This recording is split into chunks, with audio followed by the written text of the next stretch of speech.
The Impossible Community. Contents. 1. Introduction, In Search of the Impossible Community. 2. Critique of the Gotham Program, From Libertarian Socialism to Communitarian Anarchism. 3. The Third Concept of Liberty, Theorizing the Free Community. 4. Against Principalities and Powers, Critique of Domination versus Liberalization of Domination.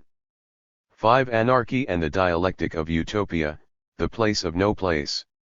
6. The Microecology of Community, Toward a Theory of Grassroots Organization. 7. Bridging the Unbridgeable Chasm, Personal Transformation and Social Action in Anarchist Practice. 8. Disaster Anarchism, Hurricane Katrina and the Shock of Recognition. 9. The Common Good, Sarvodaya and the Gandhian Legacy. 10. Beyond the Limits of the City, A Communitarian Anarchist Critique of Libertarian Municipalism. Preface. This book is about the quest for the free community, the community of liberation and solidarity. It seeks to convey the message that we need to think more deeply and carefully about the meaning of free community, and about the obstacles that stand in the way of its realization. Above all, it seeks to convey the message, create it now. Underlying this work is a sense of horror and a sense of hope. The horror arises from the fact that humanity is in the process of inflicting on the planet the sixth great mass extinction in the history of life on Earth, while at the same time we have the means to flourish without devastating the biosphere. The horror arises from the fact that over 1 billion human beings live in absolute poverty, suffering from chronic malnutrition and other ills, while we have much more than an adequate material basis for a good life for all. A question underlying everything here is why we continue to live in a state of denial and disavowal, and how we might emerge from that state. The hope comes from the fact that we have long had an answer to these questions, and some have begun to make that answer a reality. The effective response to such an extreme denial of reality was discovered thousands of years ago. This response is that, first, we must do whatever is necessary to awaken ourselves from our deadened state, and to open ourselves up to reality, to others, to nature, to the things themselves. Second, we must dedicate ourselves to a path of liberation and solidarity. And third, we must find, here and now, a community of others who have taken the risk of awakening, and who are following the same path, for this the only way that the path can be sustained. This work is inspired above all by the experience of community and solidarity. I would like to express my deep gratitude for the knowledge, support, and inspiration I have received from the many small groups, communities, cooperatives, publishing projects, research groups, and collectives in which I have participated, or to which I've been close personally, over the years, and which have in various ways helped shape my thoughts and feelings about community. Among these are Arrivista Anarchica, Black Pearl Mutual Aid and Pleasure Club, Blue Iris Sangha, Borsodi's Coffee House, Broadway Food Co-op, Capitalism Nature Socialism, Centro Studi Libertari, Common Ground Collective, Community Co-op, Crescent City Anti-Authoritarians, Delta Greens, Divergences, Earth First, Eco-Socialist Horizons, Fifth Estate, Freeport Watch, Free University of New Orleans, Front Yard Cooperative Preschool, Glad Day Books, Harvest Moon Co-op, Industrial Workers of the World. Innovative Education Coalition, Institute for Social Ecology, Iron Rail Bookstore and Library, LHA Charitable Trust, Libertaria, Louisiana Himalaya Association, Loyola Greens, Missy Chabe, New Orleans Food Co-op, New Orleans Food Not Bombs, New Orleans Free School Network, New Orleans Friends Meeting, New Orleans Libertarian Alliance, New Orleans Philo Cafe, New Orleans Social Ecology Group, NOLA Anarchists, North American Anarchist Studies Network, Pax Christi New Orleans, Occupy NOLA, Oyster Shell Alliance, Planet Drum Foundation, Psychic Swamp, Research on Anarchism, 7th Ward Soul Patrol, Solidarity Economy Group, Street Named Desire Collective, University Cooperative Preschool, and the Zigzag Study Group. A. 1. Introduction. In Search of the Impossible Community. In contemporary political theory, libertarianism and communitarianism are looked upon more or less as opposite ends of the political spectrum. Thus, this work, which is in large part the elaboration of a libertarian communitarianism, might be met with a certain skepticism, and, indeed, might even be seen as entirely self-contradictory. But such skepticism would reveal more than anything the unfortunate limits of contemporary political discourse, and, more particularly, those of its dominant Anglo-American forms of expression. The actual existence of a phenomenon is a powerful argument in favor of its possibility.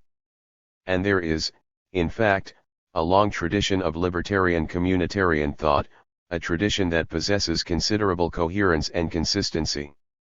There exists, moreover, a vast range of historical phenomena that have inspired this tradition, and which instantiate many of its claims concerning social possibilities.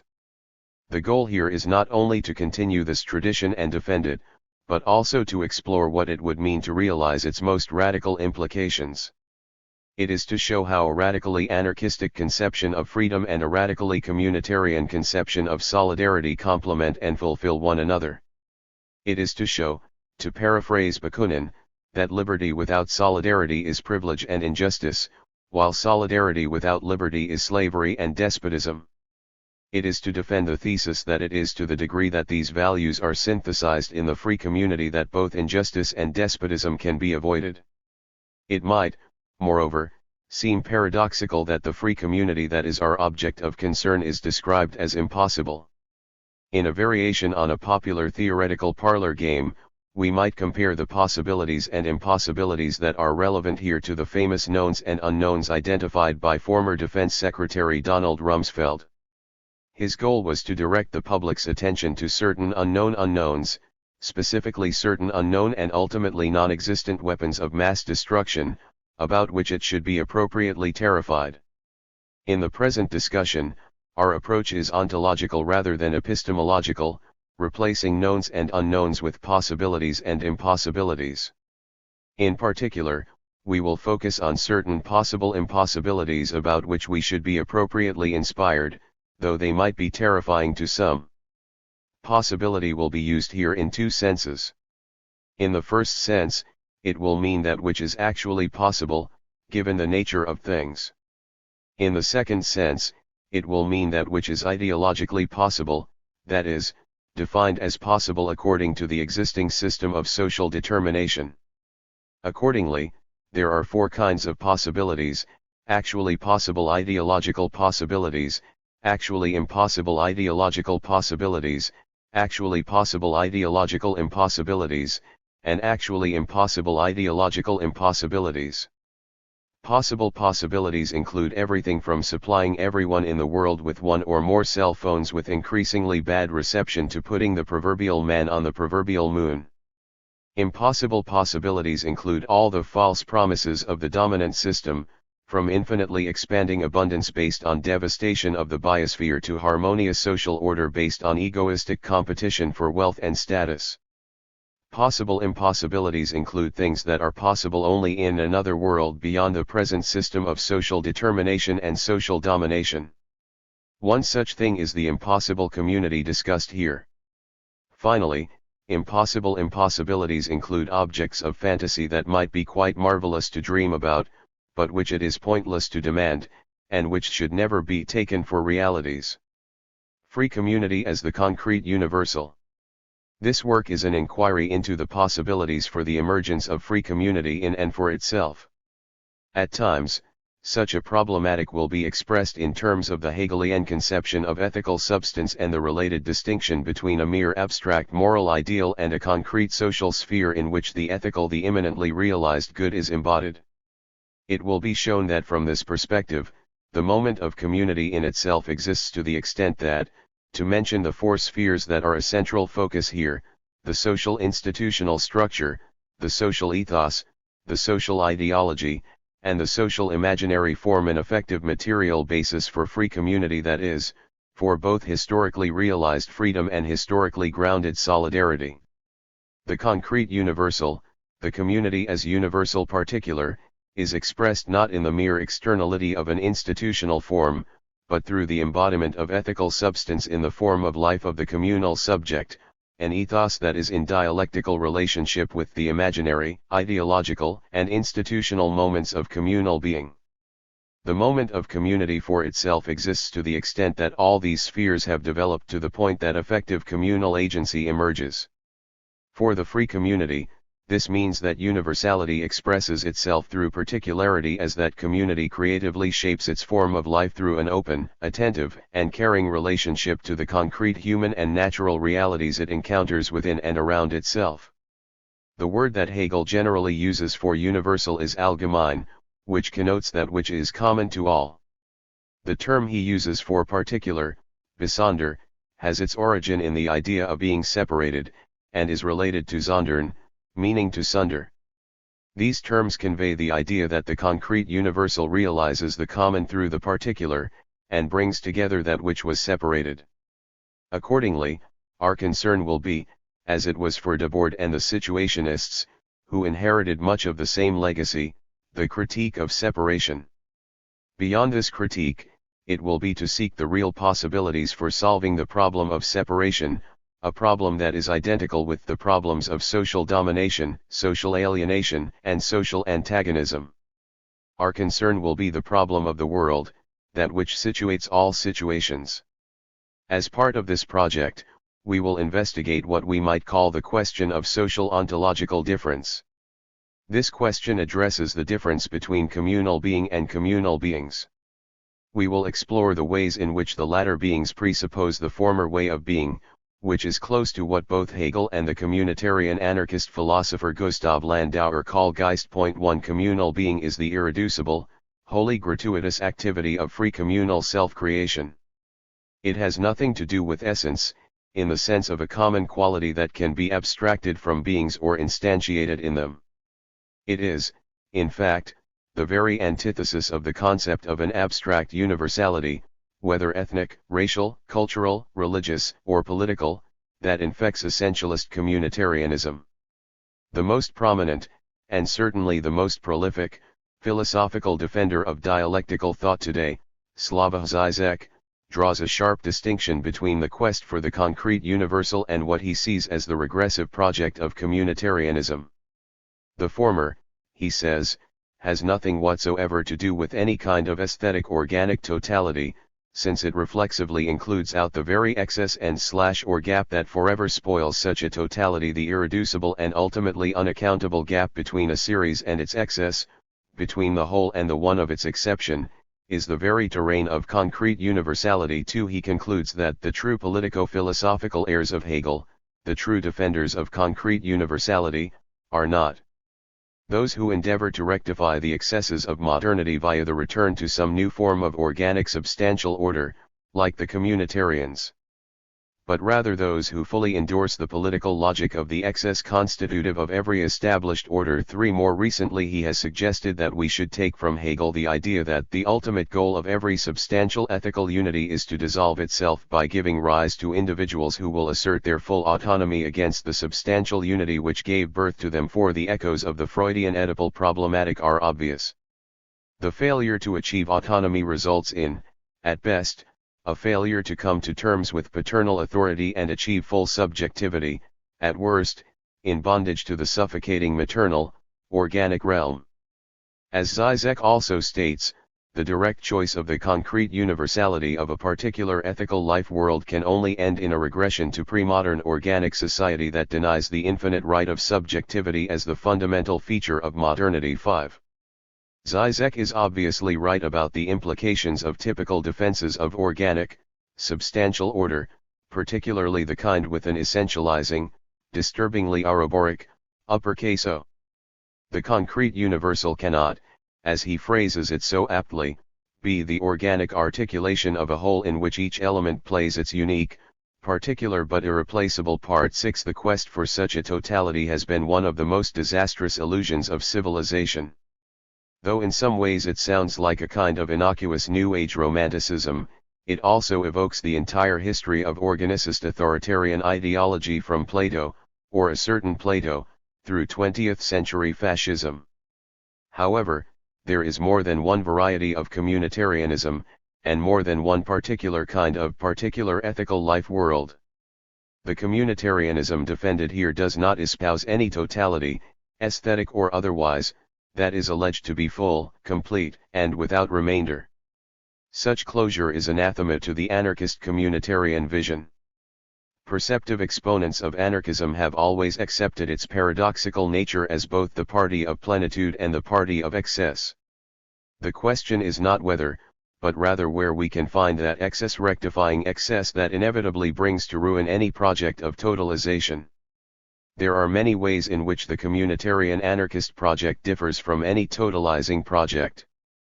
Perhaps the most radical difference lies in the self-transformative, anti-essentialist moment, what might be called a Castoriadian moment, in the communitarian anarchism, or anarcho-communism, defended here. 7 This crucial moment of free, self-determining community lies in its quality of being the activity of the creative collective subject exercising the powers of the social imaginary, and demonstrating that it has no underlying substrate of communal essentiality, but rather always is what it is. Not and is not what it is. The free community is dynamic, self-disclosing ethical substantiality devoid of any underlying metaphysical substance. At the heart of free community lies a dialectic of social determination and creative self-negation and self-transformation. As in any case of all authentic creativity, there is content that emerges ex nihilo. The creative process cannot be reduced entirely to the conditions out of which it arose, or there would be no moment of creativity. But, at the same time, the process cannot create itself out of nothing. It would be absurd to imagine that the creative matrix, the context that nurtures creativity, could itself be created ex nihilo. 8 There is a need for some positive grounding, and thus there is the possibility of a project, the possibility of evoking negative capability. The free community is a becoming whole that presupposes that as members of a community the participants always count themselves in, but as members of a free association they always also count themselves out, since they and their community itself are in a process of going beyond any given communal bounds. This is the experience of community that some have seen in struggles such as the Bolivian indigenous social movements. In their epilogue to Zibeka's dispersing power, the Collectivo Situaciones conclude that the common that these movements seek to actualize is not absolutely realizable. It is an open universality, unable to be grasped in its totality, so that community is not an already given reality, but a coming about, an intent, a step forward. 9 The living community is never an object with complete being in itself, organic in Zizek's sense, with a fixed identity with which the members can simply identify. It is an open universality in that it is the terrain on which the dialectic between universality and particularity endlessly works itself out. For Situaciones, the communitarian activates by way of permanent differentiation, and the community evades the crystallization initiatives or the freezing up of groups into institutional or state forms, and at the same time electrifies popular energies. Dispersion, as a way of returning to the common, insists on combating its alienation into fixed and closed forms, including the closing up of the collective into pure communities. 10 The awakened, liberatory community, as the site of the emergence of universal particularity, is a self-negating and self-transcending whole. There is nothing pure about it other than the excessiveness of pure life. In the midst of crisis, one of the crucial projects for contemporary critical social theory is the exploration of the significance of the constitutive exception. The dialectical analysis of such exceptionality constitutes one of the most revealing forms of immanent critique of historical social formations that are fraught with negativity and contradiction. One of the chapters to follow analyzes how the meaning of constitutive exceptionality, of being the part of no part, can be disclosed in a moment of extreme crisis, in this case, the Hurricane Katrina disaster. But one must look to the conditions of life of more than a billion human beings who inhabit the great third world megalopolises, a landscape of social disaster that Mike Davis analyzes so brilliantly in Planet of Slums 11, to find the most significant realm of constitutive exceptionality within the global capitalist order. If, for many, New York, or perhaps London, is still the city, for everyone, whether they know it or not. Such places as Mumbai, Lagos, Mexico City, and Sao Paulo are the truth of the city. Yet, it would be a mistake to look too hastily to this radical exceptionality as the royal road to some new revolutionary subject. We might say that it is one of many roads that lead in that general direction of such a subject, for the reigning abstract universality is riddled with constitutive exceptionality. It is a highly self-contradictory, ideologically distorted universality, containing moments of both truth and falsehood. The system is indeed in the process of producing its own grave-diggers, but it unfortunately never generates a convenient, ready-made grave-digger identity, as it produces class, racial, sexual, and other hierarchical identities. The way to concrete universality requires a painstaking exploration of often not very well delineated regions of historical truth and falsehood, an experimentalist exploration that proceeds not merely through theory, but through transformative practice. Point 12. The connection between the impossible community and this constitutive exceptionality is crucial. The historic role of the part of no part might be compared in some ways to that of the slave in Hegel's master-slave dialectic. The slave, by facing the reality of his or her own contingency, by facing mortality, goes through a crisis of selfhood, and this opens the way for a development of a higher critical and spiritual consciousness. This idea will be echoed at various points in the present discussion, particularly regarding the theme of crisis and how an awakening of empathy and of communal consciousness can arise out of it. Those who are thrown, either through permanent marginalization or immediate disaster, into the condition of being the part of no part experience such a crisis and the possibilities inherent in it. Zibekis says regarding the formation of non-state powers that collective energies reappear in an infinity of instances, especially in disaster situations or those in which an individual alone cannot solve the problem. 13. What some experience when disaster strikes is what multitudes experience through the ongoing disaster of living on the periphery of a brutal world system. However, what emerges out of traumatic marginalization and exclusion is liberatory communitarian potentiality, not an automatic historical necessity. Much of the present work is an exploration of what kind of theory and practice might be needed in order to realize this potentiality, whether among the oppressed masses of the squalid megalopolises and immiserated countrysides of the global periphery, among the alienated and disaffected subcultures of a disintegrating global center, or elsewhere. The methodology of redeeming and radicalizing trauma aims at what Paulo Freire classically calls conscientization, the kind of realization that, rather than remaining on the level of self-consuming abstraction, inspires and impels collective transformative practice, thus demanding the impossible. In a sense, this methodology moves from, as Marx stated it, the ruthless critique of all things existing, to something analogous to Artaud's theater of cruelty, to what we might call the theory of cruelty. As Artaud described the theater of cruelty, it aimed at a passionate and convulsive conception of life, releasing a process in which great social upheavals, conflicts between peoples and races, natural forces, interventions of chance, and the magnetism of fatality will manifest themselves. 14. A politics of cruelty, a ruthlessly compassionate confrontation with social reality, would do something similar. It would actuate an awakening to previously ignored social, and social ecological, problems and crises and could lead to an engaged response to them. The convulsive, a crucial term for the surrealists with whom Artaud was for a time closely associated, refers to that which evokes a sudden, violent coming to awareness or awakening. As will be shown, we can learn much about such awakening and engagement from communities that have arisen out of trauma and crisis.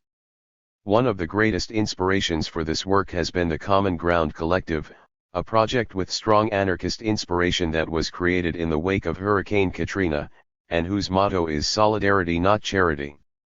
This idea is, however, much more than a motto, and the example of thousands who have put solidarity into practice has had an enormous influence on the hopes expressed here, as will be explained in the discussion of disaster anarchism. One of the central questions underlying this discussion is the extent to which there is a potentiality for solidarity to emerge from crisis, whether local, regional, or global, whether temporary or ongoing.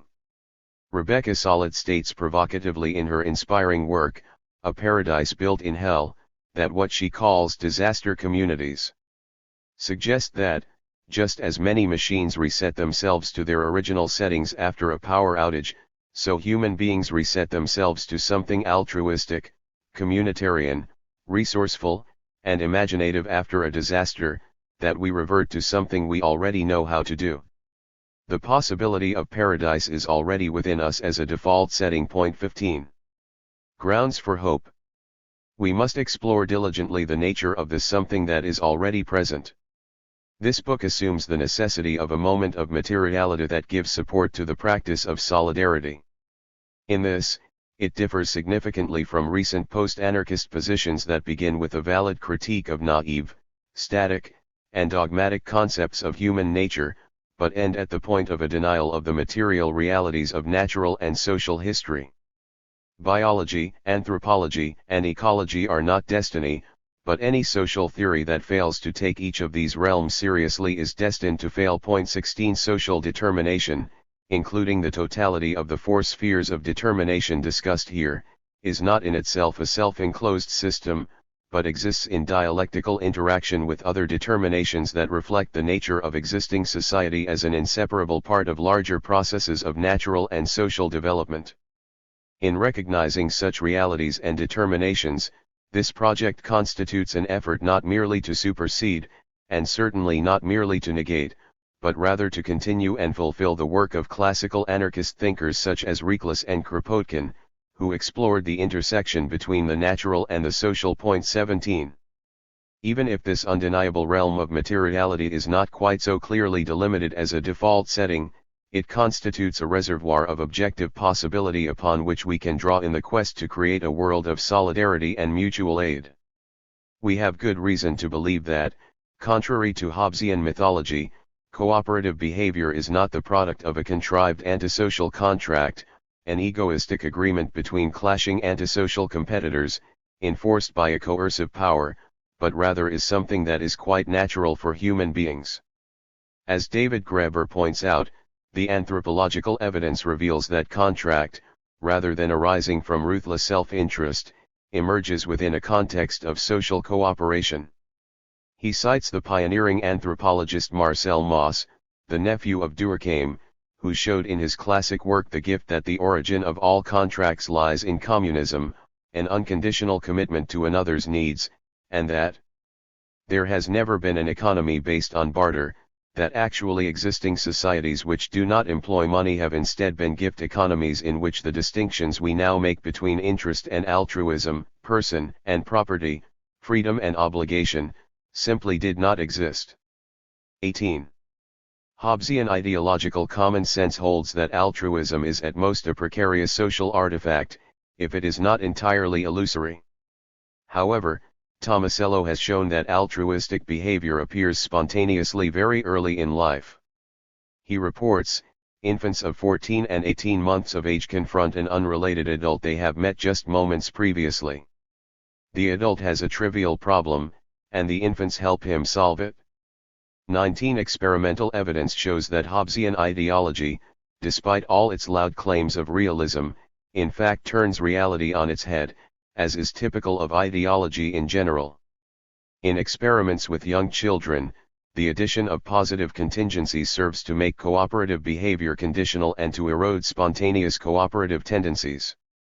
In these experiments, children who were rewarded for previously spontaneous altruistic behavior actually helped less than those who had not been rewarded. 20. Tomasello's findings support the communitarian anarchist hope that there are deep-seated aspects of human nature that can be revived and regenerated when the opportunity for cooperation arises, and especially when extraordinary or extreme conditions cry out for mutual aid and solidarity. In his discussion of cooperation on the social level, Tomasello concludes that the key factor in such cooperation is mutualism, a quality much beloved by anarchists, and by communitarian anarchists in particular. He contends that human cooperation in the larger sense of humans' tendency and ability to live and operate together in institution-based cultural groups is dependent above all on mutualism, in which we all benefit from our cooperation but only if we work together, what we may call collaboration. 21 He argues that although the motivation is not competitively egoistic, in such activity the resulting benefits of cooperation to each participant are evident and further encourage mutual aid. In mutualism, each of our efforts is required for success, and shirking is immediately apparent, and my altruism toward you actually helps me as well, as you doing your job helps us toward our common goal. 22 This aspect of Tomasello's argument contributes to the communitarian anarchist hope that when mutual aid and solidarity occur, they will be experienced not only as intrinsically satisfying, but also as practically beneficial to the participants. This hope has also been given support by the work of Elinor Ostrom, recent winner of the Nobel Prize for Economics. Ostrom, in a large body of experimentally based work, has shown that management of resources through participatory decision-making by those who use them results on the whole in better care for them than is the case with either private or state management. As Ostrom and Nagendra summarize these findings, when users are genuinely engaged in decisions regarding rules that affect their use, the likelihood of users following the rules and monitoring others is much greater than when an authority simply imposes rules on users. 23 This reinforces and brings up to date what social anthropologists who have studied the relation between communal peoples and the natural world have always known. Mark Plotkin summarizes their findings in his fascinating and highly instructive book on ethnobotany and tribal medicine. Where you have forests, you have Indians, but more importantly, where you have Indians, you have forests. 24 Recent work such as that of Tomasello and Ostrom, among many others, reinforces the communitarian anarchist contention, going back to Reckless and Kropotkin, that there are grounds, in human nature, in the history of human community, and in the structure of cooperative activity itself, for the creation of a world consisting of a community of free communities. Anarchy, solidarity, and legitimacy. One of our key questions will be that of the nature of social solidarity. In perhaps the best-known analysis of the concept of solidarity in classical social theory, Durkheim distinguishes between two forms, which he identifies as mechanical solidarity and organic solidarity. He explains that members of primitive societies were united by what he calls the mechanical type, in which the individual is tied directly to the society without any intermediary, and by means of a more or less closely organized totality of beliefs and sentiments common to all members of the group, so that the individuals are like social molecules that can act together insofar as they have no action of their own, as with the molecules of inorganic bodies. 25 He holds that modern societies are united through the organic form of solidarity. In this type, each individual is dependent on society by means of his or her complex dependence on the parts of that society.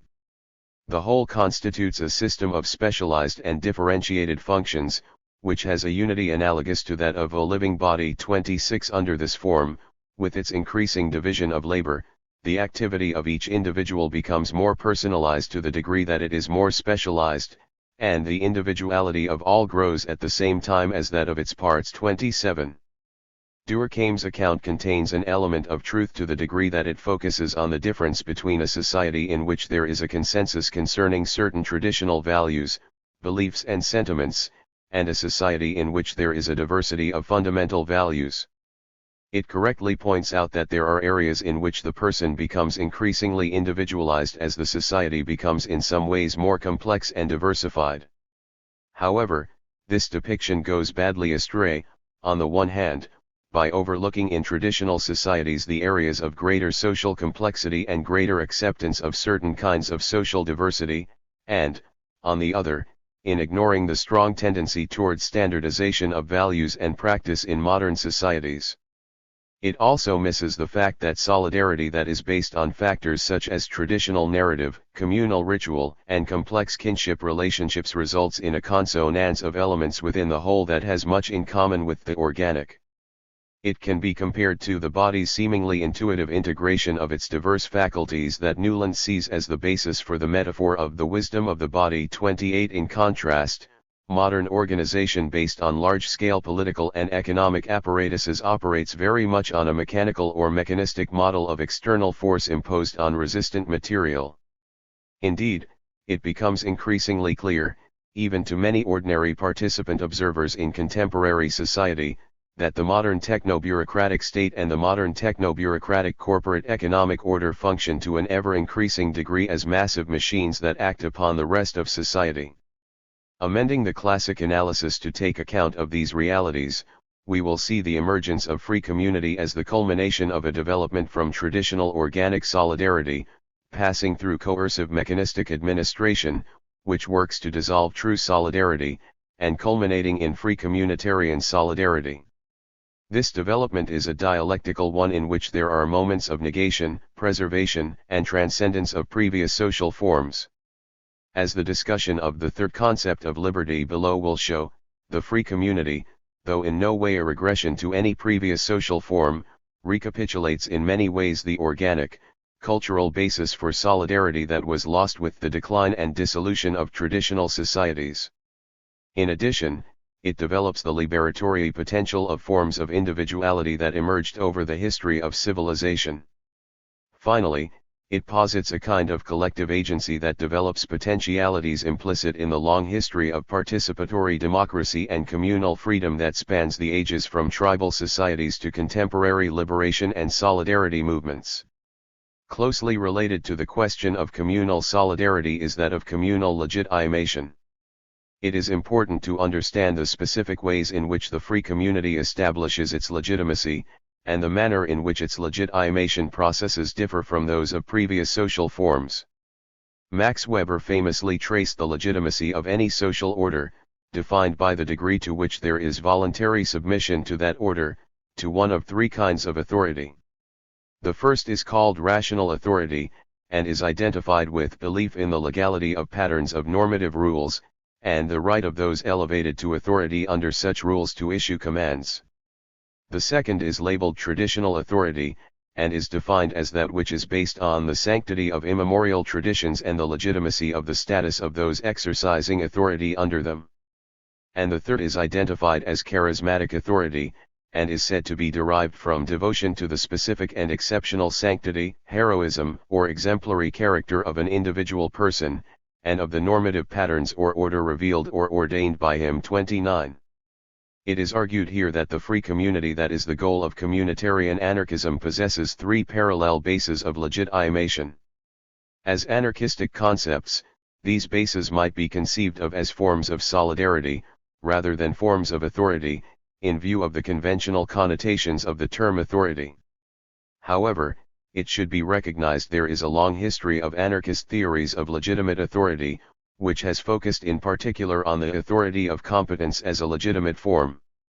Thus, these forms of legitimation may validly be seen as forms of non-authoritarian authority, in addition to being forms of solidarity. In the free community, the function of Weber's rational authority is performed by solidarity based on the libertarian communitarian counter-ideology. The function of Weber's traditional authority is carried out by solidarity embodied in the community's practice, that is, in the libertarian communitarian ethos. And the function of Weber's charismatic authority is exercised by solidarity arising from the common inspiration deriving from the libertarian communitarian imaginary. The universal particular and the dialectic of modernity. If in modern Western philosophy, it is Hegel who poses most trenchantly the problem of the universal particular, it is George Simmel who within classical social theory signals the centrality of this problematic.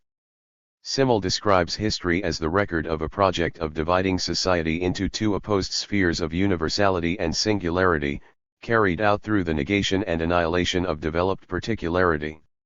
If one purges his account of its ideological elements, it is found that he reveals strikingly the roots of this dualistic project in the quest for political and economic domination. In his analysis of the evolution of law, for example, Simmel shows that the origins of this project lie far back in the history of ancient empire. He explains that the idea of total power that was contained in the Roman concept of the state had its correlate in the notion that next to the jus publicum, there was a jus privatum. On the one side, there was only the community in the broadest sense, on the other side, there were only single persons. 30. Note that the community in the broadest sense is the community in its most abstract and artificial sense, the state, which is at the same time the absolute negation of community in its most real, concrete, and historically grounded sense. The entire future history of civilization is encapsulated in this opposition between an abstract universality and an abstract singularity. The imperial project expressed in this formulation, total power, has continued for 2 millennia and is now reaching perfection in late modernity. Indeed, one of the strongest reasons for conceptualizing our age as late modern rather than postmodern is that the latter term obscures the manner in which the contemporary period is so precisely the realization and fulfillment of the logic of modernity as the final stage of the logic of civilization. The modern period, as Simmel notes, has continued the imperial project of dualistic polarization through the creation of an all-embracing public realm that was first established in the form of princely absolutism 31. As we now know, the completion of this process has required the coordinated efforts of the global state system and the global market economy. The engine of universalization has been this corporate state apparatus, the impersonal, mechanistic modern prince that long ago began to displace obsolete princely absolutism. The ensuing world historical project has progressively reduced society to a polarity between a realm of abstract universality and a realm of abstracted singularity, the multitude of increasingly atomized individuals. As Simmel describes the developing history of this process, it was fundamentally a matter of destroying the narrow, internally homogeneous intermediate associations whose hegemony had characterized the earlier condition in order to conduct development upward toward the state and downward toward the unprejudiced freedom of the individual. 32. Thus, central to the project of modernity has been the destruction of the particular in the form of communal mediations, the process that Marx epitomized.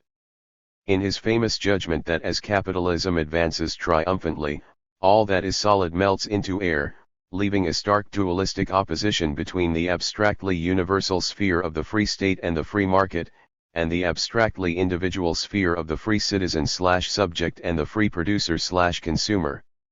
Simmel notes that this reductive polarization process is a function of political scale and could be seen as emergent even in the medieval period, as urbanization and concentration of power began to accelerate.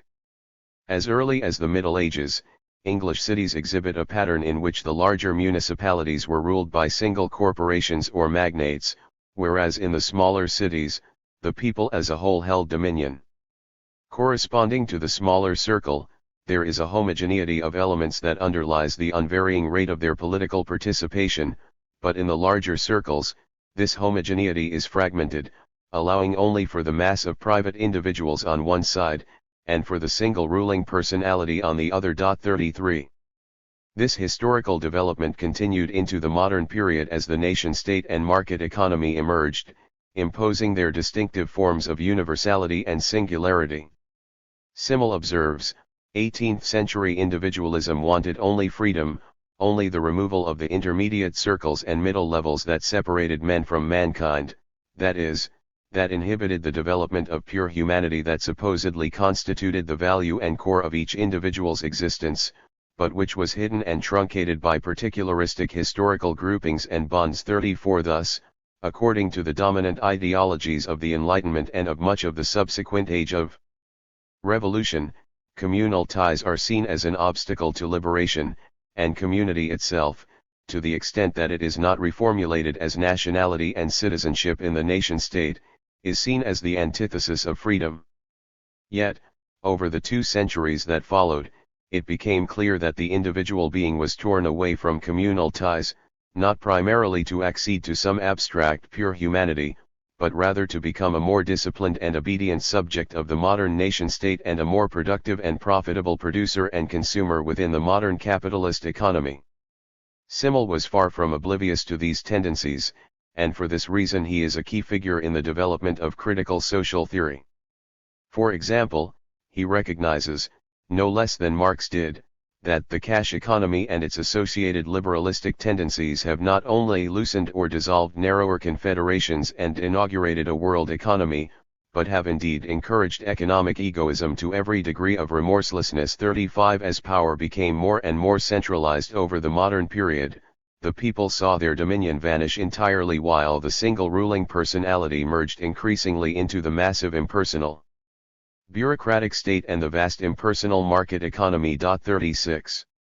However, despite Simmel's insights, his analysis lapses into progressivist ideology when he assumes that social homogeneity would be eliminated as part of modern society's inexorable movement toward a better future of greater individuality and diversity.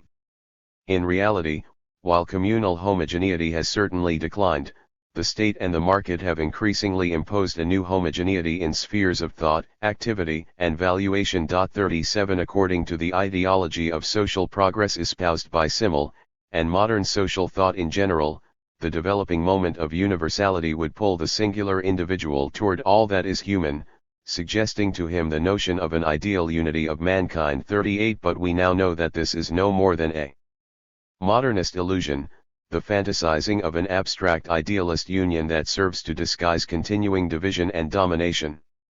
As Rancière has pointed out concerning the fate of abstract university in a world dominated by the state and capital, the universal is incessantly privatized by police logic, incessantly reduced to a power share between birth, wealth, and competence which is at work in the state as well as in society. 39 To the extent that this illusion has not been dissolved by late modern, alias postmodern, disillusionment, it has been reduced to a shadowy existence in liberal and progressive rhetoric.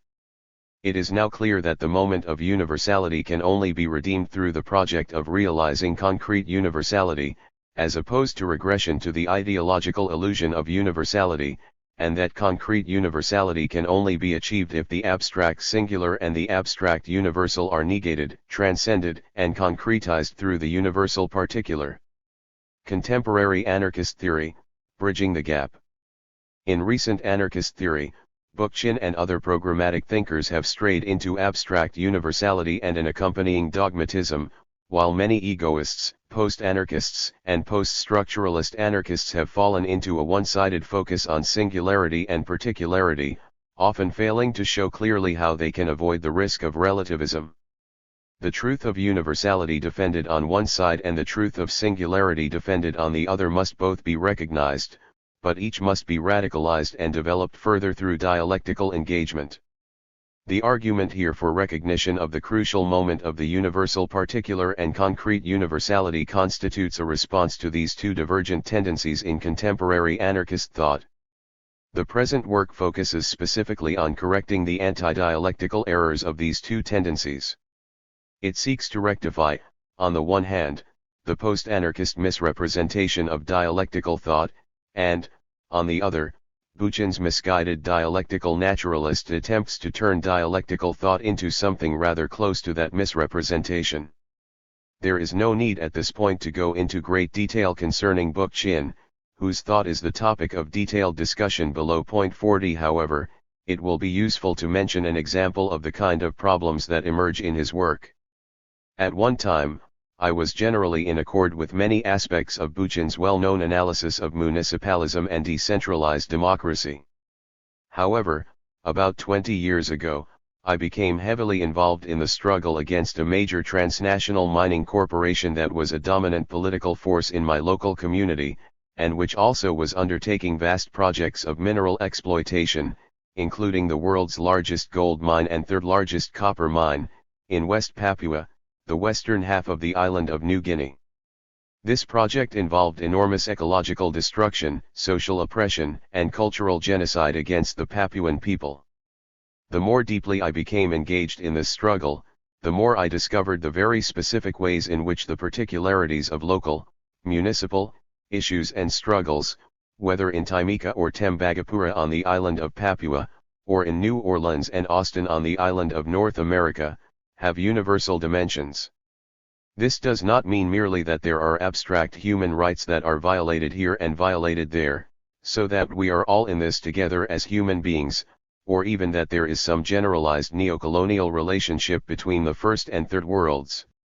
What it means is that by immersing oneself in the particularities of local issues and struggles, one discovers how they are related in very specific ways to the global capitalist economy, the global nation-state system, the global system of industrial technology, neocolonialism, various forms of racism and ethnic domination, patriarchal values and institutions, the global ecological crisis, and, indeed, every significant dimension of the world system, and the complex ways that all these elements interact at various levels, including the national, regional, bioregional, ecosystemic, local, and even personal ones. 41 One discovers that the more deeply one delves into the particular, the more the universal appears in its greatest concreteness and specificity.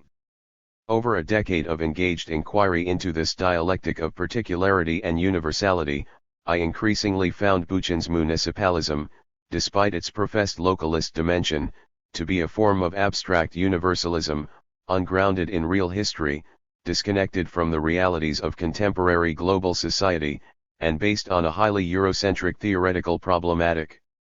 It is revealing that as we moved into the 21st century, Buchan could publish a book on the city with no references to places such as Kolkata, Beijing, Jakarta, Rio, Nairobi, or indeed, any of the great Third World megalopolises.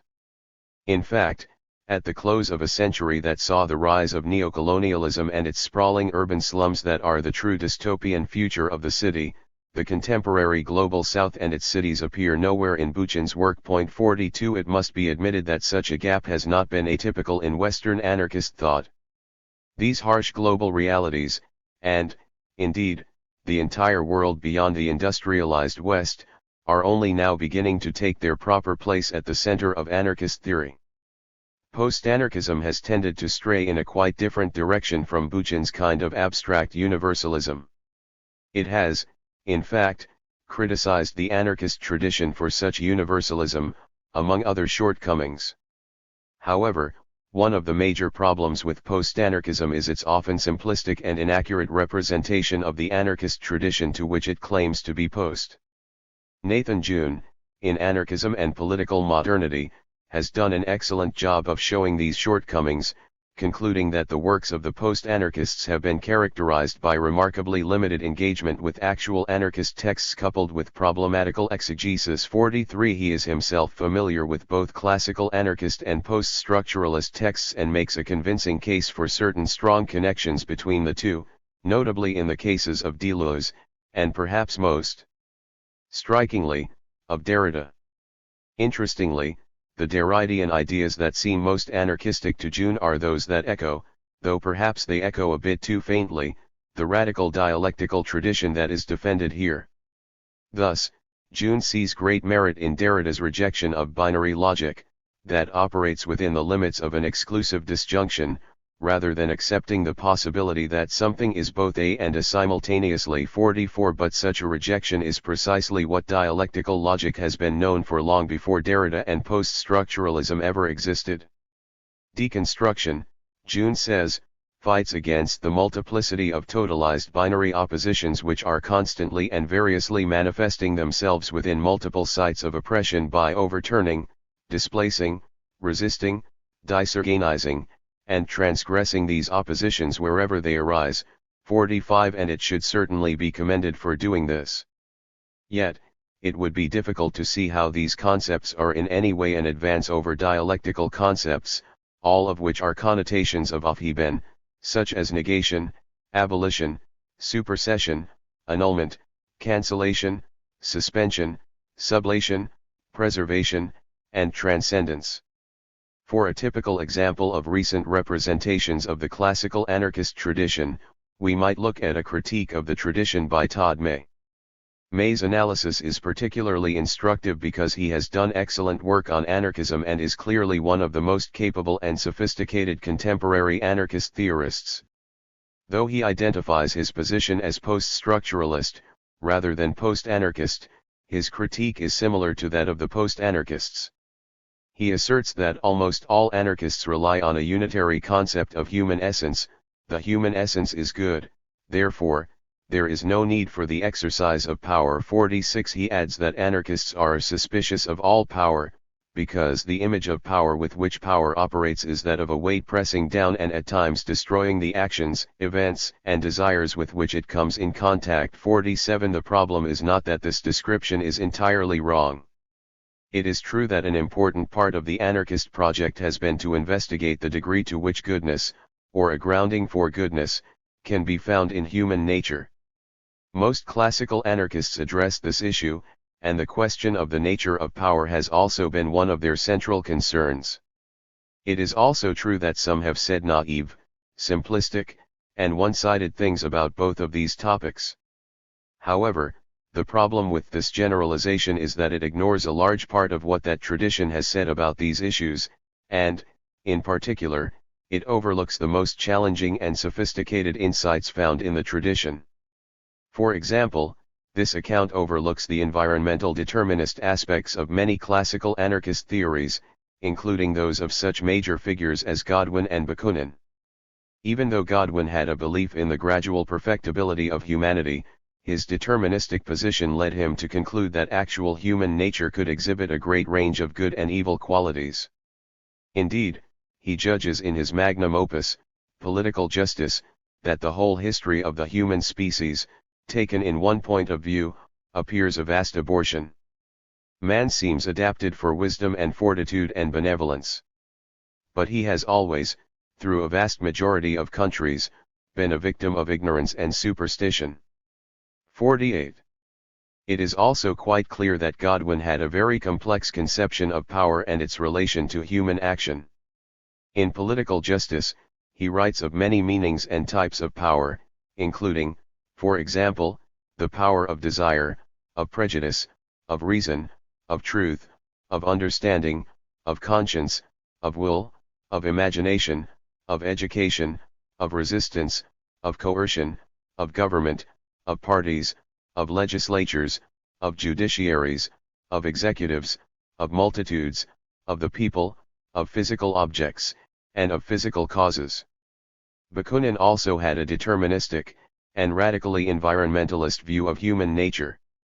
The human being, he says, enters life without a soul, without a conscience, without the shadow of an idea or any feeling, but with a human organism whose individual nature is determined by an infinite number of circumstances and conditions preceding his will, and which in turn determines his greater or smaller capacity to acquire and assimilate the feelings, ideas, and associations worked out by centuries of development and transmitted to everyone as a social heritage by the education which he receives.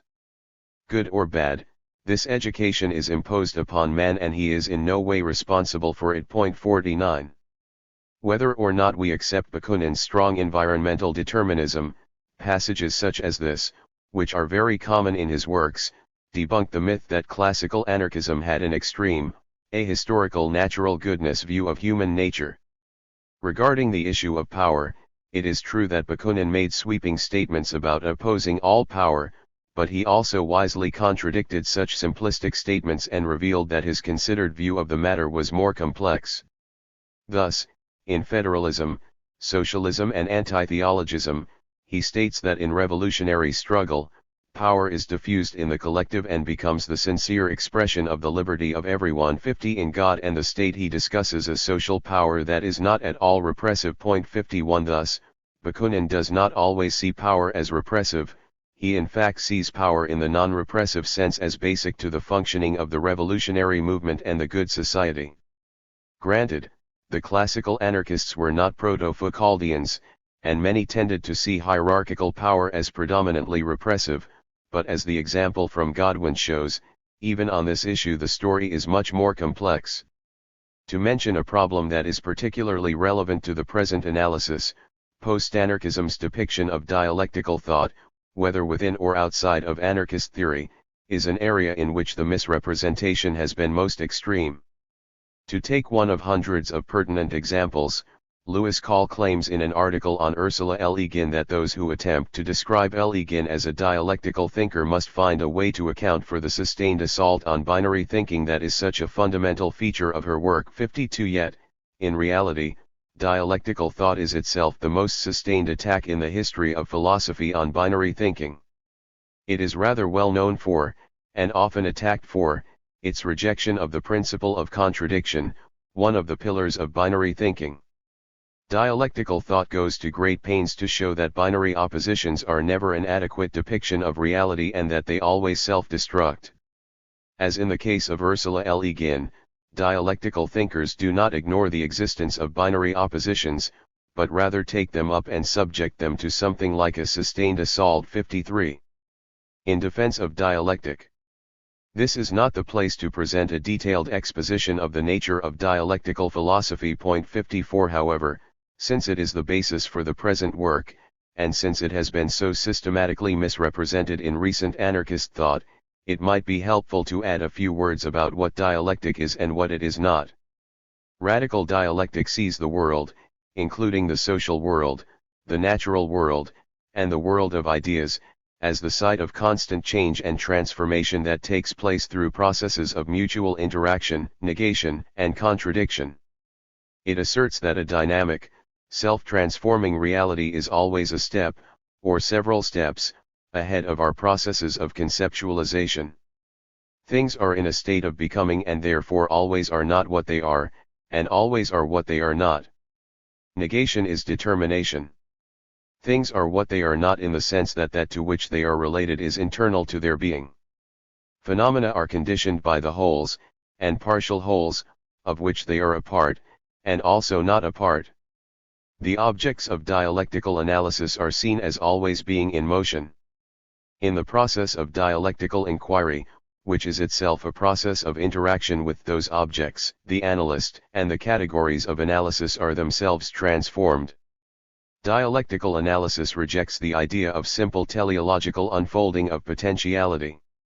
In their processes of development, phenomena generate a supplementary otherness that negates any idea of their self-contained identity and completeness.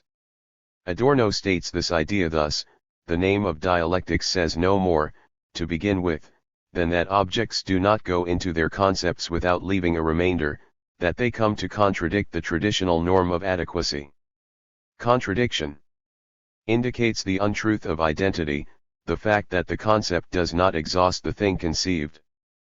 55. This statement illustrates the fact that the limitations of the principle of contradiction was hardly a discovery of post-structuralism, and that anyone who represents dialectical thinking as a fetishization of binary oppositions needs to rethink the problem of representation. An important work on psychoanalyses once made the absolutely crucial distinction between psychoanalytic method and the doctrine of Freud. 56. The author's hope was that the reader would avoid identifying with psychoanalysis any absurdity or prejudice that Freud happened to espouse. It is equally important to understand that dialectic should not be identified with the doctrine of Hegel or the doctrine of Marx, but only with the ideas of these thinkers when they are at their most critical and dialectical.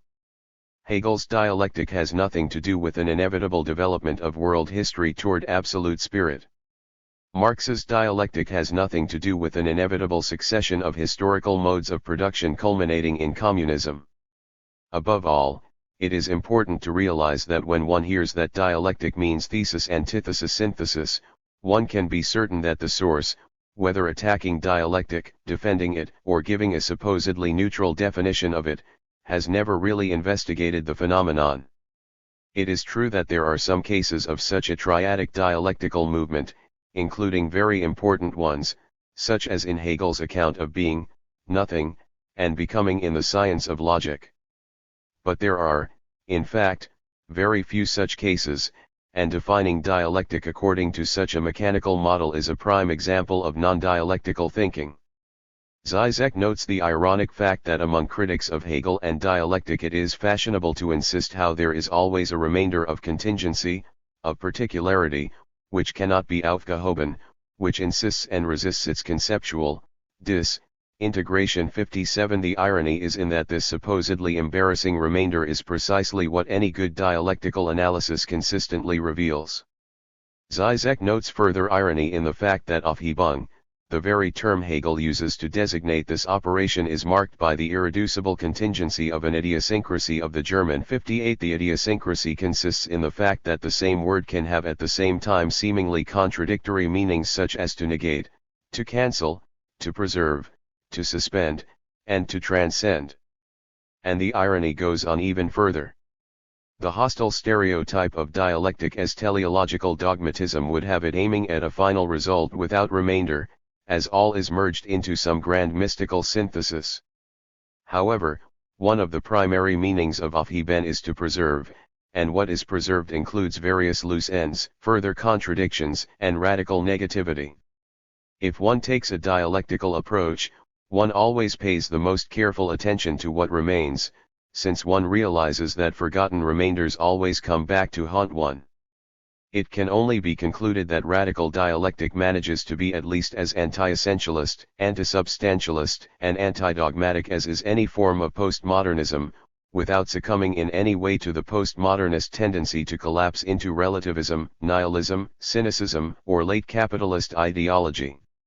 It should also be recognized that non-radical pseudo-dialectic, the utilization of rigid, stereotyped formulas of development mislabeled dialectical, is itself mere ideology, and can collapse into almost anything. The goal of the present work is to be fully and consistently dialectical. The achievement of this goal is, of course, impossible, but this impossibility fortunately opens up new possibilities for others to carry out the task more adequately. The structure of this work.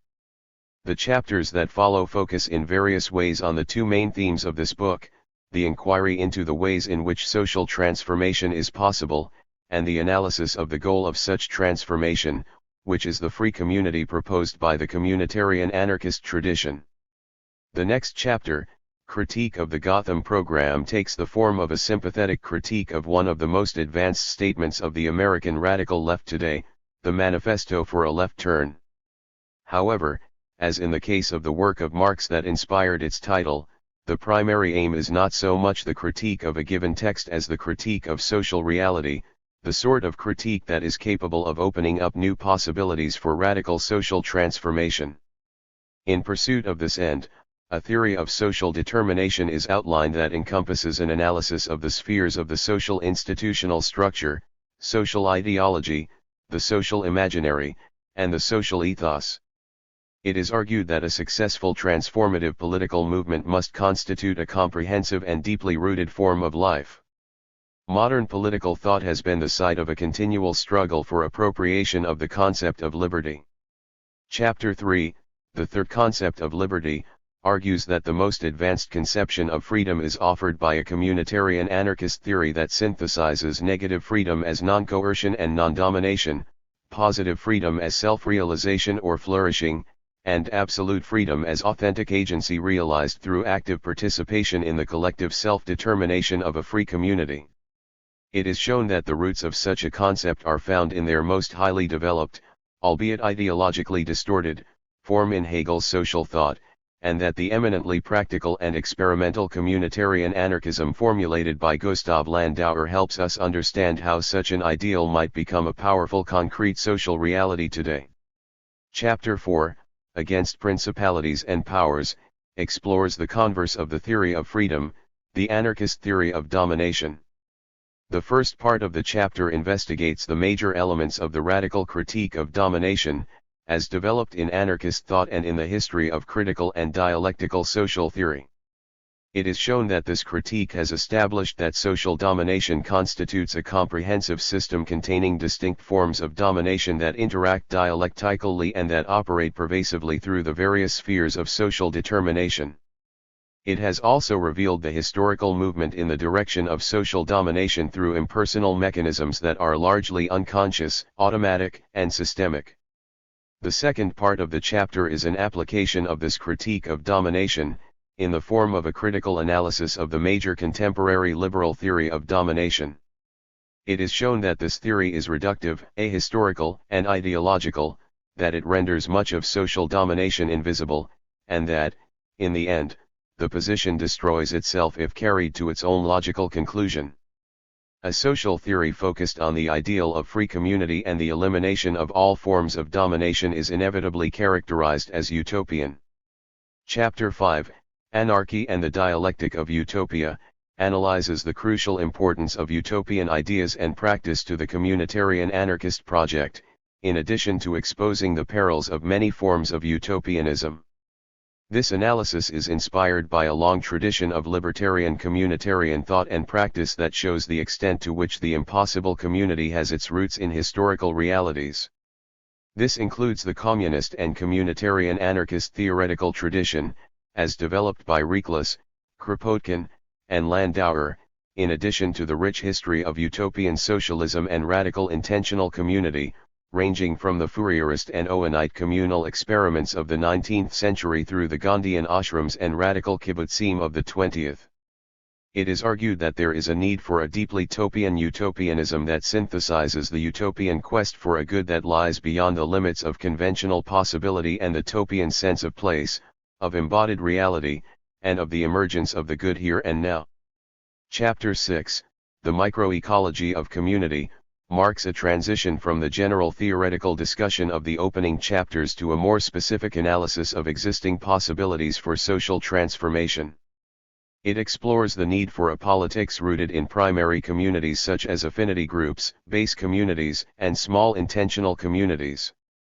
It argues that liberatory social transformation requires a material basis in a political culture consisting of a dense network of grassroots institutions that address the most fundamental spheres of our social being. It is argued that many of the ideals of this tradition are realized in contemporary forms of small group organization and that such phenomena offer hope for the emergence of a larger movement for social regeneration. Chapter 7, Bridging the Unbridgeable Chasm, defends the thesis that the contemporary anarchist movement in North America has made important advances in the development of the needed liberatory political culture. It refutes various contentions in Murray Boochin's well-known polemic, Social Anarchism or Lifestyle Anarchism, 59, in which he argues that the contemporary anarchist movement has retreated from meaningful social engagement, is engaged in ineffectual self-indulgent gestures, and has lost its emancipatory potential. Such arguments are also representative of negative stereotypes of contemporary anarchism in current popular culture and political discourse. It is argued that, in reality, contemporary anarchist practice continues a long history of successfully synthesizing personal and communal liberation and has much to offer to the project of reaffirming and revitalizing the libertarian communitarian tradition. Using the Hurricane Katrina disaster as a case study, Chapter 8, Disaster Anarchism, shows how a moment of crisis and catastrophe can help reveal the nature of the system of domination and give rise to new forms of liberatory struggle and grassroots community organization. In such moments, the dominant ideology, imaginary, and ethos are challenged by the force of events and space is opened for the emergence of what had long seemed impossible. In an analysis inspired by the communist anarchist perspective of philosopher and social geographer Reclus, it is argued that the grassroots response to the Katrina catastrophe and the forms of organization and cooperation that came out of it offer inspiration for a larger libertarian and communitarian movement for social transformation. In Chapter 9, The Common Good, inspiration for renewed communitarian anarchism is found in the Gandhian Sarvodaya movement in India, the largest anarchist-inspired movement to appear between the Spanish Revolution and the present moment. It is shown that Gandhi and the Gandhian movement put into practice such anarchist values as radical decentralism, anti-statism, local participatory democracy, economic self-management, and focus on the central place of personal transformation and base organization in the process of social revolution. The chapter also shows how this Gandhian heritage is carried on in the Sarvodaya Shramadana movement of Sri Lanka. It follows a decentralist, participatory model of collective action based on a concept of personal and social awakening that moves from the level of the person, to the family, to the local community, and then to successively larger spheres of social interaction.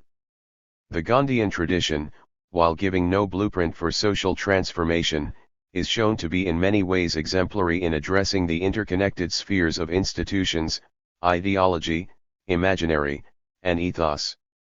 The final chapter consists of a detailed communitarian anarchist critique of the theory and practice of libertarian municipalism as developed in the thought of Murray Boochin. Though this tendency currently has relatively little political influence, it is still quite significant for several reasons. First, it remains the most elaborately developed political perspective in the last generation of anarchist social thought. Second, much of the critique of libertarian municipalism applies to programmatic theory in general and can be helpful in understanding a problematical tendency that is recurrent in anarchist thought. Third, a major goal of the present work is to defend dialectical social theory, and the critique shows the distinction between nominally dialectical analysis and a truly radical dialectic. 60 Finally, it is important to recognize that there is an important core of truth in libertarian municipalism, which, purged of rigid and dogmatic elements, has much to contribute to communitarian anarchist and social ecological theory. Whatever the limitations of Buchan's formulation may be, decentralized participatory democracy promises to be of crucial importance in future communal struggles against empire and for the liberation of humanity and nature. 2. Critique of the Gotham Program. From libertarian socialism to communitarian anarchism. It has always been the impossible that has created humanity's new realities. Landauer 1. Be realistic, demand the impossible. May 1968 slogan. Today, any true manifesto of radical politics would necessarily seem like a thoroughly impossible document. It would demand the impossible, and allow the impossible to make certain demands upon us. It would make manifest the impossible. That is, as one read it, one would be lured by the reality of the impossible and begin to be transformed into an impossible person. As many read it, they would begin to be transformed into an impossible community. As the manifesto for a left turn to notes, we have passed through a period in which demands for the impossible have been heard less and less. We have lived through the era of there is no alternative. However, it is becoming increasingly clear that despite all attempts at repression and denial, we are in the midst of unprecedented historical crisis in which reality itself demands the impossible, whether one likes it or not. The manifesto draws our attention to important aspects of this crisis. Yet, though the crisis is unavoidable, the mechanisms of denial persist. For ordinary consciousness, the crisis presents the specter of dramatic impossibility. When we confront such impossibility, our very anxiety attests to its reality, but, far from demanding it, we force it back into the realm of the utterly unthinkable. The cost of such denial is that as this dramatic impossibility is repressed, so are all the possibilities that might prevent its emergence. In the end, the crucial question is whether we are capable of creating an alternative possibility, rather than merely falling victim to a repressed one. So we might say that a specter is haunting the left. It is the phantom of possibility. It is the ghost of a chance. The chance is, of course, the chance that revolutionary, liberatory social transformation is still possible. This is the possible impossibility that the famous slogan asks us to demand. However, the problematic of demanding the necessary impossible has always been a bit misleading. The impossible that we have in mind is hardly lying around somewhere waiting to be delivered to us on demand. By whom? The state, the party, history, technology, experts, God, UPS. Rather, the realization of this impossible requires an act. Or to put it another way, without the act, or, more precisely, many acts that replace the myth of the one heroic act, everything becomes simply impossible. The problem of the act has become a major preoccupation in radical left thought. Perhaps it would be more accurate to say that the true preoccupation has been the problem of the non-act. This agonizing problem is posed most strikingly by our collective failure to create a powerful movement to prevent global ecological catastrophe, even though we are in the midst of epochal climate change and the sixth great mass extinction in the history of life on Earth, even though the causes of these problems and the necessary preconditions for their solution are increasingly clear. Even the political ideologists who are most absurdly pessimistic about human nature proclaim that the first law of nature is self-preservation. Nevertheless, the mass of humanity manages to refrain from acting boldly in its own self-interest, and those who profess a disinterested regard for the good of humanity and a belief in the need for social change follow suit. The manifesto points out the ways in which the American left in particular has shown itself to be incapable of such transformative actions. It states, for example, that many leftists and left liberals were convinced they could eventually push the Democratic Party to more progressive positions on economic and foreign policy issues, so they shunned third-party and radical alternatives, refusing to raise anti-capitalist demands. The question is how, after repeated failures, and even when that party continually moved in a direction precisely opposite to the direction of their pushing, they could persevere in their illusions, and push on. How could they see the same phenomenon repeated over and over and still act as if this repetition was not occurring? How could they see the social and ecological crisis continually intensifying and yet exert their concerted efforts supporting, critically, and with reservations, of course, an institution that plays a central and indispensable role in creating that very crisis?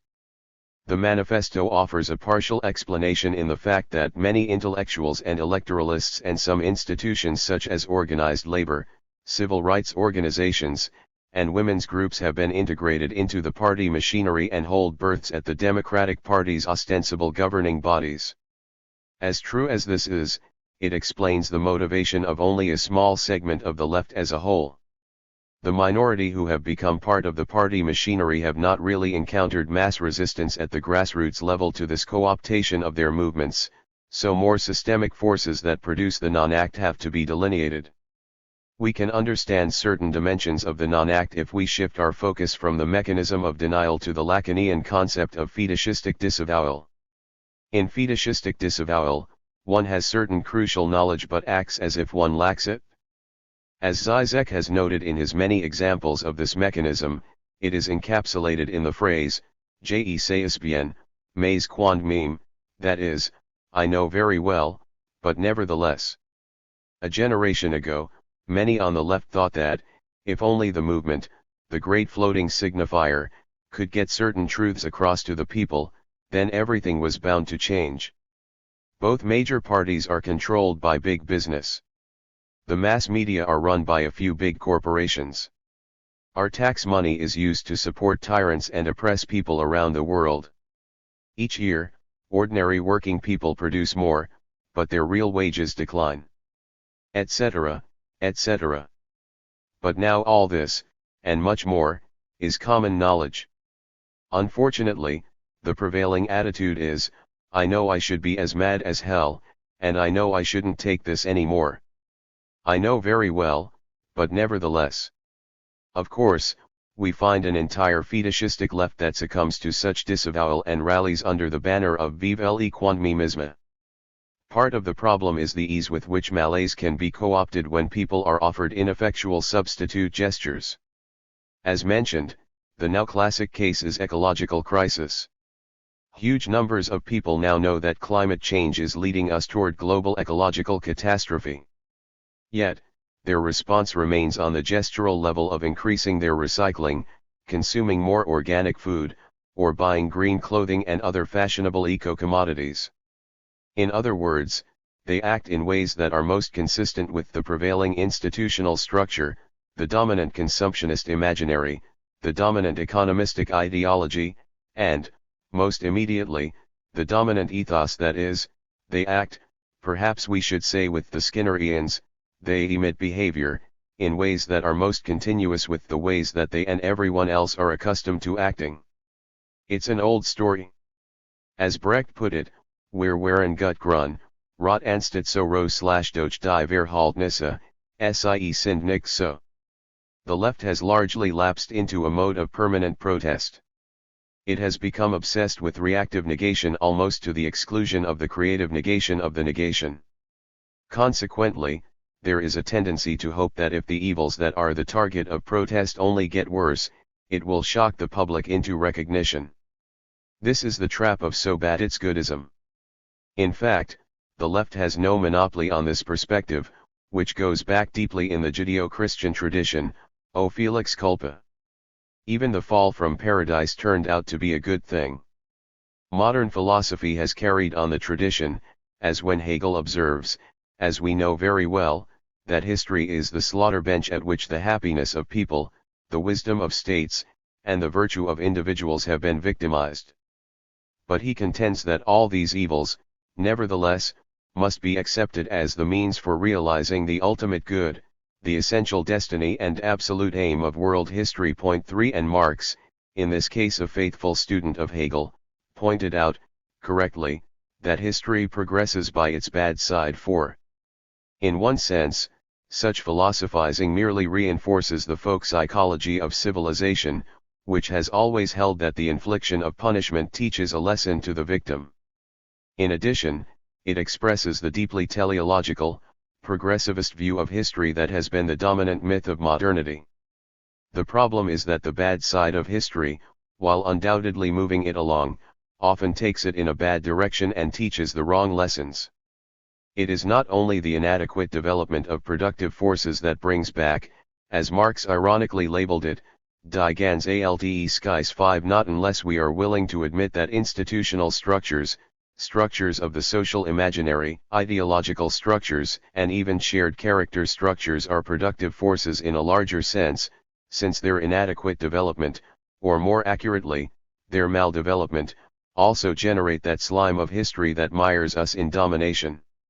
Late capitalism hardly lacks contradictions, and it would not be surprising if the masses would decide to junk rampant neoliberalism for the promise of job security, good housing, adequate medical care, and perhaps protection from the most conspicuous forms of poisoning their air, water, and food supply. If a tough war on crime, rigid economic protectionism, and a harsh crackdown on illegal immigrants were thrown in, they might clamor with even more enthusiasm for an interventionist state. The disquieting but inescapable conclusion is that the transformative contradictions might very well transform in a rightist, authoritarian, or even fascistic direction. Contradictions do not lead anywhere in particular when taken in abstraction from the institutional structure and political culture within which they emerge. When social contradictions are looked at with a degree of abstraction, e.g. as contradictions within an economic system, left turns and right turns might seem equally plausible. When looked at concretely, in the context of the totality of social relations, they can be expected to lead in a direction determined largely by the prevailing institutional structure and the dominant political culture. If one were to predict on this basis what kind of future world is most likely, barring our success in the project of discovering the secret of how to turn the direction of history, one might be forced to conclude that, sadly, it is a spectrum of possible eco-fascisms, ranging from the relatively friendly and constitutional to the relatively brutal and genocidal, as a desperate response to social and ecological crisis. A second possible scenario would result from a continuing failure to respond either desperately and brutally or wisely and humanely to these crises: global collapse, population crash, and barbarism. A third possibility, the one we need to manifest for, is, of course, a turning of the will of nature, of the will of the law, of the will of history. If we hope to make this turning possible, we must pose the question of what conditions exist that could offer the basis for a liberatory response to contradictions, or, to put it another way, a response that would infuse brute contradictions with reason, passion, and imagination, and transform automatistic contradiction into creative contradiction. We must conclude that on this topic Hegel and Alcoholics Anonymous are right. Acts of will, good intentions, oughts, shoulds, and musts are not enough. As the former puts it, we reach an impasse if we remain on the level of moralitat, of abstract moral ideals and moralistic encouragement. Morality attains its fulfillment in Sittlichkeit, in which the right and the good are given ethical substance through their embodiment in history and in social reality. When this occurs, oughts and other normative terms take on new life, as they serve as links between imagined social possibilities and concrete social forms in which those possibilities can be realized. But the prior question remains of why movements for change have remained on the level of the gesture and the ought. In considering the problematic of developing transformative social praxis and understanding the barriers to such praxis, the concept of overdetermination is illuminating. This theoretical concept was introduced by Freud and then developed by Althusser and other thinkers. Freud applied the term to the processes of condensation or displacement in the dream work. In the first case, the dream image represents many ideas in the unconscious. In the latter case, a seemingly unimportant image represents a reality that is highly invested with libidinal energy. Overdetermination is often taken to mean multiple causation, perhaps taking the case of condensation as the paradigm, or following the apparent meaning of the word itself. However, multi-causality is only the most obvious dimension of the process, for there is always an implicit logic behind the appearance of multiple, reinforcing causes. On a deeper level, overdetermination means structural or systemic determination. The power of the determination can only be understood by grasping how the multiple determinants are expressions of the structure of a whole, whether a highly integrated, stable whole, a whole riddled with contradictions and in a process of decomposition, or something between these extremes. Althusser applies such concepts to the analysis of society, but he focuses overwhelmingly on the moment of contradiction within the social structure. He directs his attention to the ways in which contradictions can merge into a ruptural unity. 6. An illuminating exercise would be to re-examine his paradigm case, the Russian Revolution, considering the ways in which the phenomena he examined exhibit moments of both rupture and non-rupture, including in the latter case pseudo-rupture, or the ideological illusion of rupture, in which elements of character structure, social hierarchy, etc. are reproduced in a new guise. However, the question posed here is another one. It is the question of what we can discover about the overdetermination of action, or non-action, by the social system in its moments of non-contradiction, and how conscious social practice can effectively counter this determination and create new determinants in the relevant spheres. There are, at least, 4 spheres that are essential to the analysis of how social reality is generated, how it is maintained, and how it might be transformed. These spheres are the social institutional structure, the social ideology, the social imaginary, and the social ethos. The complex dialectic between these 4 spheres and various dimensions of these spheres must be explored in specific detail to make sense out of the senseless folly of the non-act. Since there is a dialectical relationship between the spheres, they should not be thought of as discrete realms. They are analytically distinguishable but at the same time dialectically identical with one another. The detailed analysis of this dialectic and the possibilities for transcending it cannot be undertaken here, but a brief sketch of the project might be helpful. The present analysis is in a strange way prefigured by Pascal's famous wager concerning the existence of God. The core of Pascal's analysis in the Pensée 7 focuses on how one is socialized into becoming a believer, while the present concern is how the individual is socialized into the dominant social system and how one might be socialized out of it. However, in both cases the subject is conversion. The word conversion derives from the Latin vertere, to turn, and com or con, meaning completely. A conversion is a radical turn. The question is how one can make a radical turn. Pascal's wager is often dismissed with disdain, for after all, how could it possibly work? One is asked to balance the rewards in the afterlife, eternal bliss, that one might gain from belief if one is right, against the posthumous cost of believing, nothing happens, if one is wrong, and then to bet on belief. One can only conclude that it is quite implausible that this balancing act could ever lead to real conviction. This objection is obviously valid. However, it overlooks all that is brilliant in Pascal's analysis and in fact misrepresents his position by taking one point in abstraction. In Pensée 245, Pascal says that there are 3 sources of belief, which he specifies as reason, custom, and inspiration. Each of his sources is paralleled by a sphere of determination in the present scheme of explanation.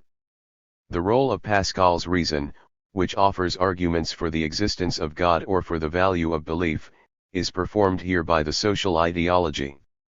The role of custom, which for Pascal means religious rituals, is performed here by the social ethos, and the role of inspiration, which refers to appeals to feelings and emotions tied to certain images, is performed in the present analysis by the social imaginary.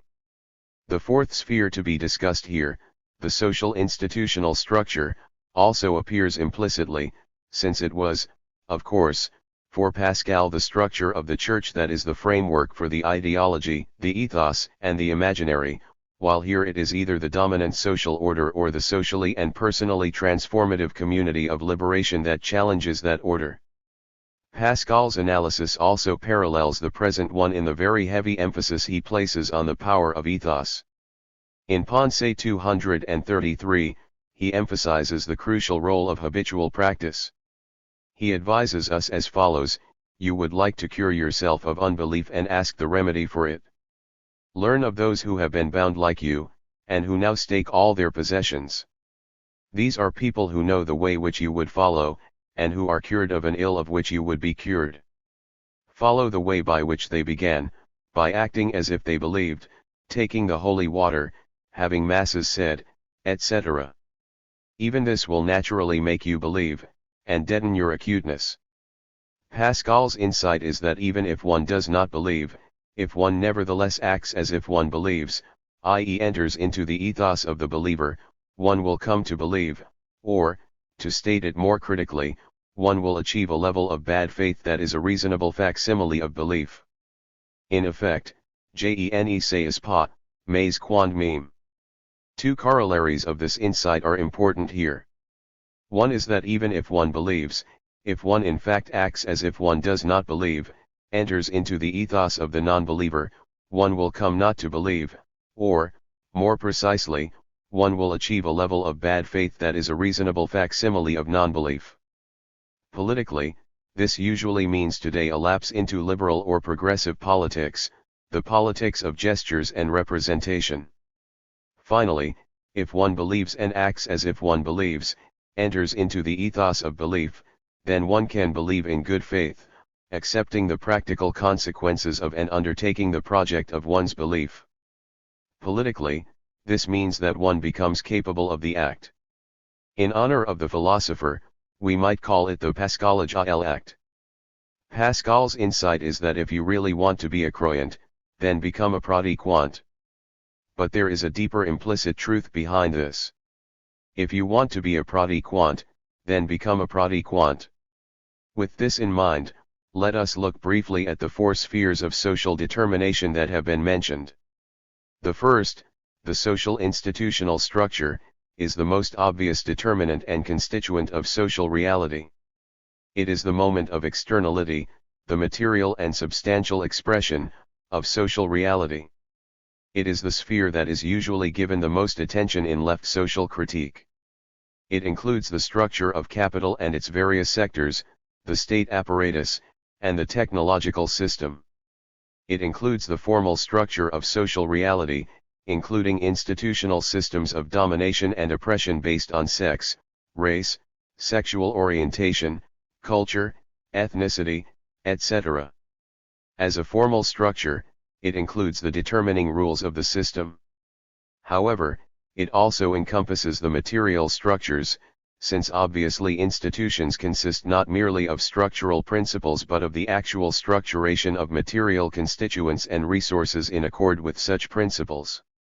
Although the institutional structure is the most conspicuous sphere of social determination and the one analyzed most extensively, there remains a need for a deeper and more complex dialectical investigation of the interrelationship between its constituent elements and its interaction with the other spheres of social determination. For example, there are important dialectical interactions, ranging from mutual reinforcement to highly antagonistic contradiction, between productionist and consumptionist institutions, and also between these institutions and both consumptionist and productionist forms of social ideology, forms of the social imaginary, and forms of practice, ethos. The second sphere consists of that social ethos, habitus, or structure and content of practice in everyday life. Insofar as it includes the content of social practice, it intersects with the institutional structure, but it also constitutes part of the collective subjective dimension of the dominant system. Ethos encompasses the prevailing cultural climate of a community or society, its habits, its linguistic expression, its gestures, its rituals. Ethos is the sphere of certain satisfactions and gratifications that accompany practices, either within the confines of the system of domination or beyond it. Ethos is the sphere of social psychological reality. It can only be understood through a very specific analysis of everyday life and all the habits, practices, gestures, and rituals that it entails. This is the area that is neglected most in left social analysis, but as the discussion of Pascal's wager indicates, it is perhaps the most crucial area for the establishment or transformation of patterns of behavior and forms of consciousness. The third sphere is the social imaginary. This is the sphere of a society's or community's collective fantasy life. It includes socially conditioned self-images, commodity images, and images of the other. It includes the prevailing myths and paradigmatic narratives in contemporary society. It is a sphere in which the elements of a productionist imaginary, a consumptionist imaginary, a patriarchal imaginary, a nationalist statist imaginary, and a technological imaginary interact dialectically. It is related to certain preeminent institutions of the imaginary, such as advertising, marketing, mass media, the arts, and mass culture in general. It includes many of the phenomena that the Frankfurt School investigated as part of the culture industry and that situationism uncovered in the society of the spectacle.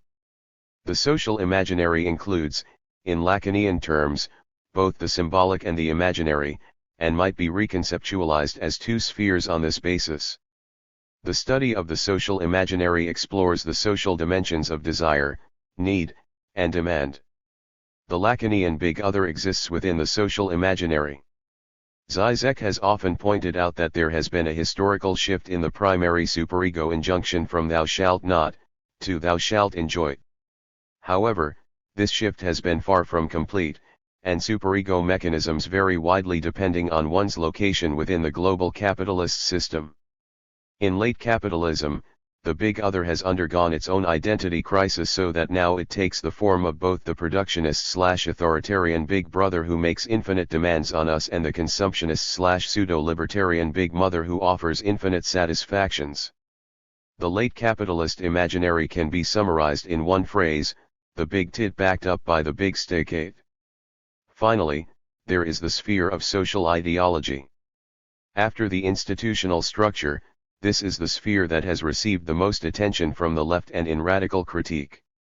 The sense in which the term ideology is used here follows generally the traditional usage in critical theory. 9 An ideology is a system of ideas that purports to be an objective depiction of reality but in fact constitutes a systematic distortion of reality on behalf of some particularistic interest or some system of differential power.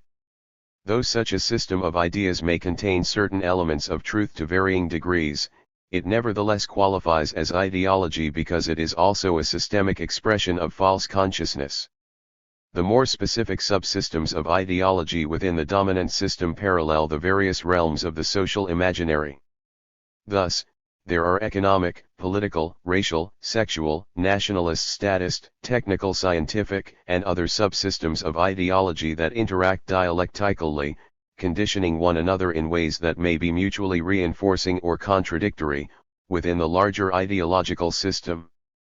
The quasi-hegemonic ideological sector in the present era is that of economistic ideology, and there is a dialectic between the productionist and consumptionist dimensions of this sector.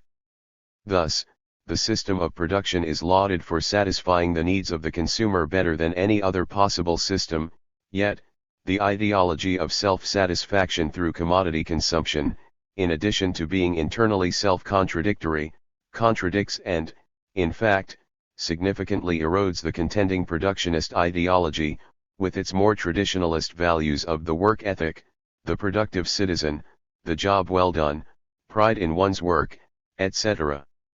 Ideology is propagated especially through a range of ideological institutions, including discursive media, newspapers, magazines, news programs, talk radio, advertising, marketing, schools, churches, and conventional wisdom as expressed in public opinion. We should not overlook, of course, the discourse of the university, systems of knowledge that are ultimately at the service of power, whether in formally academic or non-academic expressions. The discourse of the little masters is at the service of the master. We have seen an ever-increasing dominance of economism, and, in particular, of its consumptionist dimension, on a global level, especially in the advanced industrial societies. This has been carried out above all through consumptionist institutions, the consumptionist imaginary, consumptionist ideology, and a consumptionist ethos. This is not to say that the productionist dimension of economism is not also crucial, as is nationalism/statism. Strongly productionist or disciplinary institutions such as the prison, the school, the office, the factory, and the military rely more heavily on productionist ideology, the productionist imaginary, and a productionist ethos for support and legitimacy. Yet, there are always multiple interactions. Thus, schools and the military, for example, are legitimate not only by productionism but by the consumptionist image of personal success and upward mobility. Economic enterprises are legitimate not only by the various moments of economism, but also by nationalism/statism, through concepts such as the national interest and national power. It is important to understand the complex dialectic between these various moments if we are to comprehend the power of the system of domination to resist transformation. But though we need to understand all the moments in themselves, the relative significance of these moments must also be considered.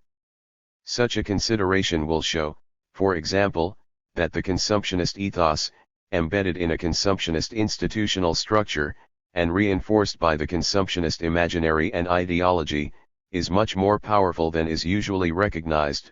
Because of ideological lag, many of our clichés and stereotypes remain productionist, even as the society becomes institutionally, imaginarily, and ethodically much more consumptionist. The point of such analysis is not only to understand how these various spheres determine and reinforce the existing patterns of thought and action, or to comprehend the nature of their current processes of evolution and transformation. It is also to understand what must be done if patterns of thought and action are to emerge that truly challenge and begin to overturn the system of social domination. It points to the conclusion that an effective movement for social transformation must consist of a growing community whose members are in the process of creating for themselves a different institutional framework for their everyday lives, a different social ethos that emerges in the actual living of those lives, and a different social imaginary and non-ideological social, counter, ideology expressed in their ideas, ideals, aspirations, beliefs, desires, passions, and fantasies. We must ask what kind of, non-programmatic, program and transformative vision might appeal to those who believe in a world that is free, just, democratic, cooperative, and ecological, and more importantly, that might actually lead to the creation of communities of liberation that break decisively with the dominant institutional structure, social imaginary, social ideology, and social ethos. Such a transformative program would envision the creation of personal relationships and primary groups, families, affinity groups, base communities, in which caring, cooperation, freedom, justice, and democracy are part of the practice of everyday life. It would foresee the creation of new liberatory communities, democratic eco-villages and towns, and democratically self-managed enterprises. It would imagine the creation of democratic participatory media, arts, music, film, and video.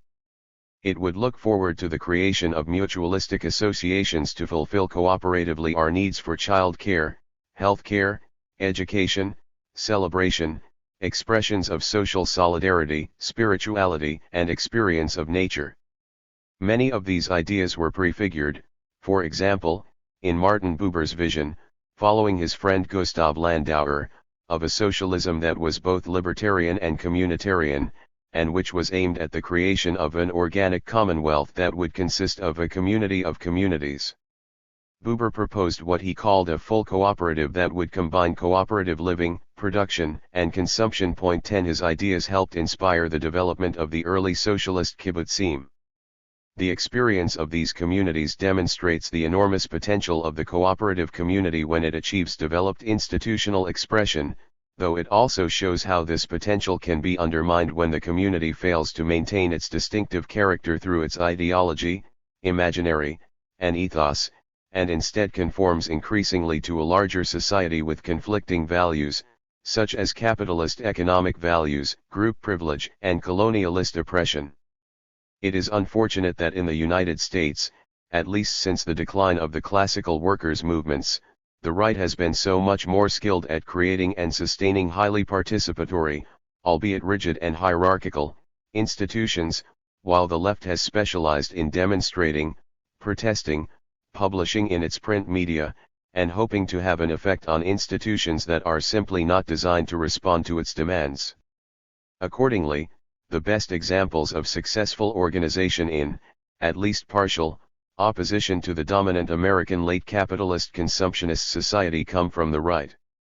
The rapid growth and internal strength of many right-wing movements can be attributed in large part to their success in grassroots organization, and in creating institutions and practices that fulfill primary social needs and address diverse aspects of the lives of their members. This is particularly true of the religious right, which includes in the United States tens of millions of active participants who find support for their beliefs and ideals in the everyday practice of their local church, which is in effect a highly participatory grassroots community. Such a small primary community offers to its members a distinctive ethos, a form of life that synthesizes ideas, beliefs, images, symbols, rituals, practices, habits, and organizational forms. The members of the group find in the community a comprehensive social environment that structures much of their everyday lives. In the most developed of these communities it includes classes, study groups, and other educational activities, a range of social groups based on age, sex, marital status, or interests, recreational activities, camps and retreats, counseling and consolation in times of difficulty, and beyond a local group, an extensive system of external ideological support, including magazines, books, CDs, DVDs, and complete radio and television networks with diverse programming, all of which reinforce the values and practices of the primary group. To this must be added, of course, the core of more formalized ritualistic behavior that is central to religious practice. The manifesto points out a highly significant development when it notes that since they are no longer rooted in neighborhoods, the left social movements, in general, seem uninterested in mounting popular mobilizations against foreclosures and other evictions, repossessions, and rent gouging, and lack a language with which to discuss the relation of rising food prices with the zooming prices of oil and speculation in commodities markets. 11 The words no longer are significant, since they impel us to think back to the time in which radical social movements in the United States were rooted in such communities, most notably during the heroic periods of the classical workers' movement and the civil rights movement. A social movement that aspires to fundamental social transformation must once again be rooted in primary and grassroots communities, in neighborhoods, in workplaces, in personal and family life, and in all of people's everyday social interactions. It will then be able to mobilize the base because it will in a strong sense have a base. Though primary or base community organization is almost entirely alien to the current mainstream American left, on the global scale it has been important to major radical and revolutionary movements. One of the most instructive examples of the socially transformative small community is the history of the Christian base communities of Latin America that were inspired by liberation theology. These communities began to flourish in the 1960s and 1970s and developed into an international movement of perhaps several 100,000 groups. One study estimates that there were as many as 80,000 in Brazil alone in the mid-1980s, and many millions of participants. Individual base communities range in size from a few dozen to over 100 members. Members meet frequently for religious celebrations, Bible study with an emphasis on the social justice message of the Hebrew prophets and the Gospels, and political activism centering on the ideas of social liberation and the preferential option for the poor. These communities have had an enormous influence on social justice and revolutionary struggles in South and Central America, and can certainly be given some credit for the fact that some variety of left regime is now in power in almost every country in Latin America. Another important historical example that is at least as instructive is the Gandhian Sarvodaya, welfare of all, movement in India, which inspired many millions and was a central force in overthrowing the British Raj. This movement will be discussed in detail below 12, but it will be useful to summarize its contribution briefly at this point. The movement had certain shortcomings from which we can also learn, e.g. a naive faith that exploiters would be moved to voluntarily redistribute their wealth, but its enormous accomplishments are instructive and inspiring. One of Gandhi's goals was that small groups of committed activists would form an ashram in each village throughout India. In Sarvodaya's usage, The term ashram meant a political and spiritual base community in which the members lived communally. It was seen as a step toward the establishment of Sarvodaya villages, in which the cooperative principles of the movement could be practiced in a more comprehensive manner. In addition, it was hoped that eventually every village in India would have a Gram Sevak, a well-trained and self-disciplined full-time Sarvodaya community organizer. The larger goal was a system of village Swaraj, meaning democratic self-rule and economic self-management in the local community.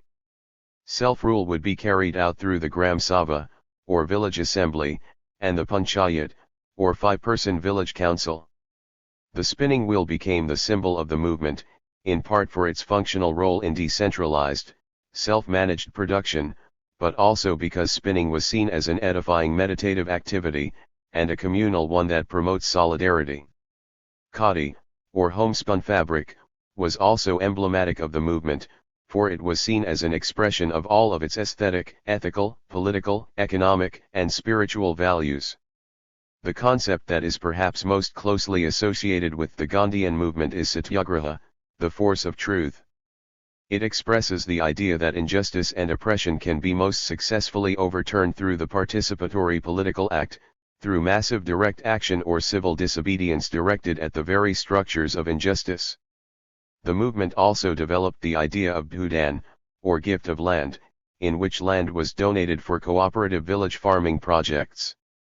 Though it never succeeded in making cooperative production the norm in Indian agriculture, 5 million acres of land were put into cooperative projects.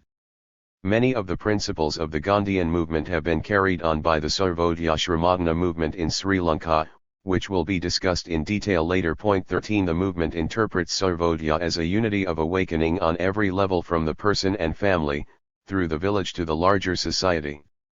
Shramadana means a gift of labor. The movement has created a 5-stage development process. It begins with the members of a village community perceiving a problem and then discussing it with Sarvodaya field workers.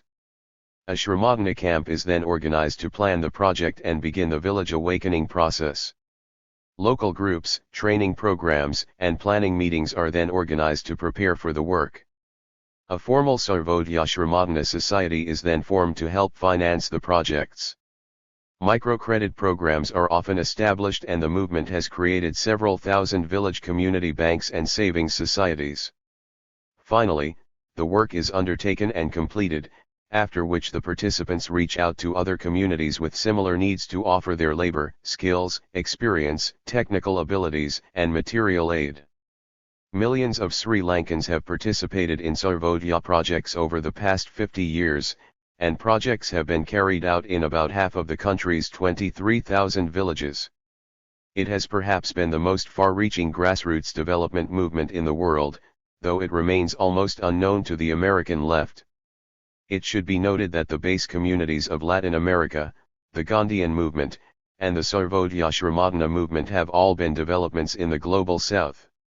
The American left might be in a less dispirited and directionless state were it willing to find inspiration in movements and experiments that are outside the framework of Western modernity, or Western postmodernity for that matter.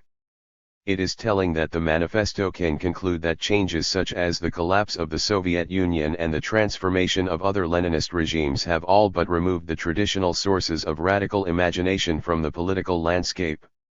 However, if the radical imagination of the left was reduced to getting its inspiration from Leninist bureaucratic state capitalist regimes, then the problem was much deeper than collapse or mutation on the part of these regimes. The manifesto contends that despite all of its warts, the ideological anti-capitalism, anti-imperialism, the military power of the Soviet Union, and its promise of liberation filled the hearts of millions of oppressed people in the West as well as the global South with hope. However, by the time of its demise, the appeal of the USSR had dwindled all over the West, and many in the global South who strategically allied themselves to varying degrees with the Soviet Union in an era of Cold War polarization had no such illusions. They meaning especially the masses of people engaged in grassroots struggles, often had their own ideas of freedom, socialism, and self-determination and did not look to the USSR for the promise of liberation. It is unfortunate that radicals in advanced capitalist societies have not in general looked to the global south, apart from tendencies there that are strongly influenced by European political movements, for the reinvigoration of the radical imagination. The South has had and still has today an enormous amount to teach them, as shown by the movements just mentioned. There are many other examples, and, more importantly, a larger cultural context that generates them. As radical ecofeminists such as Vandana Shiva, Ariel Salah, and Maria Mies have pointed out, there are around the world age-old traditions of caring labor and mutual aid by women, peasants, and indigenous peoples that challenge not only the economistic, acquisitive values of capitalism, but the instrumentalist, dominating values that have plagued humanity since the origins of civilization in patriarchy and ancient despotism.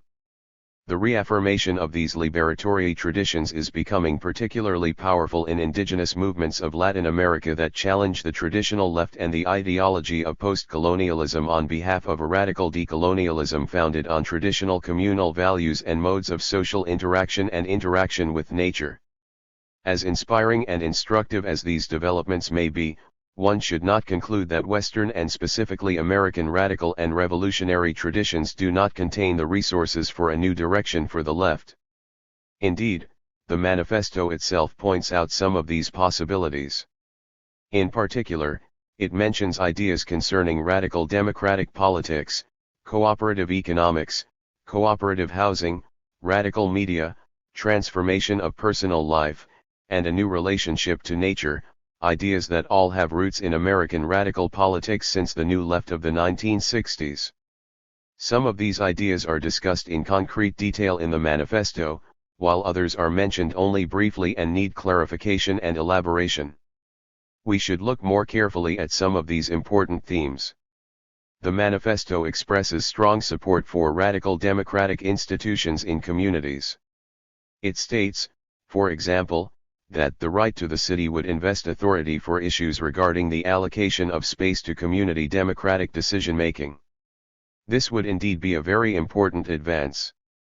Presumably, if this important authority could be democratically controlled by the local community, many other powers could also devolve to that grassroots level. However, the meaning of the community that has control is crucial. A deep and authentic commitment to radical participatory democracy would require placing decisions about space and many other key questions in the hands of institutions such as assemblies, councils, and citizens' committees, at the most basic levels, such as the neighborhood or town. In fact, some decisions could be even more decentralized if some responsibilities were allocated to, or perhaps better, appropriated by, assemblies and committees at the level of the block or section of the neighborhood. The degree to which abstract, formal democracy can be transformed into direct democracy will determine the degree to which a democratic ethos and a democratic practice can become integral to each citizen's life activities. Another point in the manifesto that is relevant to democracy in the community is what it calls fights for socialized medicine and for the expansion of mass public transportation. Both of these demands, as stated, are typical elements of liberal and social democratic programs. So we might ask how medicine and transportation might not only be more socialized, but also how they might be transformed in a radically democratic and participatory manner. To what degree could there be a radical decentralization of preventive health care to the neighborhood level through situating healthcare workers and medical clinics in each neighborhood, though obviously some technologies will require central locations. In addition to fulfilling the present need for mass transportation, we need to think about demassifying planning. To what degree can the siting and scale of housing, workplaces, shops, parks, recreational spaces, and civic centers be planned to minimize the need for individual or mass transportation and maximize the level of interaction and participation in the local neighborhood community?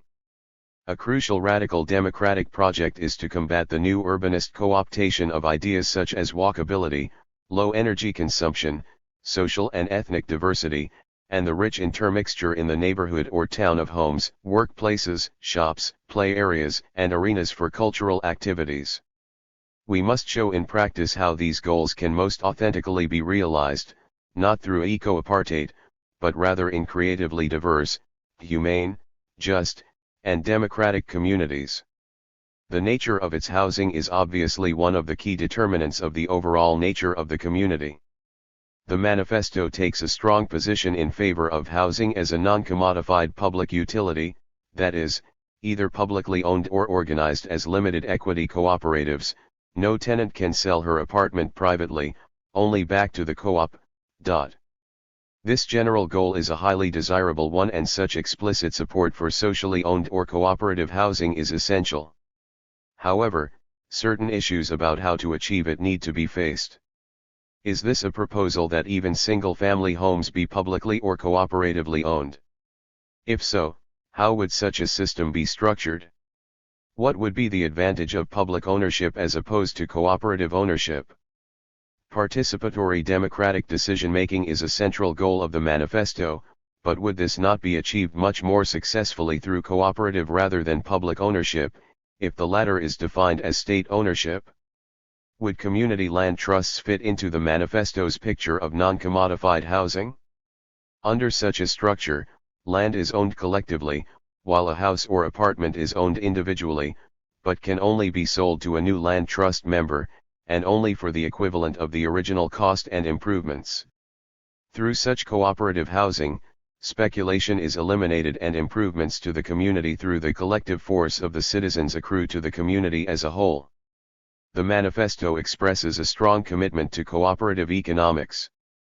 It advocates the founding of radical democratic institutions at the workplace, efforts to decommodify essential services, and new forms of collective ownership and control over the natural and productive resources.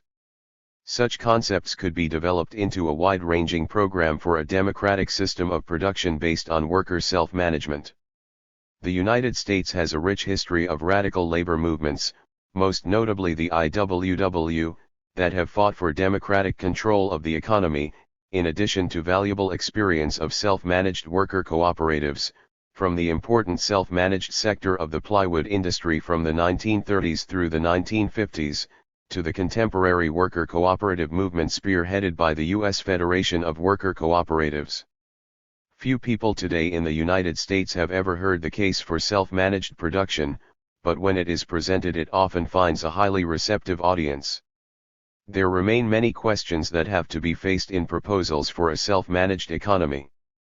The Mondragon cooperatives in Spain, the largest system of worker cooperatives in the world, with 84,000 workers, a cooperative bank, cooperative housing, a workers' university with 4,000 students, and a healthcare system, found that democratic decision-making becomes difficult if units grow to much more than 500 members.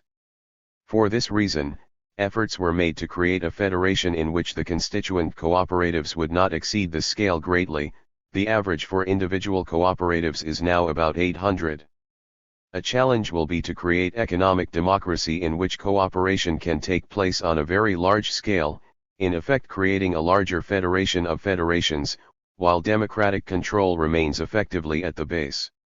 It must also be assured that there are no second-class workers, as emerged in the Mondragon system, and that all units and participants within the federation have a position of relative equality. Another challenge arises from the fact that even a large expansion of the cooperative, economically democratic sector would not in itself mean a thoroughgoing decommodification of economics, insofar as it would occur within a market system of exchange.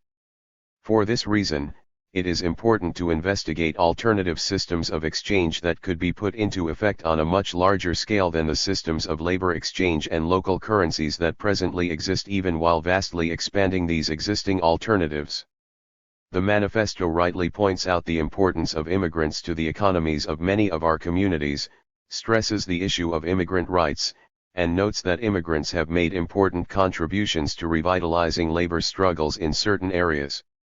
We might ask further whether some immigrant groups, whose members have much stronger communal ties and feelings of solidarity than does the general populace, and which are not as well integrated into the dominant consumptionist culture, might be capable of forms of cooperative and community-based organization that could be a model for other segments of the population.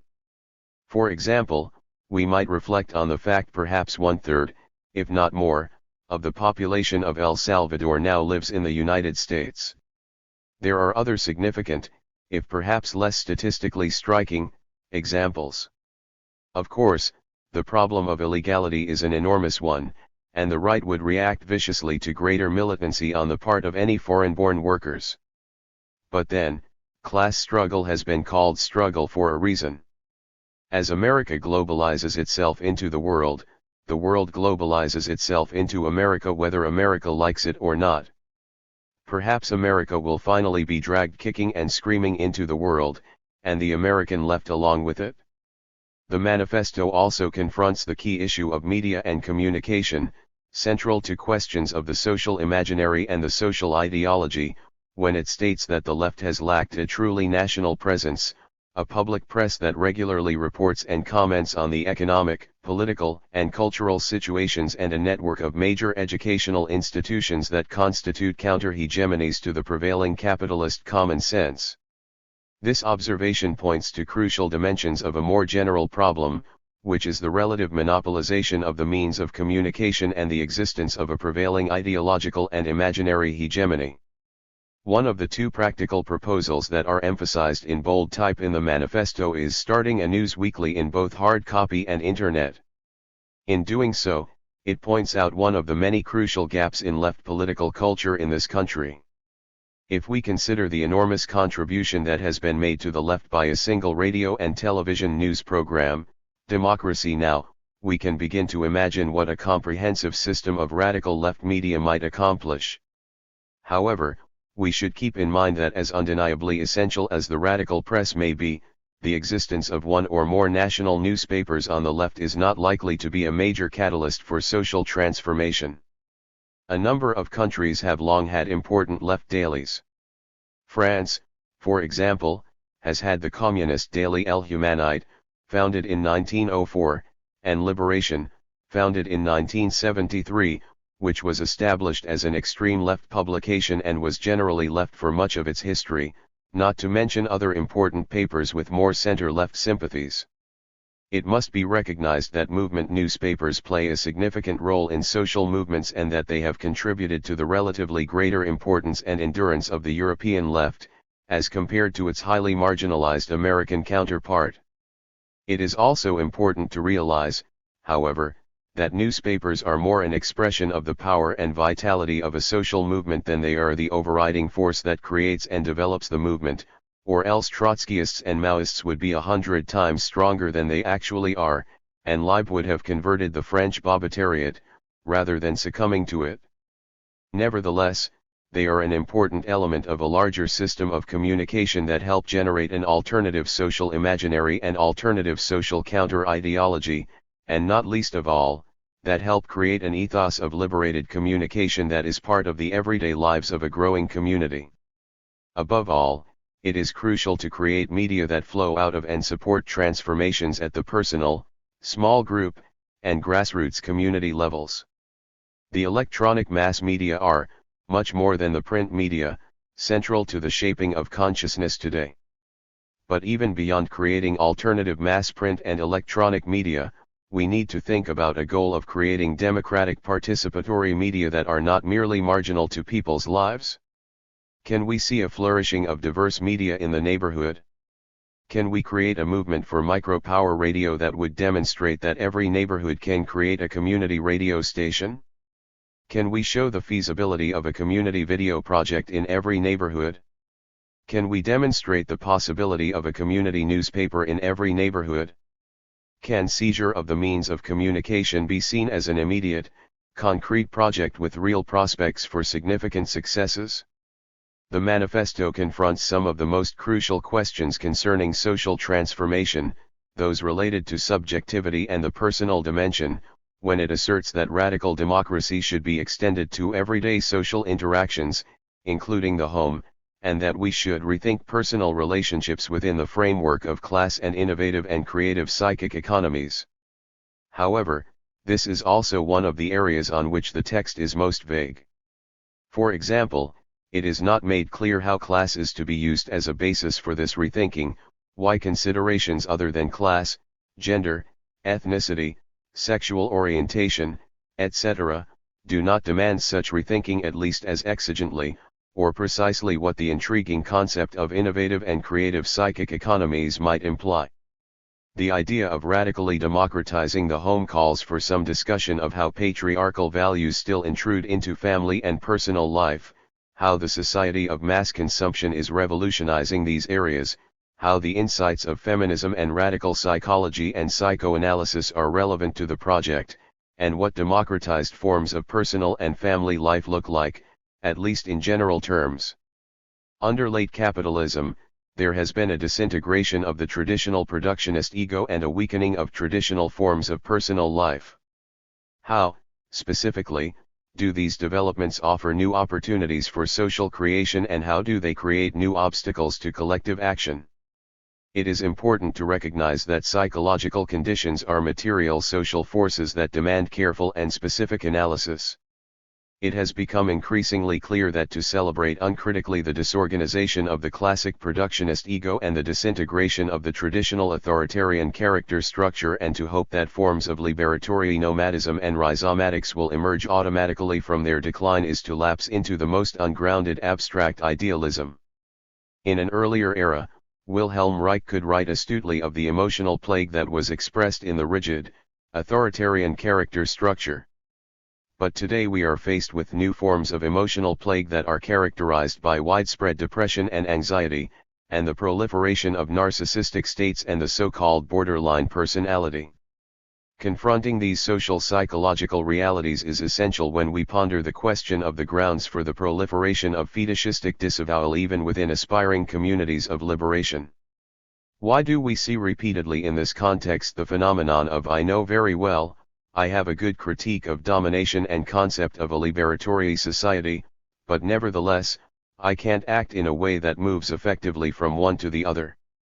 Why, instead of regenerative social creation, do we so often see forms of leftist repetition compulsion, either an automatistic reversion to the politics of permanent protest or an automatistic reiteration of abstract idealism through escapist utopian theorizing? It is obvious that the issue of the personal being the political must be explored in much greater theoretical depth and with much greater practical diligence than has been customary. And it is impossible to confront issues of personal and psychological transformation in a serious manner without considering how primary groups shape selfhood and personality. It is here that the transformative potential of small groups such as affinity groups and base communities seems so obvious. Could we use our radical imagination to envision a political movement in which every participant is a member of a primary group or micro-community of a dozen or more members who are collectively at work on embodying in their personal and communal lives values of love and compassion, solidarity and mutual aid, peace and justice, freedom and creativity? And what is true of human nature is also true of nature. Thus, the manifesto states wisely that we must rethink the relationship between nature and production. However, it says little about where this rethinking might lead us, or what other areas might have to be reconsidered if we take seriously our place in the natural world. Indeed, it is in general rather vague on questions of ecology and the natural world. From the formulation just cited, one would expect a discussion of the far-reaching implications of the fact that the dominant system of production has led us into the sixth great mass extinction in the entire history of life on Earth, and into catastrophically disruptive climate change. There is also a need for a consideration of why the society at large and the mainstream of the left in particular have been unable, even when having some recognition of the gravity of the crisis, to act accordingly, lapsing once more into fetishistic disavowal. The developing ecological catastrophe should be looked upon as more than another argument that capitalism functions rather badly. Instead, it should be seen as the ultimate intrusion of the traumatic real, something like a collective death sentence for humanity and much of life on Earth. We might begin to think seriously about what the conditions might be for a reprieve to be granted to us. Consider an example that shows with striking irony the degree of inaction that has been exhibited by the left. The Emirate of Abu Dhabi and private enterprise together are building a carbon-free, waste-free city for 50,000 inhabitants. The project, Masdar, is scheduled for completion within the next year. No doubt, the project will have many aspects worthy of the severest criticism.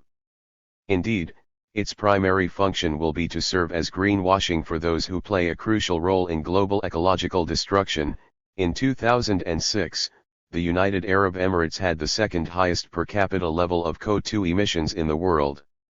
Nevertheless, it poses the question of why among the tens of millions of activists of the left around the planet even a relative few have not been able to come together somewhere to plan and create an eco-community that even remotely approaches such a scale, and that would achieve not only ecological soundness but also social justice and radical democracy. More fundamentally, there is a general failure to consider the profound challenge that ecological crisis poses for all of our dominant institutions and ways of thinking and perceiving. We need to ask what a truly ecological culture and system of production might look like, with some degree of specificity, as if we are actually planning to create them on some scale or another. We might try to imagine how radically such a social order must differ from the social world in which we live, which, if we are to speak honestly, must be called a culture of extinction, a culture of extermination, an ecocidal culture. We might ask whether the prevailing system of high technology and industrial production can continue to exist in any form, and if it cannot, what kind of just and humane system could possibly replace it? We might also ask what changes in culture, institutions, and personal relations might follow from the insights of ecofeminism concerning the connections between the quest to dominate nature and the system of patriarchy. We might ask how bi-original values and the idea of re-inhabitation might fit into radical politics. We might ask how the radical imagination can be directed toward the question of what forms an ecological selfhood, a radically ecological politics, and a future culture of nature might take. According to Thoreau's famous dictum, in wildness is the preservation of the world. 14 Is it possible that in wildness is the preservation of the left? Or even beyond its preservation, its regeneration? Another important subject addressed by the manifesto is the future of the nation-state. It asks, will nation-states reassert their autonomy, or are new political arrangements needed to ensure a world of growing equality and democracy? If so, what would they look like, within the current system of global power? If not, what are the arguments, under present conditions, for the possibility of state autonomy? These are important questions, and given the de facto concentration of power in the nation-state system and the system of transnational capital, we will have to judge in various cases whether a shift in the balance of power away from the nation-state or back toward it will be preferable, i.e. less disastrous. It should be added that it is not clear what state autonomy can possibly mean in a global corporate capitalist world order. We must recognize that both the nation-state and transnational bodies necessarily reflect their positions within the larger global system of power that has both statist and corporate dimensions.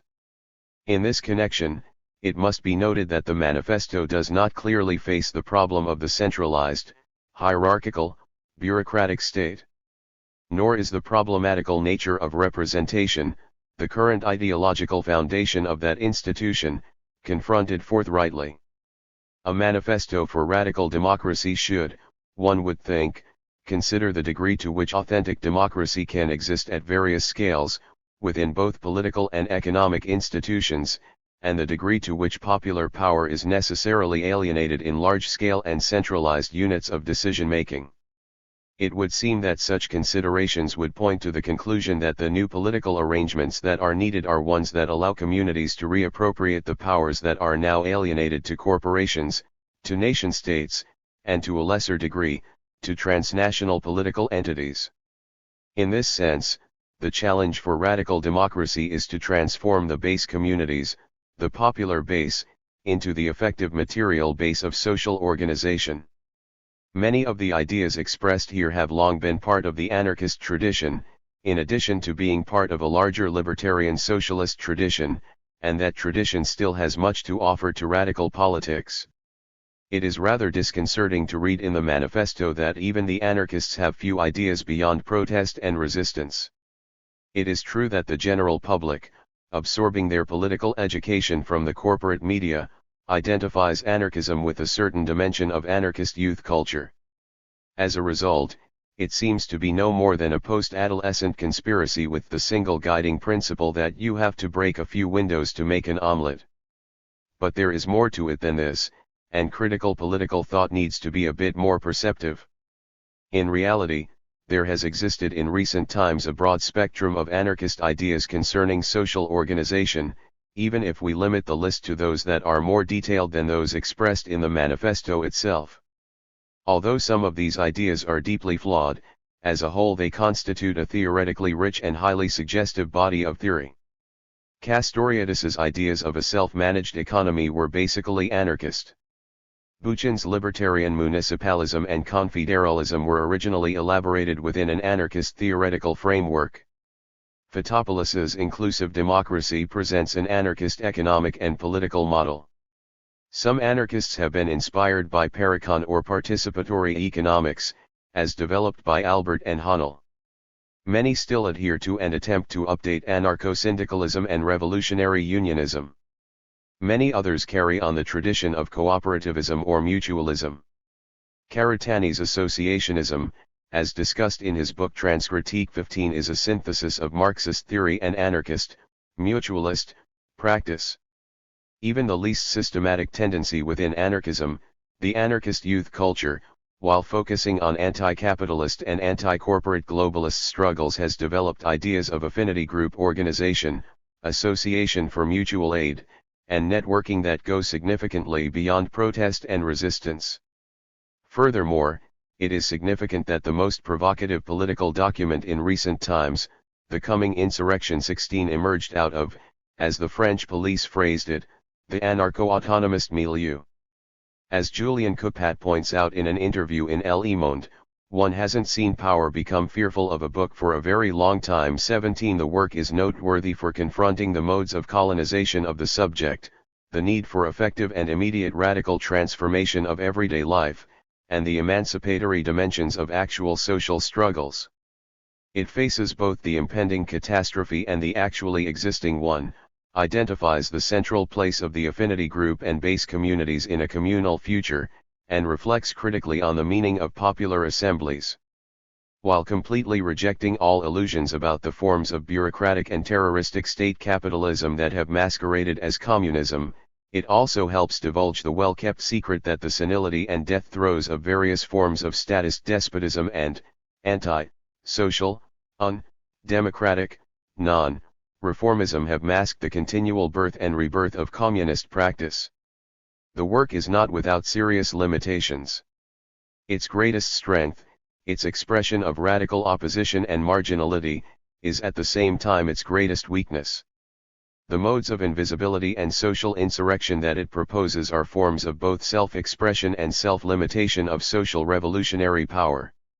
It leaves underdeveloped the most crucial modes of radical transformation that must be expressed through intensified social visibility, audibility, and we might even say tangibility, and it says little about the socially and ecologically regenerative action that is desperately needed. But what is significant is not the work's limitation. Limitations are easy to find everywhere, but the astounding fact that out of a moribund contemporary left can come such energy, creativity, and transformative vision. It is, in fact, evidence that there is still a left in the West, that there are still living seeds of liberation in the global rotten core. And perhaps a few more words should be added about that notorious anarchist youth culture. Those who lived through the aftermath of Hurricane Katrina saw many hundreds of young anarchists, and even thousands from the larger anarchistic movements, come to New Orleans and the surrounding region to help desperately needy communities that their state and corporate masters abandoned cruelly and murderously. They came with ideas such as organization based on non-hierarchical solidarity, self-determination on the level of the local neighborhood community, and the creation of lasting grassroots cooperative institutions. Some of these young people were willing to devote months or even years of their lives living in makeshift dormitories or tents, sometimes sleeping on floors, working long hours in unhealthy conditions, receiving no financial remuneration, using up their own savings, putting aside other plans for their lives to put these ideas into practice. Some describe their experience, despite all the tragedy, frustration, and betrayal that they endured, as the most fulfilling time of their lives. Yes, they also protested and sometimes got arrested, and they deserve recognition for their resistance. However, they deserve even more credit for the positive dimensions of both their vision and their action to save and restore communities. In conclusion, the manifesto is valuable for its analysis of the roots of the current social crisis. It shows that there are aspects, particularly economic ones, of this crisis that few have begun to comprehend adequately, and that need to be understood clearly. However, we know that awareness of crisis and even of its causes does not in itself lead to liberatory forms of social transformation. In a culture of denial, fetishistic disavowal, and co-optation, such knowledge is fairly easily assimilated into the dominant system of thought and practice. Its existence can even function as a form of legitimation of that very system and its illusions of freedom and openness to dissent. No manifesto can in itself create all the conditions for social, or personal, transformation, and needless to say, neither can any critique of a manifesto do so. But if a text is to function as a manifesto of radical politics, a manifesto that proclaims the need for a radical turning, it will offer to the reader, or perhaps even impose on the reader, something that will remain with and, indeed, haunt that reader. It will inspire specific, immediate, transformational action, the beginning of such a turning. I would suggest that it would perhaps offer something like this injunction. Create your own community of liberation. From this moment on, direct your most concerted efforts, your best work, and your greatest feats of imagination toward creating the impossible community, and do so first of all precisely where you are, with those around you. Doing so would not mean, as some might hastily conclude, a fetishism of the local and bare particularity.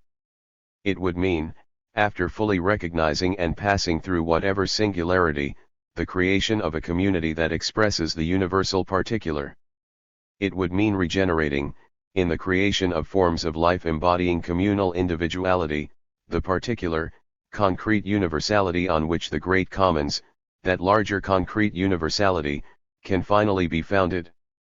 The tradition of communism, in its most meaningful and historically grounded sense, the most libertarian and participatory communism, is the tradition of the commons, the practice of humanity through 99% of its history. It is also, as Peter Linnebaugh shows so beautifully in the Magna Carta Manifesto 18, a deeply rooted tradition that lived on even in Europe into the medieval and modern periods and has only been suppressed in both the West and globally through the most concerted efforts of the centralist and imperialist nation-state, and the ruthlessly colonizing market economy. Communism, not as an ideology or abstract political program, but as communal practice, as the activity of commoning, may be the only possible transition to any liberatory form of socialism, at the same time that it already supersedes any future socialism that it may help create. In our present predicament, we seem to be faced with a coming community that is capable of almost anything except coming, and a coming insurrection whose destructive powers are much more evident than are its creative ones. We must retrieve the history of commons, the commune, and communism, and resituate our creative communal practice within that history. In doing so, we will help destroy the identification of communism and the common with certain ideological constructs that have been used to legitimate forms of state capitalism, bureaucratic centralism, and political vanguardism that have inevitably worked to dissolve ruthlessly the authentic communal sphere. In doing so, we will give a definitive answer to the paradoxical question: why is communism so good in practice, though it never seems to work in theory? That answer lies in the creation of forms of life that challenge, materially and experientially, the dualistic split between critical theoretical reflection and concrete communal practice. We might debate ad infinitum the question of whether another world is possible. However, we will only find a convincing answer by demonstrating that if something is actual, then it is undeniably possible. The answer lies in the realization of the impossible community. 3. The third concept of liberty. Theorizing the free community. From nature I come to the work of man. The idea of mankind being premised I shall prove that it gives us no idea of the state, since the state is a mechanical thing, any more than it gives us an idea of a machine. Only something that is an object of freedom is called an idea. So we must go even beyond the state, for every state must treat free men as cogs in a machine, and this it ought not to do, so it must stop. Hegel 1. The Senses of Freedom. Isaiah Berlin, in a famous essay popularized the idea that there are in modern political thought two main conceptions of freedom, which he called negative and positive. Ever since, debate has raged about the validity of his classification. There seems to be little doubt that he described a certain concept of negative freedom accurately. However problematical this concept may be, it has the merit of being a rather clear and distinct idea. It is what has generally been meant by freedom in the classical liberal tradition associated with theorists such as Hobbes, Locke, Mill, and Spencer. And it has been shared by their successors, including Hayek, Friedman, and Nozick, in what most Anglo-American observers call libertarian thought today. According to Berlin, the negative concept of freedom poses the question, what is the area within which the subject, a person or group of persons, is or should be left to do or be what he is able to do or be, without interference by other persons. 3. Thus, negative freedom means freedom from coercion and the threat of coercion.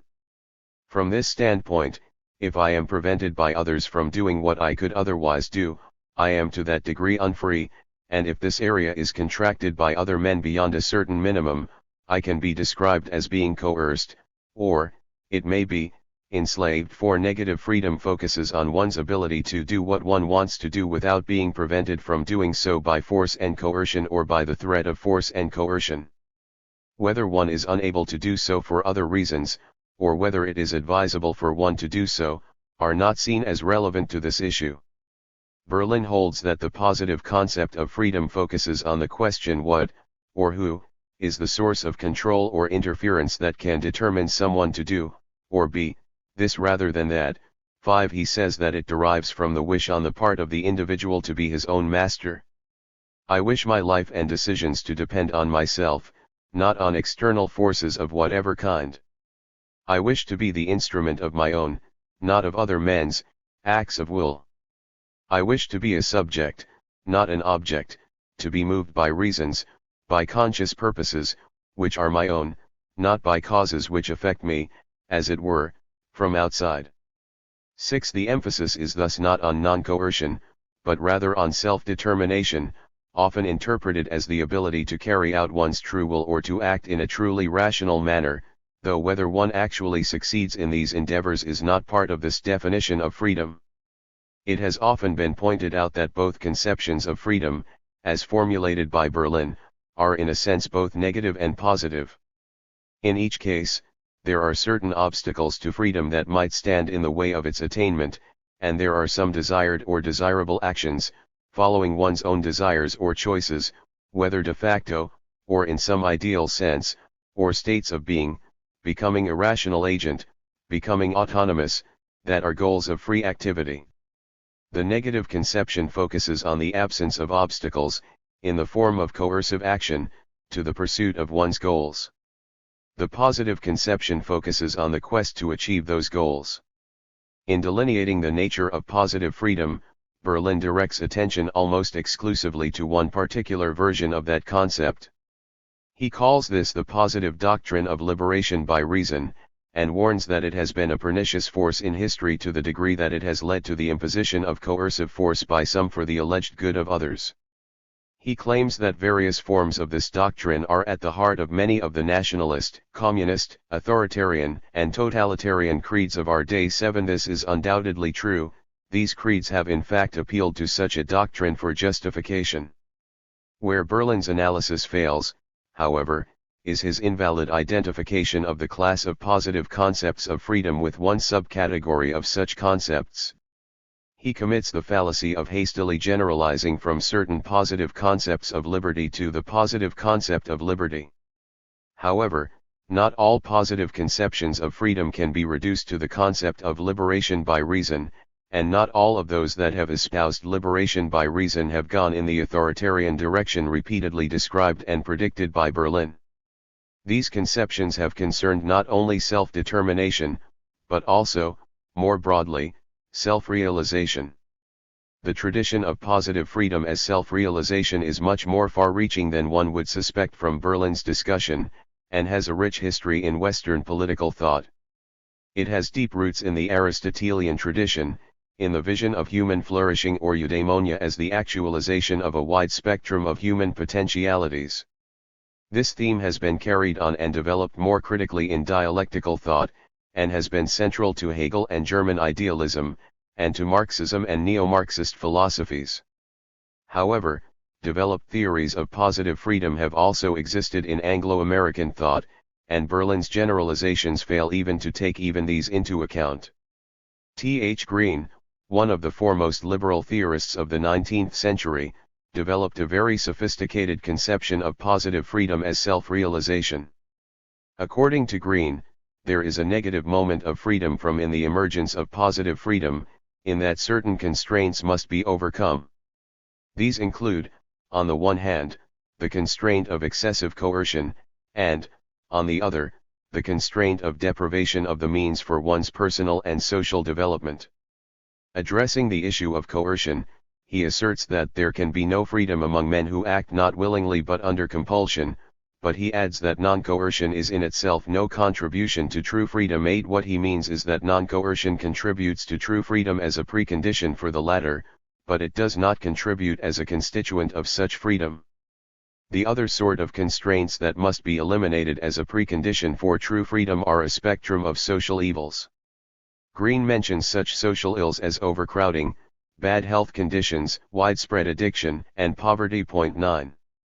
In the absence of these constraints, or, stated affirmatively, if the necessary preconditions for the emergence of true freedom are present, human beings can go on to develop their highest potentialities as social beings. Green cites St. Paul on behalf of the concept that this true freedom requires self-determination or agency.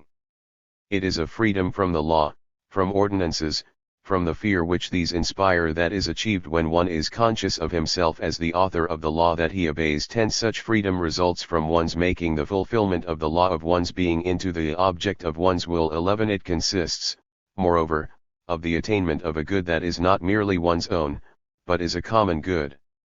It is a positive power or capacity of doing or enjoying something worth doing or enjoying, and is achieved in common with others. 12. More specifically, it is a form of social self-realization that includes such constituents as good health, proper education, sound housing, economic security, moral responsibility, shared social values, and active participation in the political community.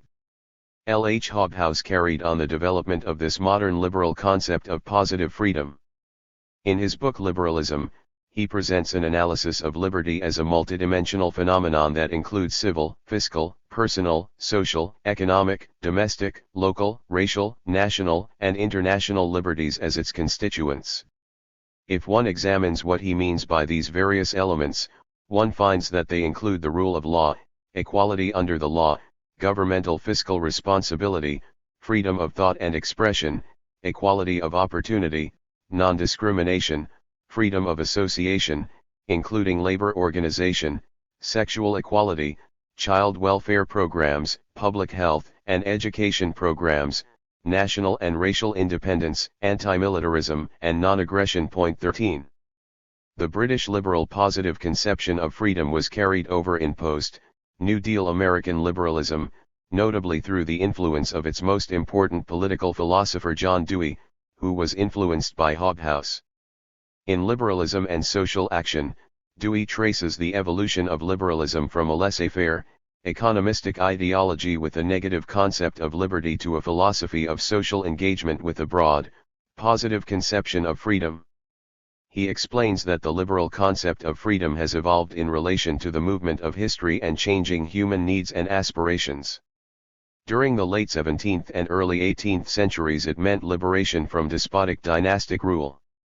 A century later it meant release of industrialists from inherited legal customs that hampered the rise of new forces of production.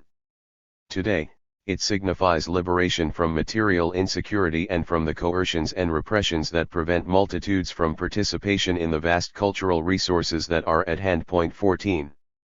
When he explains the core of the renascent liberalism that he defends, he does so entirely in terms of positive freedom as self-realization.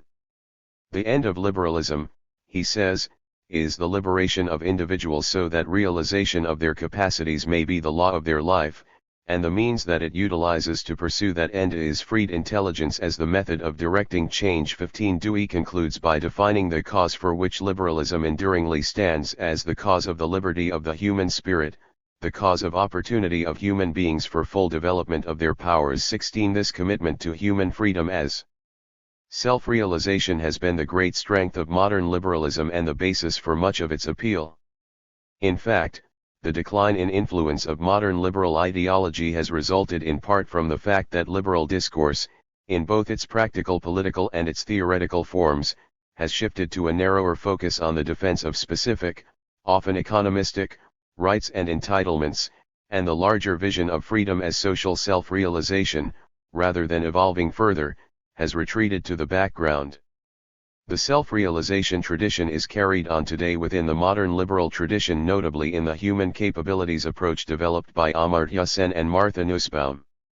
It is obvious that the realization of human capacities can reasonably be formulated as the attainment of a kind of positive freedom, and this is, in fact, what Sen does in his book Development as Freedom, in which he discusses development in relation to a many-dimensional substantive freedom. 17 If the human capabilities approach is interpreted in this way, it encompasses both positive and negative aspects of freedom, but constitutes as a whole a positive self-realization conception.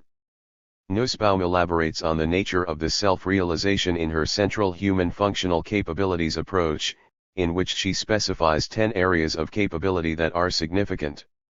These include 1. Life, 2. Bodily health, 3. Bodily integrity, including freedom of movement, freedom from aggression, and sexual and reproductive freedom, 4. The senses, imagination, and thought, including educational and cultural opportunities, freedom of expression, and religious freedom, 5. The emotions, including freedom of personal development and freedom from fear, 6. Practical reason, including freedom to plan one's own life and freedom of conscience, 7. Affiliation, including the ability to develop social feelings and relationships, freedom of speech and assembly, dignity and freedom from arbitrary discrimination, 8. Relationships to other species, development of an engaged relationship to the natural world, 9. Play, access to various forms of enjoyment, and 10. Control over one's environment, including freedom of political participation, the right to hold property, freedom from arbitrary interference, and the right to rewarding and dignified work. Point 18. If an approach such as Nussbaum's is looked upon as a theory of positive freedom, it is one that is not easily subject to the extreme abuses against which Berlin constantly warns. Its larger focus is on freedom in the positive sense of opportunity to attain certain states of being that are identified with the human good, but it also includes a strong dimension of negative freedom, since this is also a precondition for such opportunity to exist. Nevertheless, it is plausible that arguments could be made on the basis of such a conception for a level of social coercion that is far beyond what would be acceptable to classical liberals and to many anti-authoritarians and libertarians, both right and left. It touches on the issue of self-determination, in point 4, but does not make this a central area of concern or critical analysis. Point 19. Despite such limitations, it must be recognized that the modern liberal positive concept of freedom developed over the past century and a half includes, in some form, all the elements of the anarchist conception of freedom defended here: the absence of coercion, the attainment of personal and social self-realization, and the existence of agency or self-determination.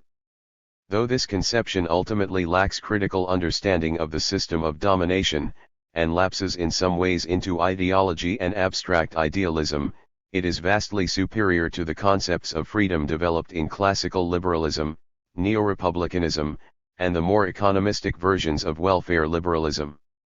Though lacking a strong critical dialectical dimension, it is a significant theoretical step in the direction of the conception of freedom that is defended here.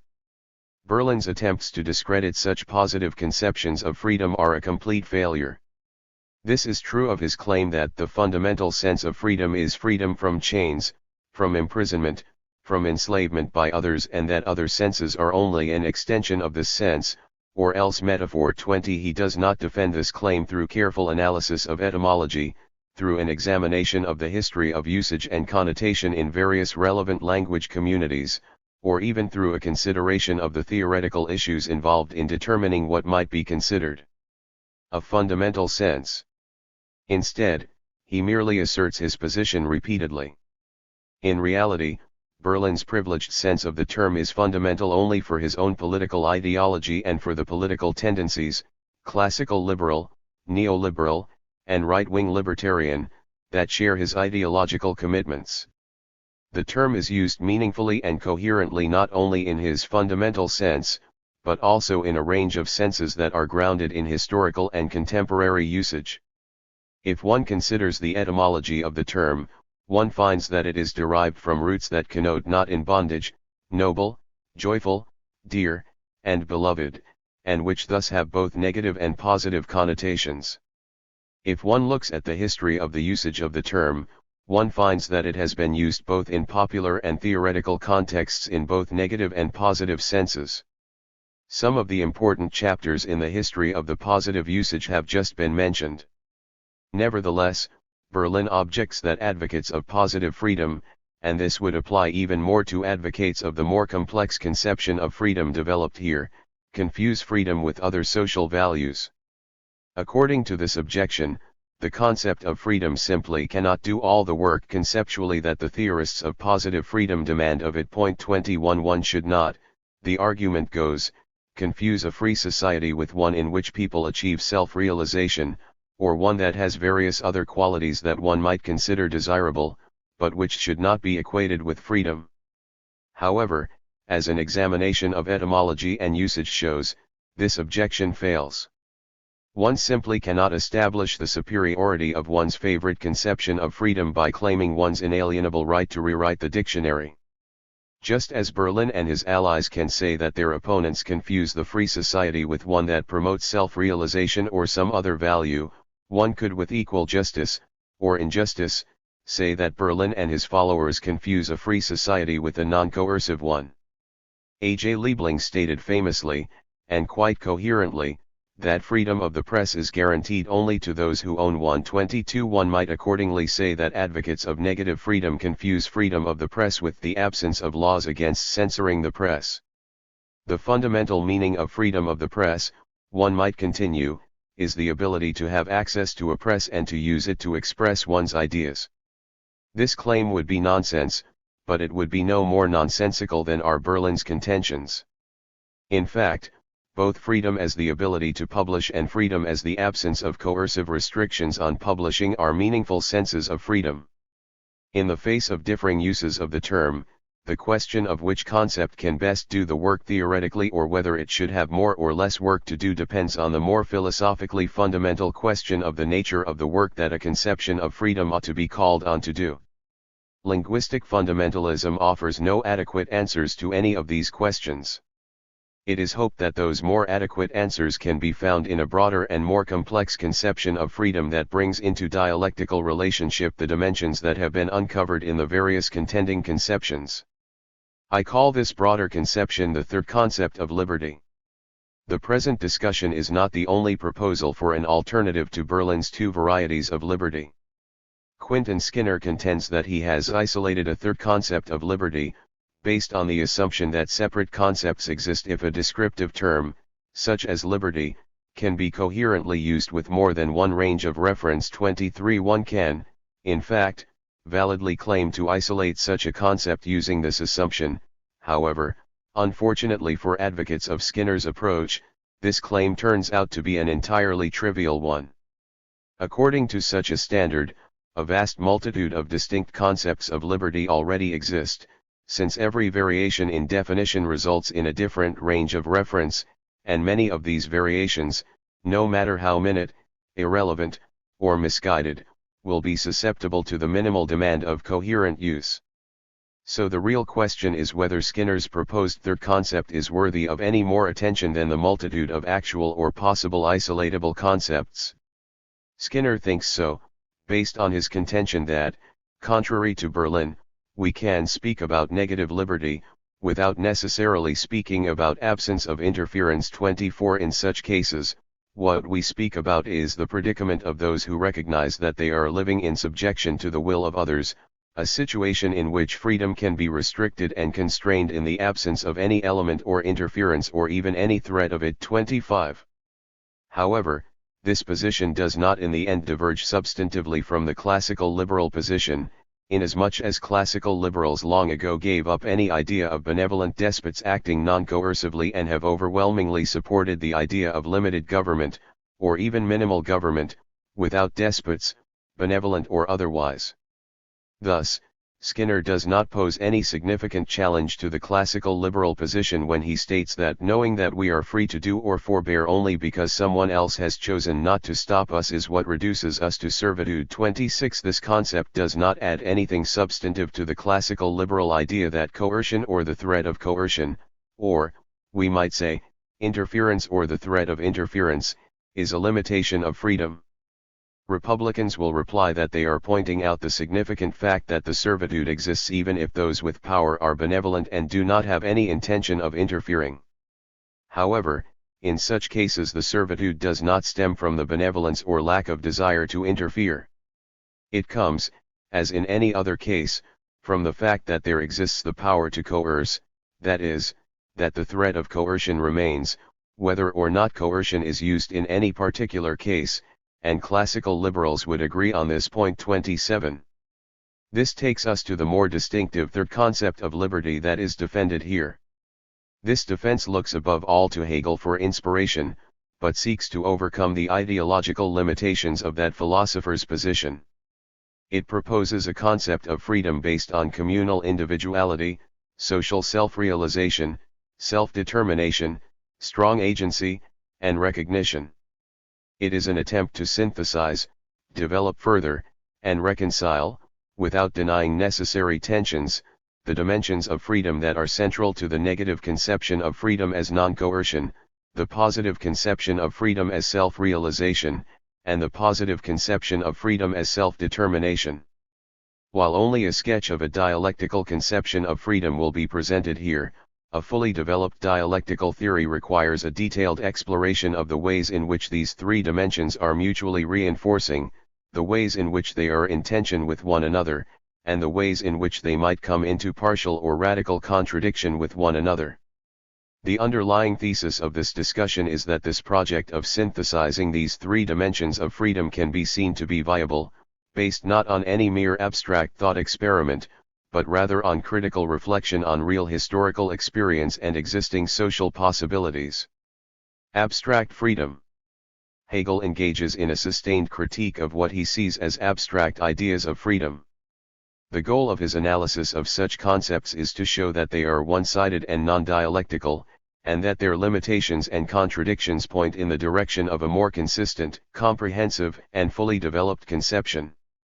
Though they contain a moment of truth that can and ought to be developed, they fail to recognize the complexity of phenomena, including those most fundamentally related to the self and one's experience, and fail to understand phenomena within the context of a larger matrix of determination.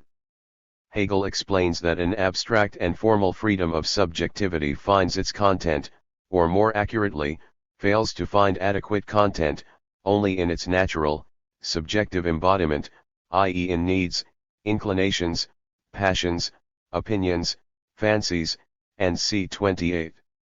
According to this analysis, Berlin's negative freedom would be the paradigm case of abstract freedom, in seeing liberty merely as the absence of forces that hinder, through force or the threat of force, the expressions of one's will and desires. Hegel does not deny that the existence of a significant sphere of non-coerced choice is an important dimension of freedom, or that it is, indeed, a necessary condition for developed freedom. However, he contends that, in itself, it does not constitute meaningful freedom, and is compatible with merely instinctual, manipulated, or mechanistic action. The negative concept of freedom captures a certain moment of the relationship to the other, that is, the other as resistant force and obstacle that must be overcome. However, it becomes fixated at that stage and fails to see the possibility of passing over beyond that moment. Hegel explains that in all impulses I begin from an other, from something which is for me external, while freedom is only there where there is no other for me which I myself am not. Consequently, the natural man, who is determined only by his desires, and thus trapped at the level of mere negative freedom, is not at home with himself, however self-willed he is. The content of his willing and opining is yet not his own, and his freedom is only formal. 29 The key issue is what it would mean to have substantive rather than merely formal freedom. Hegel explains that minimally this would mean that, 1. What is willed is in a meaningful sense one's own, and, 2. What is willed must have developed or realized content. Negative freedom satisfies neither of these requirements. It should be noted that although Hegel's critique of abstract freedom would seem to be aimed primarily at theories of negative freedom, it is in fact more far-reaching in its implications. He also raises questions about positive conceptions of freedom that focus exclusively on freedom as the satisfaction of needs or as the mere teleological unfolding of potentiality. Such theories usually entail an inadequately critical theory of need, overlook ways in which the concrete development of freedom requires much more than the simple fulfillment of needs, and fail to grasp the aspects of human agency and social self-determination that go beyond the limits of any mere positive actualization of inherent potentialities. 30 Such theories typically overlook processes of mutual determination between phenomena, the dynamic and historical nature of phenomena, the determination of phenomena within larger contexts, and the open and creative aspects of dialectical development. A positive concept of freedom is an abstract concept if it fails to be adequately critical and dialectical in any of these ways. Freedom as self-determination. Hegel's concept of freedom is in many ways a classic example of what Berlin depicts as freedom as self-determination. His position is in some ways a development of Kant's view that in order to be authentic moral beings we must be self-legislators. However, Hegel moves this requirement from the level of abstract moralism to that of concrete social reality. What remains is the idea that for us to be full moral agents or ethical beings, our activity cannot be something imposed upon us by an arbitrary, alien authority or by brute force, but rather must be something that is the product of our own deliberation, affirmation, and autonomous choice. He contends that for authentic, developed freedom to exist, the will must be related to nothing except itself and so is released from every tie of dependence on anything else. If this is achieved, it will then be true, or rather truth itself, because its self-determination consists in a correspondence between what it is in its existence, i.e. what it is as objective to itself, and its concept, or in other words, that the pure concept of the will has the intuition of itself for its goal and its reality. 31 In Hegel's terminology, the correspondence between the will's existence and its concept means that it has gone through a process of development and unfolding and has attained the limits of its realization, though its realization includes the fuller realization of its quality of constantly going beyond itself. In an undeveloped form, the will is under the control of mere impulse, whim, or desire. The world, including objects, persons, and even society in general, is looked upon as an obstacle to the self-assertion of such a will. The achievement of freedom requires a condition in which the other is no longer experienced as an alien force resisting the will. There is, rather, a process of reconciliation between self and other. Freedom and reason consist in my raising myself to the form of I equals I, in my knowing everything as mine, as I, in my grasping each object as a term in the system of what I myself am, in short in my having my ego and the world in one and the same consciousness, finding myself again in the world and, conversely, having in my consciousness what has objectivity. 32. A passage such as this one can easily give the impression that Hegel's position is a form of abstract idealism, in which the needed reconciliation is achieved merely through a change in thought processes. But this is exactly what he rejects. Instead, he shows how finding myself again in the world is based not on mere thinking, but rather on changes in the material conditions in the world, in social institutions, and in social practices. One is able to find oneself in the world because through one's action one has left the trace of one's activity in that world. One has consciousness of objectivity not merely because one has imagined objectivity, but because one has engaged in practical activity, thus engaging objectivity. When Hegel lapses into abstract idealism, it is not on the superficial level of recommending that contradictions be overcome through positive thinking or a retreat into a world of abstract ideals. It is rather on a deeper ideological level. Hegel's conception of freedom is based on a theory of strong agency, in which a community can only be said to be free if its members actually participate in processes of self-determination. The existence of strong agency implies that the community has passed, in Marx's terminology, from the era of prehistory into the period of real history. No longer do conditions from which human beings are alienated constitute the major social determinants. In other words, no longer do things make things the way they are. Instead, the members of the community have developed a critical awareness of the processes of social determination, and the necessary limitations of those processes, and they take these processes into their own hands. They use things to make themselves what they are, though as culturally situated, communal beings they do not create themselves ex nihilo. Moreover, they engage in this self-creative activity as a community, and do not allow this process to fall into the hands of any particularistic interest. Strong agency implies not only that the community is the collective agent of social determination, but that, in a meaningful sense, the individual members of the community exercise such agency. A carefully argued and convincing case for the existence of a theory of strong agency in Hegel's social philosophy is presented by Robert Pippin in Hegel's Practical Philosophy. 33 There, Pippin discusses a number of conditions that must be fulfilled for authentic agency and social freedom to exist, according to Hegel's account. First, in true agency, the activity of the agent must be understood and endorsed by that agent. In Pippin's words, it must make a certain kind of sense to the agent, and that means it must fit in intelligibly within a whole complex of practices and institutions within which doing this now could have a coherent meaning. 34 The implication is that the members of the community must have a common understanding of the action within the context of the community's life, and must will the action in a collectively meaningful sense. Second, the actions must not be coerced and must instead flow from the agent's own deliberative processes. One will have reflectively endorsed the action as, all things considered, what I ought to be doing, so that it is done voluntarily and is non-coerced. 35 Here, the truth of the claims of negative freedom is recognized.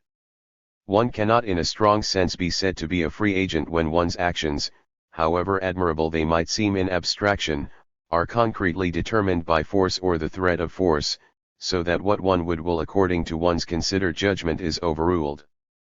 Third, the action must not only be understood and endorsed in a narrowly rational sense, but it must also be felt and experienced as a form of free self-expression. As Pippin puts it, there is an actual and experienced identification with one's deeds and practices and social roles. 36 So that they are experienced as one's own actions.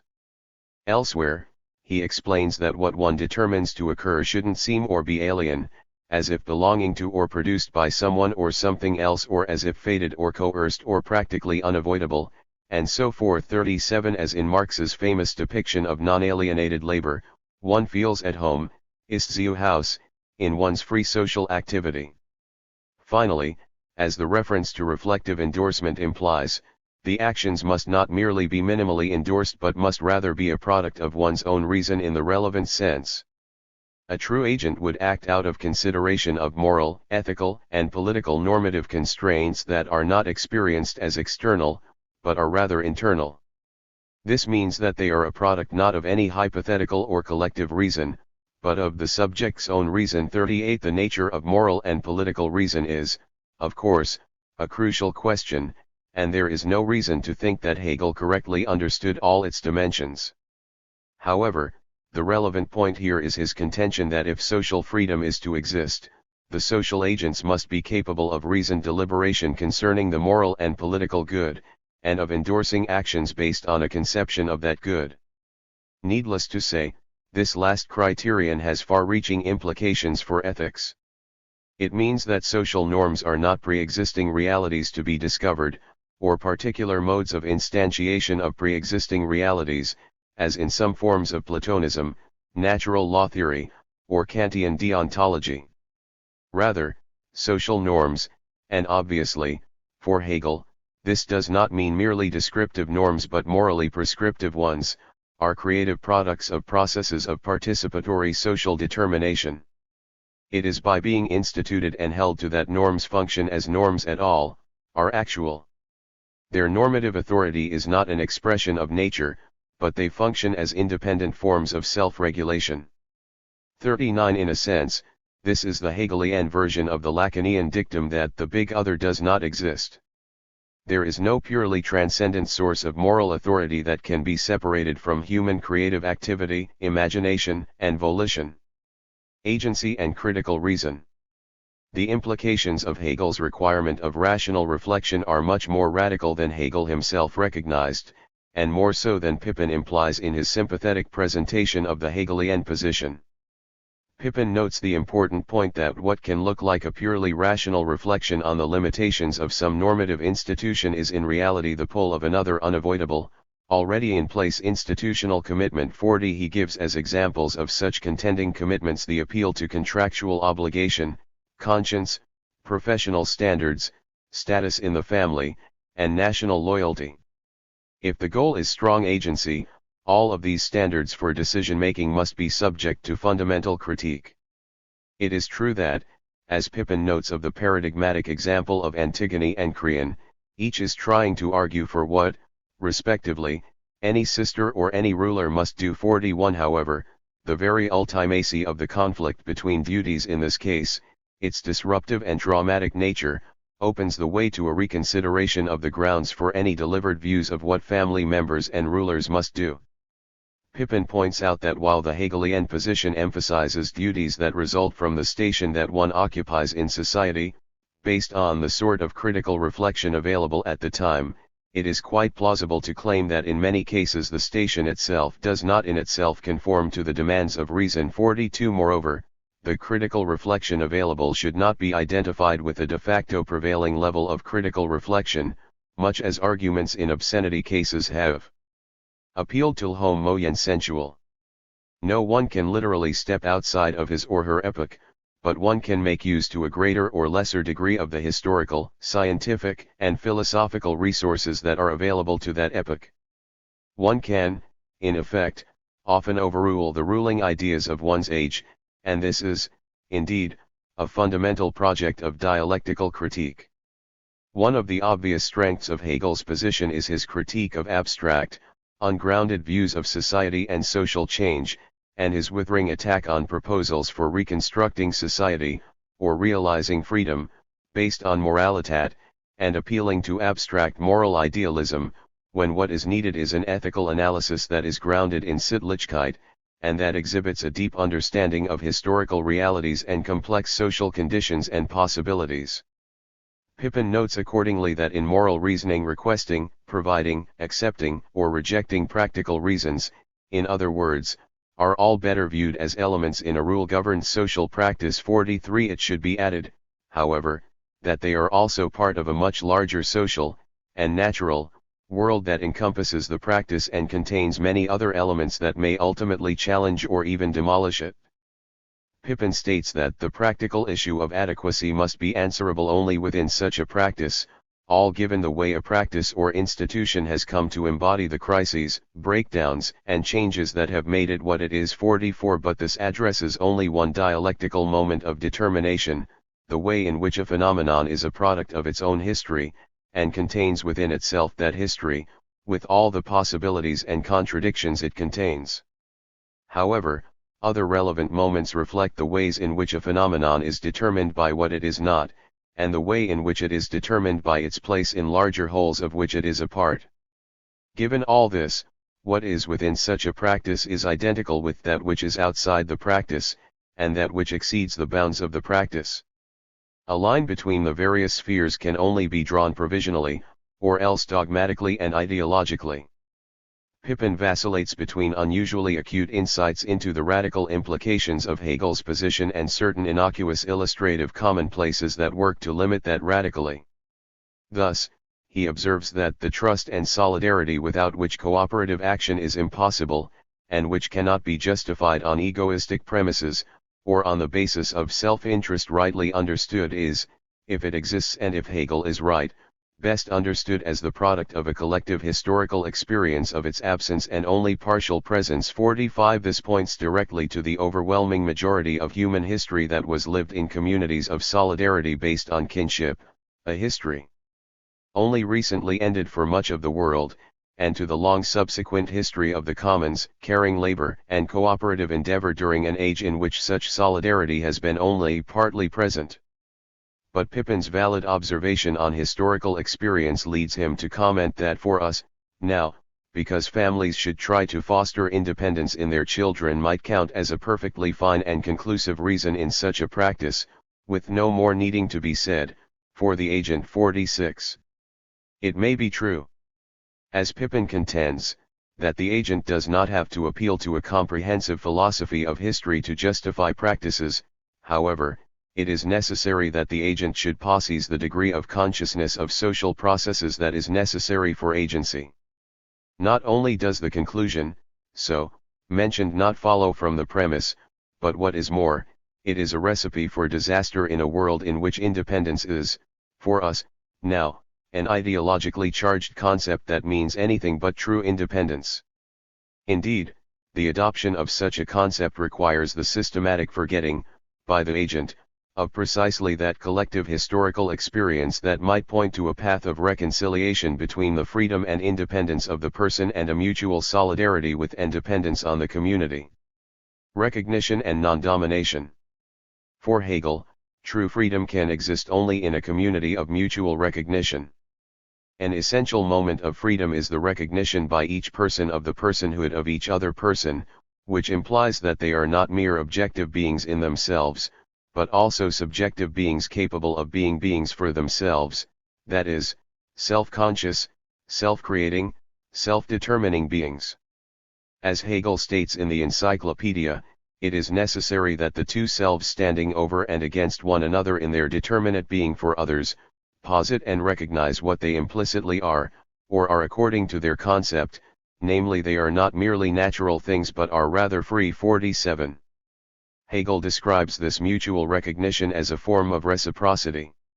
He says, universal self-consciousness is affirmative self-knowledge in another self in which each self as a free individual retains its absolute independence. 48 Providing that it fulfills the criteria for agency.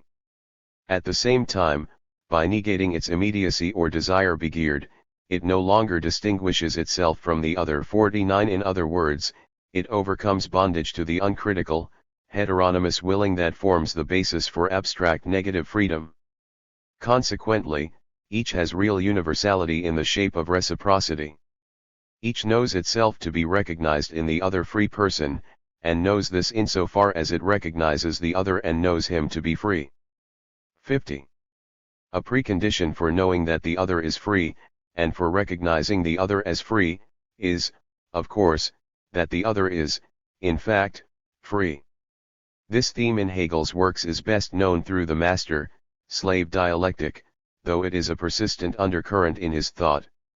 He states in the Encyclopedia version of the master-slave dialectic that it is only with the release and liberation freewerden of the slave that the master also becomes fully free.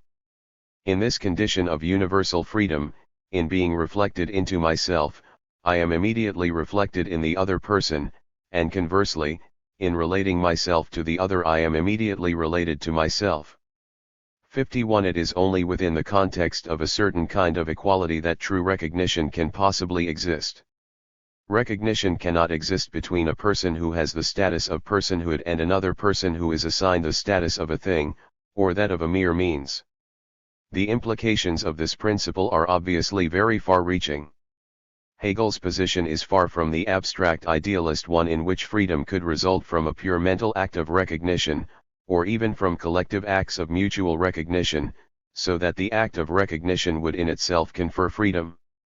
This would be a deeply ideological position, which would posit that by some miracle of pure thought the slave could become free even while enslaved, the exploited worker could be accorded dignity even while being forced into dehumanizing labor, one's neighbor could achieve equality even while being subjected to racist oppression, and women could gain their rights, even while suffering under the yoke of patriarchal domination. Contrary to all such illusions, freedom requires, as Hegel says, the release and liberation of the oppressed and enslaved. Recognition is not a sufficient condition for liberation, whereas liberation is a necessary precondition for full recognition. Williams notes that one of the most important elements of freedom for Hegel is what he called Freigabe. 52. This concept means, negatively, the renunciation of attempts to dominate and control the other, and more positively, allowing the other to be, being open to the other, and affirming the other as she determines herself to be, and thus implies an obligation to accept and respect the other as an end in herself such that controlling, dominating, and manipulating behaviors are inappropriate. 53. Hegelian freedom can thus be significantly realized only in a community in which all systematic forms of domination are eliminated. It is only thus that it can be called a free community, that is, a community of self-realizing beings who are agents in their own development. A corollary to this principle of non-domination is that mutual recognition requires the abolition of a social order based on coercive force. Williams, in his carefully argued analysis of Hegel's theory of recognition, draws this logical conclusion. He explains, coercion is a negation that must itself be negated, coerced recognition ends in failure. Genuine reciprocal recognition requires that the other be allowed to be, and this implies that coercion, force, and violence must be renounced as the basis of human relationships.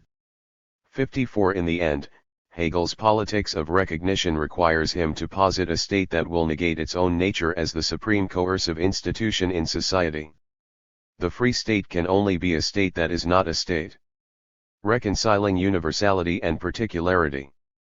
A question that is of crucial importance to Hegel's view of the realization of freedom in history, and, indeed, to his entire social philosophy, is that of how the universal is to be reconciled with the particular.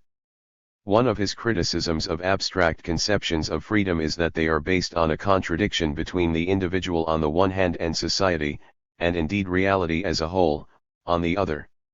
As long as this contradiction is not overcome, the finding oneself in the other that he sees as basic to self-determination cannot be achieved. It is important, therefore, to explore the ideological nature of Hegel's defense of the state as the universal mediator that resolves all contradictions, and the ways in which the failure of his defense of the state, far from leading merely to a theoretical dead end, in fact points toward an authentic, non-ideological solution to the problem that he faced.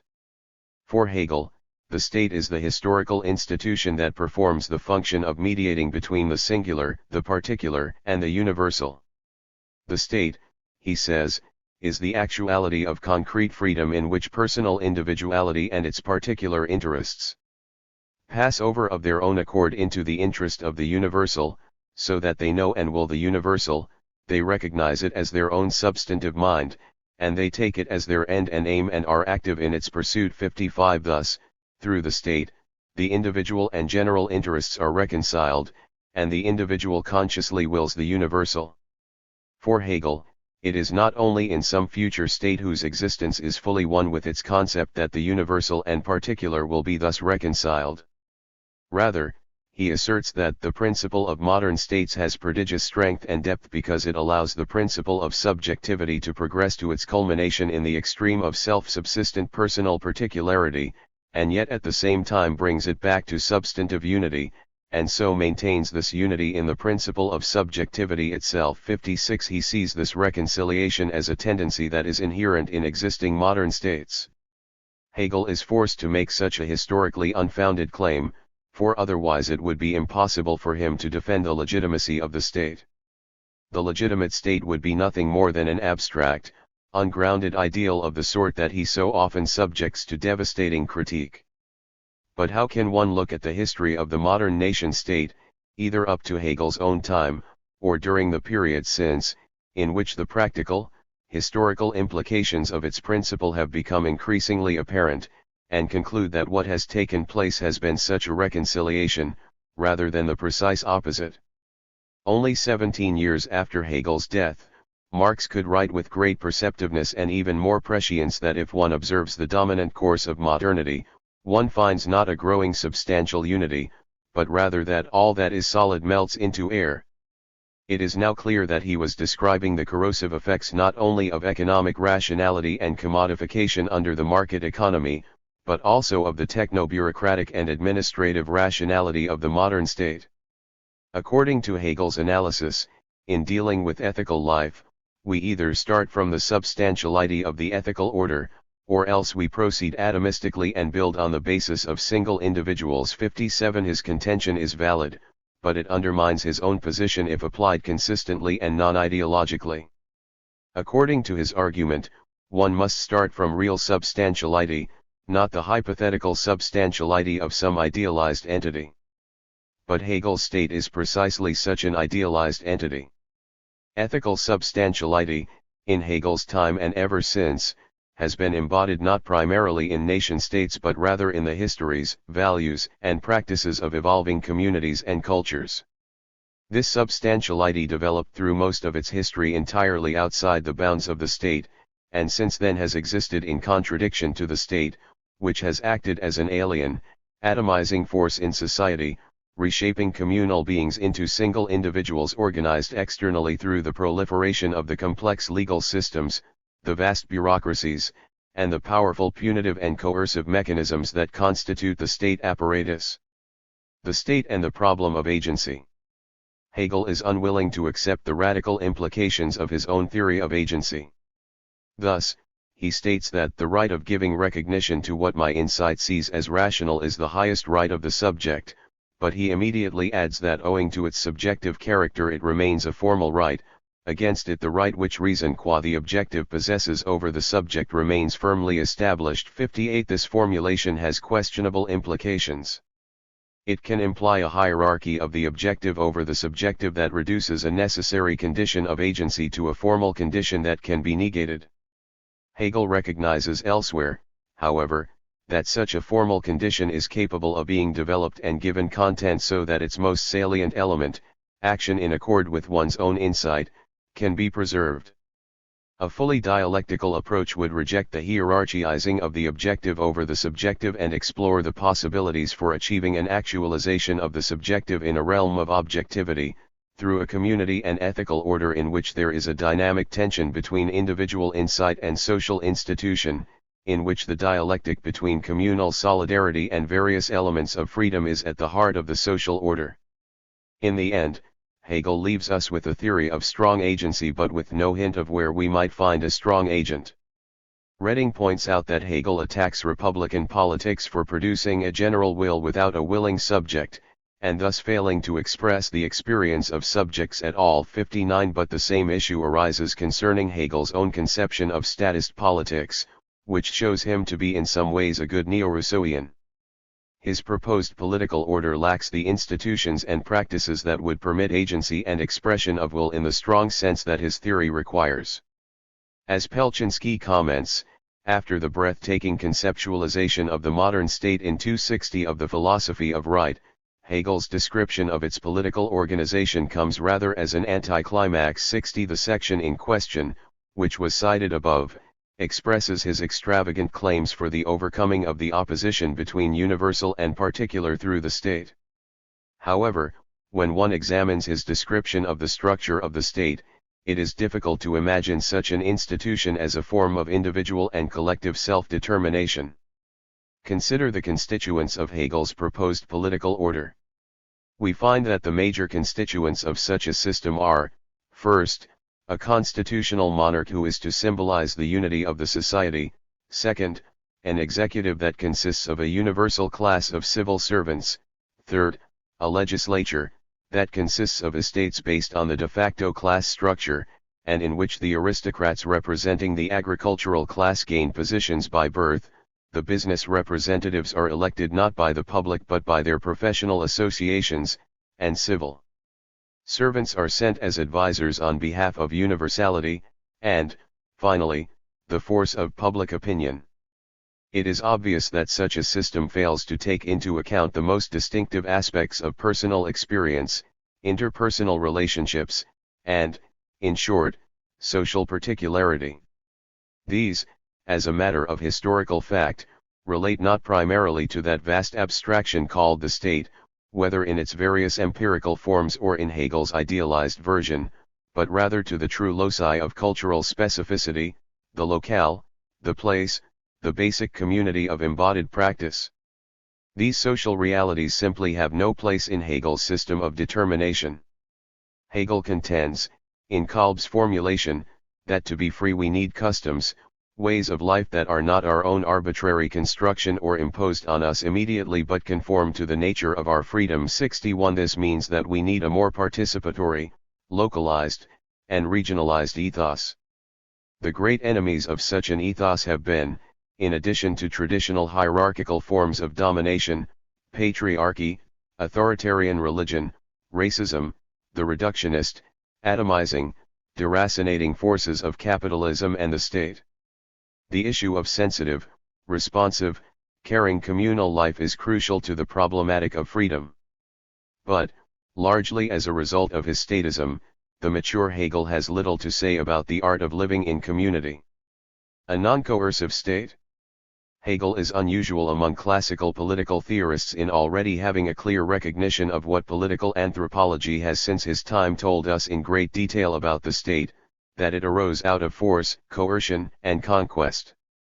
He says that the struggle for recognition and subjection to a master constitute the phenomenal shape out of which the common life of human beings has arisen, the origin of the state.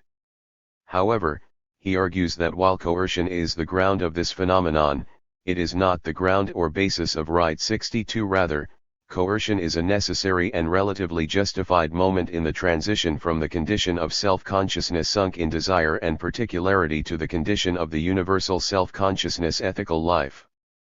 Coercion is the external or phenomenal origin of the state, but not its substantial principle or basis. 63 In effect, the state's whole bloody history of conquest, imperialism, war, mass murder, oppression, and enslavement is justified as part of its fulfillment of its destiny, which is precisely to move beyond the uncivilized brutality of coercion. It was not Marx but Hegel who first presented a fully elaborated theory of the withering away of the state as a coercive apparatus. He should be recognized, therefore, not so much for his contributions to the ideological legitimation of state power, but for his presentation of one of the most devastating, though largely implicit, immanent critiques of state power.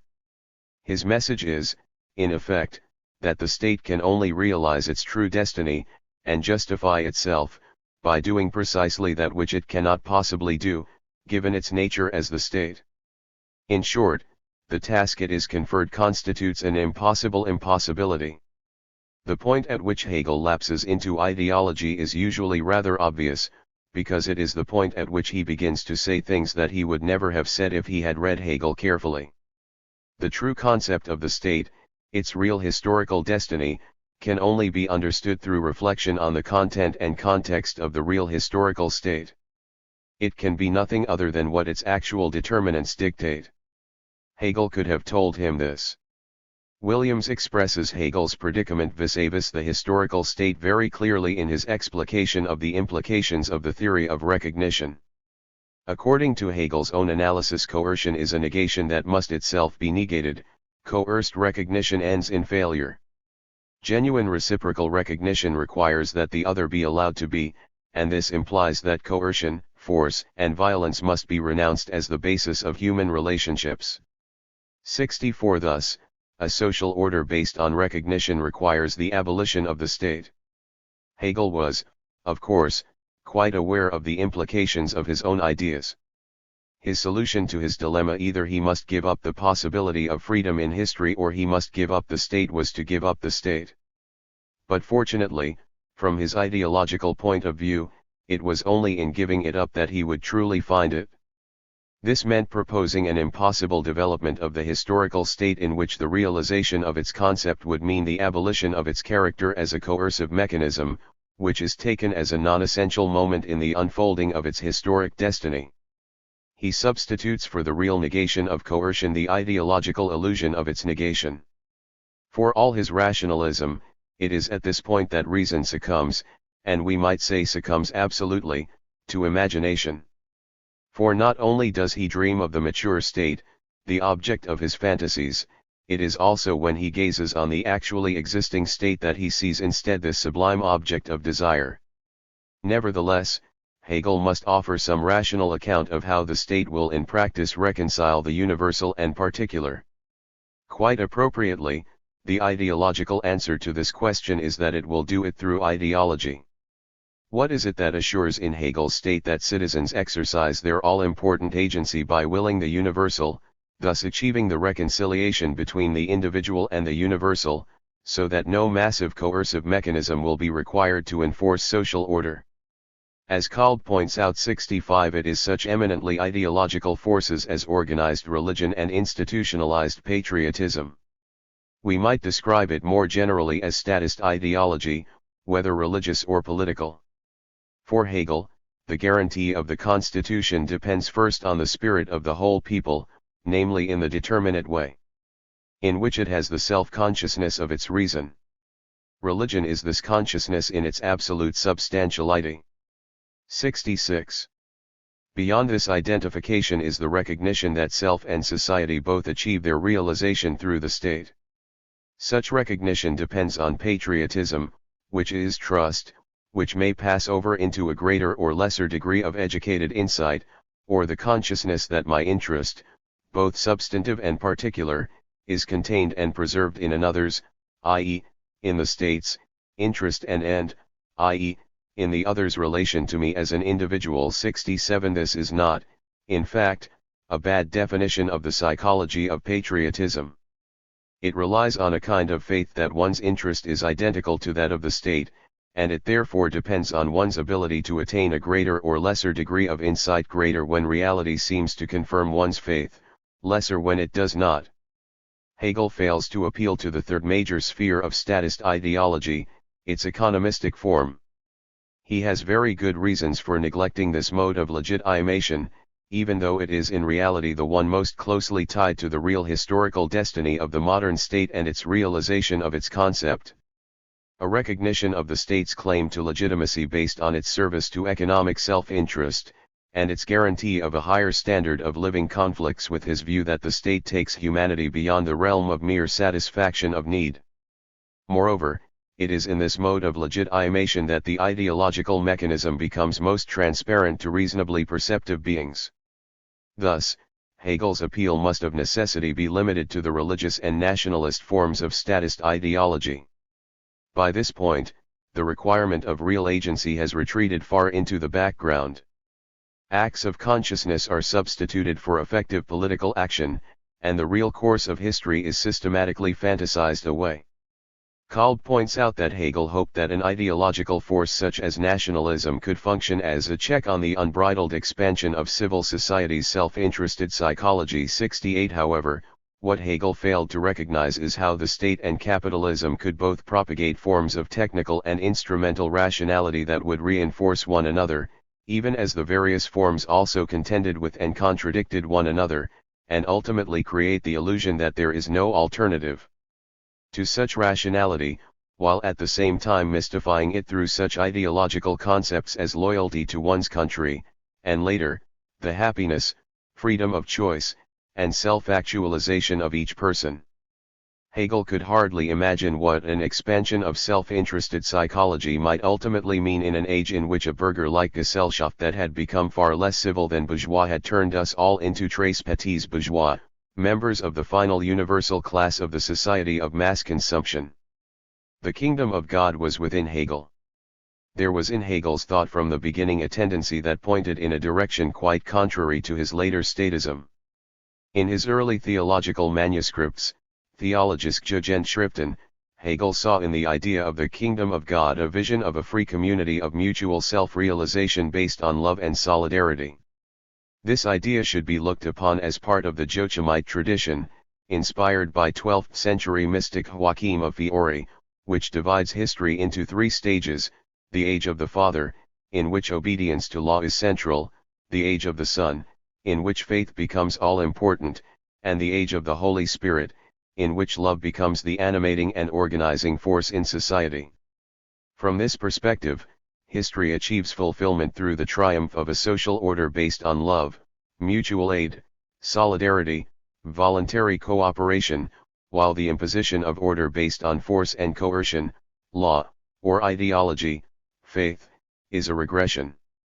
In his early works, Hegel describes the community of love, the kingdom of God, as the living harmony of man through which human beings enter through being filled with the Holy Spirit, that is, by living in the harmony of their developed many-sidedness and their entire being and character. 69 Such a community is thus one that attains the unity and non-alienation, and also the self-realization that are identified with freedom in Hegel's mature work. He says of the unity that is achieved in such a community that the same living spirit animates the different beings, who therefore are no longer merely similar but one; they make up not a collection but a communion, since they are unified not in a universal, a concept, example as believers, but through life and through love. 70. What Hegel means is that they are not united through an abstract universal, in which the idea of unity is a substitute for the substance of unity. Rather, they are unified through the concrete universal of an embodied form of life. He explains that in such a community founded in love, the separate does still remain, but as something united and no longer as something separate. 71 There is a unity in diversity, the reconciliation between universal and particular that he will later describe as the basis for the ethical order. Hegel's crucial concept of recognition based on equality was also present in these early texts. True union, or love proper, he says, exists only between living beings who are alike in power and thus in one another's eyes living beings from every point of view, in no respect is either dead for the other. This genuine love excludes all oppositions. 72. This concept of the community of love recedes into the background of Hegel's later thought, but does not disappear. For example, in the science of logic, he identifies the concrete universal with love. He states that the universal can be called free love and boundless blessedness, for it bears itself towards its other as towards its own self; in it, it has returned to itself. 73 And as late as in the philosophy of right, he states that the content of concrete freedom is already present in the form of feeling in friendship and love, for instance. Here we are not inherently one-sided, we restrict ourselves gladly in relating ourselves to another, but in this restriction we know ourselves as ourselves. In this determinacy a man should not feel himself determined, on the contrary, since he treats the other as other, it is there that he first arrives at the feeling of his own selfhood. 74. Of course, all this is to be sublated, or sublimated, into its statist forms, in which there is much more negation than preservation. Nevertheless, such passages remain an implicit critique of statism. For in statist relationships, including in a social order of the sort Hegel depicts in the philosophy of right, one cannot truly feel oneself to be oneself, and feel undetermined. Rather, suffering under the burdens of the society of division and alienation, one can only struggle, perhaps with the soothing aid of ideology, to convince oneself that one has such feelings. Moreover, in such passages, Hegel continues to point to the fact that relations of affinity, love, and solidarity, the most immediate free relationships of one to another, can be the basis for a larger free community. It is in such relationships that we discover the self in the other, that is, as a subject who shares our own internality, our own wealth of personhood, while still recognizing the other, as a being whose unique mode of being must be respected, who must not be coerced or manipulated. We do this first through our most immediate affinities, and then extend them out from the smaller to larger communities of recognition and care. This implicit libertarian and communitarian moment never disappears entirely from Hegel's thought. Throughout his works, there is always this other Hegel, perhaps haunted by his own Joachimite roots, haunted by the free spirit, pointing toward another solution. The free community. In recent times, some of the most important strains of communitarian social thought have looked to Hegel as a major source of inspiration. This is not entirely without reason. His emphasis on the inescapable context of social meanings in which any decision-making processes take place is a healthy corrective to the dominant abstract, cultural tendencies in modern and contemporary political thought. His focus on the community of mutual recognition offers a strong, and indeed inspiring, basis for revitalized communitarian thinking. Nevertheless, one does not find in his thought any detailed investigation of the actual history of community, or any developed inquiry into the intersubjective dimensions of communal experience. It is not surprising that the social theories of the liberal tradition that Hegel rightly attacks as abstract, ungrounded, and ahistorical should neglect such historical realities. However, within a theoretical framework such as Hegel's, which emphasizes so heavily the importance of concrete historical development, it is more striking. This cannot, of course, be a mere oversight. Despite its strong libertarian and communitarian dimensions, Hegel's philosophy is deeply infected with an ideology that demands the denial, the negation, and ultimately, even the annihilation of the actuality of free community. Just as this ideology compels him to systemically ignore most of the history of embodied freedom in his analysis of freedom in history, it requires him to render invisible most of the history of communal solidarity in his history of social formations and institutions. Thus, he minimizes, as mere transitional stages to something much more real and rational, or completely dismisses, as primitive social forms entirely outside the course of world history, the ethical substantiality of women's caring labor, most of the forms of cooperation within families, especially extended kinship groups, mutual aid in villages and small communities, tribal and traditional institutions of solidarity, and various forms of the commons, to mention a few of the gaping holes in Hegelian world history. However, in reality, the products of this enormous neglected history of communal solidarity constitute the true ethical substantiality that is the primary material base, present here and now, for the emergence of the free, non-alienated, non-dominating society of the future. These serious limitations in Hegel's problematic must be recognized. Nevertheless, the Hegelian concept of freedom, if it is subjected to dialectical critique and purged of various ideological elements, offers a powerful basis for theorizing this other path toward free community. One of the thinkers who contributes most to this project is the German philosopher Gustav Landauer, who was a major anarchist and cooperativist political theorist of the early 20th century. Landauer, whose importance is only now beginning to be recognized, was a leader of the libertarian wing of the European socialist movement, participated in the Bavarian Council Republic, and was martyred in the crushing of that historic experiment in 1919. Landauer's concept of freedom has much in common with Hegel's, above all in his analysis of spirit, Geist, as the force that expresses and sustains freedom in history.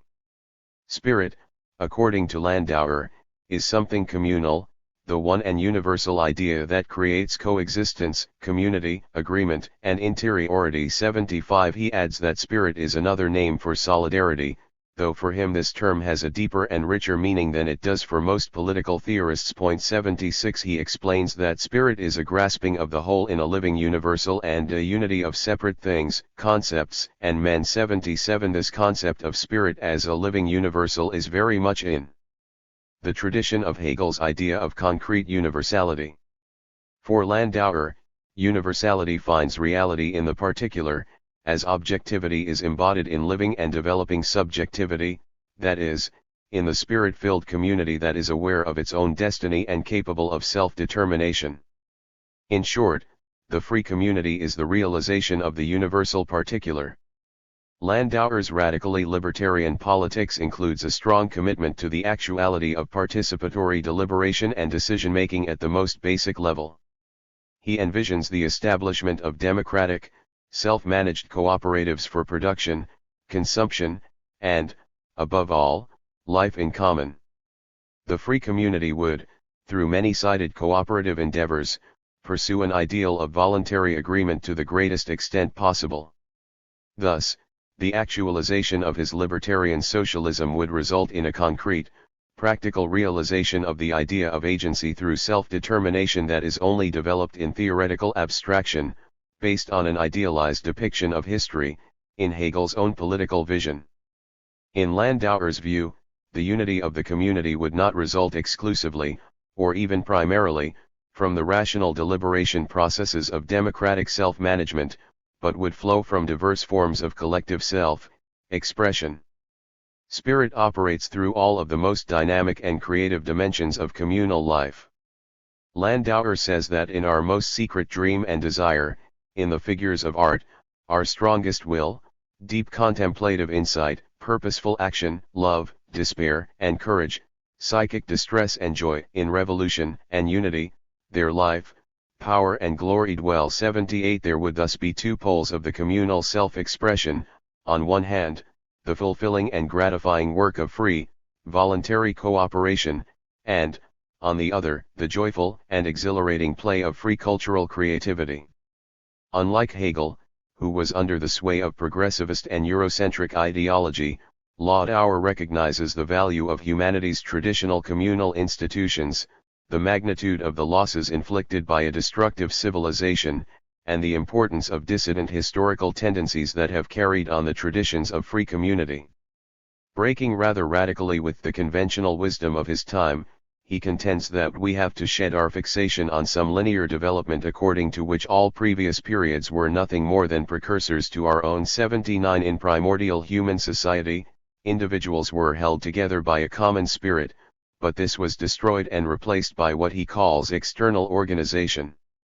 As history progresses, the church and the secular organizations of external coercion gain strength and grow continually worse, as society is subjected to serfdom, feudalism, the various departments and authorities, and ultimately, the state. The result is an eventual decline of spirit and of the immediacy that flows from the individuals and leads them to unity. 80 The state plays a crucial role in the tragedy of history because at the same time that it dissolves spirit, it also increasingly expands its own domain and comes to function as a substitute for spirit. Where there is no spirit and no inner compulsion, there is external force, regimentation, the state. Where spirit is, there is society. Where unspirit is, there is the state. The state is the surrogate for spirit. 81. Nevertheless, spirit produces its historical legacy and lives on.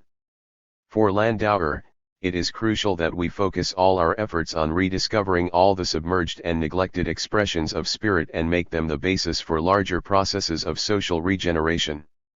Within a social order that is on the whole spiritually moribund, spirit expresses itself in part through isolated thinkers, poets, and artists without a social context, without external roots. 82 But it also continues to survive in social practices and institutions.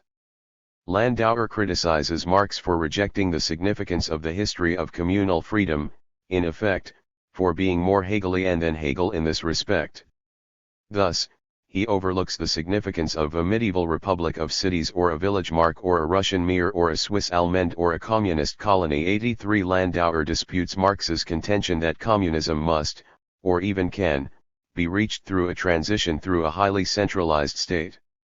In his view, such a state, far from creating a transition to the free community, acts to kill the forms of living community that form our priceless communitarian heritage and contain the seeds and living crystals of the coming of socialist culture. 84 He laments the fact that most socialists of his time had no interest in farm cooperatives, credit unions, or worker cooperatives but rather found inspiration for their future socialism in capitalist department stores. 85 The community of communities. Landauer's thesis, taken up and communicated to a larger audience by his close friend, the Jewish mystical philosopher Martin Buber. 86 is that society can only become a free community if it is made up of smaller communities in which freedom and solidarity are practiced in all aspects of life. Society is a society of societies, a league bund or union of leagues, a commonwealth of commonwealths, A Republic of Republics of Republics 87. The essential point of this series of formulations is that the free society is a community of communities of communities. The triple iteration should not, of course, be taken to mean literally that there are precisely 3 levels of social organization. Rather, it signifies that at each of the federative levels of society there must be a concrete realization of freedom and solidarity, embodied in personalities, sensibilities, practices, and institutions, that makes possible its reality at the next level. It is only in this way that freedom as agency and self-determination can have substantial social reality. Thus, according to Landauer's libertarian socialism, free community must be created from the bottom up.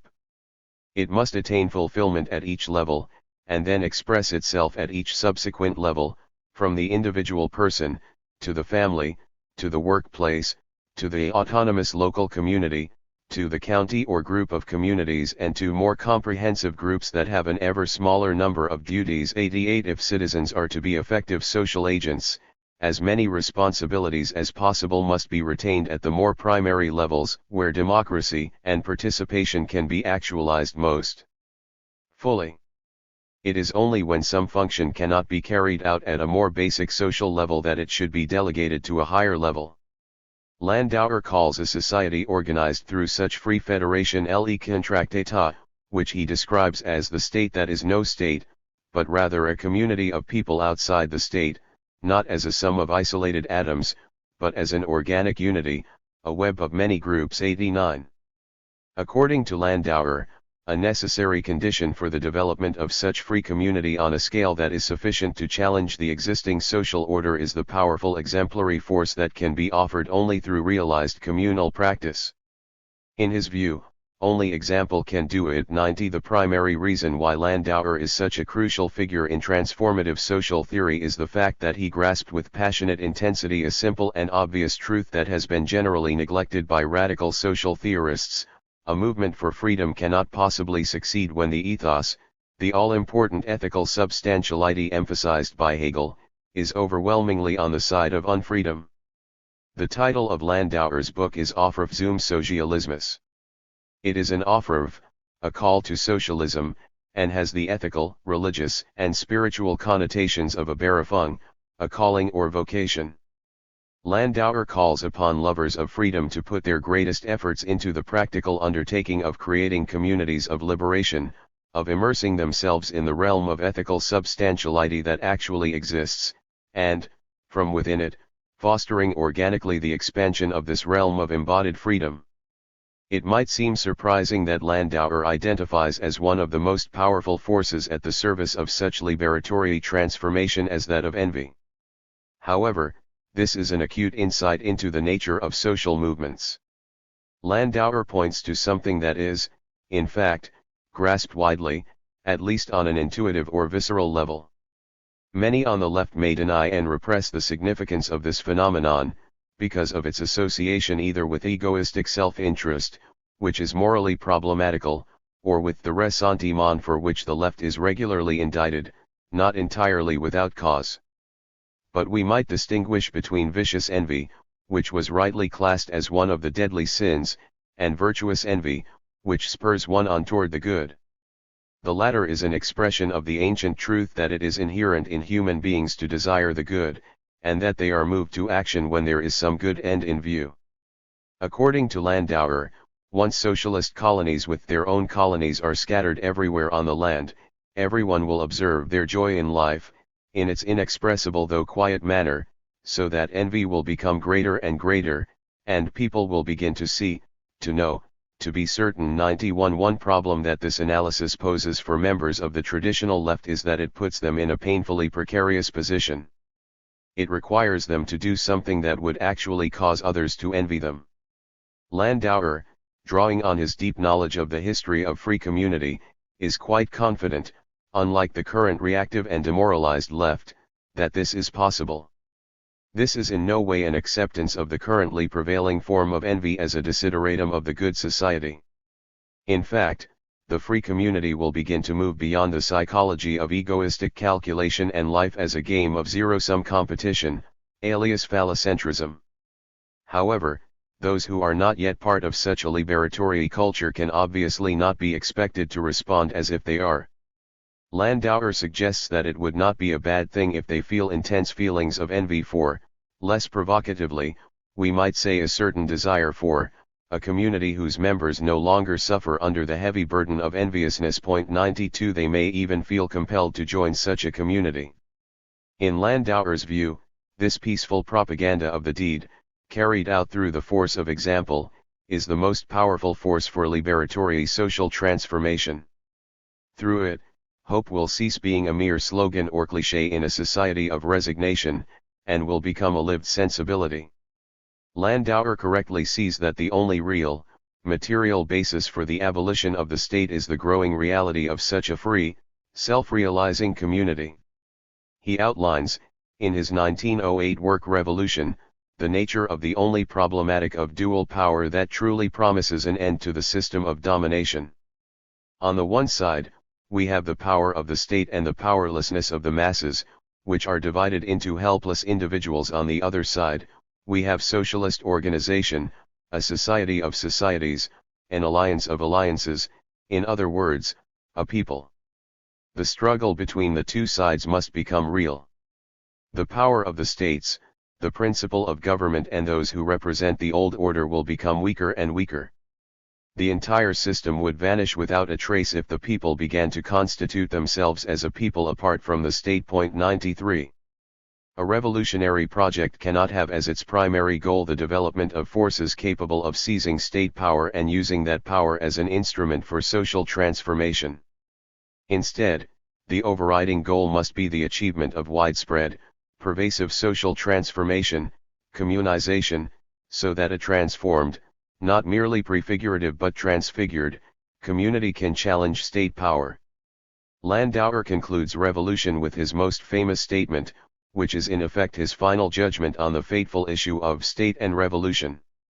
The state is a social relationship, a certain way of people relating to one another.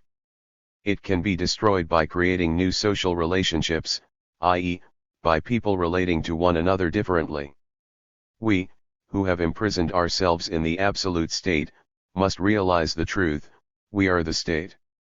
And we will be the state as long as we are nothing different, as long as we have not yet created the institutions. 94. Without the emergence of communal organization as a realized, substantial counterforce to the concentrated power of the state and the class interest that is inseparable from it, the resurgence of domination is inevitable. As Landauer states, the revolutions of today no longer focus on the absolute king, but do not yet turn against the new form of totalitarian power, the absolute state. 95. It matters little whether there is a determinate or an empty place of power in a system, if its place of power is a place of concentrated or centralized power. In such a case, it will quickly become a site of domination. One of the great merits of Zizek's Hegelian Marxist political analysis is his unwavering critique of forms of superficial radicalism that ultimately reduce to ungrounded, abstract negation. He justifiably attacks the contemporary left and pseudo-left for abandoning the classical Hegelian Marxist idea of determinate negation, in which the new will emerge from the very contradictions of the present society, through its imminent self-overcoming, and he warns against vain hopes for deliverance through some unmediated outside. 96. A crucial issue is just how determinate this determinate negation must be. Landauer, though at best impressionistic in his analysis of the nature of social contradictions, is highly suggestive concerning an issue that is seldom confronted directly, the manner in which structural social contradictions can take on material expression in the embodied activity of social contradiction, the very activity of immanent self-overcoming. This is certainly something that was a powerful reality in the classical workers' movement, and has been expressed most memorably in the Industrial Workers of the World, IWW, slogan, building the new society within the shell of the old. And it is also something that seems quite alien to most of today's left, particularly in the global north. Zizek himself seems to limit severely the radical implications of determinate negation when at one point he equates it with having a concrete program of changes or idea of the new order to be installed. 97. True, The contemporary left has in general abandoned even this programmatic dimension of negation, but social reality cannot ultimately be negated through programs of change, even concrete ones, or ideas, even of a new order. The great virtue of Landauer is his insistence that the dominant order, including state power on which it rests, must be negated through the immediate creation of a counterpower consisting of real, communal ethical substance, the living, embodied contradiction of the present society of domination. Thus, one moment of the struggle against domination is the seemingly immediate negation of state power and other forms of domination. Yet everything, whatever moments of immediacy it might possess, is at the same time the product of complex mediations. 98 It is necessary to consider the ways in which the struggle against domination might be successfully mediated, not abstractly or in general, but in various determinate historical contexts. Accordingly, Landauer considers the possible role for the state in the transition from the system of domination to a system of free community of communities, under certain historical conditions. He describes a socialist, meaning libertarian socialist, position that holds that after free and diverse forces of multiplicity are achieved, the state is left with only one task, to prepare for its own abolition and to make way for the endless ordered multiplicity of federations, organizations, and societies that aspire to take its place and the place of economic individualism. 99 What Landauer proposes is the antithesis of the self-defeating authoritarian socialist strategy of centralizing power in the state, with its vain hope that the state can itself enforce the resolution of social contradictions, after which it could innocuously begin withering away. In Landauer's analysis, the state, after having been subordinated to the power of the free community of communities 100 would be forced to progressively dismantle itself and redirect resources into the hands of these communities. According to such a problematic of transition, the process of destatification would be proportional to that of the extent of communization. Politics and spirit. Some of today's most acute political philosophers have traced the roots of the present impasse of the left to the fact that it has succumbed to an ethos of reactivity and adopted a politics of permanent protest. They point out the crucial need to discover the preconditions for the possibility of the world historical act, and the socially transformative event. Landauer's libertarian socialism, as theoretically limited as it may be in some ways, offers inspiration and guidance for such a project. It is a politics that is centered on the creation of the preconditions for transformative social action. Its act is not, however, the act depicted in the heroic masculinist myth of Le Grand Soir, the cataclysmic revolution in which all is overturned. There is no authentic revolution that nes autoris KDL meme, that is its own justification, though one can always find revolutionaries who nes autoris and KD memes, who are quite content to be their own justification. As heroic as this standpoint claims to be, it is far from clear that it has been driven by courage more often than by fear and anxiety. Creative revolutionary activity is a definitive break with all Promethean revolutionary mythology and all heroic will to power, including counterpower. Landauer notes very perceptively that a true change in humanity requires a supplement to revolution. 101 The problem with revolution in itself is that as an event it is much too auto-autorecent. Typically, there is a strong common spirit that arises during a revolution, but once the revolution is over, it disappears. The problem is that while the revolution generates spirit, it is not deeply grounded in spirit. The necessary supplement to revolution is all the evolutionary activity that is embodied in what Landauer calls spirit. 102 The fetishism of the heroic act represses awareness of the need for that careful and caring moment-to-moment action. 103 The creative act is a paradoxical synthesis between the act of creation of being ex nihilo and the act of nurturing that which is becoming. Both of these are species of acting that require negative capability, that doing without doing that allows being to emerge out of the depths. Such an approach avoids what Hegel criticized so aptly and incisively in Radicalism and Revolution, the tendency not merely to get to the roots of things, but to pull things up by their roots, to succumb to the illusion of the blank slate, to seek to force transformation on the basis of abstract ideals. Landauer recognized in fact, far more acutely than Hegel did, the importance of concrete ethos, of basing a many-sided vision of freedom on socially embodied practice and actualized forms of life. This is expressed well when Landauer epitomizes socialism's solution to the social question as land and spirit. 104 The community must be animated by a creative spirit of solidarity and freedom. But it must also be grounded in a place, in the physical, bi-original, psychological, cultural, historical, and spiritual topos. At this point, it might be useful to return to Berlin's critique of positive conceptions of freedom, for some might see Landauer's politics of spirit as exhibiting exactly the dangers that Berlin warned about in such conceptions. 105 At the end of two concepts of liberty, Berlin attacks what he sees as the monism entailed by positive concepts of freedom and defends the pluralistic nature of the negative concept.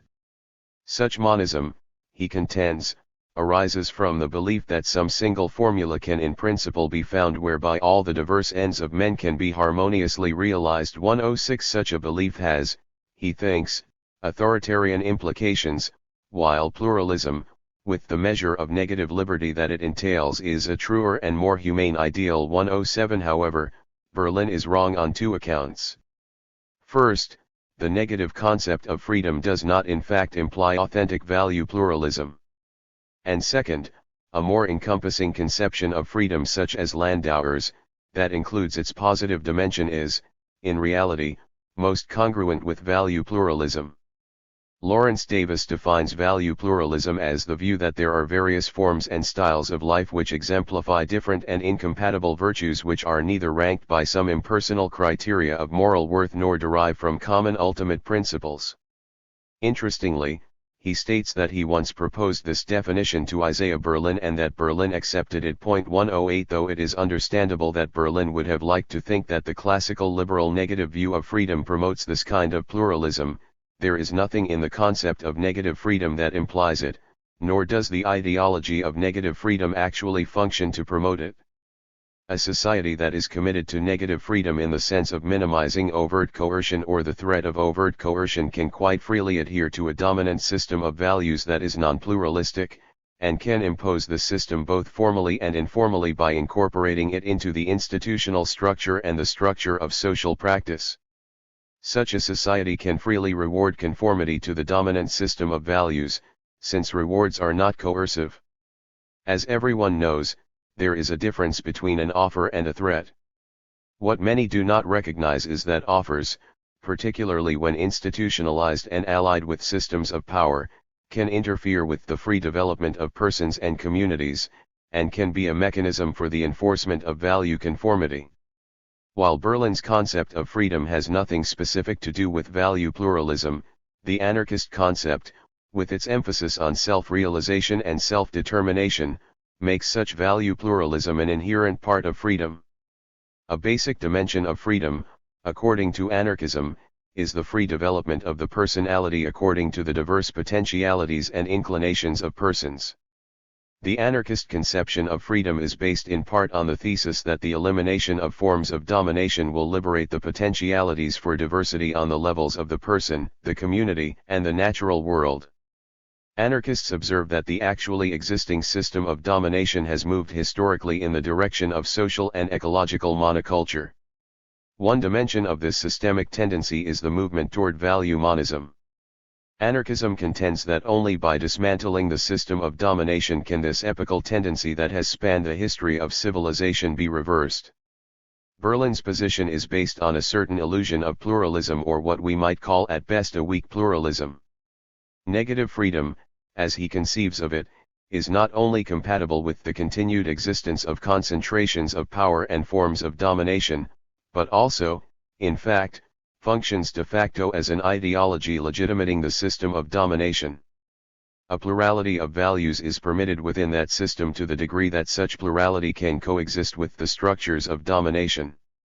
However, those structures, institutional, ideological, imaginary, and ethotic, are not themselves value neutral or value free. They function through the imposition of social values. To the extent that members of a society participate in these structures, they internalize the dominant values embedded in the structures, whether they affirm these values explicitly or not, as they usually do not. What is at least as significant is that they enact those values through their social practice. Thus, they reproduce the dominant values both through their acts of mind and through their social acts. By means of their very ubiquity, pervading social institutions, the social ideology, the social imaginary, and the social ethos, the dominant values take on a powerful moral force, achieve a high degree of self-evidence, and thus constitute ethical reality for the members of the society. Another way of saying this is simply that social value is systemic in nature and there exists a dominant system of values. Thus, Berlin's ideological version of value pluralism exists within a value monistic context. The pluralistic moment functions ideologically to legitimate the dominant monistic moment of the system. The fetishism of commodities, which will be discussed further in Chapter 4, illustrates the functioning of such ideological mechanisms perhaps most strikingly. A social agent may assert that the highest good for him or her is, for example, religious faith, moral integrity, family values, the sanctity of life, individual freedom, or some other values. Yet, at the same time, this agent may devote the vast majority of his or her waking life to producing and consuming commodities, may invest more psychical energy into the commodity than in any supposedly higher good, and may regularly decide conflicts between other values and commodity values in favor of the commodity. This is, in fact, what occurs regularly in liberal capitalist societies. Liberal value pluralism thus has an abstract idealist character, and acts ideologically to disguise the larger context of an overriding value monism. This monistic value system is not an absolute and undifferentiated totality, something that is approximated only in the most pathological forms of obsessive-compulsive disorder. 109 It is, rather, an unstable, self-contradictory unity in plurality, given both the mutually reinforcing, and mutually contradictory character of various elements of the system of domination. However, the monistic moment remains dominant. The system of domination rests on a relatively coherent system of values that continues to perform its legitimating function with relative success, despite recent signs of increasing vulnerability. 110. Landauer's communitarian anarchism contends that authentic plurality and diversity emerge not out of the consumer choices and negative freedom of a capitalist system with a night watchman state, but rather from the creative activity of persons and communities bound together through ties of respect and recognition, and free from forms of domination and social hierarchy. This philosophy of freedom and spirit has had few echoes in contemporary social philosophy and political theory. A notable exception is Kavel's History and Spirit, notably subtitled An Inquiry into the Philosophy of Liberation, in which a strikingly similar conception is developed with considerable philosophical and psychological sophistication. For Kavel, spirit concerns what happens as the boundaries of the self give way. 111 Drawing on the Hegelian Marxist dialectical tradition, psychoanalytic thought, and existential and phenomenological philosophy, among other sources, Kavel shows that the history of the human species and the history of civilization have produced a mode of consciousness in which the differentiation of beings within the context of an encompassing unity is transformed into forms of alienation and radical separation that not only distort reality but create the preconditions for forms of social domination based on the objectification and instrumentalization of the other. For Kavel, like the early Hegel, love and solidarity are the forces that can reverse this alienation and objectification, and for him, as for Landauer, they are the forces that are at the core of revolutionary political transformation. He explains that love is a condition that exists when, through the union with another being, subject and object are rejoined within the individual. 112 And as Hegel explained, only such reconciliation can make possible a social order based on freedom. Kavel's analysis takes seriously the moments of both unity and difference and preserves the dialectical relationship between parts and wholes and between identity and difference in intersubjective relationships and in the relationships between humans and nature.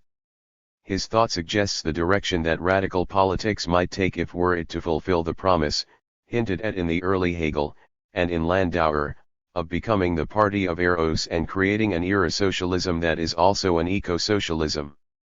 The connections cannot be explored here, but it is clear that the concepts of spirit and love that underlie the relationship between humans in Landauer's vision of socialism imply a similar transformed relationship of reconciliation between human beings and the ecological communities of which they are a part. It is noteworthy that exactly 10 years after History and Spirit appeared, Koval co-authored an eco-socialist manifesto, in 2001, at the beginning of a century in which the crucial question will clearly be eco-socialism or eco-barbarism. 113. Neither Hegel nor Landauer, nor both taken together, answer fully the question of how freedom, in its third and most meaningful sense, can be achieved in a living community's institutions and practices. However, they contribute enormously to our understanding of what this question might mean in the most radical and concrete sense. In doing so, they reveal one aspect of this question that requires the most intense investigation. They challenge us to inquire into how the moment of explicitly deliberative and participatory self-determination, that is, a liberatory politics, can be related to, and placed in a condition of mutual determination with, the moment of non-deliberative, historically situated, organically developing cultural creativity, that is, a liberatory ethos. The most intense investigation in matters of practice requires, as both Hegel and Landauer understood, a search for truth in which essential dimensions of what one seeks can be discovered only through a creative process in which the idea finds concrete, determinate fulfillment in the act. This moment of actualization is at the same time the moment in which the third concept of liberty is realized, and the third great epoch of history emerges. This is the epoch in which humanity finally frees itself and the earth from the yoke of domination. 4. Against principalities and powers. Critique of domination versus liberalization of domination. The system of domination. The Greek word that is famously translated as principality is archi, which connotes not only power, domination, and commandment but also principle, origin, and beginning. Archi refers both to the originating principles of domination and also to the actually existing systems of rule and domination that those principles justify. The idea of archi as origin denotes its claim to primacy and priority, in the senses of both metaphysical ultimacy and historic precedence. The Greek word traditionally translated as power is exousia. Powers are those rulers and authorities who command and control others. Their ability to rule and their legitimacy are based, in the last instance, on archi, as it is expressed both through the system of domination, and through the spheres of social determination through which archi operates, the social institutional structure, the social ideology, the social imaginary, and the social ethos. The anarchist critique of domination is a critique of both principalities and powers. It is not only a phenomenology of power, in the sense that it theorizes the modes of exercise of power, its appearances, but it is an archaeology of power, in the sense that it investigates the origins, history, and nature of the underlying forms of domination that constitute the system of domination. Much of the present work concerns this anarchist critique of domination, the free community as the means of escape from that system, and ultimately, the means toward the abolition of that system. In this chapter, the elements of the anarchist critique of domination are briefly outlined, and the theory of domination that has recently emerged within liberal political theory is subjected to critical analysis. The term liberal theory, as it is discussed here, refers to a tradition of political theory characterized by an ideological defense of individual freedom and rights within the context of the global capitalist economy and global nation-state system. 1 Liberal theory is significant, inasmuch as it functions as the conventional wisdom, the default position, in contemporary Anglo-American political theory. It is the primary mode of theoretical legitimation of the system of domination. We will see that the liberal analysis of domination fails because it is both insufficiently archaeological and inadequately anarchical. It fails to comprehend adequately the relation of the phenomena of domination to the system of domination. And it fails to uncover and move beyond its own complicity in defending elements of that system. Foundations of the critique of social domination. The anarchist concept of domination is the correlate of the third concept of liberty as it is developed here. According to this analysis, domination has three major elements: the systematic use of coercion, the threat of coercion, and overt interference with lives and well-being of persons and communities, the systematic denial to persons and communities of real agency in the shaping of their destinies, and the systematic imposition of constraints on the self-realization and flourishing of persons, communities, and the natural world. There are two major sources of the critique of domination that is defended here. The first is classical anarchist theory, especially as expressed in the thought of communitarian anarchist philosopher and social geographer Elisee Reclus. Important dimensions of this critique were already highly developed in Reclus' works, in which one finds a penetrating and comprehensive analysis of a system of domination based on social hierarchy and class rule. Point 2 Reclus summarizes his findings as follows. We find everywhere, in all social relations, positions of superiority and subordination. In short, even in our own time the guiding principle of the state itself and of all the particular states that make it up, is hierarchy, by which is meant holyarchy or sacred authority, for that is the true meaning of the word. This sacrosanct system of domination encompasses a long succession of superimposed classes in which the highest have the right to command and the lowest have the duty to obey. Point 3. This statement encapsulates the most important elements of Reclus' account of the nature of domination. He contends, and shows in his extensive analysis of world history and social institutions, that there is a system of domination, that it constitutes a hierarchical order that pervades all social relations, and that it expresses itself through positions of dominance and subordination within the system. However, his analysis goes more deeply than this. He presents an extensive critique of various specific forms of domination, including the state, capitalism, patriarchy, racial domination, authoritarian religion, and the domination of nature. Although he focuses heavily on the state and capitalism, he shows how these and other forms of domination mutually interact to shape the diverse institutions, values, and practices of the society.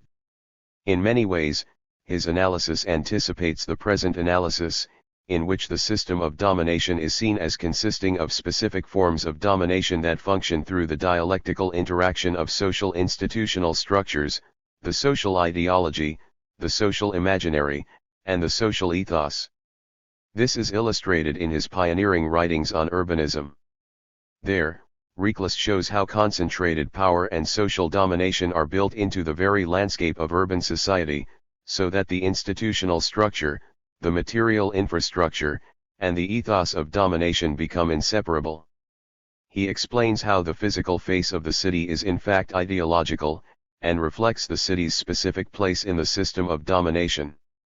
Some cities, he says, function merely as centers of production, and exhibit an ethos that is banal, bourgeois, routine, lacking in originality, and lifeless, while other cities are centers of political and commercial power and are clearly designed for domination, and overwhelm the surrounding countryside. For Reclus also launched a critique of early urban renewal programs, showing how putatively reformist or progressive planning schemes function within the system of domination, merely displacing urban problems from one side to another, while the roots of poverty and blight in the normal functioning of the capitalist and statist system itself are not addressed.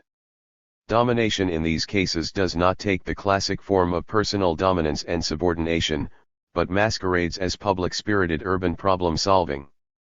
Thus, the changing face of the city and the ideology that guides it hide underlying power relationships. Reclus also made a significant contribution to understanding the ways in which the developing technological megamachine and the instrumental rationality that it entails interact with the system of economic domination. He notes how, by the late 19th century, economic and technological domination had found expression in the minutest details of the operation of vast commercial operations. He observes that under industrial capitalism, machines, animals, and humans are viewed as so much force to be quantified numerically, so that they can be used most profitably for the employer, with the greatest productivity and the least expense possible. 5. In this system, all of the workers' movements are regulated, and each detail in the production process is calculated and profits the master's 6 reckless. Thus shows that by this point in history technological domination had not only become deeply embedded materially in the institutions of society, but was taking the form of a technological ethos in which the worker him or herself becomes the mechanized object of technique. These analyses only begin to suggest the scope and depth of reckless exploration of a wide spectrum of spheres through which the forces of domination are dispersed throughout society.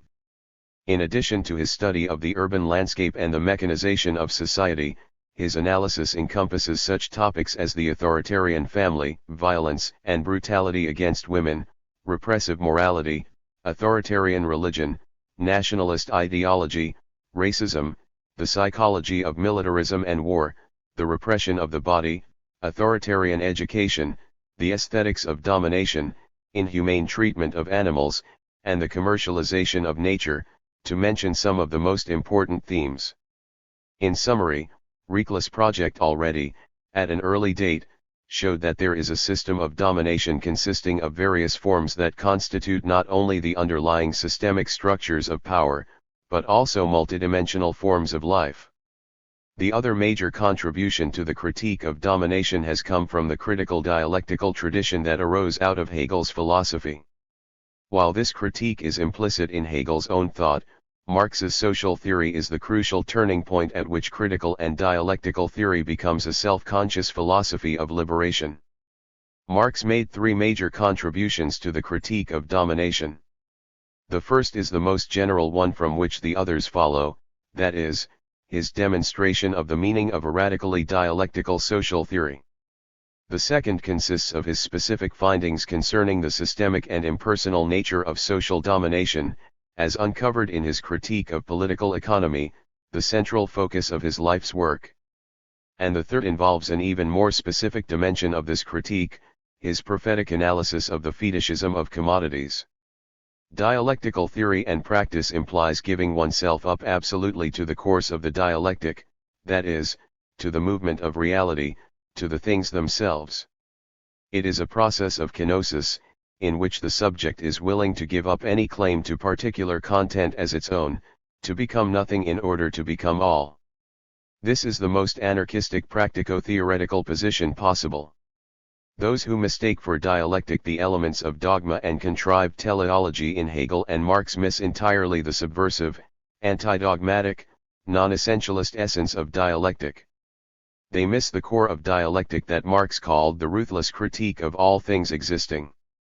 Dialectical social theory shows that all things, including all social phenomena, are deceptive in their usual mode of appearance, inasmuch as they appear to be static, self-identical, and independent, that is, to be merely what they are. 7 However, they are not in fact static, but in a process of constant transformation and development.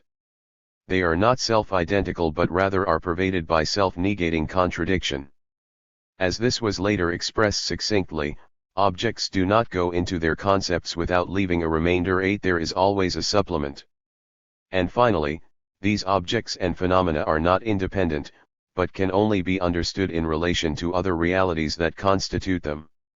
These realities include larger wholes of which they are parts, which are themselves dynamic, developing phenomena, and thus relative wholes, not closed or completed totalities, and the other elements of these larger wholes.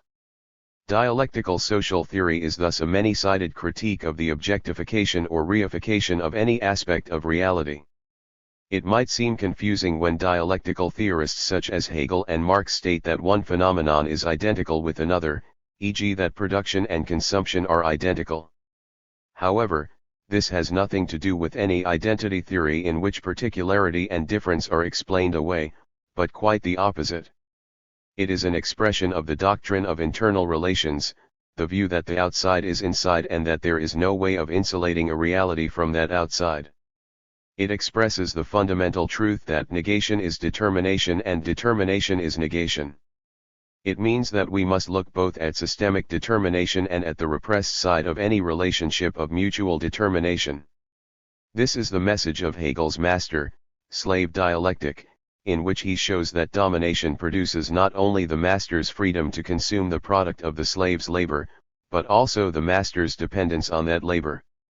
This is also the message of Marx's dialectical analysis of labor, in which he shows that the answer to the question what do we produce through our labor is not merely the product, but also a system of production, a system of distribution, a system of consumption, relations of production, social classes, wealth and poverty, pride and humiliation, solidarity and alienation, and, not least of all, on the most general level, ourselves and our social world.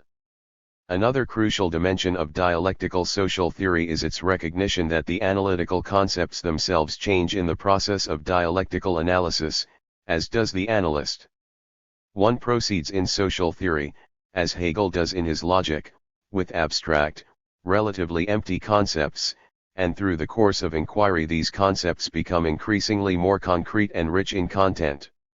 The mark of dogmatic theory is that it begins with abstract, unreflective concepts and repeats those same concepts at the same level of abstraction throughout the analysis, while in dialectical theory concepts gain both universality and richness of particularity in the course of the analysis. The fundamental flaw of dogmatic theory is that it is excessively attached to certain conceptions of reality and to the material conditions that create those conceptions, and cannot let go of either. Marx's application of this kind of dialectical analysis to the historical phenomenon of capitalism resulted in his demonstration of the systemic nature of economic domination. He showed that capital in the most general sense constitutes value reproducing and expanding itself through circulation or exchange. Human activity of very specific kinds was certainly a precondition for the emergence of capitalism, but the modes of functioning of the system were not the product of conscious planning on the part of human agents. The capitalist emerges with and within the system. The expansion of value, which is the objective basis or mainspring of the circulation MCM9 becomes his subjective aim, and it is only in so far as the appropriation of ever more and more wealth in the abstract becomes the sole motive of his operations, that he functions as a capitalist, that is, as capital personified and endowed with consciousness and a will. 10 Capitalists as particular individuals may to varying degrees be greedy or generous, ruthless or kind-hearted, authoritarian or indulgent, domineering or respectful, unscrupulous or honest.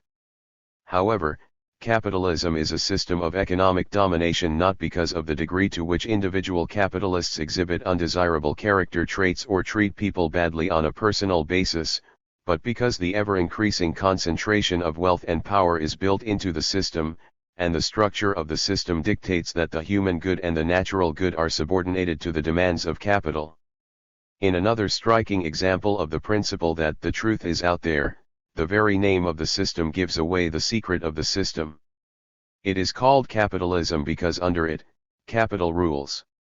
Marx applied his idea of the ruthless critique of all things existing most momentously to one particular class of existing things, those things called commodities. Marx begins the chapter on the fetishism of commodities in Capital with the observation that a commodity appears, at first sight, a very trivial thing, and easily understood.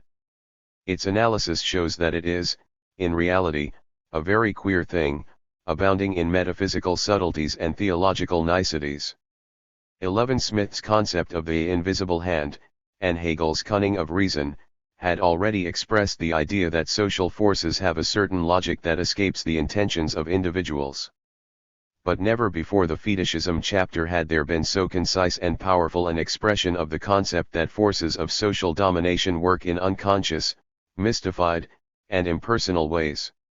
In A World of Commodities, Marx explains, the mutual relations of the producers, within which the social character of their labor affirms itself, take the form of a social relation between the products, and the social character of men's labor appears to them as an objective character stamped upon the product of that labor. 12 Individuals go about their daily life, selling their labor for wages, exchanging money for commodities, unaware of the ways in which their own actions are an expression of class domination, unaware of the ways in which the seemingly objective quality of economic value disguises social relations of domination.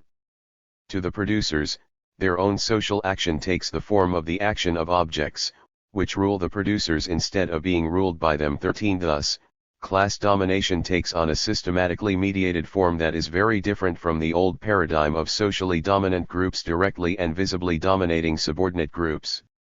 As domination becomes ever more deeply embedded in the system of things, the possibility opens for the rule of objects to exceed the grasp not only of the producers but even that of the non-producers. Point 14.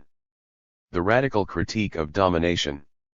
Reckless conception of a system of domination consisting of a number of multidimensional forms that pervade everyday life, and Marx's dialectical analysis of the systemic, structural, impersonal operation of the mechanisms of domination, taken together, provide the essentials of the comprehensive critique of domination. The subsequent century of critical and dialectical social theory developed these early insights into a rich theoretical framework. The tradition of radical urbanism initiated by Reclus is carried on notably in Walter Benjamin's analysis of the passages or arcades of Paris and Henry Lefebvre's theory of urban space. Benjamin shows that the passages were part of the movement towards social domination through the commodity and the capture of desire by the economistic imaginary. Yet, they also presented a dialectical image, since at the same time that they represented the forces of domination by the commodity they also expressed the utopian and liberatory force of a desire that surpasses the limits of economistic domination. Lefebvre points out, and demonstrates through extensive theoretical and empirical analysis, that in late capitalist, urban, technological society, space itself becomes pervasively ideological. It takes on a sort of reality of its own similar to the powerful sense of reality assumed in the same global process by commodities, money, and capital, so that in addition to being a means of production it is also a means of control, and hence of domination, of power. 15. Thus, space begins to achieve a relative autonomy within the processes of mutual determination. Like technology, it is not a neutral medium, but rather escapes in part from those who would make use of it, and even the social and political, state, forces which engendered this space now seek, but fail, to master it completely. 16. Critical urbanism reveals, for example, that in the end fascist architecture is not merely an effect of authoritarian state domination, it is part of authoritarian state domination. The mall, the descendant of the passages, is not a mere effect of capitalist domination, it is part of capitalist economistic domination. It is not merely the case that the ruling class dominates through the organization of space, but more ultimately, that the system of domination operates through a ruling class and through the organization of space. Throughout the course of the 20th century, the theme of the autonomy of the technological system becomes increasingly central to the critique of domination. Major contributions to this development include Jacques Ellul's The Technological Society 17, Lewis Mumford's monumental two-volume critique of the history of technology, The Myth of the Machine 18, Langdon Winner's Autonomous Technology 19, and, more recently, David Watson's Against the Mega Machine 20, to mention a few of the most important works. Mumford encapsulates very well the emergence of the impersonal, systemic dimension of technological domination. The center of authority in this new system is no longer a visible personality, an all-powerful king. Even in totalitarian dictatorships the center now lies in the system itself, invisible but omnipresent, all its human components, even the technical and managerial elite, even the sacred priesthood of science, who alone have access to the secret knowledge by means of which total control is now swiftly being effected, are themselves trapped by the very perfection of the organization they have invented. Point 21. Advocates of the view that domination must be personal argue that there can be no domination without agents of domination. Mumford's analysis points out the fallacy of reading too much into the need for agents in a system of domination. No one would argue absurdly that a system of social domination could exist without the presence of human beings who act socially. However, the fact that these agents must exist in no way demonstrates that the phenomenon of domination can be reduced to domination by specific agents, nor is it evidence against the existence of domination by systemic forces that do not correlate with specific agents. The actual history of domination shows that the reciprocal interaction and mutual determination between agents and system result in a degree of loss of agency in a strong sense, intentional, purposeful activity, on the part of such agents.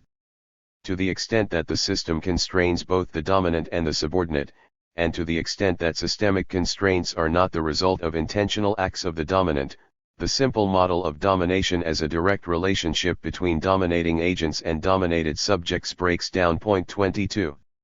Some aspects of these themes are developed further in the Frankfurt School's critical theory of society, which synthesizes the Marxian idea of commodity fetishism, Weberian concepts of bureaucracy and technique, and Freudian themes of desire and the unconscious to help explain the evolution of domination in late capitalist society. The resulting critique shows that an understanding of domination today requires recognition of the central role of the culture industry and mass consumption, the growing tendency toward total administration, and the spread of instrumental rationality to all spheres of existence. In Eros and Civilization, Marcuse points out how the traditional personal and hierarchical dimensions of economic domination have declined in importance. Obviously, this does not mean that the subjective dimension disappears within this transformed system. Marcuse himself argues that in late capitalism aggressive impulses proliferate within the subjective realm, but find few channels for expression. Lacan describes how desire and demand take on new forms in relation to the other/other, as these are defined and generated by the dominant system, including both the symbolic order and the imaginary order that is dialectically related to it. Desserto and Foucault show that an infinite number of more or less personal and creative tactics of power are generated in response to the system, apart from any strategies of power dictated objectively by the logic of that system. However, despite all these transformations of subjectivity, and indeed because of them, the modes of operation of the system of domination itself become more impersonal. At its peak, the concentration of economic power seems to turn into anonymity. Everyone, even at the very top, appears to be powerless before the movements and laws of the apparatus itself. 23. Marcuse develops this idea in One-Dimensional Man, where he argues that late capitalist, industrial society alters the base of domination by gradually replacing personal dependence, of the slave on the master, the serf on the lord of the manor, the lord on the donor of the fief, etc., with dependence on the objective order of things, on economic laws, the market, etc. 24. At the same time that some of the more blatant manifestations of social domination disappear and it becomes more deeply embedded in objective reality, the system also increasingly legitimates itself through consumptionist values based on the fruits of social domination and the domination of nature. The system sustains its hierarchic structure, while exploiting ever more efficiently the natural and mental resources, and distributing the benefits of this exploitation on an ever larger scale. 25. The role of the commodity, as the primary means of allocating such benefits, becomes central to the legitimation process, displacing to a certain degree such classical mechanisms of domination as authoritarian conditioning and formal ideological indoctrination. The claims of classical ideology could to a certain degree be assessed as objectively either true or false. But when ideology is embedded in the objective order of things, as ideology invades and increasingly pervades the fabric of ethos, it ironically escapes the realm of objectivity. Adorno defines the commodity as a consumer item in which there is no longer anything that is supposed to remind us how it came into being. It becomes a magical object. 26. In effect, you can't argue with magic. This is the character of advanced forms of domination. They operate in ways that leave few obvious traces of their functioning. Thus, the Frankfurt School shows that we have entered a period in which domination operates increasingly through two divergent but complementary means, through values of mass consumption and the harnessing of desire, repressive sublimation, on the one hand, and through the mechanism of techno-bureaucratic control and instrumental rationality on the other. These are the two poles of the historic tendency away from traditional dominance and subordination and toward impersonal mechanisms of social domination. A decisive step in the development of the theory of domination is the convergence of many of these themes in the situationist concept of the society of the spectacle. According to the situationist analysis, the increasing value of the world of things finally culminates in the spectacle, a vast system of representation with overwhelming power over a generally pacified mass of consumers and spectators. Debord contends that the principle of commodity fetishism is absolutely fulfilled in the spectacle, where the perceptible world is replaced by a set of images that are superior to that world yet at the same time impose themselves as eminently perceptible. 27 He calls the result spectacular domination. 28 This analysis is particularly noteworthy for the ways in which elements of the social imaginary, the social ideology, and the social ethos are fused into a unified yet widely dispersed apparatus of domination that at once intimately pervades everyday life and at the same overawes the masses as a distant and overwhelming power. 29 Domination takes on its most impersonal, systemic, and mystified form, even as the techniques of control increasingly address precisely the realm of subjectivity. L'imaginaire is most certainly au pouvoir, as the subject is controlled above all by the hopeless quest for a satisfying identity through identification with an endless stream of commodified images, the fragments of the good life. The ultimate object of desire becomes the objet pétrifié. While the critical dialectical tradition has offered these powerful insights into the role of the capitalist economy and the bureaucratic state in the system of domination, its analysis has sometimes been weaker in other areas, and perhaps most notably regarding patriarchy. This demonstrates the value of the anarchist insistence on the necessity of an intensive exploration of all forms of domination. In fact, there is no better example of the relevance of a dialectical view of domination than in the case of patriarchal domination. Patriarchy is more than a hierarchical system of dominance and subordination. During its long history, it has had a profound effect on all other forms of domination, on all social institutions, and on the psyche. Throughout the history of civilization, it has produced values and practices that express hierarchical dualism, aggressiveness, instrumentalism, possessiveness, and egocentrism. Patriarchy as a historical form of domination encompasses not only formally patriarchal institutions, but also a patriarchal imaginary, a patriarchal ideology, and a patriarchal ethos, all of which mutate in relation to changing historical conditions, and interact with and condition other moments of domination. Even when formal patriarchal social structures are dismantled and social organizations allow participation of larger numbers of women in higher status positions, domination can be perpetuated by the legacy of patriarchal values, sensibilities, and character structures, which are inscribed in the seemingly post-patriarchal institutions and practices that have been conditioned by patriarchy over its history.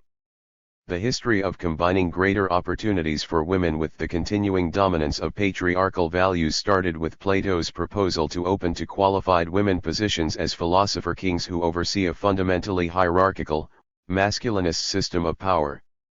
That history continues as liberal programs allow more women into high positions in a fundamentally masculinist system of economic, political, and technological domination, a system in which a growing number of poor urban women, peasant women, and indigenous women find themselves in an increasingly immiserated and marginalized position. There is much more to the critique of domination than can be sketched in this brief introduction. However, we can conclude at this point that any adequate critique must take into account certain basic points that have been established by the anarchist and critical dialectical analyses. First, it must be recognized that social domination constitutes a system of domination, within which there are a number of distinct forms of domination: capitalism, the state, patriarchy, etc., that interact dialectically and condition one another, and which, though sometimes containing mutual contradictions, function on the whole to reinforce one another. Second, adequate attention must be given to the roles of all the major spheres of social determination, including the roles played in the system of domination by social institutions, the social ideology, the social imaginary, and the social ethos.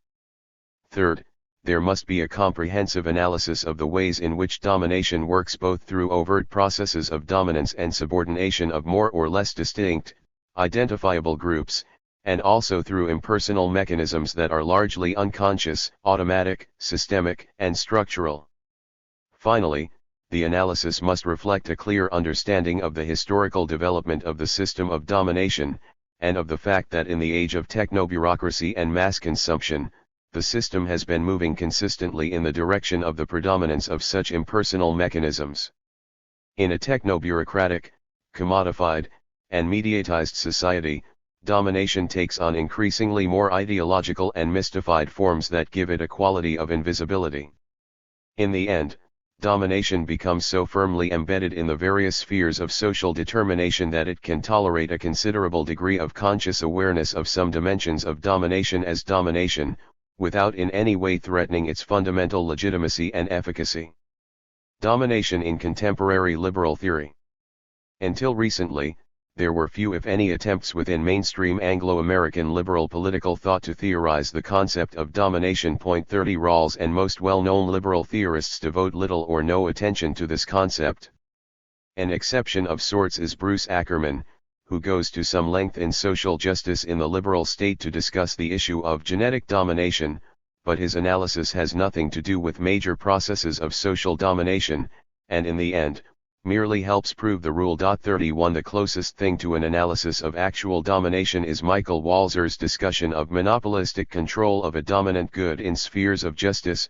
However, his analysis remains brief and never really confronts the nature of systemic forms of domination. 32 The situation has changed somewhat in the past 15 years, primarily as the result of Philip Pettit's influential book Republicanism. 33 In this work, Pettit presents the most detailed defense of a concept of freedom as non-domination in liberal, or liberal Republican, political theory. His book has received widespread recognition in academia, and has the distinction of being recognized as a major influence on the policies of the Social Democratic Zapatero government in Spain, 2004-11. Pettit's work has inspired a number of variations on the Republican theory of domination, and it provides the overall parameters of ongoing debate of the issue within contemporary liberal thought. For example, Richard Dagger, in Autonomy, Domination, and the Republican Challenge to Liberalism 34 accepts Pettit's view of non-domination as central to the concept of freedom, but argues that it must be related more clearly to the more basic value of autonomy. 35 Paul Gauder also accepts the essentials of Pettit's formulation of the issue, but responds to Pettit from a more mainstream liberal position. He argues that liberal egalitarianism produces a more adequate account of the relationship between domination and other social ills than does the Republican alternative. 36 Frank Lovett has done a series of articles developing his variation on the theme of Republican freedom as non-domination in the tradition of Pettit, while attempting to take a more systemic approach. This has culminated in a recent book-length analysis of the issue, A General Theory of Domination and Justice. 37 And Michael J. Thompson, in a forthcoming article, Reconstructing Republican Freedom, a critique of the neo-Republican concept of freedom as non-domination, 38 goes further than most others in the debate on addressing the systemic and structural aspects of domination within the context of a defense of a Republican conception. This growing literature deserves detailed critical analysis. However, the focus of the present critique will be Pettit's own theory of domination, since his analysis remains the definitive statement of the liberal position on the issue. It is useful to begin a critique at the beginning, with first principles, when the position analyzed is the sort that attempts to establish such principles. According to Pettit, every grand approach to politics gives us an axiom or set of axioms from which judgments on more particular institutional matters are meant to flow, and which claim to be a good starting point for organizing intuitions. 39 Such an approach, he thinks, should be judged on the attractions of the axiom or axioms, both in themselves and in the organizational role that they are allotted, and for the plausibility and adequacy of the theorems that are derived from those axioms. 40 Thus, we begin, in effect, with our intuitions and with further intuitions about how to organize our intuitions. Though intuitions may be taken as a starting point for an argument, they are found in our actual experience, not at some absolute beginning point, but rather in the midst of things. Thus, one might investigate the degree to which, as fundamental as they may appear, they are less a starting point for organizing institutions and more a product of the influence of already organized institutions. but we find in Petit's work little such critical reflection on the genesis of our presuppositions. On the other hand, he does tell us that the merits of his central axiom include that it is traditional and modest, that it will appeal to various factions in contemporary political theory, and above all, that it will produce results that are attractive. 41 He recommends that in pursuing such results we utilize the method of reflective equilibrium. Reflection is a good thing, and equilibrium can sometimes be a good thing. And, in fact, a method of absolute reflective equilibrium would approach the dialectical method, in that it would seek to reflect all the major contradictions of the world, and the quest for equilibrium, the project of working out the implications of these contradictions, would be an infinite one. However, Petit's method is instead the familiar liberal one of relative reflective equilibrium, in which only some contradictions are reflected, the most challenging ones are bracketed, and equilibrium is reached more easily. Relative reflective equilibrium is the philosophical correlate of the consensus politics and the marketing strategies of mass society. It is the pursuit of the greatest attractiveness for the greatest number. According to the critical dialectical perspective, the surer path to significant truth is the precisely opposite one. We should follow the way of truth until it confronts us with results that we find entirely unattractive, and perhaps shocking and traumatic, and leave us, at least for a moment, dazed and confused. Even our old enemy Plato was a good enough friend to give us this advice. But then again, he suffered to a certain degree from a case of painful dialectic. The message of radical dialectic is that the most valuable condition that we can possibly fall into is that of reflective disequilibrium, and that above all we should be wary of too quickly lapsing into any state of equilibrium. Reflection may certainly help us extend our intuitions, and a consistency that takes us beyond bias and confusion is a laudable goal, but the biggest favor that reflection can do for us is to take us beyond the fallacy of hasty equilibration and help us realize how fallacious, and indeed idiotic, some of our most basic intuitions may be. 42.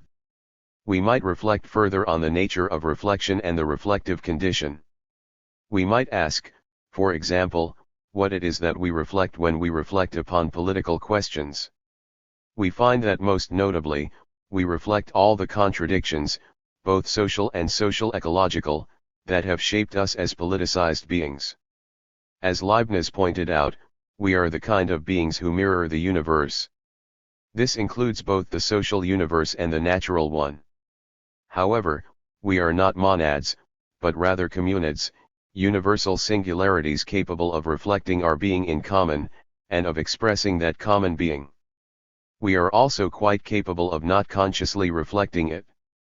A concept of social domination will be helpful to the extent that it traumatizes us into seeing some important truth about ourselves and the world we reflect.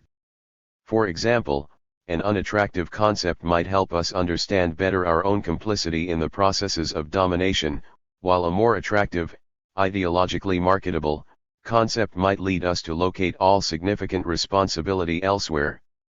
Or the unattractive concept might show us ways in which the struggle against domination is more complex and challenging than we thought, and that it requires more extreme and demanding forms of action than we thought, while the more attractive concept might lead us to believe that a politics of gestures and tokenism is actually effective.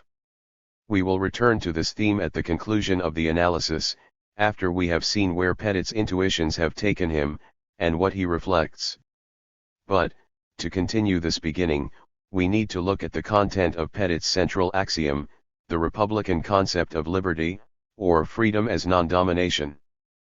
Petit states that by non-domination, he means a condition under which a person is more or less immune, and more or less saliently immune, to interference on an arbitrary basis. 43 Domination, the obstacle to such immunity, has three aspects, according to this view. The first two aspects are forms of coercion. There is, first, coercion of the body, as in restraint or obstruction, and, second, coercion of the will, as in punishment or the threat of punishment. 44 The third aspect consists of manipulation, which is usually covert and may take the form of agenda fixing, the deceptive or non-rational shaping of people's beliefs or desires, or the rigging of the consequences of people's actions. 45. The recognition of this final dimension would seem to point to the need for a deep, systemic critique of forms of social domination, an undertaking that, it is argued here, demands developed analyses of authoritarian, hierarchical, and exploitative social institutions, and of accompanying forms of social ideology, of the social imaginary, and of the social ethos. However, Pettit quickly precludes the need for any such systemic analysis by limiting the inquiry narrowly, reducing domination to a general term covering acts of arbitrary interference, either in the form of coercion, or in the more obvious and overt forms of manipulation.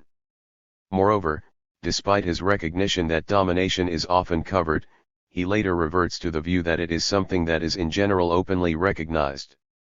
Thus, after his initial insight into the covert quality of much of social domination, he seems determined that the most covert should remain as covert as possible. Domination as arbitrary interference. A fateful step in this reductive process is Pettit's decision to include the idea of malevolent intention as an essential element of the core concept of domination. He contends that all interfering behaviors, coercive or manipulative, are intended by the interferer to worsen the agent's choice situation by changing the range of options available, by altering the expected payoffs assigned to those options, or by assuming control over which outcomes will result from which options and what actual payoffs, therefore, will materialize. 46. Since all instances of domination are by Pettit's definition instances of coercive or manipulative interference, all domination must have such an intention. This definitional strategy is a very effective means of rendering much of social domination invisible. 47. Since the social ideology of domination, the dominating social imaginary, and the ethos of domination produce the kind of systemic shaping and distortion of reality that allows all, including the dominant, to participate in structures of domination, not merely without intending such worsening of the condition of the dominated, but even while believing that the system of domination serves the true interest of the dominated. The critical force of the concepts of the covert, the deceptive, and the non-rational is negated. In one of the most theoretically decisive variations on his depiction of domination, Pettit describes it as subjection to an arbitrary power of interference on the part of another, a dominus or master, even another who chooses not actually to exercise that power. 48. He does not intend that we interpret the term master metaphorically, as in the sense of Lacan's discourse of the master. 49. Pettit is looking for actual, literal masters caught in the act of mastering. To be such a master involves occupying a position where another can interfere on an arbitrary basis in your life, specifically, where another can interfere with greater or lesser ease on a more or less arbitrary basis across a smaller or larger range of choices. 50. This account personalizes domination in the person of such a master. Mastery can be either an easier or a more difficult undertaking for a master, and its efficacy will depend in part on the master's personal effort. Furthermore, such a concept of mastery is concerned with processes of domination that go on at a conscious level. It focuses our attention on the master's intentional interference with the subordinate's conscious choice, but at the same time directs our attention away from the ways in which the system shapes the limits of conscious choice, creates the objects of choice, and distorts choice. Choice is related closely to desire, and it is noteworthy that Pettit mentions early in his book the relationship between domination and the deceptive or non-rational shaping of people's beliefs or desires. 51. It is significant that he abandons the concept of desire in favor of that of choice. The topic of choice is, of course, an obsession of contemporary analytical philosophy, mirroring contemporary market economics, and is conducive to analysis through abstract, ahistorical modeling. 52. The exploration of the phenomenon of desire, on the other hand, takes us into the complexities of ideology, the imaginary, and the systemic shaping of subjectivity. Pettit will have none of this. He takes a small step in the direction of the recognition of the systemic nature of domination when he identifies the mere power to interfere, as opposed to actual interference, as an important aspect of the phenomenon. But this is a very small and inadequate step, since it still focuses on individual acts of interference that are either actual or possible. Such an account fails to recognize that under an institutionalized system of domination, the ideological effects, the imaginary effects, and the ethotic effects are exercised pervasively, apart from actual or possible acts of overt interference by agents of the system or dominant elites within the system. Within such a system, to be is to be interfered with. Pettit attempts to clarify the meaning of interference in his theory by stating that, for the record, I think that someone has an arbitrary power of interference in the affairs of another so far as they have a power of interference that is not forced to track the avowed or readily avowable interests of the other. They can interfere according to their own arbitrium or decision. 53. This is, however, a dangerous thing to put on the record. In republicanism, Pettit is usually careful to keep open the possibility that the state can legitimately act on behalf of the real interests of individuals and communities, even if the interested parties do not agree with the view of their interest enforced by the state through its agents. However, what he puts on the record here is the view that if individuals, or, presumably, groups or communities, have avowed that a state policy conflicts with their interest, or if they can readily avow this in response to an attempt to impose the policy, the state would engage in domination by overriding their avowal and imposing its own will and decision. The state would then, we are told, be forced to fall in line and do a better tracking job. Of course, real-world nation-states are structured so that they are constitutionally, i.e. by their fundamental nature, incapable of doing this, so the true implication of the argument is not that the state should be reformed, but rather that it should be rejected as incapable of fulfilling the demands of morality, according to Pettit's own analysis of these demands. The degree to which Pettit overlooks not only deeply embedded, systemic forms of interference with human freedom and self-development, but also quite overt forms is quite striking. Thus, he states that the ideal of targeting all forms of domination, not just those in which there is actual interference, means that we are going to be relatively ill-disposed towards tolerating relations of domination, even relations of domination where the stronger party may usually be expected to stay their hand. We are going to look less fondly on the traditional relationship of husband to wife, for example, or employer to employee. 54. It is very revealing that it does not seem to occur to Pettit that, under actually existing patriarchy, women are subjected to enormous levels of violence and brutality, actual interference, and that much of this exists within, or is deeply conditioned by, the traditional relationship of husband to wife. In many countries today, the proportion of females in the population is reduced significantly by mistreatment of women, in others, murder and maiming of women in honor killings, dowry deaths, and revenge attacks is widespread. And in countries like the United States, the most dangerous place for a woman to be is in the home.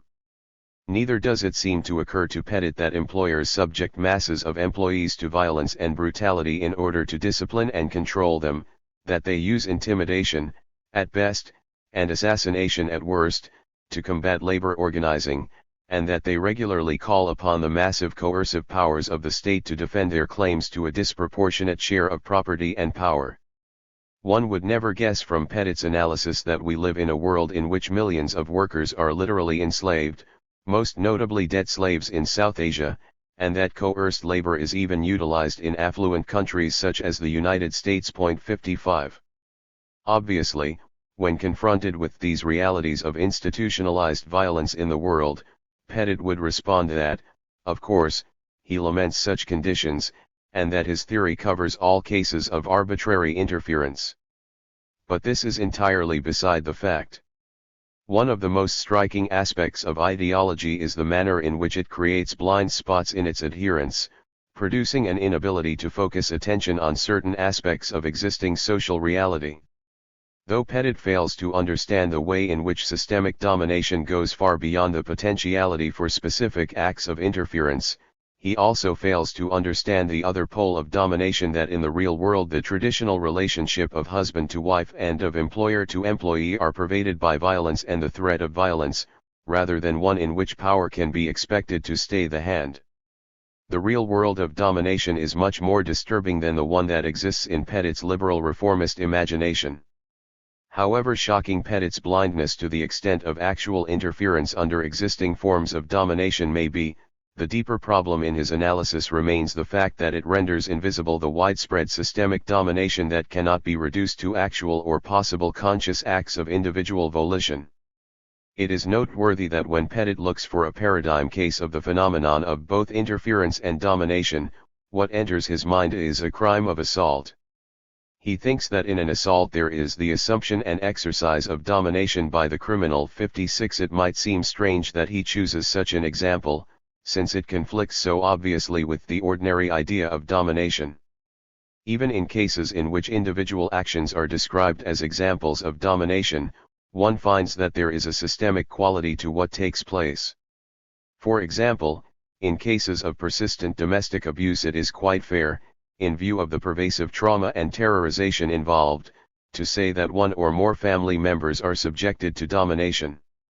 However, in cases in which, for example, a mugger, a belligerent drunk, a bully, or a bigot assaults another person, it is reasonable to describe what occurs as an attack, an act of aggression, an act of force, a violent act, a personal injury, or, possibly, an act of coercion. However, it would occur to few, if any, in the real world, using ordinary language, to describe it as an act of domination. Why then, does it occur to Petit? Obviously, it is because his ideological project requires a shifting of the focus of domination from the systematically social to the incidentally individual. As we have seen, for Petit, domination involves the clear imposition of the will of one upon another.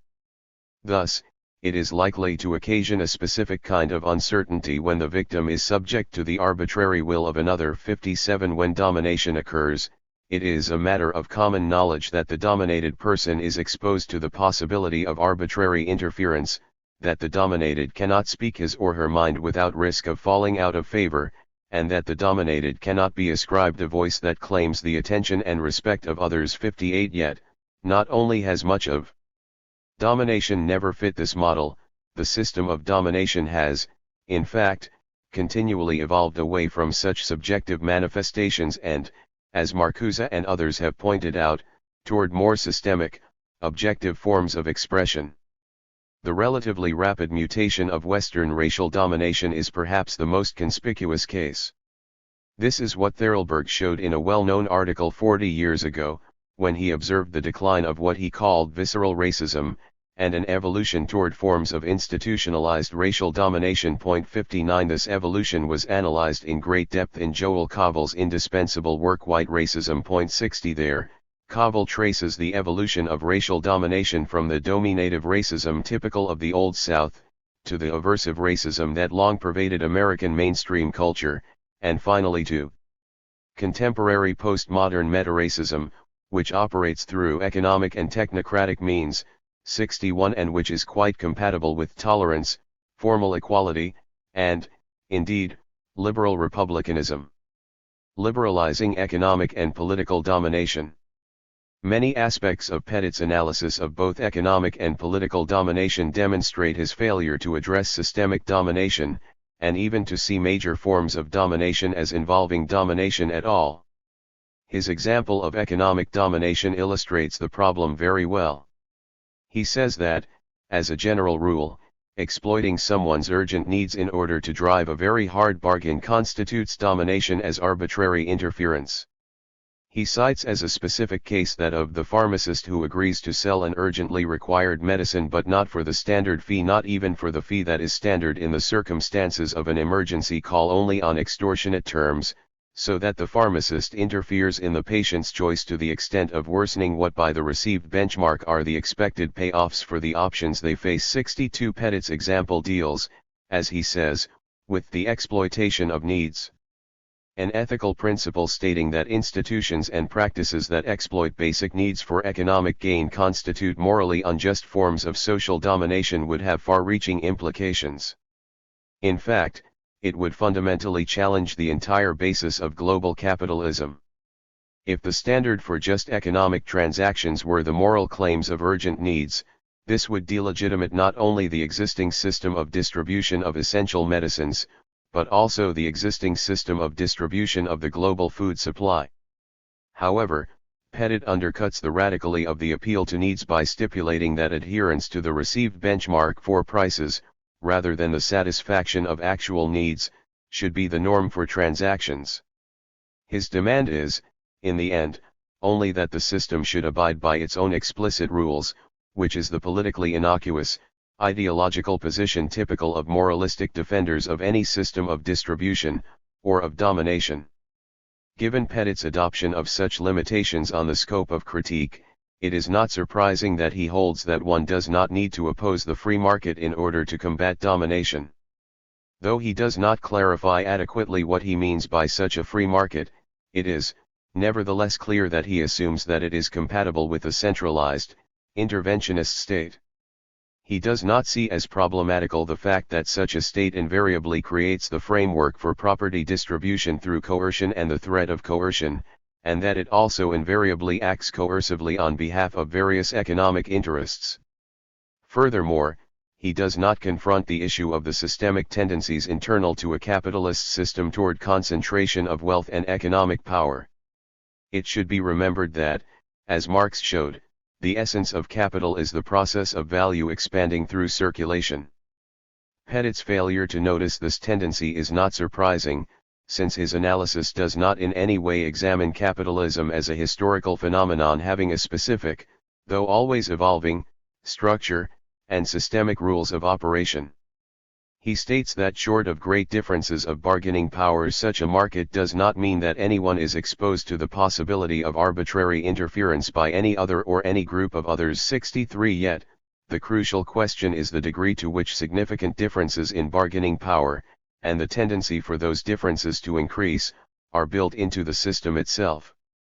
Pettit's only specific analysis of the problem of generalized arbitrary interference under capitalism considers the possibility that one seller may be able to interfere with another by undercutting the other's price. 64 He concludes that this practice is not a threat to freedom, since the second seller is equally free to try to undercut the first. 65 But the issue at stake is certainly not whether enterprises can strive to compete under capitalism, but whether capitalism generates structures of domination that interfere with the realization of the free person and the free community.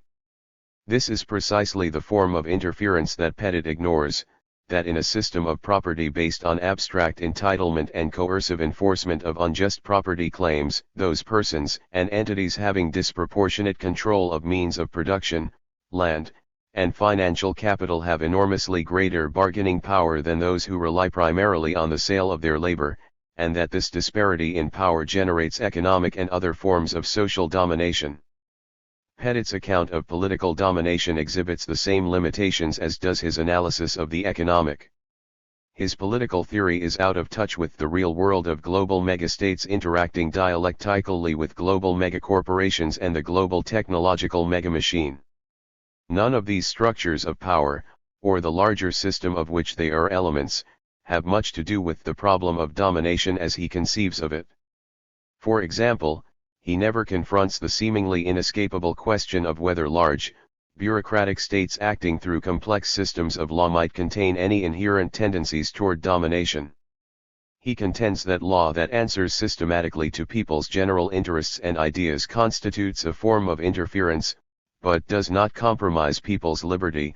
It constitutes a non-mastering interferer. 66 He simply assumes that such properly constituted law can exist unproblematically at the level of a modern nation-state. Yet, loss of responsiveness to the community's needs and desires, interests, and ideas, is observed to occur even when a much smaller scale is reached. Zibecca notes that, in Bolivia, capital and the state have promoted the merger of small communities into larger political units that are easier to influence and control. He shows that the assemblies and other political organs in self-governing neighborhood communities of 200 to 300 families have a radically democratic, self-determining character, but that there is a loss of autonomy and alienation of power when these small communities have been agglomerated into large neighborhoods of 10,000 inhabitants. 67 Studies of self-managed production, e.g. the Mondragon cooperatives, have led some analysts to the conclusion that when self-managed enterprises and workers Assemblies grow larger than a few hundred members, they become far less responsive to the workers' interests and ideas. 68 Pettit makes no attempt to confront the evidence that such questions of scale might pose a challenge to his utopian republican assumptions, which are, in effect, profoundly anti-republican in that they help subvert public power. At one point, Pettit does explicitly consider the issue of dispersion of power. However, his analysis of the issue remains entirely within the context of the nation-state and its major divisions.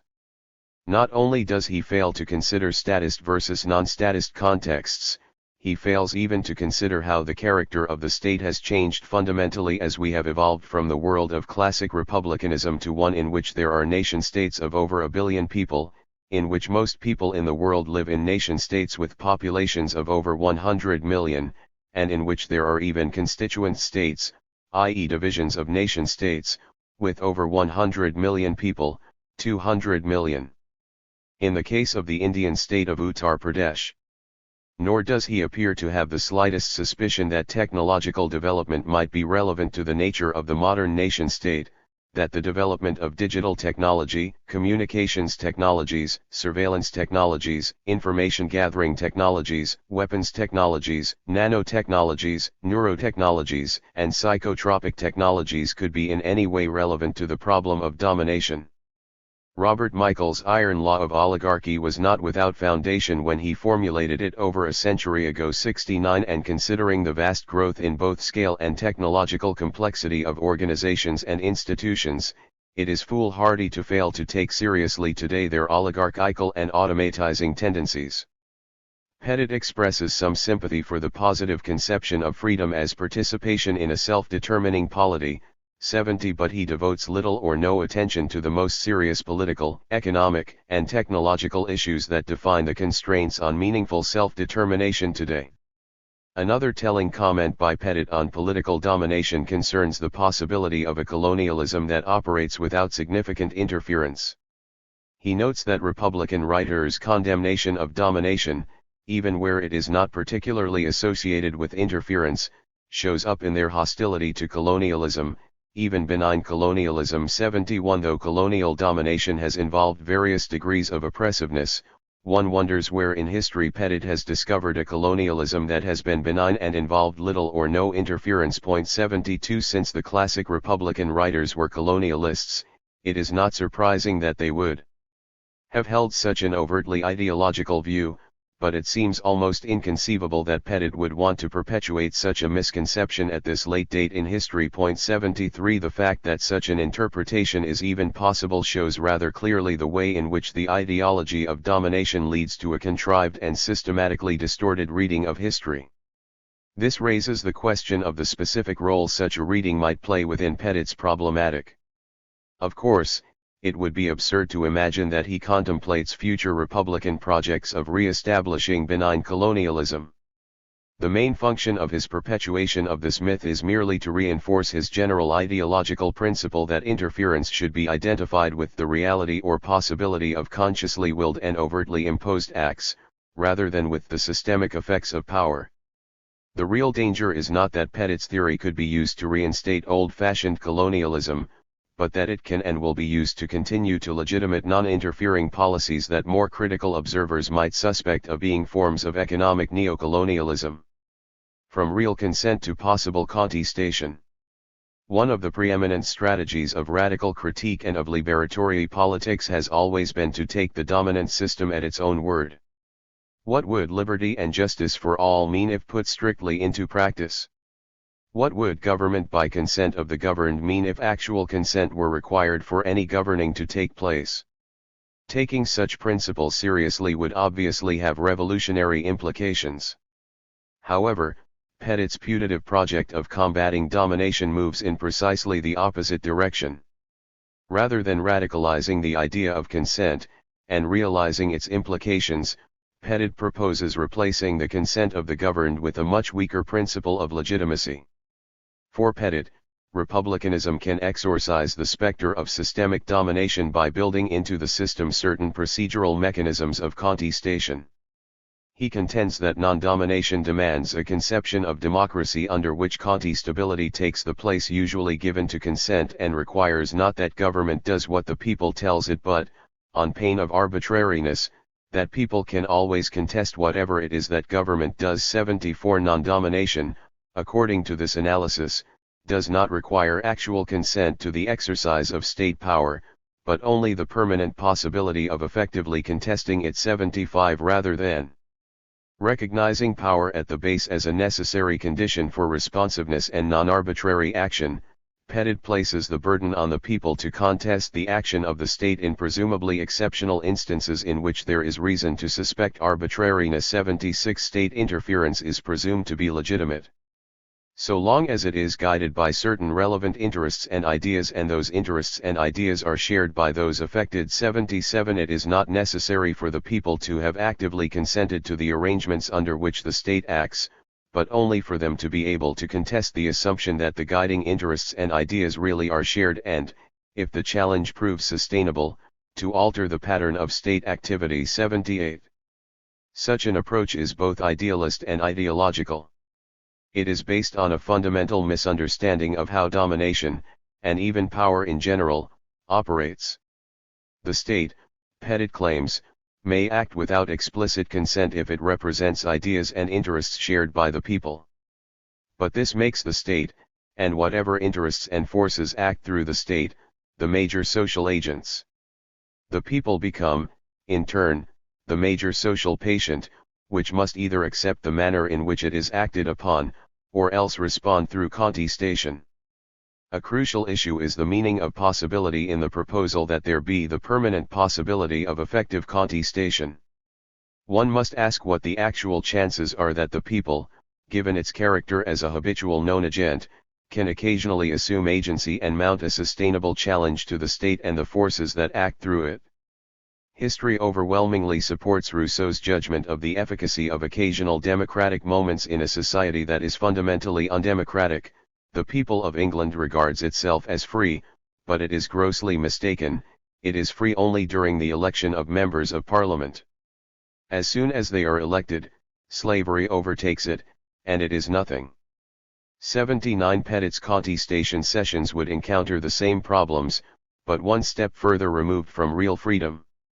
When Pettit finally explains the general preconditions for contestability, in which the extent of the possibilities for real agency might be clarified, we find that, unsurprisingly, his discussion remains on an abstract, rather than substantive, level. In effect, he presents proposals that presuppose developed ethical substantiality, but when he explains their basis, we find only underdeveloped moral insubstantiality. We discover that, ultimately, the responsiveness of the system must depend on the good intentions of all involved. These intentions will be reinforced by rather diffused processes through which good citizenship will be encouraged.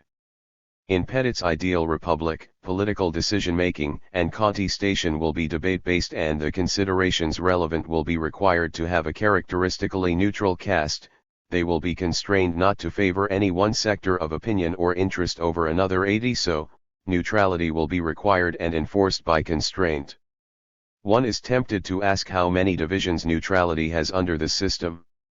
Unfortunately, these divisions do not seem to materialize anywhere in the discussion. The best Pettit can do is to suggest that there will be a requirement on the authorities to decide on the basis of suitable considerations and to make clear which considerations are moving them. 81 It is more than likely that they will make it clear that they are moved by the best interests of all. We end up with a government neither of laws nor of men, to cite classic Republican and liberal ideology, but rather something much purer, more ethereal, and equally ideological, a republic of reasons. 82 What Pettit does not recognize is that under a corporate state system within a technocratic mass society, formalistic mechanisms for contestation will have only a marginal influence, and abstract requirements or encouragements of neutrality will be ineffectual, given the social context of decidedly non-neutral systems of power and spheres of social determination. 83 The result will be, in more senses than one, a republic of rationalizations. Finally, we come to one of Pettit's most revealing discussions, the point at which his argument becomes most clearly its own immanent critique. This is the point at which he poses the question of what will happen in his debate-based system when the debate reaches an ultimate impasse. One must assume that this would occur quite frequently in large, diverse societies that are riddled with internal contradictions, i.e. in all late capitalist, late modern societies. In such a situation, dissenters cannot view the judgment against them as anything other than an exercise of arbitrary power, because either it is not dictated, at any level, by an interest that they share in common with others, or it is not directed by procedures which they can accept. 84 Since debate can go no further, the non-dominating solution is clear. Dissenters must be allowed to secede. Pettit admits that this solution is in principle correct. He states that at the limit, the ideal of non-domination may require in relevant cases that the group are allowed to secede from the state, establishing a separate territory or at least a separate jurisdiction. That possibility has to be kept firmly on the horizon. 85 One cannot imagine any large nation-state of the kind advocated by Pettit actually adopting such a policy, and Pettit himself is clearly unhappy with the direction in which the logic of his analysis has taken him.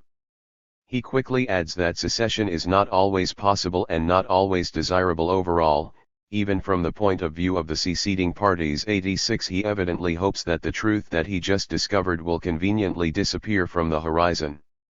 No doubt it will, within his liberal ideological universe, as normal processes of denial and fetishistic disavowal take their course. However, any critical reader who has followed his argument will realize that the relevant case is not that in which dissenters do not want to secede, but obviously, that in which they would consciously choose secession. We might call this liberalism's hard case of political consciousness. Pettit suggests that in the former case, the easy case, measures of conscientious, procedural objection can be instituted on the model of policies that allow special treatment for groups such as indigenous people, the Amish, or military conscientious objectors. He stipulates that such procedures should not allow the dissenters to escape the burdens of a system of coercion from which they continue to benefit. 87 However, none of this solves the significant problem of groups desiring to secede when faced with policies that they find intolerable. These are the cases in which dissenters desire precisely to escape unwanted and unjustified burdens, and have no desire for benefits that are the price of a bad, coercive bargain. At this point, it becomes clear that anarchist confederation, what Proudhon, Bakunin, Reclus, and others call federalism, is the fulfillment of the moral trajectory of Pettit's position, if it is allowed to break through the fetters of liberal ideology. It should be noted further that anarchist confederation, in which feed-rating groups can opt out of specific policies that they find unacceptable, would actually give these groups far less reason to see complete secession from a larger association as a desirable option than would Pettit's statist system, if made morally self-consistent, in which the costs of remaining within the larger association are far greater for dissenting members. It is not unreasonable to assume that the social expression of a more organic solidarity that arises out of real agency and a strong sense of the common good would have greater stability and legitimacy than a more mechanistic form of association, the sovereign nation-state, based on the vicissitudes of political and economic power. Failures of the liberal theory of domination. It must be concluded that Pettit's reductive account of domination is a failure in ways that exhibit the typical ideological lapses of liberal political thought.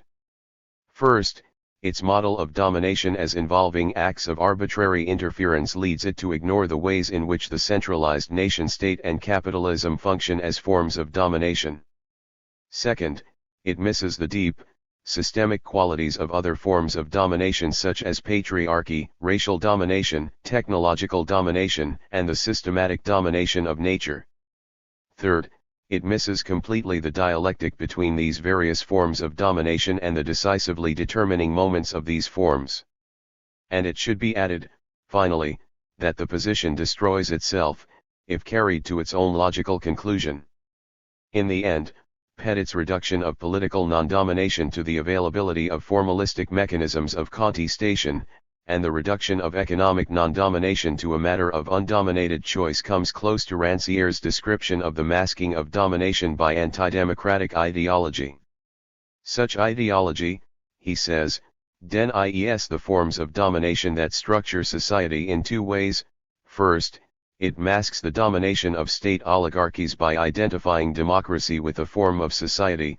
Second, it masks that of the economic oligarchies by assimilating their empire to the mere appetites of democratic individuals. 88 While Rancière's target is what we might call hard anti-democratic ideology, Petit shows that precisely the same mechanisms infect what we might call soft anti-democratic ideology. Petit claims that when the state imposes formally non-arbitrary laws, those subjected to these laws are only non-free, rather than being unfree. However, one must conclude that such a distinction is eminently non-successful in dissolving the issue of state domination. Other forms of systemic domination remain similarly unscathed.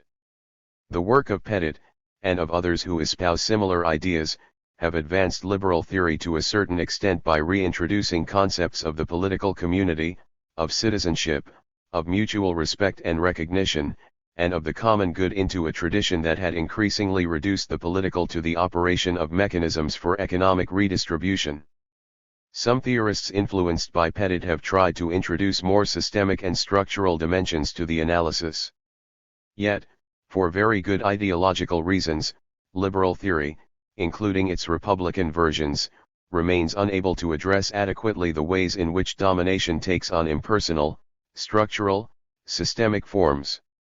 It is also required to neglect the ideological, imaginary, and ethodic dimensions of domination. Yet, these neglected spheres are the very ones that need most to be re-examined in the age of global capital, the global nation-state system, the global society of mass consumption, and the global technological megamachine.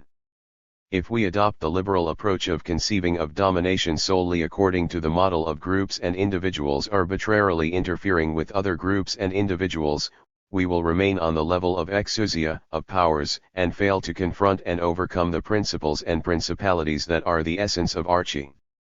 We will miss not only the most crucial systemic dimensions of social domination, but also the entirety of the most fateful form of domination presently existing, the domination of nature that is inseparable from social domination. Domination of nature does not fit the model of arbitrary interference with free choice, however, it does fit the conception here of forms of domination as highly organized, historically evolving systems of power that act through social institutions, the social imaginary, social ideology, and the social ethos, to seriously interfere with freedom. In this case, the infringement on freedom can be seen as massive use of force and intervention, and the fundamental shaping of major institutional, ideological, imaginary, and ethodic social determinants in ways that interfere with or destroy the self-activity of beings, organisms, populations, species, ecosystems, etc., within the biosphere, and prevent their flourishing, self-realization, and attainment of good. Despite the attractiveness to Petit and others of the liberal concept of domination, it has the distinct disadvantage of obscuring the most significant forms of social domination today, including global capitalism and the global nation-state system, and the most significant problem presently confronting the planet, the sixth great mass extinction of life on Earth. The most advanced stage of ideology is reached when the forms of everyday activity allowed by the system produce global economic, political, and technological domination, plus global ecocide, but at the same time, this activity can conform to the highest standards of good citizenship and green consumerism. At this point, politics as the art of the possible reveals its ultimate limit. The only recourse is impossibility. The ideological collapse of republicanism. It might be useful to conclude this critique of the Republican theory of domination with a more explicit discussion of the rationale for subsuming contemporary Republican theory under liberal ideology. Frank Lovett, in an effort at a definitive statement of contemporary republicanism, illustrates very well the failure of Republican political theory to establish itself as a distinctive contemporary alternative.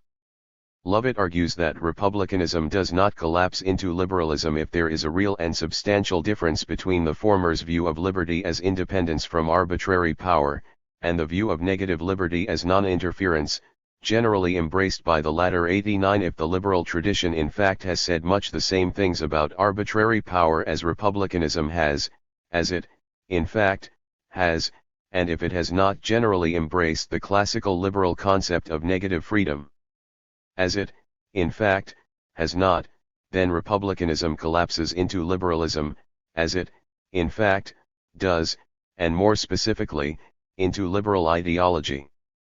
Lovett contends that in the main the issue comes down to this: on the view of negative liberty as non-interference, any sort of public law or policy intervention counts by definition as an interference and, ergo, a reduction in freedom. Being committed to the received view of negative liberty, liberals thus tend to be overly hostile to government action. 90. Lovett's depiction of liberalism fails to recognize both that much of the real-world liberalism has moved from a negative to a positive concept of liberty, and also that much of it has changed its view of legitimate intervention. It is simply not true that modern liberalism has seen social legislation as arbitrary interference. In reality, it has vigorously advocated a broad spectrum of public law and policy intervention as basic to a free society.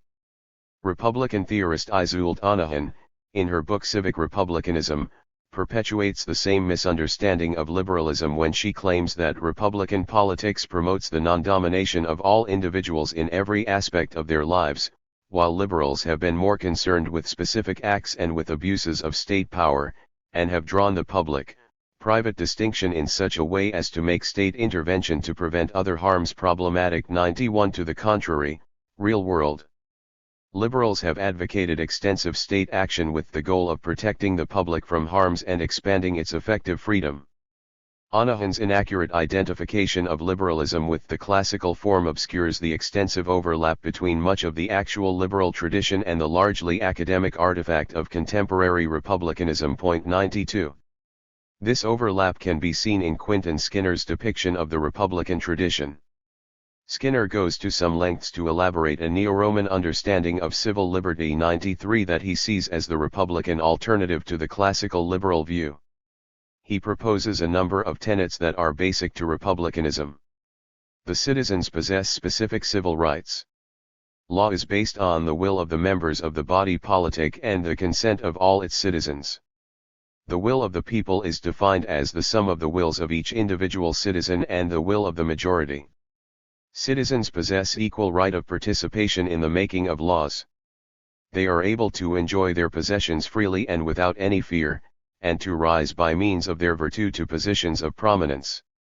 Lawmaking power is vested in the people or their accredited representatives, and all citizens are equally subject to the laws. 94.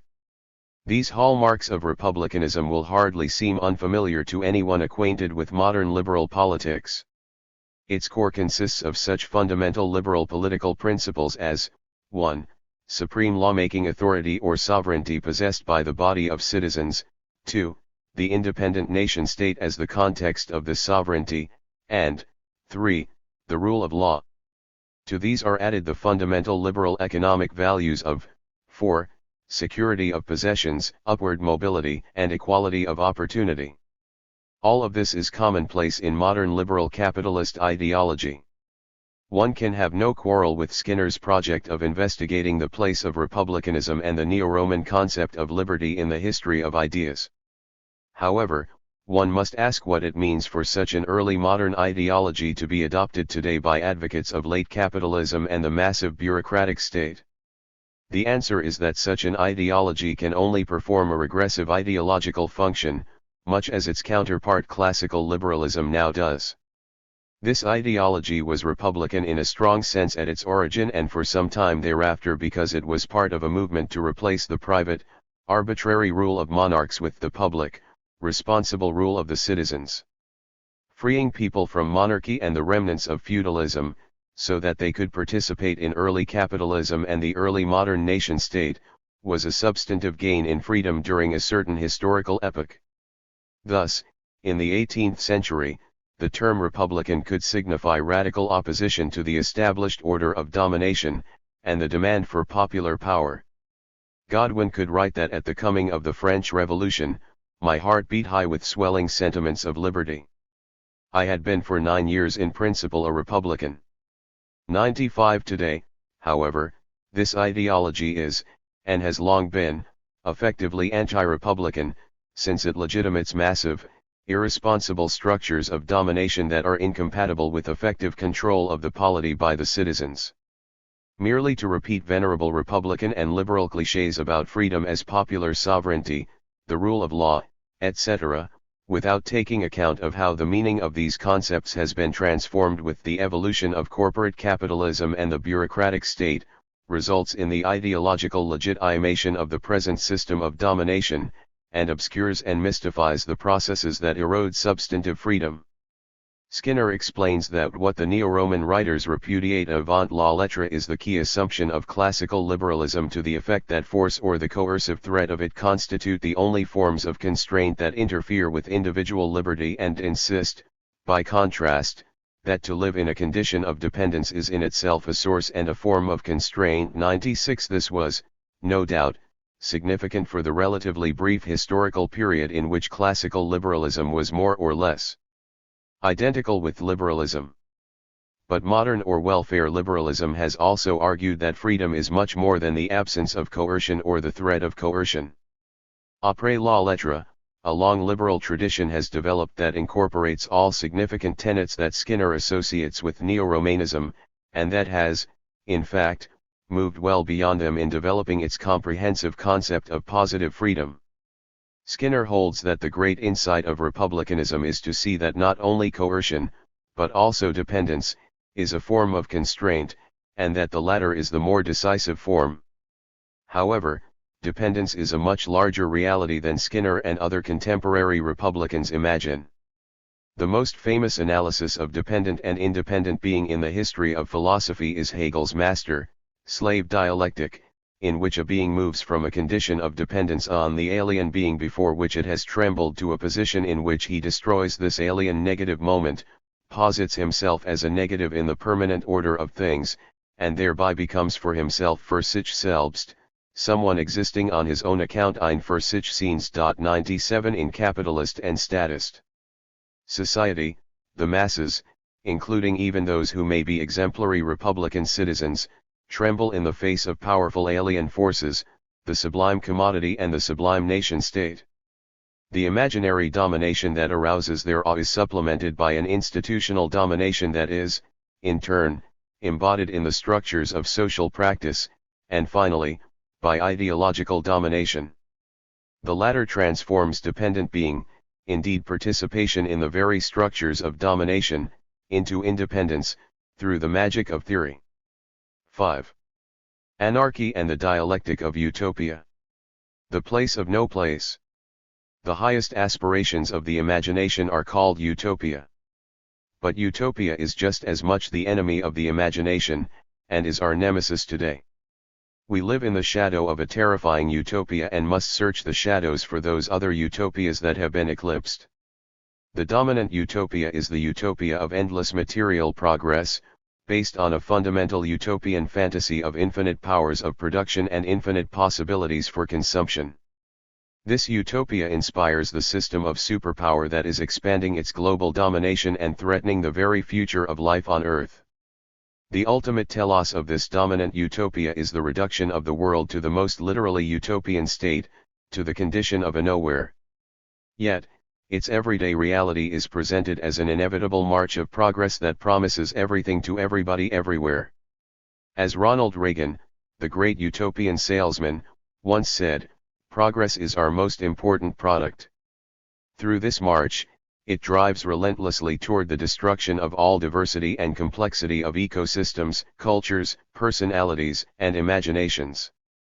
It progressively undermines any sense of place, but more fundamentally, it demolishes or dissolves the actual rich specificity of natural place, the biological diversity upon which that cultural sense rests materially. Beyond its everyday reality is its ultimate triumph and ultimate utopian nightmare. That is its ontological breakthrough, its actual attainment, through its nuclear technologies, of the power to transform our world into its most radically utopian state, into the ultimate nowhere of non-being. Fortunately, there are other utopian possibilities, other utopian spaces, and other utopian times, for us to choose. For every empty space there is a richness of place, for all empty duration there is a fullness of time. In reality, we never live simply in space or place, but rather in space, the locus of a dialectic between abstract, mathematicized, technologized, bureaucratized, commodified space and personal, communal, and eco-communal place. Space is the site of struggle for the liberation of utopian possibilities and the defense of topian realities, and against the forces of spatial domination. Point 1. The origins of utopia. The divergent paths of utopian thinking had already been traveled by the time of the original, paradigmatic utopias of world literature, the Republic of Plato and the Dao Jing of Laozi. Of course, even these original utopias have origins deep in history and prehistory. Plato's utopian project is a critical defense of civilization and civilized domination. It is situated at a point in history at which civilization had emerged triumphant and promised a glorious future if only its achievements could be consolidated and brought to perfection. Thus, it is an effort to legitimate and further develop civilized self-consciousness and the institutional structure of civilized domination.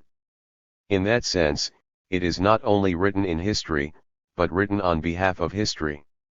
In expressing the telos of civilization, it seeks to banish the remnants of the pre-civilized and to exclude that which remains outside of, and resistant to, civilization. Yet, it contained all the contradictions of what we might call the project of civilization in one country. On the other hand, Laozi's utopia constitutes the first great rebellion of poetic thought against the civilized order. It looks back to pre-civilized personhood and the pre-civilized community, the uncarved block, and finds there a realm that escapes the order of domination. It looks to those natural and cultural forces that are the devalued and rejected other of civilization, and affirms their reality and worth. In this sense, it is a work written against history. Point 2. Plato's Republic represents the effort of civilized rationality, the logos of domination, to banish the forces of resistance, and to establish itself, once and for all. Point 3. The forces of resistance are exactly those encountered by Odysseus, the archetypal hero of Greek civilization, the powers of nature, desire, the unconscious, the primitive, and the feminine. Odysseus, through the exercise of rational self-repression and assertion of will, conquers these forces in their mythical guise as Circe, Calypso, the Lotus Eaters, Scylla, Charybdis, and so forth. Plato's task was to translate this story into philosophy. He presents the same process of conquest in non-mythical form, though he reserves for myth an important place as an arm of theory. He theorizes it as the quest for the ideal state, ruled by the wise. It is a state in which reason itself is said to dominate through their edicts, in which desire and the body are subjected to the control of reason and its rational representatives, and in which knowledge and power are unified in a system of rule. A truly utopian and totalitarian conception of justice is finally attained. For justice, the theme of the work, is discovered to be that harmony in which all contradictions are resolved, all conflict pacified, all resistance broken. Plato's subject matter is how to subject matter, the world of untamed nature, to the rule of reason, so that even the most irrational and unruly forces are brought under control. It is pertinent that the title of Plato's work is not Polis but rather Politeia. While he presents us with a depiction of an ideal state, to do so is not its primary function. As Alan Bloom points out, the title can more accurately be translated as the regime, for Bloom divulges the usually well-kept secret, a philosophical purloined letter, that the unifying theme of the book is less the abstract idea of justice than the concrete reality of power, its attainment, its exercise, and its systematization. Point 5. We might call it the original utopia of state power. The Dao Jing, on the other hand, is the original utopia of stateless freedom. Ironically, this work has sometimes been interpreted as a manual for the cunning ruler. Literal-minded readers east and west have seen it as a book of advice on how to rule successfully, a do-it-yourself book for the crafty prince who wants to learn how to control his subjects without appearing to dominate them. Point 6. Granted, The title itself has been aptly translated as the Book of the Way and its Power. But this is a subtle work, and is among the most dialectical and poetic of the classics of world literature. What less would one expect from an author whose name has been interpreted not only as the old sage, but also as the old child? He is one who unites wisdom and spontaneity, experience and innocence, seriousness and play. What the old boy tells us is that the deist prince is the ruler who rules without ruling, the empire is the realm beyond force and coercion, and the power is the very negation of domination. This is why the Dao Jing can appropriately be called the anarchist prince, and Laozi the anti-Machiavelli. The Dao Jing depicts an empire in which all beings are allowed to follow their natural course of development, their Dao. The result is a world in which humanity and nature are in harmony, in which human beings live together peacefully and cooperatively, and in which universal self-realization is fostered. However, the Daoist harmony is not that of a pacified or homogenized world in which all conflict, opposition, and otherness is dissolved. Rather, it is a discordant harmony, in which unity is expressed through multiplicity and difference, and in which beings are mutually determined by and even contain within themselves their other. The Daoist utopia is achieved through a rejection of domination in all of its forms, whether political, economic, patriarchal, technological, or even epistemological. Through an ontology of unity in difference, the other is given authentic recognition. Knowledge becomes sympathetic understanding and participatory consciousness, as opposed to conquest and subjugation. The hierarchies of the utopia of domination, reason over desire, form over matter, soul over body, male over female, adult over child, humanity over nature, civilized man over the primitive, consciousness over the unconscious, etc., are all rejected. Apparent opposites are shown to interpenetrate, to complement one another, and to be necessary elements of a larger whole, which is, of course, also a non-whole. The Daoist utopia, expressed as a mythical golden age to be reattained, is such a unity in diversity, in which self-realization is maximized for all beings. The entire history of utopia that has unfolded over 2.5 millennia is implicit in the opposition between these two primordial visions. Utopia as domination. Throughout history, there have been utopian expressions of the quest for domination. Such utopias project the existing system of domination into a perfected future order in which the contradictions that cannot be reconciled in the real world are resolved through an act of sovereign imagination. The resulting images of static perfection can then be used as weapons against the evil and the unenlightened, in short, against all the forces of resistance. Václav Havel, while writing as a dissident under actually existing dystopia, called such a utopia a more or less rationalist attempt to think up an abstract better world, to conceive on paper how it should be organized. It is an attempt to produce a blueprint of the best possible system and then to try to put it into practice. The Czechs, he says, have lived through the failure of one great utopia, and this has given us a very skeptical and critical view of utopianism in general. 7. The dystopia that they endured is only one specific form of the generic utopia of domination that lies at the imaginary core of civilization's project of universal conquest. It is closely allied to the conception of knowledge as power, a conception with roots at the beginnings of civilization, but which has only achieved fulfillment with the rise of the nation-state, transnational capital, and the global mega-machine. Havel's critique touches on this relationship of utopia to the quest for unlimited domination, for a world of total administration, in which all other realities, whether cultural, spiritual, psychological, or personal, are subordinated. Utopianism, he says, is an arrogant attempt by human reason to plan life that inevitably ends up homogenizing, regimenting, standardizing, and destroying life, as well as curtailing everything that projects beyond, overflows or falls outside the abstract project. 8. He concludes that there is a direct and logical progression from beautiful utopias to concentration camps, which are but an attempt by utopians to dispose of those elements which do not fit into their utopias. 9. Havel is perceptive enough to have noted at times that the complementary utopianism of the corporate capitalist West leads in a direction similar to the one he detected in the state capitalist East. The utopia of consumption does not, of course, rely heavily on concentration camps, though it seems to be moving a bit more in that direction lately, but its tactics are in many ways similar to those Havel points out. The elements that are most threatening to its utopian illusion are also concentrated in ghettos, in reservations, in human and ecological sacrifice zones as the unthinkable horrors on the margins of utopia. However, such dystopian dimensions of the everyday can be ideologically banished in a world in which everyone who can shop at Walmart and dine at McDonald's can self-identify as middle class, and is convinced, in any case, that there is no alternative. Thus, it becomes increasingly evident that totalitarianism reaches its greatest perfection in the utopia of consumption. Its only remaining rival of any consequence is the competing totalitarianism of religious fundamentalism.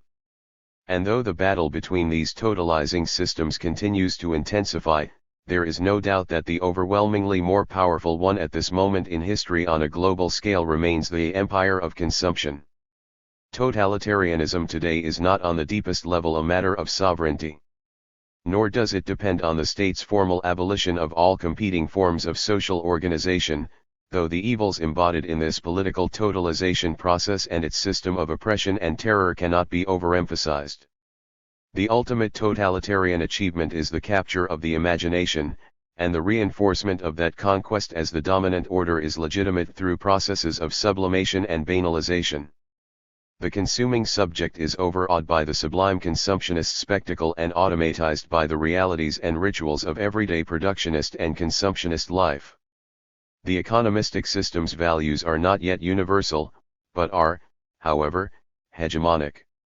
This means that they are embedded in the reigning common sense and the dominant reality principle. Reality is whatever is enshrined in the dominant ideology, imaginary, ethos, and institutional structure. Furthermore, these values are constantly extending their dominion, especially in their consumptionist dimension.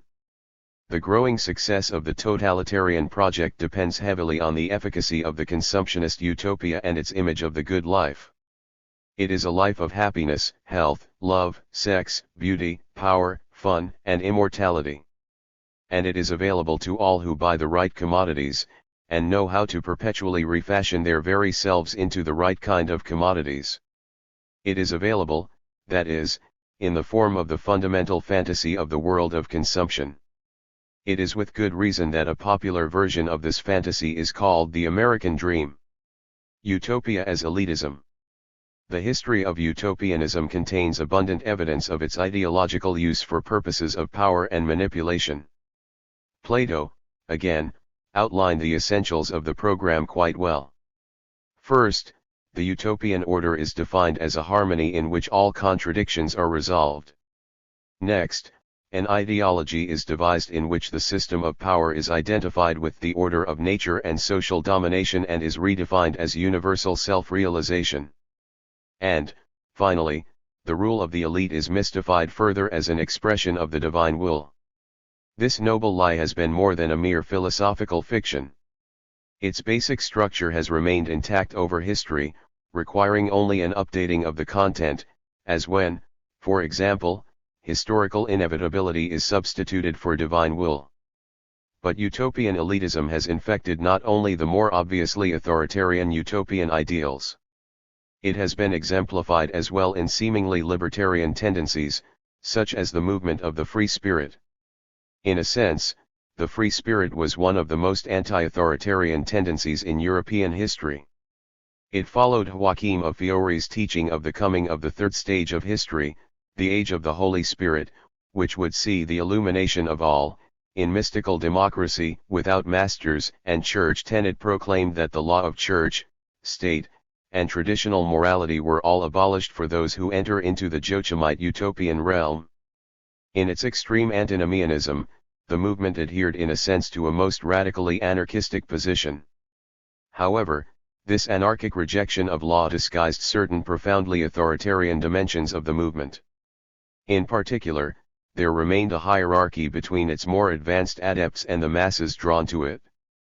According to Norman Cohn, after becoming God, a new adept began to seek contact with pious souls who wished to attain perfection. From these he exacted an oath of blind obedience, which was made on bended knees. They gave a promise of absolute obedience to a human being and received in return an assurance that they could do no sin. 11. Moreover, there are serious problems even with the sexual iconoclasm and eroticism that have often been seen as evidence of the movement's libertarian rejection of traditional morality. One must judge as, to say the least, less than emancipatory the view that just as cattle were created for the use of human beings, so women were created to be used by the brethren of the free spirit. 12. The tradition of utilizing utopian mythology to justify authoritarianism and domination has continued through the modern period. The vagaries of the Leninist manipulation of the vision of the utopia of communism are too familiar to repeat. A more instructive example is Bakunin, who, while launching an authentic and indeed powerful critique of various forms of domination, in turn used the myth of the anarchist utopia to justify elitism and personal power. He correctly described the goals of anarchism as the destruction of all the forces that restrain human freedom, and the achievement of a free, cooperative society of equals acting in solidarity. Yet, in the name of this utopian ideal he was capable of advocating the control of the revolutionary movement by an enlightened elite of revolutionaries. He proposed for various secret societies an oath of absolute obedience to the group, fanatical and ascetic commitment from all members, and a hierarchical relationship between levels of organization. The justification for these authoritarian measures was their supposed temporary nature and their necessity as a means toward the imminent achievement of the utopian future. Bakunin was finally capable of calling for an invisible dictatorship that is all the stronger for having none of the paraphernalia of power. 13. It is true that he counterposes to his vanguardism a multitude of anti-authoritarian declarations. The danger, however, is that to the extent that the vanguardist project is realized, the anti-authoritarian utopia will remain in a state of complete invisibility, while the putatively invisible dictators will retain a certain degree of materiality. Utopia as escapism. It is clear that utopia may function to support an oppressive system of power, and it may also become a means to establish new forms of domination. But the dangers do not end there. For even when it is not used to dominate, it may still fail to liberate. Indeed, it may function merely as an inert and impotent illusion, a utopia of escape. The lure of escapist utopianism is great for those who profess a certain idealism, but who have been frustrated in their efforts to realize their dreams, and those whose situation in society renders the idea of praxis entirely unnatural. The former situation is typical of various leftist sectarians, ranging from democratic centralists to libertarian municipalists, whose blueprint for the future demands only earnest and dedicated propagation of the correct set of ideas, which will certainly revolutionize the world if only the masses finally learn how to pay attention and fall in line with the intended course of history. According to such an abstract idealist worldview, the tenacity with which these masses continue to hold on to their unenlightened views only reinforces the need for more vigorous propagandizing and validates the virtuousness of those who fight the good fight. The latter case pertains especially to many academic utopians. Such utopologists are the counterparts of the better-known Marxologists, who have found an even more firmly established intellectual niche. The logos of these ologists is not the way of things with which engaged dialectic concerns itself, but rather their own words about things that are always one step removed from the dynamism of the real. Utopologists are often the most well-intentioned and progressive of thinkers, however, they fail to bridge the gap between good intention and effective action or grasp the connection between the movement of ideas and the movement of reality. Escapist utopianism of all varieties remains in the vacuous realm of what Hegel called the beautiful soul, the sphere of those dreamers of moral perfection who are unwilling or unable to cope with the ambiguities and uncertainties of the world and history, and therefore cling to a more manageable and immediately gratifying ideal world. The utopia of escape has powerful attractions. So often we are inclined to believe because belief fulfills certain needs and satisfies, or even creates and then satisfies, certain desires. Accordingly, utopia can serve as a means of escape from the imperfections of the world and their inevitable reflection within our own being. It can be an escape from the exigencies of the real, from history and its unavoidable tragedies. It can be an escape from the minutiae of the everyday. It can offer an imaginary compensation for being denied real power or having real efficacy. In this sense, utopia is neurosis, a defense mechanism, a convulsive reaction against self and world. It offers an imaginary revenge against a recalcitrant reality. Utopia as critique. In opposition to the utopianism of domination and the utopianism of escape is a utopianism that is a critique of domination and a vision of a reality beyond it. Ricoeur contends that the deinstitutionalization of the main human relationships is the kernel of all utopias, and that though it may be an escape, it is also the arm of critique. 14 Mannheim's classic definition of utopia also stresses its character as a challenge to the status quo. He contends that a utopian orientation is one that is, first, incongruous with the state of reality within which it occurs, and that second, transcends reality. When utopian perspectives pass over into conduct, he says, they tend to shatter, either partially or wholly, the order of things prevailing at the time. 15. Ricoeur's analysis of the critical dimension of utopia is among the most profound, in that he situates it in relation to the social imagination.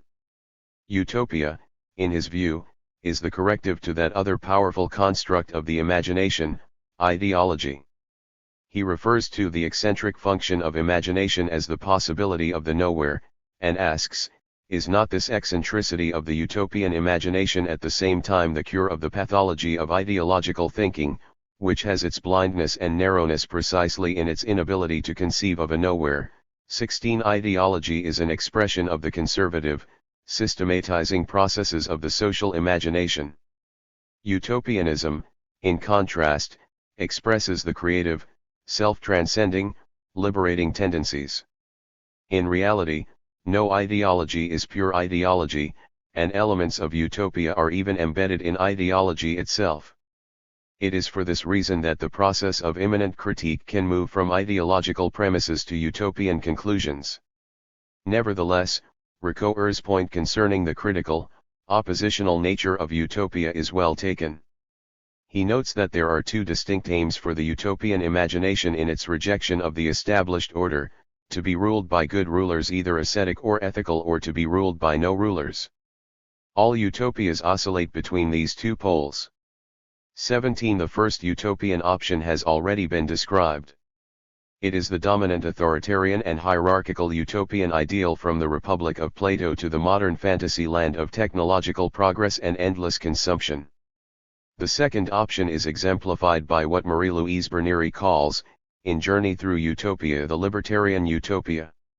Libertarian utopians oppose to the conception of the centralized state that of a federation of free communities, where the individual can express his or her personality without being submitted to the censure of an artificial code, where freedom is not an abstract word, but manifests itself concretely in work. 18. Indeed, as illustrated in the utopias of Fourier and Morris, to be discussed shortly, one of the distinctive attributes of the most radically libertarian utopias is the emergence of a realm of freedom in which the very division between work and play dissolves, and does so not in some distant and endlessly mediated future, but here and now.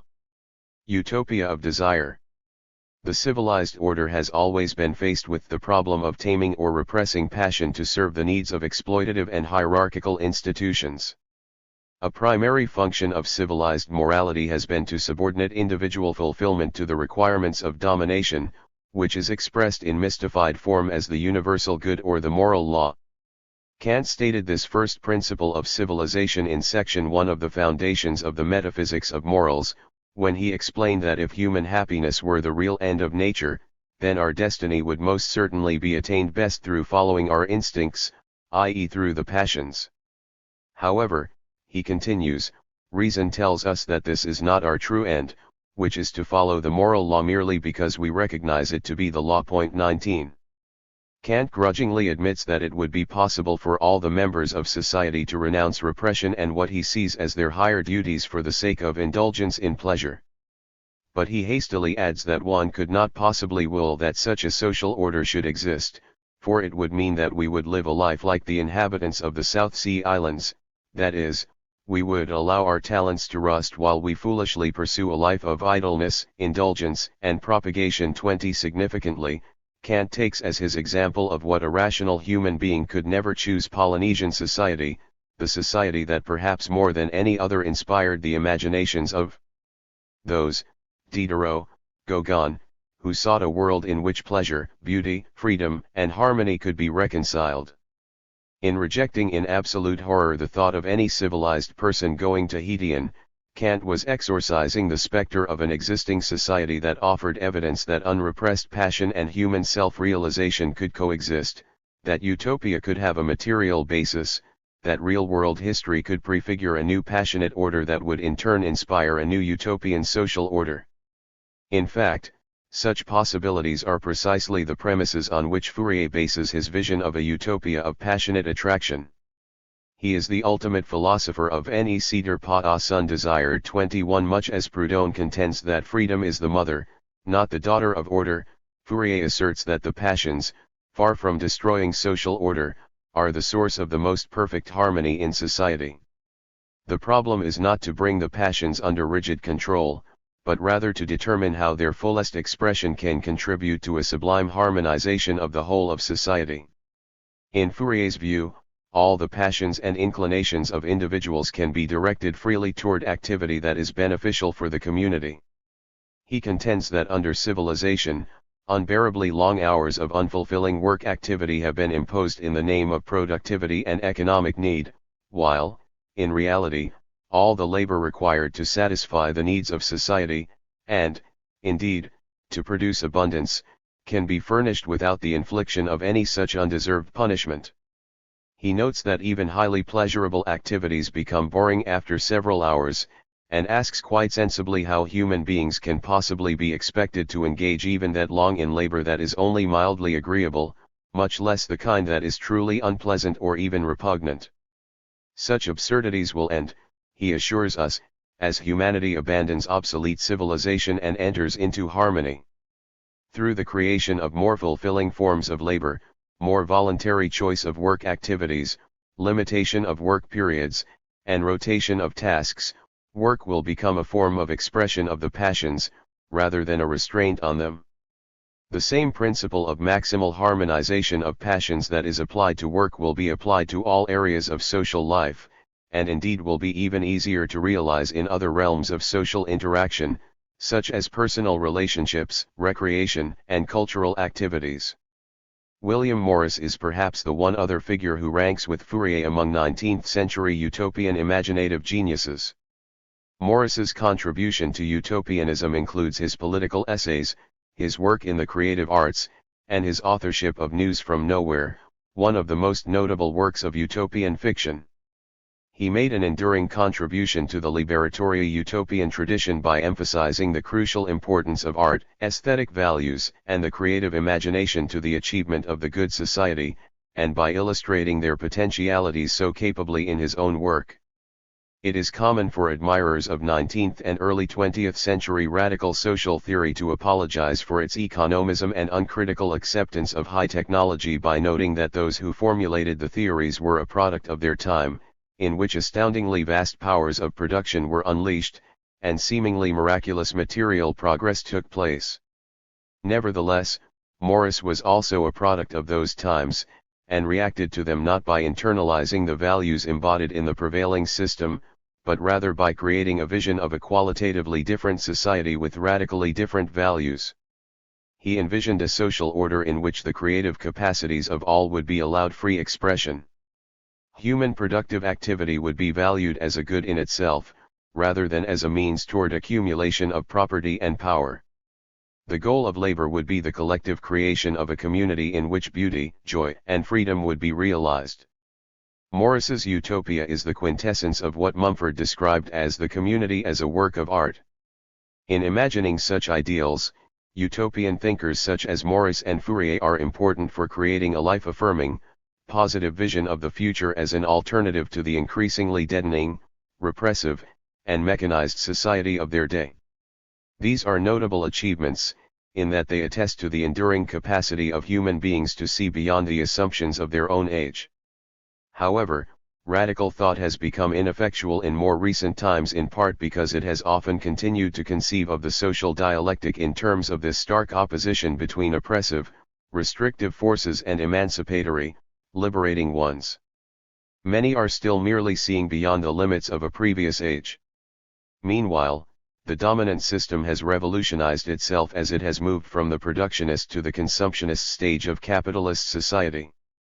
Particularly in the most developed capitalist societies, it has passed beyond the highly repressive stage reflected in Kant's obsessive moralism into what Marcuse calls the stage of repressive desublimation. In this stage, desire, instinct, and passion are liberated, but only to the degree that they can serve the needs of an ideologically mystified system of domination.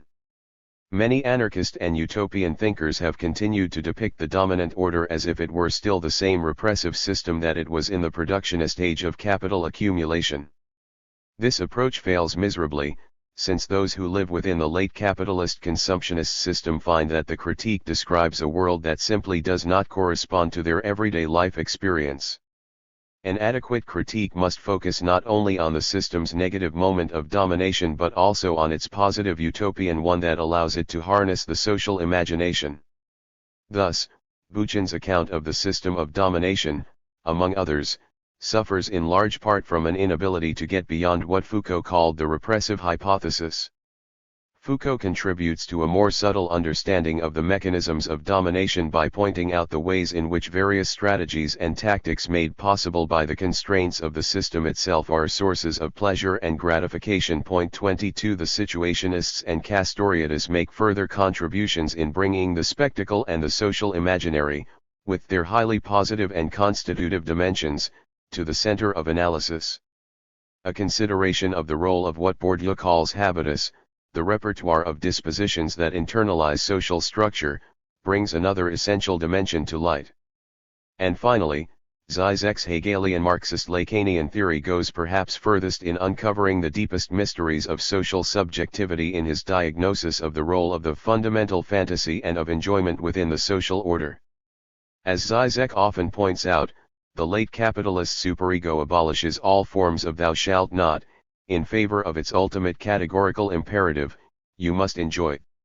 Consequently, well-socialized postmodern subjects, alias consumers, feel guilty not because of their fear of transgression against repressive law, but rather because their level of enjoyment is never quite up to par, and is usually miserably below. The most humiliating moral flaw in late capitalism is a failure to inhabit the imaginary consumptionist utopia. If we take into consideration all these positive dimensions of the dominant utopian project, we can see how a utopianism of the passions and aesthetic sensibility in the tradition of Fourier and Morris, if decoupled from naive anti-authoritarian ideology, offers certain elements that are needed for the development of an effective critical alternative.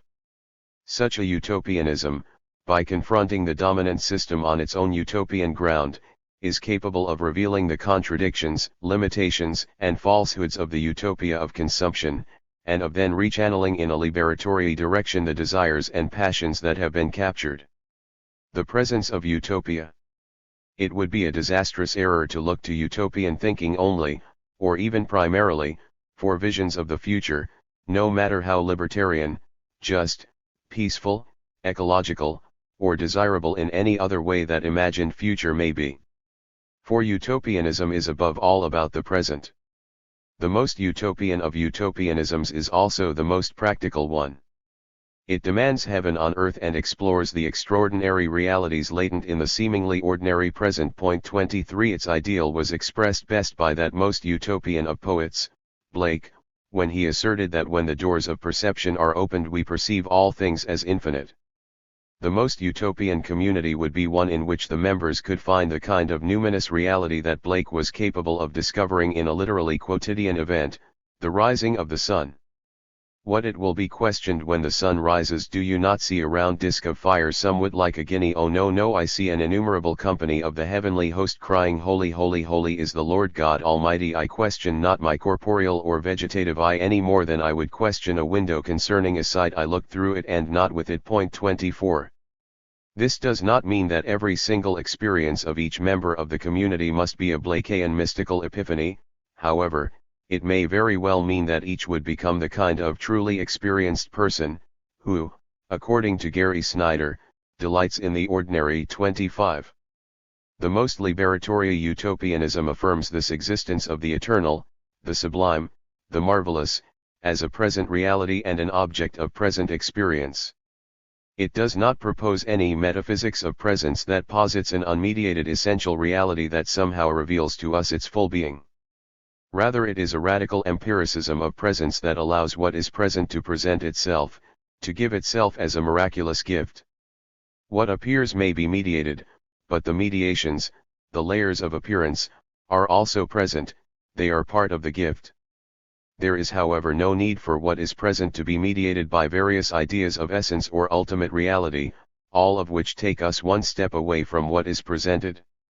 Such a perspective breaks radically with the ideology of progress, which demands a continual alienation from present realities and repression of present experience for the sake of some future attainment of reality or value. This perspective negates the idea of the present as a realm of accumulation with a view to some ultimate cosmic payoff. It asserts the identity of means and ends. It thus uncovers the hoax of all utopias of power. It holds before us the lotus flower and invites us to look upon it, perhaps in serenity, perhaps in bliss, perhaps in laughter and amusement. 26. This points to the profoundly surrealist dimension of utopia. Franklin Rosemont points out that in childhood we all dwell in a world of wonder, but the society of domination manages to reduce this world for most of us to certain rare moments in which we experience fleeting eruptions of inspiration, sudden passions, dazzling encounters by chance. 27. However, he explains, these true glimpses of the marvelous, secure themselves permanently in one's psychic life, in the depths of our inner mythology, and surrealism seeks to extend these moments, to unite them, to hasten their proliferation, to arm them so that what had been only individual, sporadic, unconscious, becomes collective, systematic, conscious, invincible. The surrealist project is thus to actualize the marvelous in everyday life. 28. Such a surrealist project is at the heart, and in both the conscious and unconscious mind, of the most radical forms of utopianism. It finds what is of infinite value, not in some higher realm or some indefinite future, but in the depths of our being and the heights of our experience. Indeed, it finds them even in the false, the evil, the ugly, and the profane. Utopia is present in all the creative play of energies, in spiritual and material voyages of discovery, and, of course, in everything touched by the transformative imagination. Even if it can never be attained, utopia is already present or it is a fraud. Topian, text. If this is true, it might seem that literary utopias would not be of great significance, for they are about what is merely imagined, rather than what actually is. However, they cannot in fact be dismissed in this way. The greatest of the fictional utopias are as much about evoking the deepest of our past and present experiential realities as they are about envisioning future possibilities. Thus, the most powerful utopian works are also profoundly topian. They create a vivid sense of place, of topos, that is grounded in deeply experienced realities. Utopianism finds its fulfillment in topianism, indeed, we might even say in hypertopianism, the most intense sense of being somewhere, in a specific place at which reality shines forth. One of the great achievements in this venture is Robert Nichols' anarchist-inspired series, Daily Lives in Seattle. 29. In this remarkable tetralogy, Nichols envisions the nature of a communal, yet highly individualized society in which decentralized democracy, ecological sensibility, bi-original principles, and liberatory technologies are integrated into a traditional culture. It is a vision of utopia emerging out of the rich particularity of history and lived experience. While daily lives has never gained the recognition it deserves, it is, in fact, an extraordinary contribution to both literary and theoretical utopianism. Nichols creatively incorporates concepts of utopian anarchist and decentralist writers and imagines what they would mean in a rich cultural embodiment. In Cialtai they are realized not in a utopia of static perfection, but rather in a generally peaceful but still mildly chaotic world in which people live the good but still slightly messy life, and achieve an expansive yet communally bounded freedom. What is so compelling about this work is its extraordinary synthesis of utopianism with an acute sense of both the universals of the human condition and the specificity and particularity of culture. Nichols brilliantly creates a sense of the utopian ethos. It is not surprising that Ursula Le Guin has recognized the importance of Nichols' influence in her development of a utopian project that culminates in a social anthropology of utopia. Le Guin has created a series of major landmarks in the history of utopianism. In The Left Hand of Darkness 30, her protagonist confronts the challenge of relating personally and humanly to a literally androgynous species. The work is of major significance for its confrontation of the question of otherness and difference with a subtlety rare not only in utopian writing but in literature in general. The Dispossessed 31 quickly became a utopian classic for exploration of the contrasts between the anarchist ambiguous utopia, Anares, and the corrupt, Earth-like planet, Uras.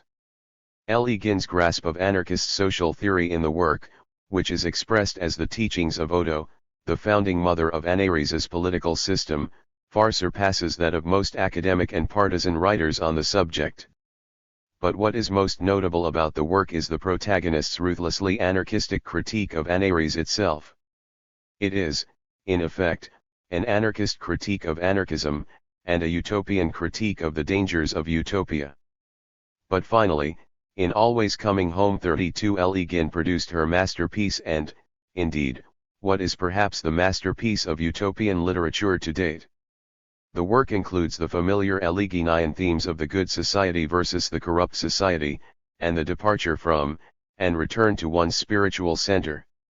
It is also implicitly an anarchist utopia, though without the overt discussion of anarchist theory that is found in The Dispossessed.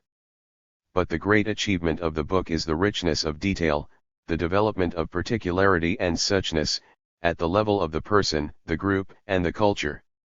Le Guin's evocation of the good society is compelling because she has, more than any other utopian writer, succeeded in creating a topos and an ethos.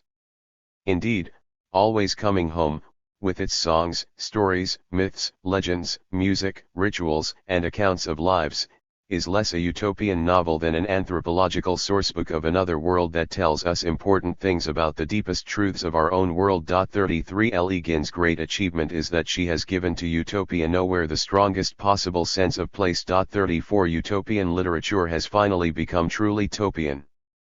There is perhaps only one work of fiction that has made a major contribution to anarchistic utopianism since the appearance of Le Guin's classic work. This is Starhawk's The Fifth Sacred Thing 35, in which she depicts a nonviolent, cooperative, communal anarchist society based on ecofeminist values. 4 of the 5 things alluded to in the title are the 4 elements that make up the natural world, and which must be treated with care and respect. A person or community that does so gains access to the fifth sacred thing, which is spirit. The book is remarkable in that it creates a powerful sense of a qualitatively different society through its convincing depiction of values, practices, and institutions in many spheres that reinforce one another. But though the society is qualitatively different from our world, it does not seem as experientially distant from present reality as do most utopias. The characters and situations that express truths about cooperation, nonviolence, equality, freedom, love and care, creativity, sensuality, and joy do not seem so far from what many readers may have experienced if they have had some contact with the feminist, ecology, peace, and global justice movements, and particularly their more anarchistic dimensions. The fifth sacred thing suggests that a great many people and small groups are right now creating in their own lives the elements of a utopian world, and it offers a compelling vision of what that utopian world might be like if many such people were to join these elements together in a community that transformed them into an all-embracing way of life. Utopia in history. The importance of literary utopias such as those just discussed should not be underestimated.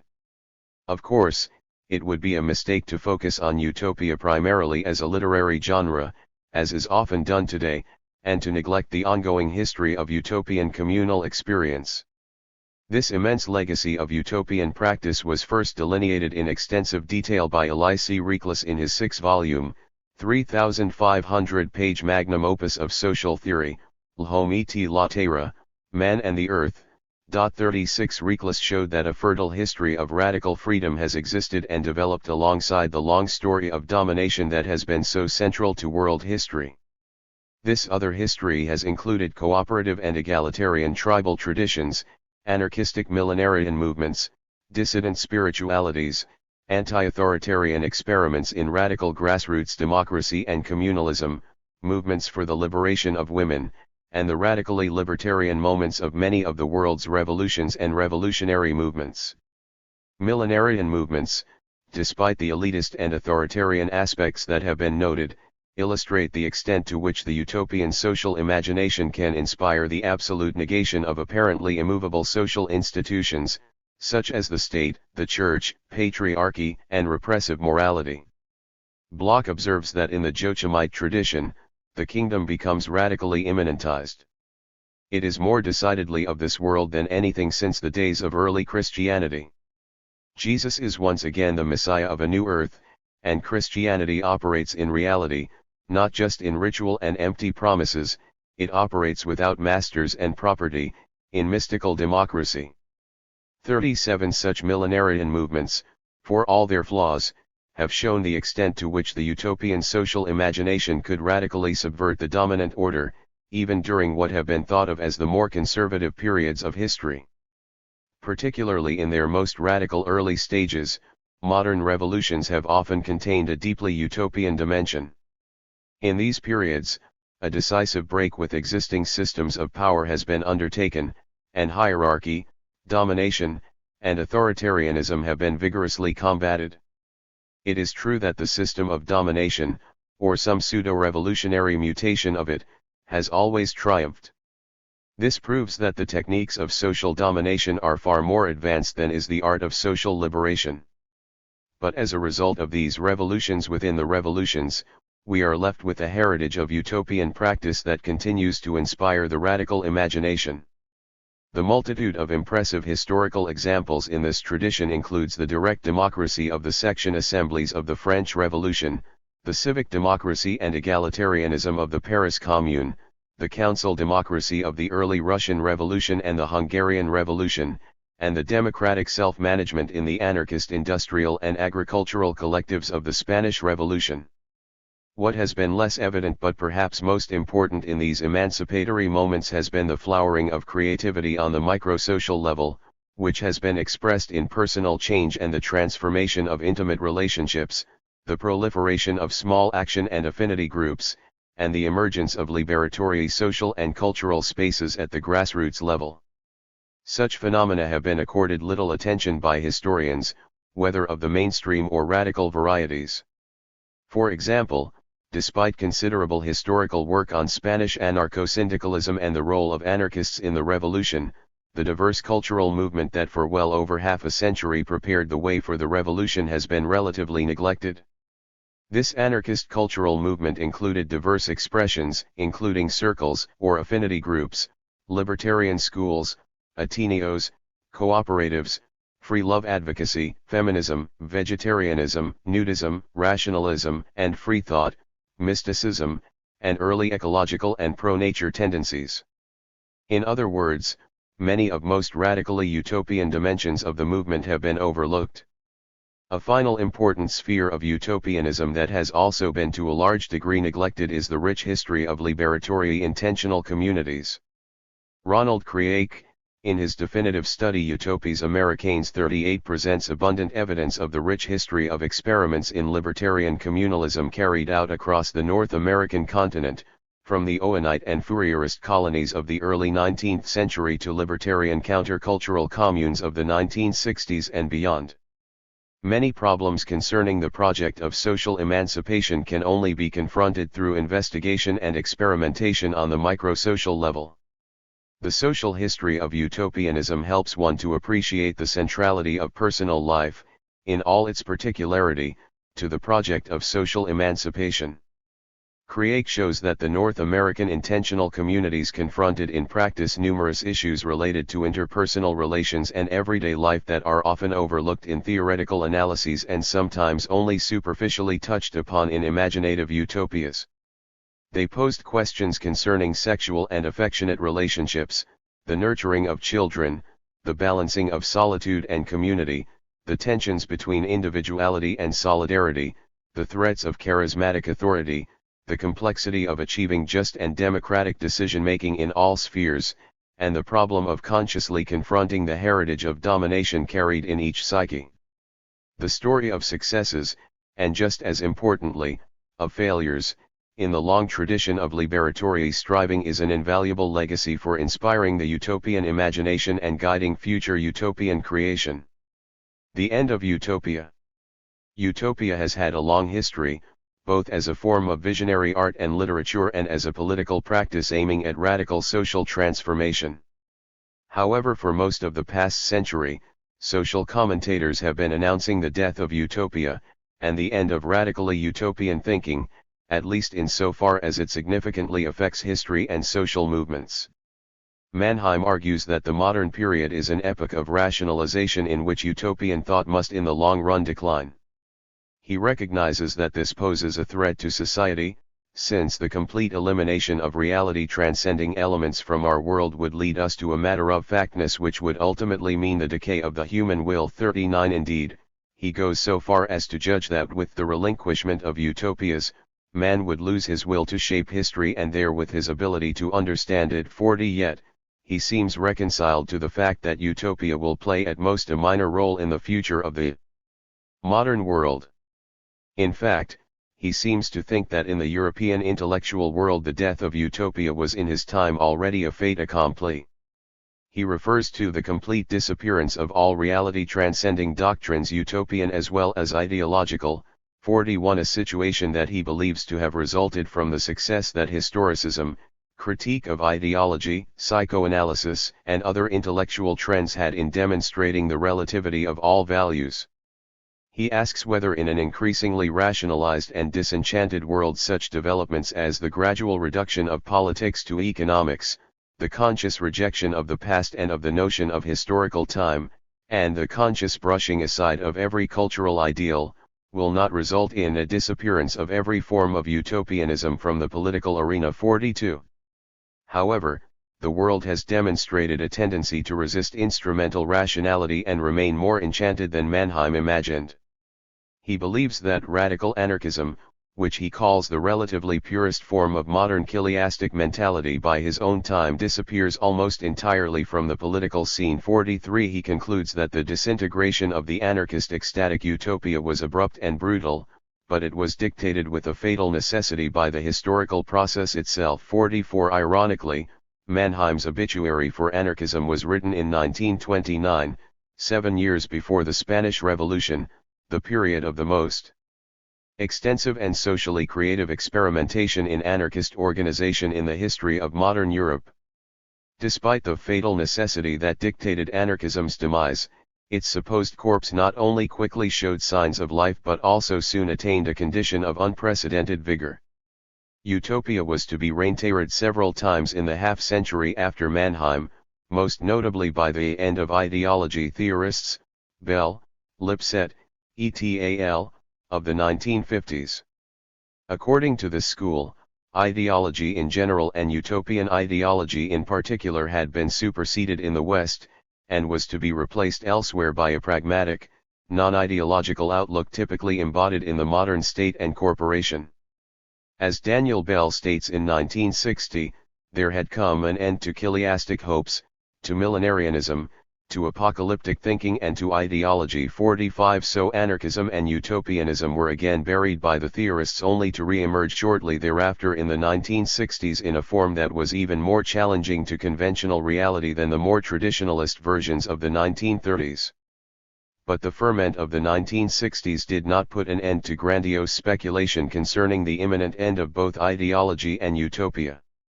Not so long ago, Francis Fukuyama, at the time the deputy director of the Policy Planning Department of the State Department, announced the latest end of ideology, and with it the end of any utopian aspirations. What we may be witnessing is not just the end of the Cold War, or the passing of a particular period of post-war history, but the end of history as such, that is, the end point of mankind's ideological evolution and the universalization of Western liberal democracy as the final form of human government. 46. As he says, we may be witnessing this. But as it turned out, we may not. For a brief triumphalist moment, history, viewed through the thick mist of neocon ideology, could seem to Mr. Fukuyama and the Department of Steady State to have reached its end. One could imagine a gathering of neoconservative intellectuals in 1992 to celebrate the end of history, perhaps under a huge banner declaring mission accomplished. But then history, with all its deep and complex contradictions, its dialectical reversals, its tragedies and its absurdities, decided, as it always does, to move on. The return to nowhere. So history goes on, as does the quest for utopia. If the history of utopianism shows anything, it is that the sources of inspiration for utopian visions are myriad. The idea that an end has already come to the quest for a reality that radically transcends the existing one was a naive idea indeed. Not the least of its absurdities was that it ignored the dependence of the existing system upon its own vision of utopia, which drives it toward self-transcendence and self-destruction. But it is not only the utopia of domination that will live on. As long as the radical imagination exists, the anarchistic utopia, with its values of freedom, mutuality, joyfulness, and creativity, will continue to exist, and human beings will seek to realize it with diverse degrees of passion, imagination, and rationality. Whether it will in any given future epoch be successfully marginalized or instead realized to varying degrees through powerful upsurges of social creativity cannot now be determined. What we do know from past history is that hunger, thirst, sexual desire, religious passion, the quest for truth, the desire for self-actualization, love, compassion, empathy, envy, resentment, maliciousness, hatred, will to power, neurosis, and psychosis of every variety can, by cultural alchemy, be transformed into, or expressed through, utopian striving. We do not know whether the future will be more a dream or more a nightmare, but we do know that it is quite likely that it will have a utopian dimension. 6. The microecology of community. Toward a theory of grassroots organization. The problem of political culture. In his fascinating work Beer and Revolution, Tom Goyens describes the place of the German beer parlor culture of New York in the immigrant revolutionary milieu, and in particular in the German anarchist community. 1 From today's perspective it might seem a bit bizarre to consider the revolutionary potential of saloons, however, they did indeed function during a certain epoch as important sites for working class and revolutionary organizations, as centers of comradeship and community building. Among radicals, and as an important sphere for free expression and nonconformist discourse. The beer parlors were an integral part of a vibrant radical culture in which social activities, daily newspapers, political clubs and organizations, public meetings, popular music and arts, and many other factors worked together to create a richly textured fabric of relationships that nurtured both the personal lives and the revolutionary values of the community's members. This work adds another fascinating chapter to the story of radical and revolutionary culture that spans a considerable period of American history. The immigrant revolutionary political culture largely declined with the increasing integration of the second and subsequent generations into the dominant social order. However, the quest to create a strong dissident political culture did not end, and once again achieved a certain degree of success in the late 1960s and early 1970s. Whatever the limitations of the radical movement of that period, it was possible at that time for a growing number of people to live much of their lives within an oppositional community with its own newspapers, magazines, radio stations, cooperatives, alternative schools, intentional communities, radical cafes, and other liberated spaces, and distinctive music and art forms, to give just a few examples. The depth of the revolutionary dimension of the period has perhaps been exaggerated at times. Point 2 But the danger today comes not from the excesses of soixante-huitard romanticism but rather from the possibility that the lessons to be learned from the real social and political achievements of the period will be largely forgotten. I once had a conversation with a political scientist and self-proclaimed leftist from a large university in New York City. I happened to mention the subject of the current expansion of corporate and state power as compared to the retreat of the state in the 1960s. He reacted to this concept with complete incomprehension and utter disbelief that any such phenomenon could possibly have occurred. I suspect that what underlies such social amnesia is a kind of resigned, defensive, and at times cynical denial that an oppositional political culture can, in our historical epoch, in our sort of society, significantly challenge the dominant system of power. Yet not so long ago, Bolivian peasants successfully ousted a right-wing regime through massive protests and non-cooperation. And recently, mass movements in Arab countries have ousted dictators who had entrenched power for decades. Such examples may be dismissed by some in the developed world as coming from the global south, that other world that perhaps seems to many people too other and perhaps too peripheral to be relevant to a society such as ours. But such a view is tragically mistaken. We have seen that even in the world that conceives of itself as the first among unequals, grassroots movements with effective social power can do more than merely exert a certain pressure on the dominant system through officially sanctioned means, elections, lobbying, letter writing, etc., that are seen as internal to the system. They can also transform that system through an external influence, as the system recognizes and responds to various manifestations of their social power, including their implicit power of resistance and non-cooperation, their power to shape wider public opinion, and their potential for direct political mobilization when antagonized adequately. The system acknowledges the significance of widespread resistance, of effective attacks on its legitimacy, and of significant costs that it incurs in attempts to impose policies on any large refractory segment of the population. It also responds by developing mechanisms to neutralize and co-opt centers of relatively autonomous power, since they are the most ultimately threatening and potentially delegitimating form of opposition. In the 1960s, though there was certainly nothing like a revolutionary or even a pre-revolutionary situation in the United States, there was an assault on certain elements of the corporate state system, an assault that caused a significant challenge to the power of that system.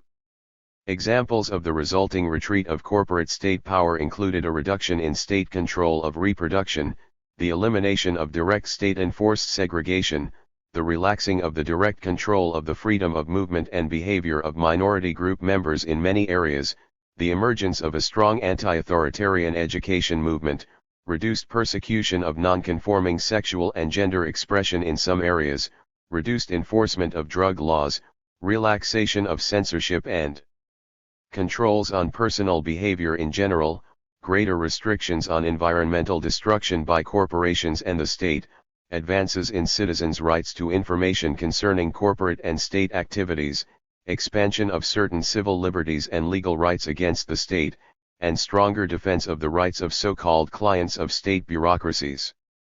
Over the past few decades there has been, on the other hand, a rather imperious reassertion and expansion of corporate and state power, expressed through both repressive apparatuses and ideological apparatuses, in direct proportion to the withering away of engaged opposition at the level of the social base. Despite the increasing proliferation of rhetoric concerning the significance of civil society, most of what goes under this name poses no challenge to corporate state hegemony, but constitutes, rather, an essential element of the steering mechanism of the corporate state order.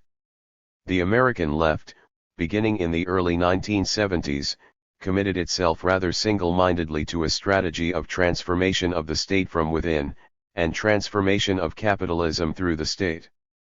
Though this slogan has little resonance today, the approach adopted was seen as a rather heroic, if also prosaic, long march through the institutions. In effect, the development of a broad-based, potentially majoritarian participatory democratic social movement was abandoned for the sake of interest group politics. There is no doubt that there were enormous possibilities for democratizing the state and using the state to place limits on capital's exploitation and devastation of both human society and the natural world. However, it has become increasingly evident that those possibilities could not be realized through the means adopted: communication with the citizenry primarily through use of the dominant corporate media, acceptance of the monopolization of the political sphere by the two corporate political parties, and indirect political action, primarily through oppositional pressure groups seeking to influence state policy, and often focusing on a limited spectrum of single issues campaigns. Point 3. In effect, the left adopted a self-defeating strategy of becoming a coalition of interest groups within a putatively pluralistic and liberal democratic system that has in fact become increasingly oligarchic and corporate-controlled. Any aspiration for the creation of a self-conscious, dissident political culture with its own ideals and its own growing, developing grassroots institutions was abandoned. Some may dispute this interpretation. Left liberal commentator Jim Hightower once made the claim, in an interview on Free Speech TV, that although the hard right controls a certain segment of the big media, with Fox TV being the paradigm case, progressive forces are today more powerful than the right at the grassroots level. He cited his own newsletter, which has 100,000 subscribers, alternative media such as FSTV, mushrooming progressive internet sites, and large, successful grassroots events as evidence of this grassroots power. The examples he cites are indeed encouraging, but, nevertheless, the overall picture at the grassroots level is in reality quite the reverse of what he claims. However great the objective potential for the left may be at the base, grassroots organization is overwhelmingly in the hands of reactionaries. As mentioned earlier, the fundamentalist churches, with their tens of millions of active members who can be found in significant numbers in almost every city, town, and rural area of the country, are the vanguard of grassroots right-wing organization. Each of these small communities embodies an ideology, an imaginary, and perhaps above all, an ethos taken together. All this constitutes a highly articulated set of ideas, beliefs, images, symbols, rituals, practices, habits, and organizational forms. There is available to the members of these communities a complete social environment and ritualistic structure to organize their lives and their primary communal interactions. Not of least importance is the full spectrum of media that gives support to the values of these communities. For masses of Americans, the most reactionary right-wing ideologies are the one living option in opposition to the dominant consumer society and the social disintegration it leaves in its wake. Once, I drove the 350 miles across my state of Louisiana, and I was able to tune in right-wing extremist talk radio star Rush Limbaugh on a half-dozen stations from one end of the state to the other. I would not have had to go much out of my way to find hundreds of fundamentalist churches that do their daily work of socialization and indoctrination at the microsocial level. But I certainly had little chance of hearing dissident voices from the left. What was perhaps most discouraging was that much of my drive was through what was once populous central Louisiana, an area that in the early 20th century saw radical, racially integrated timber workers' unions organized by the IWW, whose largest city had a socialist mayor, and which was the site of the New Lano Cooperative Community, a thriving socialist experiment with 600 members engaged in diverse agricultural and industrial endeavors over a period of several decades. 4 Severe social contradictions and the potential for radical social movements still exist across central Louisiana, as in so much of the country, but the organizational, ideological, and imaginary work needed to develop these contradictions creatively have not been realized. By the late 1960s, the American left was relatively large, affluent, well-educated, and skilled. It was seemingly in an objective position to organize itself significantly both at the grassroots level, we might say, on the level of the base of concrete life activity, and at the level of the means of communication, we might say on a certain superstructural or ideological level, in the non-pejorative sense of the latter term. At the same time, various groups on the religious right were beginning to organize politically and to come under the influence of the society of consumption and mass media. A telling example is Pentecostalism, a religious movement that consisted of a marginalized, not very affluent, not very well-educated population. Members were held in contempt by much of mainstream culture, dismissed as backward, and derisively labeled holy rollers. However, over a period of 3 decades they and other religious fundamentalists have created television and radio networks with daily audiences in the tens of millions, book publishing houses with extensive catalogs, magazines and publications with huge readerships, large systems of elementary, secondary, and higher education, and a base of local churches with a wide spectrum of activities and groups for people of all ages, with diverse needs and expectations. After these 3 decades, the left has no such media networks. 5 Neither has it created a thriving political culture at the grassroots level. The striking fact is that despite the American left's professed concern for the people and the grassroots, there is nothing presently at the base to compare with right-wing organization at that level. This is no way to deny that even across the most reactionary stretches of the American heartland there are many individuals who continue to read their Chomsky, tune into Democracy Now!, and perhaps occasionally travel great distances to join anti-war and anti-globalization rallies. And I believe that there will be many more of them in the future. But for a long period of time there has been a disastrous lag in both base organization and organization of the means of communication. If the left is to regain its radically, in the sense of both transformative vision and rootedness in social reality, and its hope for long-term success in social and ecological regeneration, and, indeed, if it has a passionate concern that people have a chance to live good lives, its first priority must be the creation of strong, thriving communities of solidarity and liberation. There is a need for an ethos that expresses hope and creativity in concrete form. There is great danger in the tendency of the left to become a culture of opposition, endless struggle, and reactivity. As Hegel points out, a consciousness that becomes consumed by its own ideals, cut off from concrete, creative historical self-expression 6 is doomed to chronic unhappiness, or, as we might say, is headed for burnout. In order to sustain hope, there is a need for the reality of a rich, vital, fulfilling, growing culture that embodies ideals of love, justice, and respect for the natural world.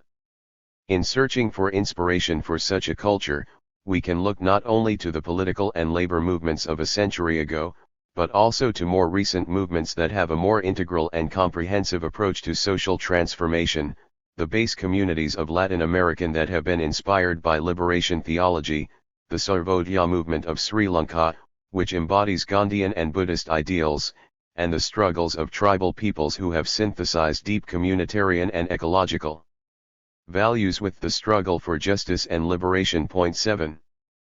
Past history indicates that political radicalism is likely to intensify in times of dramatic social transition. We are in the midst of a period of rapid qualitative social change and recurrent crisis on a global scale. Today, we see an increasingly integrated world system, coordinated through the institutions of transnational capital and the global state system, revolutionizing societies everywhere at an increasingly rapid rate. It is no coincidence that the most noteworthy development toward a strong dissident political culture has arisen within the anti-corporate globalization or altermondialist movement that has emerged precisely in opposition to this totalizing, homogenizing force. Pierre Clas Trace in Society Against the State described the struggle of Amerindian peoples against the rise of a one in the form of centralized, hierarchical political power that threatened their traditional social and ecological relationships. 8 We might say that today the one is rising on an unprecedented global scale and that the key social and ecological question today is whether the many will also rise to the occasion. Central to this issue is the crucial question of political culture. It may well be the case that another world is possible in the future only if a growing number of people begin living in another world at the present moment. The contention here is that the matrix out of which that other world is most likely to emerge is a rich political culture rooted in transformative primary communities. The microecology of community. Over the past generation of radical social theory, we have heard a great deal more about the microphysics of power than we have about the microecology of community. The popularity of the former approach is, I think, less a reflection of the inherent superiority of post-structuralist concepts than a symptom of the defensive nature of oppositional culture in our time. A heavy focus on the physics of the system of power, and the depiction of social action in terms of various strategies and tactics shaped largely in reaction to the system betrays a certain level of capitulation to a dominant mechanistic, objectifying order. There has been a widespread assumption not only among postmodernist and post-structuralist theorists, but also among political activists that the historical destiny of opposition is essentially a future of permanent struggle against the system of power. For many, the highest aspirations of oppositional culture seem to lie in small tactical gains within a fundamentally immovable system and in the forms of enjoyment and creativity possible through struggles within the vast labyrinth of power. The ideology of permanent struggle embodies some important truths about our creative resources in the face of domination, but unless these truths are placed within a larger, more affirmative problematic, they easily become a recipe for disillusionment and nihilism. Such a larger problematic underlies the microecology of community. This approach undertakes a careful exploration of the nature and possibilities of community at the molecular level of society, and directs our hopes and efforts toward a project of regenerating human society and liberating human creative powers through engagement in that project. It sets out from the assumption that society, no matter how mechanized and objectified it might become, always remains an organic, dynamic, dialectically developing whole, the product of human creative activity in interaction with the natural world. Society is shaped by human thought, imagination, and transformative activity, and not least of all, the result of the kind of primary relationships that human beings enter into with one another. Reflection on the processes, especially at the micro level, through which society and culture are generated can help change one's self-image from that of mere critical observer of the social system, the generalized social object, to that of active participant in shaping the world through the various contributions that one makes to social reproduction, social disintegration, social creation, and social regeneration. It has been suggested that the most immediate concern in a renewed radical politics must be the creation of strong, thriving communities of solidarity and liberation. Such a community is one that is engaged deeply in the quest for communal freedom in the sense developed here. It is in the process of replacing the domination of the person and community through force, violence, and coercion with a system of voluntary, mutualistic cooperation. It is in the process of replacing the domination of the person and community through exploitation, manipulation, and instrumentalization for the sake of power with a system of personal and communal self-realization. And it is the process of replacing the domination of the person and community through alienation and objectification with a system based on agency, self-determination, and free self-expression. These communities are described as communities of solidarity and liberation. It would be significant if the Western left could once again speak the rather demode language of liberation. The respectable left long ago decided that this discourse was too dangerous, and decided to label itself and its aims as progressive. It is no secret that progressive was invented in part as a euphemism for liberal, the political orientation that dares not speak its name. But the term has also become a generic label for virtually anything that is vaguely to the left, or begins to look left in a political culture increasingly dominated by the right. Thus, the rise of progressivism has been an eminently regressive development. The abandonment of terms such as women's liberation, black liberation, gay liberation, etc., has coincided with the marginalization of the remnants of what were once called freedom movements, and the co-optation of their issues by the dominant political interests. In the end, the discourse of freedom and liberty has largely been abandoned to conservatives and right-wing libertarians, with lamentable consequences. The dominance of the negative, individualist concept of freedom as being left alone goes almost unchallenged, while the positive, social concept of freedom as collective agency and participation in many-sided communal self-realization is seldom considered. It is in this context that the concept of the communities of solidarity and liberation takes on crucial importance. It has been proposed that we can look for inspiration for the emergence of such communities not only in certain neglected chapters in the long and diverse history of radical and revolutionary movements, but also in contemporary examples of grassroots, community-based social reorganization across the globe. It has also been pointed out that the successes of reactionary movements, and most notably those of the religious right, have resulted in large part from their achievements in community building, in grassroots organization, and in the creation of organizational forms that fulfill primary social needs. Both successful liberation movement and successful reactionary movements have typically created small communities that embody a highly articulated set of values, ideas, beliefs, images, symbols, rituals, and practices. We might say that any micro-community that possesses such qualities exemplifies a process of social condensation. It makes manifest and available for practice aspects of social ideology and the social imaginary that usually remain largely unconscious, thereby intensifying the power and effectiveness of these important but usually inchoate and latent social forces. These forces are realized in a concrete organizational form and in a social imaginary object. In achieving a certain degree of social objectivity, the small community opens up new channels for social efficacy and new self-transformative possibilities for its members, though it always also runs the risk of rigidification and reification, the decline of group reciprocity into seriality, as Sartre called it.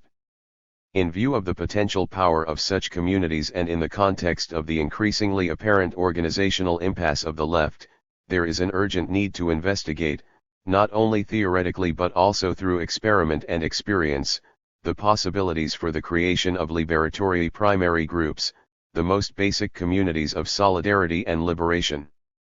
We will begin with the consideration of decentralist communitarian theory and two of the most extensive experiments in small group organization affinity groups and base communities. Later we will explore other dimensions of radical communitarianism, including the experience of indigenous communities, the communitarian potential of self-management projects, and various community-based movements for social transformation. Toward a community of communities. The far-reaching contributions to left communitarian politics made by Martin Buber have been noted, but these might usefully be discussed in more detail. Buber's political philosophy is best known for his concept of the full cooperative, which influenced the early kibbutzim. 9 When one hears the term cooperative or co-op today, it usually refers to the consumer cooperative. Buber pointed out correctly that of the various forms, this kind of cooperative is the least transformative of the participants and of the larger society, but that nevertheless it can serve as a useful step in the direction of a larger system of social cooperation. Though the consumer cooperative creates certain social bonds and teaches lessons in common management, consumption is inherently a much less active form of cooperation than is production. Cooperative production employs a broad spectrum of human capacities on behalf of the community and gives concrete expression to collective creativity. The democratically organized producer cooperative is therefore a much more significant step toward a fully cooperative society. For Buber, however, the most important cooperative social form is the full cooperative that combines production, consumption, and common life. He believes, in the tradition of Landauer, that this would be ideally in the framework of an agricultural community. Such a cooperative is less likely than others to adapt itself to the larger competitive, exploitative system, and is more capable of fundamentally reshaping the lives and values of the participants. In Buber's vision, the cooperative, communitarian movement would achieve its fulfillment through the establishment of a large number of diverse, fully cooperative communities based on the land, and which would federate with one another to create a new organic whole. 10. Buber sees such an organic society as the opposite of the dehumanized, mechanistic system that has increasingly come to dominate the world. He contends that society is in the midst of crisis, a profound and unprecedented crisis of subjectivity, community, and the human spirit. Society, he says, has been mechanized as the state with its police system and its bureaucracy has triumphed over organic, functionally organized society. 11 People have increasingly given up their sense of personal responsibility, lost faith in their traditional communities, and abandoned their fate to mass society. As a result of the ascendancy of a global system of concentrated economic power and hierarchical political power, humanity is faced with the greatest danger in history, a gigantic centralization of power covering the whole planet and devouring all free community. 12. For Buber, a regenerated free society can only be an organic commonwealth that constitutes a community of communities. 13. Such a commonwealth would be regulated through common management, that is, through a participatory, decentralized form of communitarian socialism. While Buber has not, as far as I know, been called an eco-socialist, it should be noted that he does state explicitly that the community must embrace both humanity and nature. He invokes on behalf of this idea the image of Saint Francis, who entered into alliance with all creatures. 14. Indeed, Buber's organic commonwealth is an ecological community in many ways, including its unity through diversity in its internal structure, and its intimate relation to the land.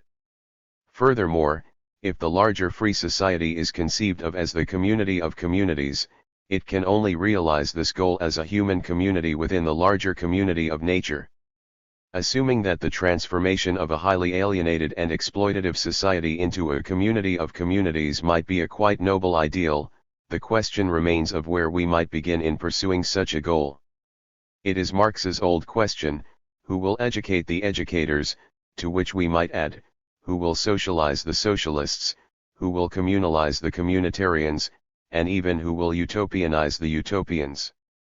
How can we break the dialectical cycle of domination, in which the dominant ideology, imaginary, ethos, and institutional structure all reinforce one another? Buber's social thought is based on the assumption that for any truly transformative social change to take place there must be an immediate and radical break with the present social order on the level of the most concrete social practice. As long as one continues to live most of one's life within the institutional structures of the inhumane, objectifying system, it will be difficult to carry out or even conceive of carrying out any deep transformation of that system. The self-proclaimed utopianism of Buber's approach may lead many to dismiss it as unrealistic, but it can be argued that it is in fact more realistic in the long term than are seemingly more pragmatic political positions. Buber contends that common management, whether it is called socialism, communism, anarchism, or cooperation, has no possibility of realization unless its roots are developed at the level of the social base. If it is imposed from above, through mere reform of existing social structures, through a seizure of centralized power, or even through mass organizations for social change, it will necessarily be subverted. What is variously seen as revisionism, betrayal, deformation, etc. is only the inevitable natural result of an attempt to create democratic, communitarian, organic transformation through inherently undemocratic, authoritarian, mechanistic, or manipulative means. Buber is most famous philosophically for his distinction between the open, mutualistic I-thou relationship, and the alienating, objectifying I-it relationship. In his view, this distinction has profound political implications. Long before the idea of the personal as political became a popular slogan, Buber placed the complex, living, developing person and the primary relationship between persons at the center of the social question. He asks, in effect, how we can recreate ourselves as the kind of persons who can collectively constitute an authentic non-dominating cooperative community and, ultimately, an entire society consisting of such communities. His answer is that if authentic community is to emerge on the level of the larger society, it must first emerge at a more primary level in his terms, in the realm of the thou, the realm of the person, of the most concrete personal relationships, and of the most immediate experience of both human and natural realities. To a significant degree, such relationships and experience might be fostered by such developments as the cooperative intentional communities advocated by Buber or in democratically self-managed worker cooperatives, both of which consist of relatively small-scale primary organizational groups of perhaps several hundred members. 15 However, If Buber is right in his view that transformation must take place on the level of the most basic personal relationship and interactions, we might direct our attention first to the potentialities of even smaller primary groups on the most personal, molecular level of society. The resurgence of the affinity group. There is more evidence of the possible emergence of such transformative groups than many might suspect, considering the rather demoralized, less than visionary state of much of the contemporary left. For example, we might look within one of the most significant and promising developments in oppositional politics in recent years, the often uncompromisingly radical global justice movement. The successes of the movement have resulted in large part from the fact that it created a strong oppositional culture, with its own powerful, if still embryonic, counter-institutions, and from its reliance on small group organization. In We Are Everywhere, The Irresistible Rise of Global Anti-Capitalism 16, the work that perhaps best documents this movement, the editors cite many aspects of the movement's cultural milieu, which they call wild autonomy. It includes a broad spectrum of education and healthcare projects, food and housing cooperatives, social centers, alternative media, transportation initiatives, independent media, art, and publishing projects. Together these activities form a self-organized matrix dedicated to the construction of alternative social relationships. 17. Central to the development of this matrix is even more basic self-organization on the molecular level, in the form of the affinity groups that are perhaps the most distinctive aspect of the movement. The affinity group as a specific organizational form had its origin in the Spanish anarchist movement, though is part of a long tradition that includes various small religious communities, especially those of radical and dissident sects, numerous experiments in small intentional community, and the political circles of the 19th century. The affinity group structure was revived in the anti-nuclear movement of the 1960s and 1970s, and it has played a part in other recent social movements including feminism, gay liberation, and the ecology movement. Francis Dupuy-Dury, a political scientist and participant observer in the global justice movement, has done some of the most important empirically based research on affinity groups in the movement. He defines such a group as an autonomous activist unit created by between 5 and 20 people on the basis of a common affinity with the goal of carrying out political actions together. 18. To say that the groups are based on affinity means that the members decide among themselves the criteria for inclusion in or exclusion from their group, and that its creation and functioning is to a large degree determined by ties of friendship. 19. Dupuy-Dury coins the term a militant, to describe the members. This is a brilliantly dialectical concept, expressing in one term both negation and affirmation.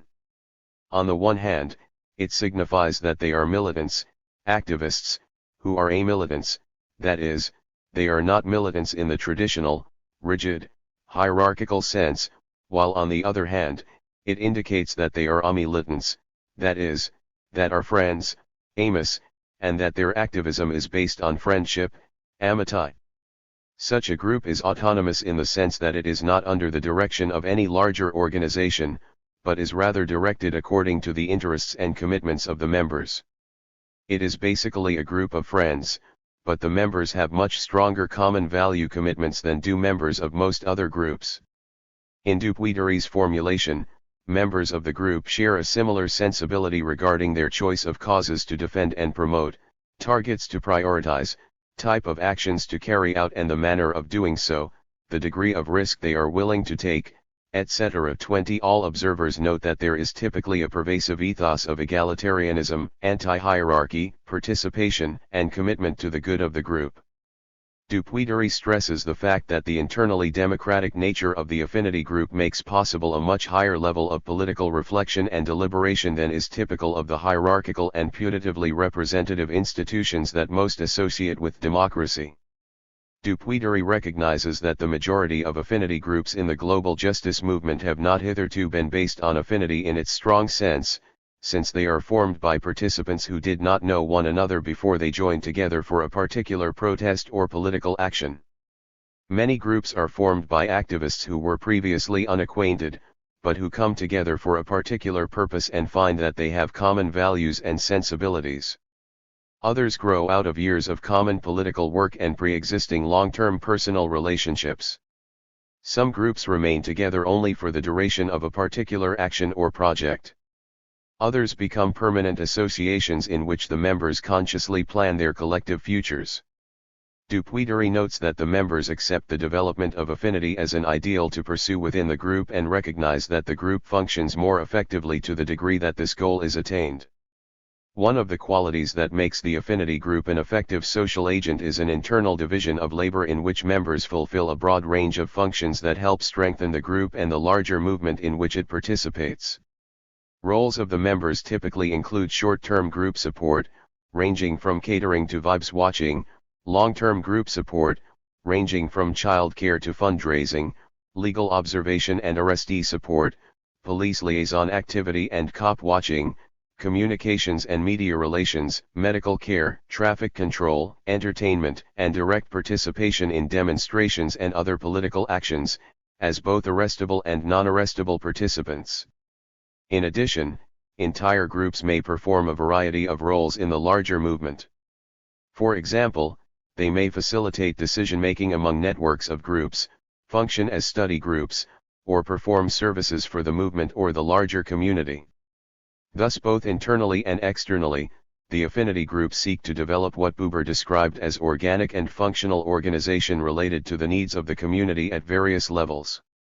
Barbara Epstein notes in a very perceptive analysis the degree to which the most lively, vibrant, growing segment of the left of today is found precisely among the young radicals of the global justice movement who organize around values of decentralization, consensus decision-making, egalitarianism, anti-hierarchy, anti-authoritarianism, anti-statism, and an emphasis on personal life and self-transformation. 21 Epstein observes that the movement is far from doctrinaire ideologically and often combines elements of Marxist economic analysis and anarchist politics with an immersion in popular movements and spontaneous struggles. 22 She cites possible weaknesses of the movement's approach, such as a dedication to principle that sometimes produces a neglect for careful analysis of practical consequences of action, difficulties in sustaining and developing organization based on radical egalitarianism, and the danger that the movement's anti-leadership ideology will disguise hidden power.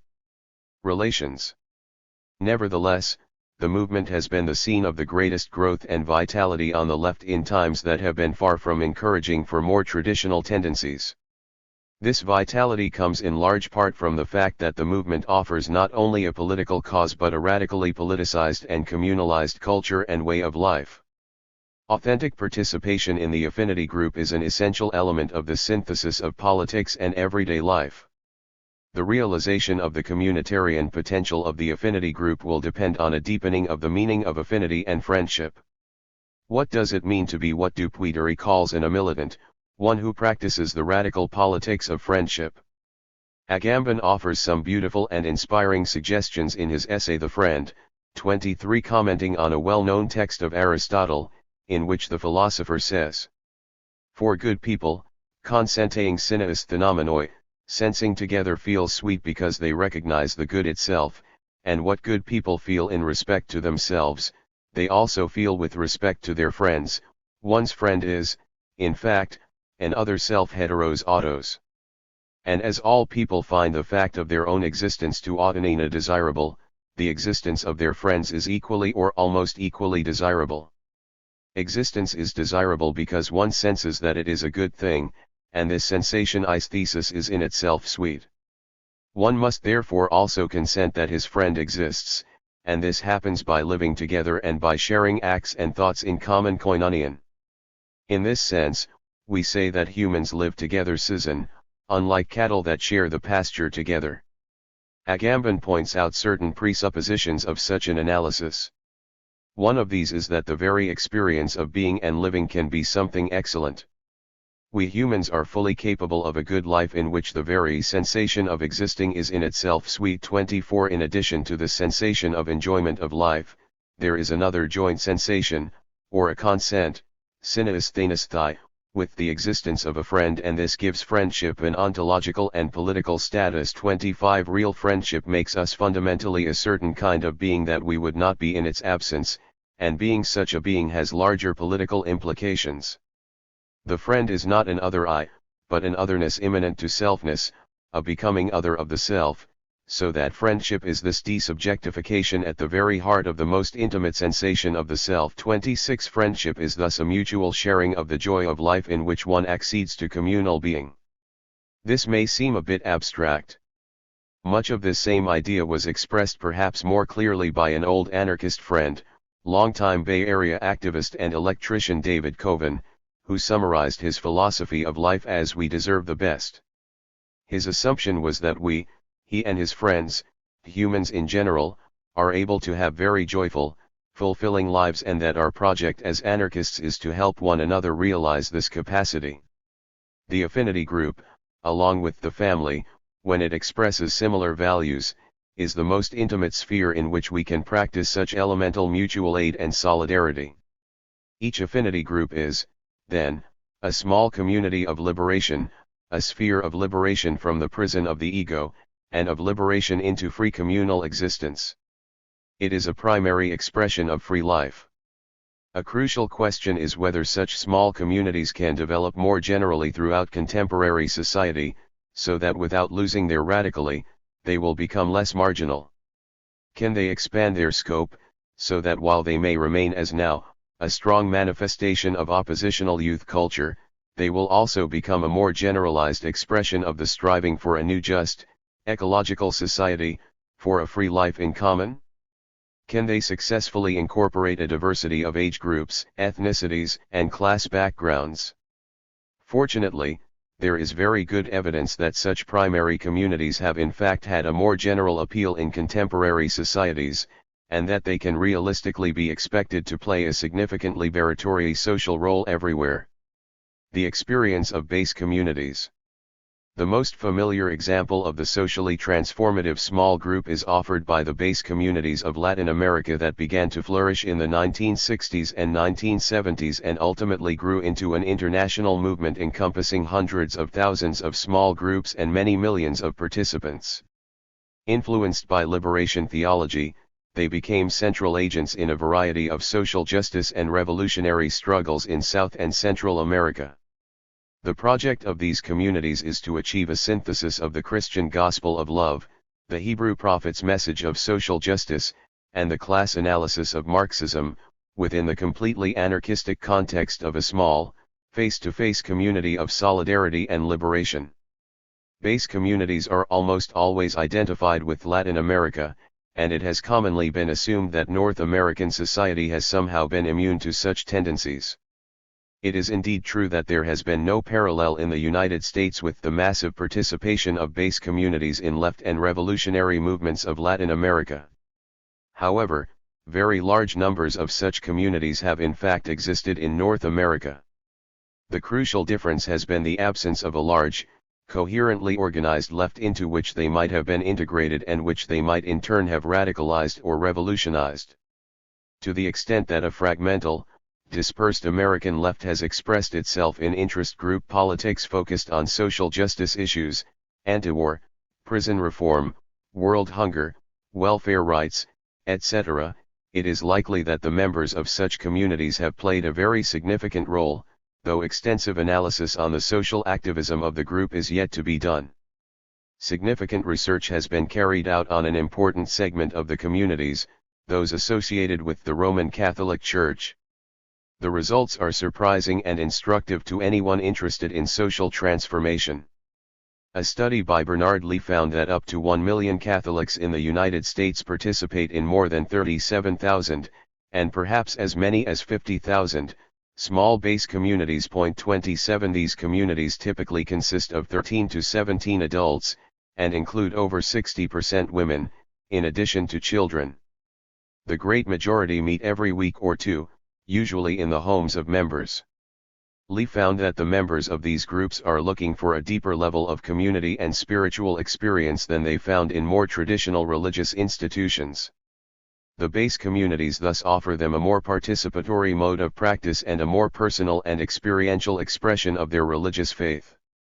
In comparison to Latin American base communities, North American communities have a more middle-class membership, though this is less true of Hispanic and other ethnic minority communities.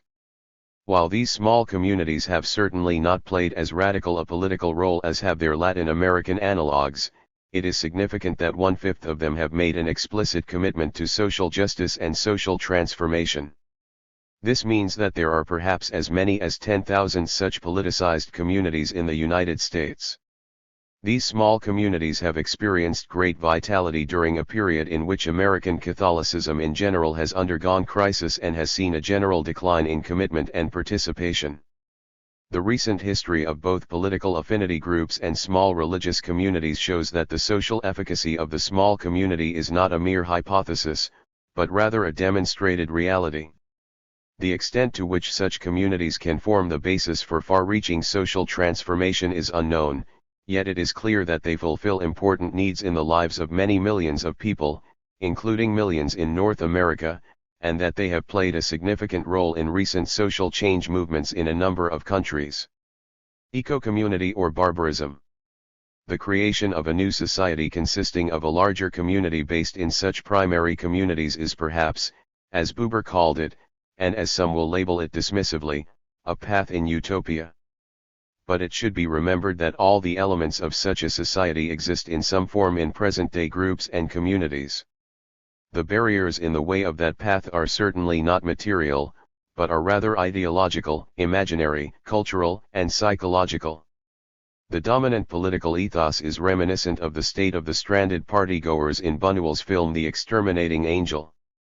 Though the crowd was ready to leave, it remained imprisoned by its own self-imposed immobility, a monumental though ultimately absurd failure of will.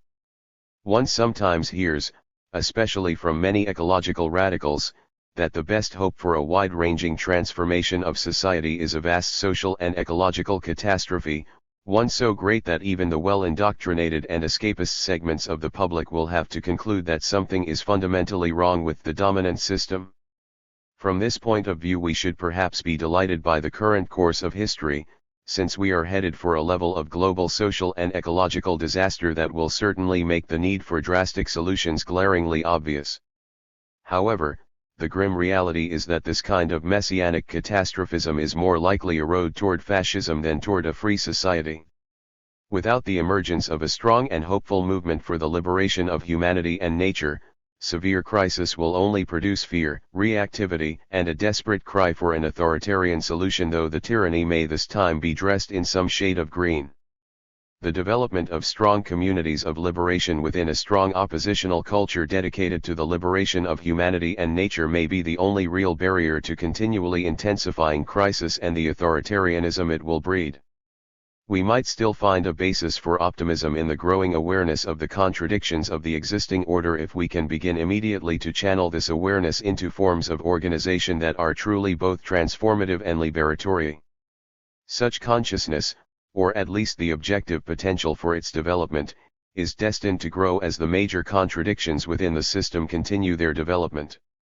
If the dominant world system's drive toward ecological devastation reflects the second contradiction of capitalism, the drive toward a devastation of the human spirit and community reveal a third fundamental contradiction of capitalism that becomes ever more conspicuous. Point 28. As these contradictions play out in history, our increasingly repressed desires for both nature and community become increasingly revolutionary forces. Perhaps there is some truth in E. O. Wilson's thesis that because of our evolution in close relationship with the natural world we possess a deep biophilia that may be accessed in defense of nature. However, it seems even more likely that our many millennia of communal existence have produced in us a sociophilia, or philanthropy, to use an old-fashioned and much degraded word for the love of humanity, that is even more powerful and offers even more hope of being mobilized on behalf of the community. The question of the degree to which the quest for community has revolutionary potential is an experimental one, and the experiment is one. 7. Bridging the unbridgeable chasm. Personal transformation and social action in anarchist practice. One of the best-known polemics in the history of contemporary anarchism is Murray Boochin's social anarchism or lifestyle anarchism, an unbridgeable chasm. Point 1. In this short work, Bookchin argues that two quite distinct and incompatible currents have traversed the entire history of anarchism. He labels these two divergent tendencies social anarchism and lifestyle anarchism, and contends that between them there exists a divide that cannot be bridged. The idea that there is an unbridgeable chasm between two viewpoints that share certain common presuppositions and goals, and whose practices are in some ways interrelated, is a bit suspect from the outset. It is particularly problematical when proposed by a thinker such as Bookchin, who claims to hold a dialectical perspective. Whereas non-dialectical thought merely opposes one reality to another in an abstract manner, or else places the two inertly beside one another, a dialectical analysis examines the ways in which various realities presuppose each other, constitute each another, challenge the identity of each other, and push each other to the limits of their development. Accordingly, one important quality of such a dialectical analysis is that it helps those with divergent viewpoints see the ways in which their positions are not mutually exclusive, but can instead be mutually realized in a further development of each. Nevertheless, Bookchin contends that there is a bottomless abyss between these two tendencies within contemporary anarchism. On one side of the great gulf is an individualist and escapist current that he sees as increasingly dominating the movement, while on the other is a communally oriented and socially engaged standpoint, which he sees as in a process of continual retreat. Bookchin argues that this stark dichotomy typifies not only the present-day anarchist movement, but has deep roots in the history of anarchism, and that certain flaws that are inherent in anarchism in itself have contributed to the ways in which the contemporary movement has gone astray. He presents his unbridgeable chasm thesis as follows. Stated bluntly, between the socialist pedigree of anarcho-syndicalism and anarcho-communism, which have never denied the importance of self-realization and the fulfillment of desire, and the basically liberal, individualistic pedigree of lifestyle anarchism, which fosters social ineffectuality, if not outright social negation, there exists a divide that cannot be bridged unless we completely disregard the profoundly different goals, methods, and underlying philosophy that distinguish them. It will be argued here that this analysis is based on a fallacious reading of the history of both modern and contemporary anarchism. It will be shown that the anarchist tradition has been investigating the dialectic between the individual and social dimensions of freedom with considerable seriousness throughout its history. Alan Ritter's concept of communal individuality is an apt depiction of the traditional anarchist view of the relation between the personal and social dimensions. Ritter, a careful student of classical anarchist thought, explains that in espousing communal individuality, the anarchist tradition asserts that personal autonomy and social solidarity, rather than opposing one another, are inseparable and mutually reinforcing. He sees the theoretical defense of this synthesis to be the strength of the anarchist's thought too. One might add that one of the great achievements of anarchist practice has been the actualization of this theoretical synthesis in various social forms, including personal relationships, affinity groups, intentional communities, cooperative projects, and movements for revolutionary social transformation. In the analysis that follows, Bookchin's critique of the record of anarchism in these areas will be examined and found to be wanting. Point 3. One can find in Bookchin's lifestyle anarchism text the seeds of his later break with anarchism itself. For in it he indicts not only the supposed lifestyle tendency, but also the anarchist tradition in general, for a failure to reconcile what he calls autonomy and freedom. At the beginning of Unbridgeable Chasm he claims, for some 2 centuries, anarchism, a very ecumenical body of anti-authoritarian ideas, developed in the tension between 2 basically contradictory tendencies, a personalistic commitment to individual autonomy and a collectivist commitment to social freedom.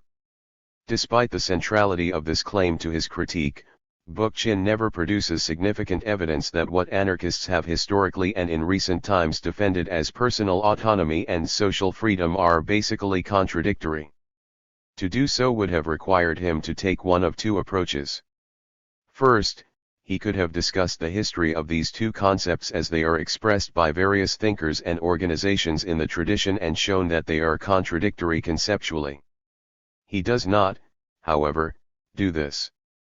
Second, he could have surveyed anarchist practice and demonstrated that the application of these 2 concepts in practice has led inevitably to contradictory results.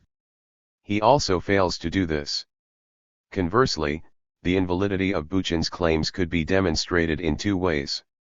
First, one or more cases in which anarchists have developed concepts of individual autonomy and social freedom that are clearly non-contradictory could be presented. Second, one or more cases could be cited in which concepts of individual autonomy and social freedom have been applied in practice in complementary, non-contradictory ways. In the following discussion, Buchan's contentions will be refuted in both of these ways. However, a mere refutation of Buchan's claims would not do justice to the achievements of anarchism. I will therefore seek to show that not only can we find those one or more cases that minimally refute Buchan, but also that there has been and still is today a rich and highly developed anarchist tradition that synthesizes the personal and social dimensions of freedom, rather than opposing them to one another. Individual and society in anarchist thought. According to Buchan, anarchism's failure to resolve the tension between individual autonomy and social freedom, to articulate the relationship of the individual to the collective, and to enunciate the historical circumstances that would make possible a stateless anarchic society produced problems in anarchist thought that remain unresolved to this day. It would indeed be absurd to state that anarchist theory has entirely resolved the tension between the personal and social dimensions. In fact, only a non-dialectical, abstractly idealist approach could imagine the dissolution of this tension in the real world or propose a theory that aims at resolving it. Point 4. However, anarchist thought and practice have certainly made significant contributions to articulating the relationship between the individual and the collective. As mentioned, Ritter, in his study of classical anarchist theory, shows that a conception of communal individuality runs through the tradition. What is striking when one looks at this tradition is its consistency in upholding the importance of both poles of the individual social polarity. Goldman is particularly notable for her incomparable manner of affirming of both social solidarity and personal individuality. Point 5. But many major anarchist thinkers, including those who are considered to be the most archetypal social anarchists, have maintained a very strong commitment to personal freedom and what Buchan calls autonomy. William Godwin, who is often called the father of philosophical anarchism, believed firmly that a free and just society must be based on the maximum liberty for each individual. Central to Godwin's entire political philosophy and ethics was what he called the right of private judgment. 6. This right was based on the concept that each person's decisions on matters of crucial moral and practical importance should be guided to the greatest possible degree by his or her own reason and judgment, and that neither coercion nor social pressure should interfere with the exercise of this right. Godwin's carefully argued position constitutes one of the most extreme defenses of a kind of individual autonomy in the history of political theory. Nevertheless, he also held that the individual's judgment should in all cases be directed toward the greatest good for all of society. Indeed, he contended that one has no right to make personal use of anything that one happens to possess if it could create more good by being devoted to some larger social purpose. For Godwin, individual freedom and personal autonomy are intimately connected to social freedom and the common good. The affirmation of such an interrelationship pervades the mainstream of classical anarchist thought since Godwin and achieves a much higher level of development in the work of later thinkers. Bakunin, perhaps the best-known anarchist theorist, is a paradigm case of a social anarchist who stresses both dimensions very strongly. While Buchan claims that Bakunin emphatically prioritized the social over the individual, in reality, one of Bakunin's central theses is that one does not ordinarily have to do such prioritizing, because the welfare of society and the self-realization of the individual person are complementary, rather than in conflict. In one of Bakunin's best-known passages, he addresses the compatibility between individual and social freedom. He says that the liberty that he defends is the only liberty worthy of the name, the liberty which implies the full development of all the material, intellectual, and moral capacities latent in every one of us, the liberty which knows no other restrictions but those set by the laws of our own nature. Consequently there are, properly speaking, no restrictions, since these laws are not imposed upon us by any legislator from outside, alongside, or above ourselves. These laws are subjective, inherent in ourselves, they constitute the very basis of our being. Instead of seeking to curtail them, we should see in them the real condition and the effective cause of our liberty, that liberty of each man which does not find another man's freedom a boundary but a confirmation and vast extension of his own, liberty through solidarity, in equality. 7. Unfortunately, Bookchin completely ignores passages such as this one that conflict with the idea of prioritizing. On the other hand, he cites the following statement by Bakunin on behalf of his position. Society antedates and at the same time survives every human individual, being in this respect like nature itself. It is eternal like nature, or rather, having been born upon our earth, it will last as long as the earth. A radical revolt against society would therefore be just as impossible for man as a revolt against nature, human society being nothing else but the last great manifestation or creation of nature upon this earth. And an individual who would want to rebel against society would place himself beyond the pale of real existence. One must wonder how carefully Bookchin read this passage before citing it, because it does not in fact support his view. Bakunin's point here is that any idea of revolting against society is an illusion. However, the concept that one cannot revolt against society does not imply the view that society should be prioritized over the individual.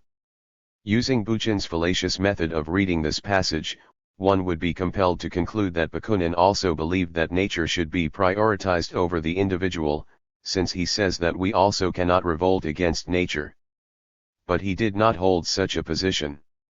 The actual point of the passage is to lend support to Bakunin's general argument that the good of the individual and the social good, rather than conflicting, are compatible with one another. From such a perspective, the prioritization problematic adopted by both extreme individualists, who prioritize the individual, and authoritarians, who prioritize society, involves a false dilemma. Elisee Reclus also affirmed the inseparable unity between personal and social freedom. He presents a very detailed defense of individual freedom regarding speech, conduct, association, and many other areas, but always in the context of growing communal ties based on mutual aid and social cooperation. In an early statement, he affirms that for each individual man liberty is an end, but at the same time it is only a means toward love and universal brotherhood. Throughout his writings, he consistently stresses the theme that anarchism strives for a society based on both freedom and solidarity. Like Bakunin, Reclus rejects versions of socialism that prioritize the collective over the individual, rather than affirming both. He attacks some communist varieties that, in reaction against the present-day society, seem to believe that men ought to dissolve themselves into the mass and become nothing more than the innumerable arms of an octopus or drops of water lost in the sea. 9. He launches an extensive critique of authoritarian socialism based precisely on its failure to recognize the freedom and autonomy of each person. Reclus asserts that the anarchist ideal entails for each man the complete and absolute liberty to express his thoughts in every area, including science, politics, and morals, without any condition other than his respect for others.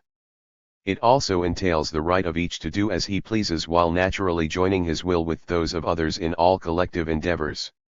His own freedom is in no way limited by this union, but rather expands, thanks to the strength of the common will.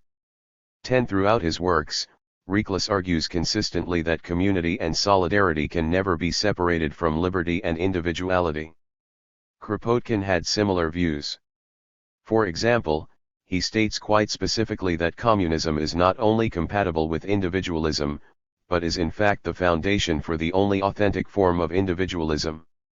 Communism, he says, is the best basis for individual development and freedom, not that individualism which drives man to the war of each against all. This is the only one known up till now, but that which represents the full expansion of man's faculties, the superior development of what is original in him, the greatest fruitfulness of intelligence, feeling, and will. 11. In another passage in which he expresses similar ideas, it is noteworthy that in doing so he invokes the value of individual autonomy.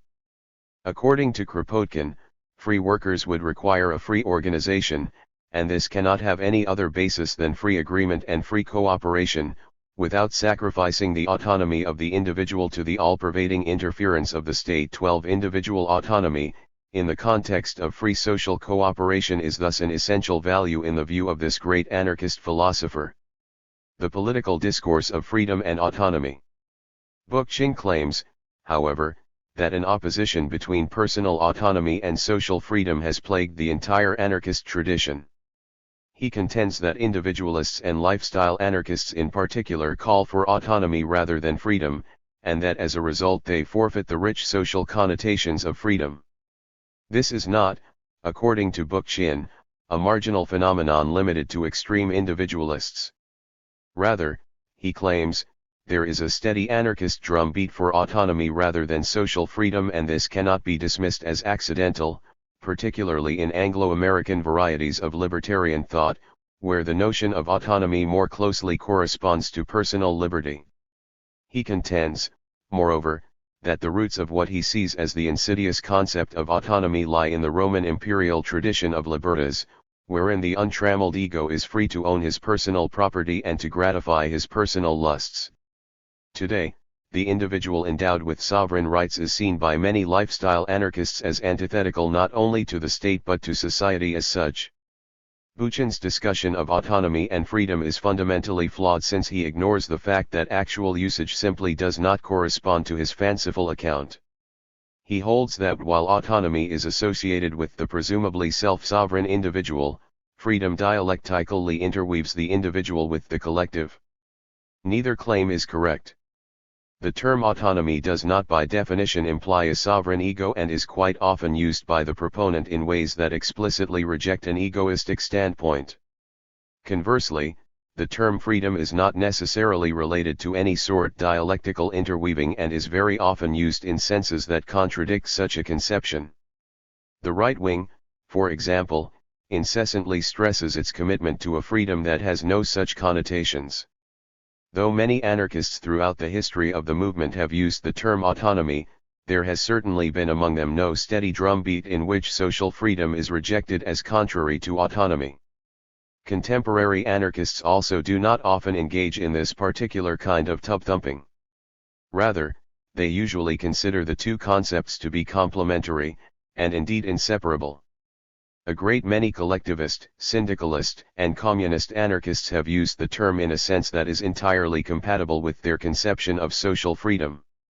The Spanish sections of the First International in a statement in 1882 stated, "In our organization, we already practice the anarchist principle, the most graphic expression of freedom and autonomy." 13 Emma Goldman and Alexander Berkman were at one point members of a group called Autonomy.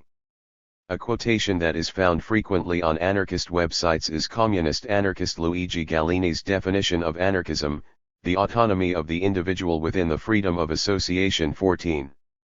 One of the most prominent usages of the term autonomy in the last few decades has been its reference to autonomist Marxism, a direct actionist, decentralist tendency that emerged in Italy in the 1960s and has had a significant influence since then. It is also associated closely with the thought of Cornelius Castoriadis, who was one of the most important and sophisticated left theorists of the last century, and was noted for his support for decentralism, self-management, and anti-statism.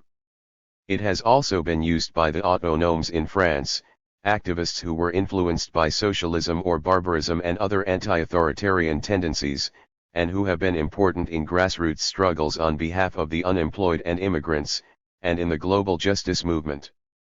Finally, it has been used by the German Autonomen, who were strongly influenced by anarcho-communist ideas and have been known for militant direct actionist tactics. In all of these instances, the term has been associated with socially engaged, anti-capitalist, anti-authoritarian movements that have rejected the strategy and practice of vanguard parties and left-wing unions and have advocated direct action, wildcat strikes, and other diverse forms of militant social struggle. Thus, the term has an extensive history in recent political movements on the left, and its widespread usage in this connection has nothing to do with untrammeled egos, personal lusts, or the Roman Empire. Bookchin's linguistic usage in this case is an unusually excellent example of what philosophers call Humpty Dumpty language. As that character says in Alice in Wonderland, when I use a word, it means just what I choose it to mean, neither more nor less. While this strategy may have been appropriate in Wonderland, in rational discourse it is essential to consider what a word means for the language community in which it is used. And in cases in which a person's usage is to be used to determine what that person thinks, the crucial point to consider is obviously what that person intends by such usage. A closely related element of Buchan's critique of anarchist views of freedom is his contention that essentially, anarchism as a whole advanced what Isaiah Berlin has called negative freedom, that is to say, a formal freedom from, rather than a substantive freedom to.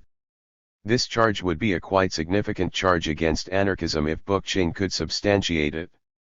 However, anarchist theorists have argued correctly that one of the great strengths of the anarchist position is that it offers a more comprehensive and inclusive conception of freedom than the one-sidedly negative conception of freedom in classical liberalism, neoliberalism, and right-wing libertarianism, and the one-sidedly positive conception of freedom in welfare statism and various authoritarianisms of right and left. Anarchism can justly claim that it has to a greater degree than any other political theory strongly affirmed both the negative and positive aspects of freedom, and then gone beyond both. 15. Anarchism's radical critique of force and coercion and its corresponding support for negative freedom are well known. Indeed, those who are unfamiliar with anarchist thought often identify anarchism with the mere belief in a voluntaristic society without coercive laws. However, one of the most striking aspects of anarchist thought throughout its history has been its very strong emphasis on the positive dimension of freedom. Bakunin is an excellent example. Though he emphasizes the threat to negative freedom posed by the coercive and repressive power of the state, his major focus is on the positive aspects. In a classic statement on this topic, he says that freedom is something very positive, very complex, and above all eminently social, since it can only be realized by society and only through the strictest equality and solidarity of each with all. 16. He contends that the first moment or element of this freedom is also eminently positive and social, it is the full development and the full enjoyment by each person of all human faculties and capacities, by means of education, scientific instruction, and material prosperity, all of which are things that can only be provided to each through collective labor of the whole society. 17. He adds that there is also a second element or moment of freedom that is negative. It consists, he says, of the revolt of the human individual against every authority, whether divine or human, collective or individual. 18. Interestingly, even Bakunin's negative moment of freedom does not correspond to what Berlin defined as negative freedom, which, as important as it may be, nevertheless consists in itself of the basically empty and indeterminate condition of merely being uncoerced. Bakunin's negative moment of freedom is actually an expression of positive freedom, since it entails action and striving and has determinate content. Bakunin is far from alone in the anarchist tradition in espousing such a positive conception of freedom. With the exception of some individualist anarchists and anarcho-capitalists, anarchist theorists consistently attribute a very strongly positive dimension to freedom. In his exhaustive, over 750 pages, Survey of Anarchist Theory and Practice, Peter Marshall concludes that while anarchists in general propose a considerable expansion of negative freedom, most also focus heavily on the positive conception, including, in particular, freedom as the ability to realize one's full potential. 19. He explicitly points out that a hostile critic, Marxist Paul Thomas, errs in thinking that anarchists are chiefly concerned with a negative view of liberty. 20. It is rather surprising that Bookchin, even when he still considered himself to be an anarchist, could so badly distort the historical anarchist position in a similar manner. On the other hand, the fact that he could imagine that he had invented a position, a strong libertarian concept of positive freedom, that was highly developed for over a century and a half suggests why he could finally reject anarchism rather contemptuously as being theoretically inadequate. Bookchin on classical individualist anarchism. In order to depict a supposed absolute dichotomy between his two forms of anarchism, Bookchin is compelled to present a highly distorted picture of individualist anarchism. According to his account, as a credo, individualist anarchism remained largely a bohemian lifestyle, most conspicuous in its demands for sexual freedom, free love, and enamored of innovations in art, behavior, and clothing, and most often expressed itself in culturally defiant behavior. In other words, it existed in a form that would have made it an ideal precursor to what Bookchin depicts as the lifestyle anarchism of more recent times. But this one-sided individualist anarchism, convenient as it may be for Bookchin's argumentative strategy, exists much more in his imagination than in actual history. The classic American individualists Josiah Warren, Lysander Spooner, Benjamin Tucker, and similar figures simply do not fit into this mold. 21 One would never guess from his description that a figure like Tucker, the most important of the individualists, was concerned primarily with showing rent, profit, and interest to be forms of economic exploitation and with formulating proposals for a just economy.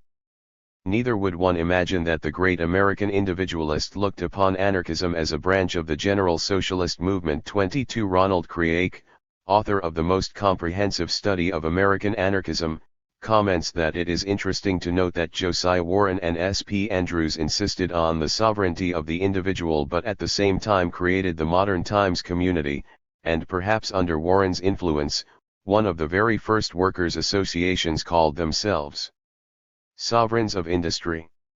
23 Whether or not one agrees with their position, one must recognize that the individualist anarchists had highly developed ideas of social transformation and did not focus most of their energies on bohemianism. In the end, American individualist anarchism fits very poorly into Bookchin's model of lifestyle anarchism avant la lettre. Moreover, much of the cultural radicalism that Bookchin depicts as typical only of individualist anarchism was in fact practiced widely by social anarchists also. Many communist and collectivist anarchists advocated free love and other forms of cultural nonconformity. For example, in the resolutions from the Zaragoza Congress of the CNT, 1936, one finds that libertarian communism proclaims free love regulated only by the wishes of the man and the woman. 24 In addition, nudism, vegetarianism, and a kind of proto-ecologism spread within the Spanish anarchist movement, in part through the influence of communist anarchists such as Reclus, who harshly criticized authoritarian and bourgeois morality as repressive and hypocritical. Alan Antliff has done extensive and quite meticulous research that shows the ways in which anarchist avant-garde artists have long been engaged in the project of social liberation. 25 And one also finds in the American libertarian communalist movement the coexistence of anarcho-communist theory, support for revolutionary unionism, and cultural radicalism. 26. Bookchin also tries to associate terrorism within the anarchist movement primarily with individualist currents. He claims that it was in times of severe social repression and deadening social quiescence that individualist anarchists came to the foreground of libertarian activity and then primarily as terrorists, and that those who became terrorists were less often libertarian socialists or communists than desperate men and women who used weapons and explosives to protest the injustices and philistinism of their time, putatively in the name of propaganda of the deed. Bookchin's understanding of the history of anarchist terrorism or propaganda of the deed, as exhibited in such statements, is highly defective. Many of the most famous figures, such as Ravachol, Valiant, and Émile Henry, were certainly social anarchists, generally anarcho-communists, and not individualists, as were well-known theorists such as Reclus, Kropotkin, Most, and Malatesta, who at times supported their acts or at least refused to condemn them. 27 Ravachol explained his actions as a result of both his personal need for vengeance against the bourgeoisie and his desire to aid the anarchist cause and work for the happiness of all people. 28 Far from exemplifying Bookchin's self-indulgent lifestyle anarchism, Ravachol offers a much better example of self-abnegating revolutionary asceticism. Indeed, he proclaimed at his trial that he had made a sacrifice of his person for the anarchist idea. 29 Valiant, another well-known propagandist of the deed, described his bombing of the National Assembly in good class struggle anarchist fashion as the cry of a whole class which demands its rights and will soon add acts to words. 30 Émile Henry, an intellectually gifted young man, put aside his personal fortune to commit acts that would, he said, make the golden calf of the bourgeoisie rock violently on its pedestal until that class was finally overthrown. He proclaimed that his attentats were carried out in the name of anarchy with its egalitarian and libertarian aspirations that strike out against authority. 31 Marshall, certainly one of the most painstaking chroniclers of anarchist history, concludes that it is quite wrong and anachronistic to call the practitioners of propaganda by the deed at the end of the 19th century lifestyle anarchists, since they were in actuality part and product of a social movement which was consciously anarchist and socialist. 32. A key claim in Buchan's assessment of individualist anarchism is that it came to prominence in anarchism precisely to the degree that anarchists lost their connection with a viable public sphere. 33. Buchan's use of the word precisely implies that an examination of the historical evidence would clearly show a powerful, indeed a one-to-one correlation, between the decline of anarchist mass movements and the rise of individualist anarchism. In effect, he claims to have discovered a law-like regularity in the history of anarchism. It is noteworthy, however, that he makes not even the most cursory attempt to support his claim with historical evidence. His failure to do so is wise on his part, since the empirical evidence shows him to be quite precisely wrong. American individualist anarchism, for example, clearly does not fit into his historical model. Perhaps the most important chapter in the entire history of individualist anarchism took place in the United States between the establishment of Josiah Warren's Time Store in the late 1820s and the suspension of publication of Benjamin Tucker's journal Liberty about 80 years later. Its emergence and flourishing did not in fact follow the decline of mass anarchist movements. Quite to the contrary, it was during the heyday of individualist anarchism that anarchism as a mass social movement in the United States also saw its most rapid development. The later decline in the fortunes of social anarchism had much to do with the assimilation of radical immigrant groups, and then with the growing ascendancy of communism on the left after the Russian Revolution. It had nothing to do with its energy being sapped by rampant individualist bohemianism. 34. Neither does the history of European anarchism lend support to Buchan's thesis. Individualist anarchism in Europe has roots in some aspects of thinkers such as de la Boétie, Godwin, and Proudhon, but developed most under the influence of Stirner and Nietzsche in the latter half of the 19th century, and became a particularly prominent current around the turn of the century. Thus, its growth also did not follow any retreat of anarchists from the public sphere, but rather coincided with the spread of socially engaged anarcho-syndicalist and anarcho-communist movements. If Buchan's thesis had any merit, one would expect a significant development of European individualist anarchism to have taken place after the destruction of the Spanish anarchist movement in 1939 and the general decline and relative inactivity of anarchist social movements throughout the 1940s and 1950s. However, a flourishing of individualist anarchism did not take place in that period. Once again, Buchan's thesis is clearly falsified. Finally, we might consider the more recent revival of individualist anarchism in the United States. After a decline early in the 20th century, it re-emerged in the 1960s and early 1970s in the form of anarcho-capitalism. However, this growth of individualism was not followed by a decline of social anarchism. Rather, it occurred at the same time that social anarchism was having a revival in the United States and elsewhere. Individualist anarchist Murray Rothbard was developing a certain following at the same time that social anarchist Murray Bookchin was. Thus, in case after case, the kind of correlation that Buchan's thesis would predict simply did not occur. Lifestyle anarchism as the new individualism. We will now examine in more detail some significant aspects of Buchan's attack on contemporary anarchism. He describes lifestyle anarchism and what he sees as its pernicious effects on contemporary anarchism as follows. Today's reactionary social context greatly explains the emergence of a phenomenon in Euro-American anarchism that cannot be ignored, the spread of individualist anarchism. In the traditionally individualist liberal United States and Britain, the 1990s are awash in self-styled anarchists who, their flamboyant radical rhetoric aside, are cultivating a latter-day anarcho-individualism that I will call lifestyle anarchism. Its preoccupations with the ego and its uniqueness and its polymorphous concepts of resistance are steadily eroding the socialistic character of the libertarian tradition. Bookchin claims that not only is contemporary anarchism losing its traditional leftist orientation, it is also in fact becoming apolitical under the influence of the egocentric, reactionary values of the dominant culture. Ad hoc adventurism, personal bravura, an aversion to theory oddly akin to the anti-rational biases of postmodernism. 35 Celebrations of theoretical incoherence, pluralism, a basically apolitical and anti-organizational commitment to imagination, desire, and ecstasy, and an intensely self-oriented enchantment of everyday life, reflect the toll that social reaction has taken on Euro-American anarchism over the past 2 decades. It was the supposed dominance of such individualist, apolitical, escapist, and self-indulgent qualities among today's anarchists that eventually led Bookchin to disassociate himself from anarchism and conclude that it is a failed project with no promise at this point in history. However, his depiction of contemporary anarchism is not accurate. Not only does he wildly exaggerate its weaknesses, he also overlooks the enormous strengths that have made it so important in the global justice movement and later in the Occupy movement.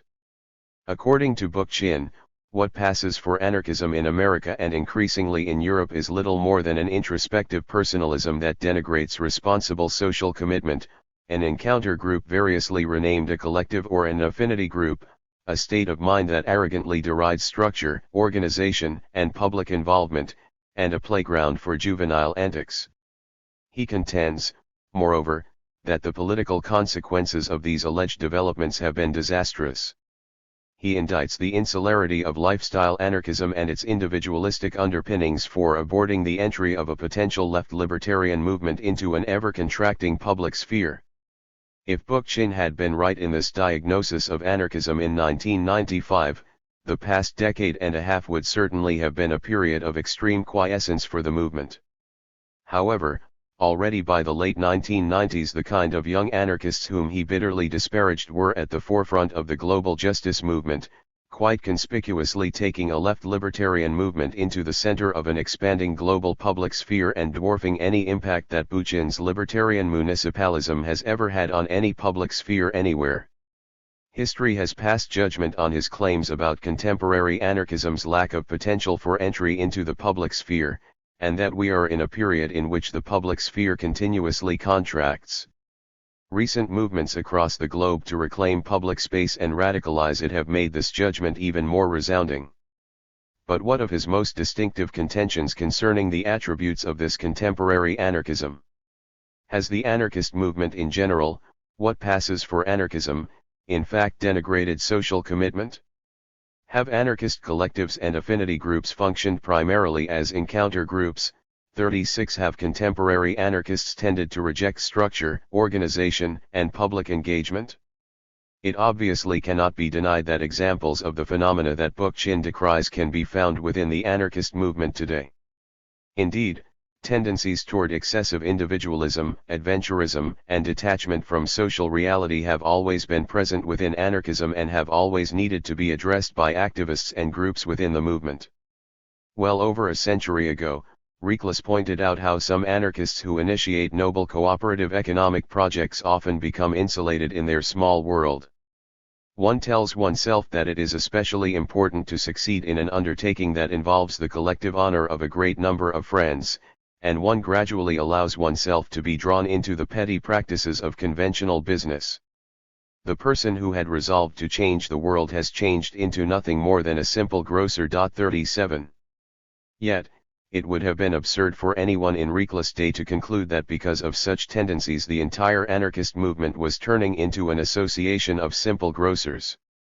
It is clear that the anarchist movement today also faces enormous challenges in its project of developing truly liberatory social forms, and many of those challenges are internal to the movement.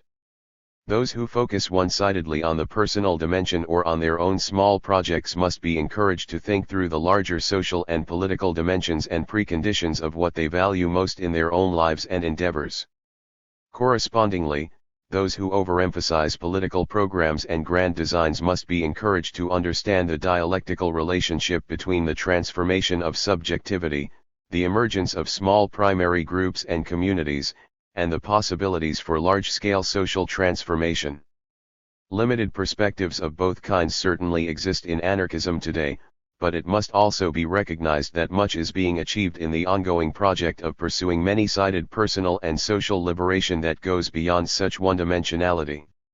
When Bookchin observes the diverse efforts of primarily young anarchists to create liberatory social alternatives, he dismisses their endeavors as entirely worthless, all claims to autonomy notwithstanding. This middle-class rebel, with or without a brick in hand, is entirely captive to the subterranean market forces that occupy all the allegedly free terrains of modern social life, from food cooperatives to rural communes. In Bookchin's dogmatic assessment, such activists are not merely influenced by the dominant system but are entirely captive to it. Projects such as cooperatives and intentional communities do not merely sometimes go wrong, but all such projects are occupied by capitalist forces. Any freedom supposedly attained there is not real but merely alleged. This is Bookchin's version of Margaret Thatcher's "there is no alternative." For anarchists and left libertarians there is simply no alternative to his strategy of libertarian municipalism. We are to believe that this is so obvious that no real analysis of the empirical evidence of experiences in cooperatives, intentional communities, collectives, or affinity groups is necessary. On consensus as disguised egoism. An area in which Bookchin attacks the contemporary anarchist movement particularly harshly is its commitment to consensus decision-making. He has long been very hostile to this procedure, which he has criticized as a form of minority tyranny that is a barrier to creating a viable movement for social change. In his view, consensus exaggerates the importance of personal self-actualization and group transformation at the expense of political effectiveness, and is a misguided assault on democracy itself. In his arguments against consensus, Bookchin often assumes invalidly that it is incompatible with democratic decision-making. He also concludes falsely that its advocates are extreme individualists and elitists. This is true of his attack on Susan Brown for her arguments for consensus and against the inherent right of the majority to make decisions, and more specifically for her agreement with Peter Marshall that according to anarchist principles the majority has no more right to dictate to the minority, even a minority of one, than the minority to the majority. 38 Most anarchists who affirm this principle and advocate consensus as the ideal also recognize the need to use decentralized direct democracy to make decisions on some levels of organization, about certain matters, and in certain situations. What they reject is any absolute, inherent, or unconditional right of the majority to make decisions for the group. This position is based on recognition of the fallibility of majorities and of the dangers of social pressure and conformist impulses. It is also an acknowledgement that majority rule is at best a necessary evil, and that even if it is accepted in some cases, it is always better to find more libertarian, voluntaristic means before resorting to less libertarian, more coercive ones. Whether or not they have labeled any enforcement of the will of the majority a form of dictating, anarchists have always been concerned about the inevitable possibility that majority decisions might conflict with deeply held values of some group members. Most have stressed the importance of recognizing, and, indeed, nurturing what Godwin called the right of private judgment. This is why the anarchist tradition, contra Bookchin, has placed so much emphasis on the right of secession. For most anarchists, this is also not an absolute, inherent, or unconditional right. Nevertheless, anarchist groups and communities often try to build into their structures provisions for dissenting members to opt out of particular policies and activities to which they have strong principled objections. As voluntary associations, and unlike states, they accord members who wish to end their association the greatest practically possible opportunity to disassociate without penalty. For similar reasons, anarchist groups and communities seek the greatest possible consensus decision-making, or when possible, consensual cooperation without formal decision-making, before resorting to majoritarian democracy. Such procedures have become increasingly familiar to the general public in many countries because of their widespread adoption, under anarchist influence, in the global justice and Occupy movements. In Bookchin's view, the advocate of consensus, by denigrating rational, discursive, and direct democratic procedures for collective decision-making as dictating and ruling awards a minority of one sovereign ego the right to abort the decision of a majority. There are a series of false assumptions in this short statement. It is simply not true that support for consensus implies that one opts for irrationality. Both consensus and majority rule are rational decision-making processes that can be debated coherently. On the other hand, the failure to recognize that the imposition of the will of a majority on a minority, whether justified or not, is a form of ruling indicates either confusion or bad faith. Furthermore, Bookchin fails to grasp the fact that even if one supports the institution of democratic decision-making, one can still uphold the principle that one must ultimately follow one's own conscience and in some cases disobey the majority. Such recognition of the need to follow one's conscience does not imply an appeal to some sovereign ego. Far from appealing to egoism, advocates of consensus usually base it on respect for persons, and the belief that consensus leads to more cooperative relationships and a more authentic and developed expression of the group's judgment and values. In the real world, an anarchist who finds it necessary to reject the will of the majority is much more likely to base that rejection on the good of the community than on the sovereignty of the ego. Bookchin also argues that consensus decision-making precludes ongoing dissensus, the all-important process of continual dialogue, disagreement, challenge, and counter-challenge, without which social as well as individual creativity would be impossible.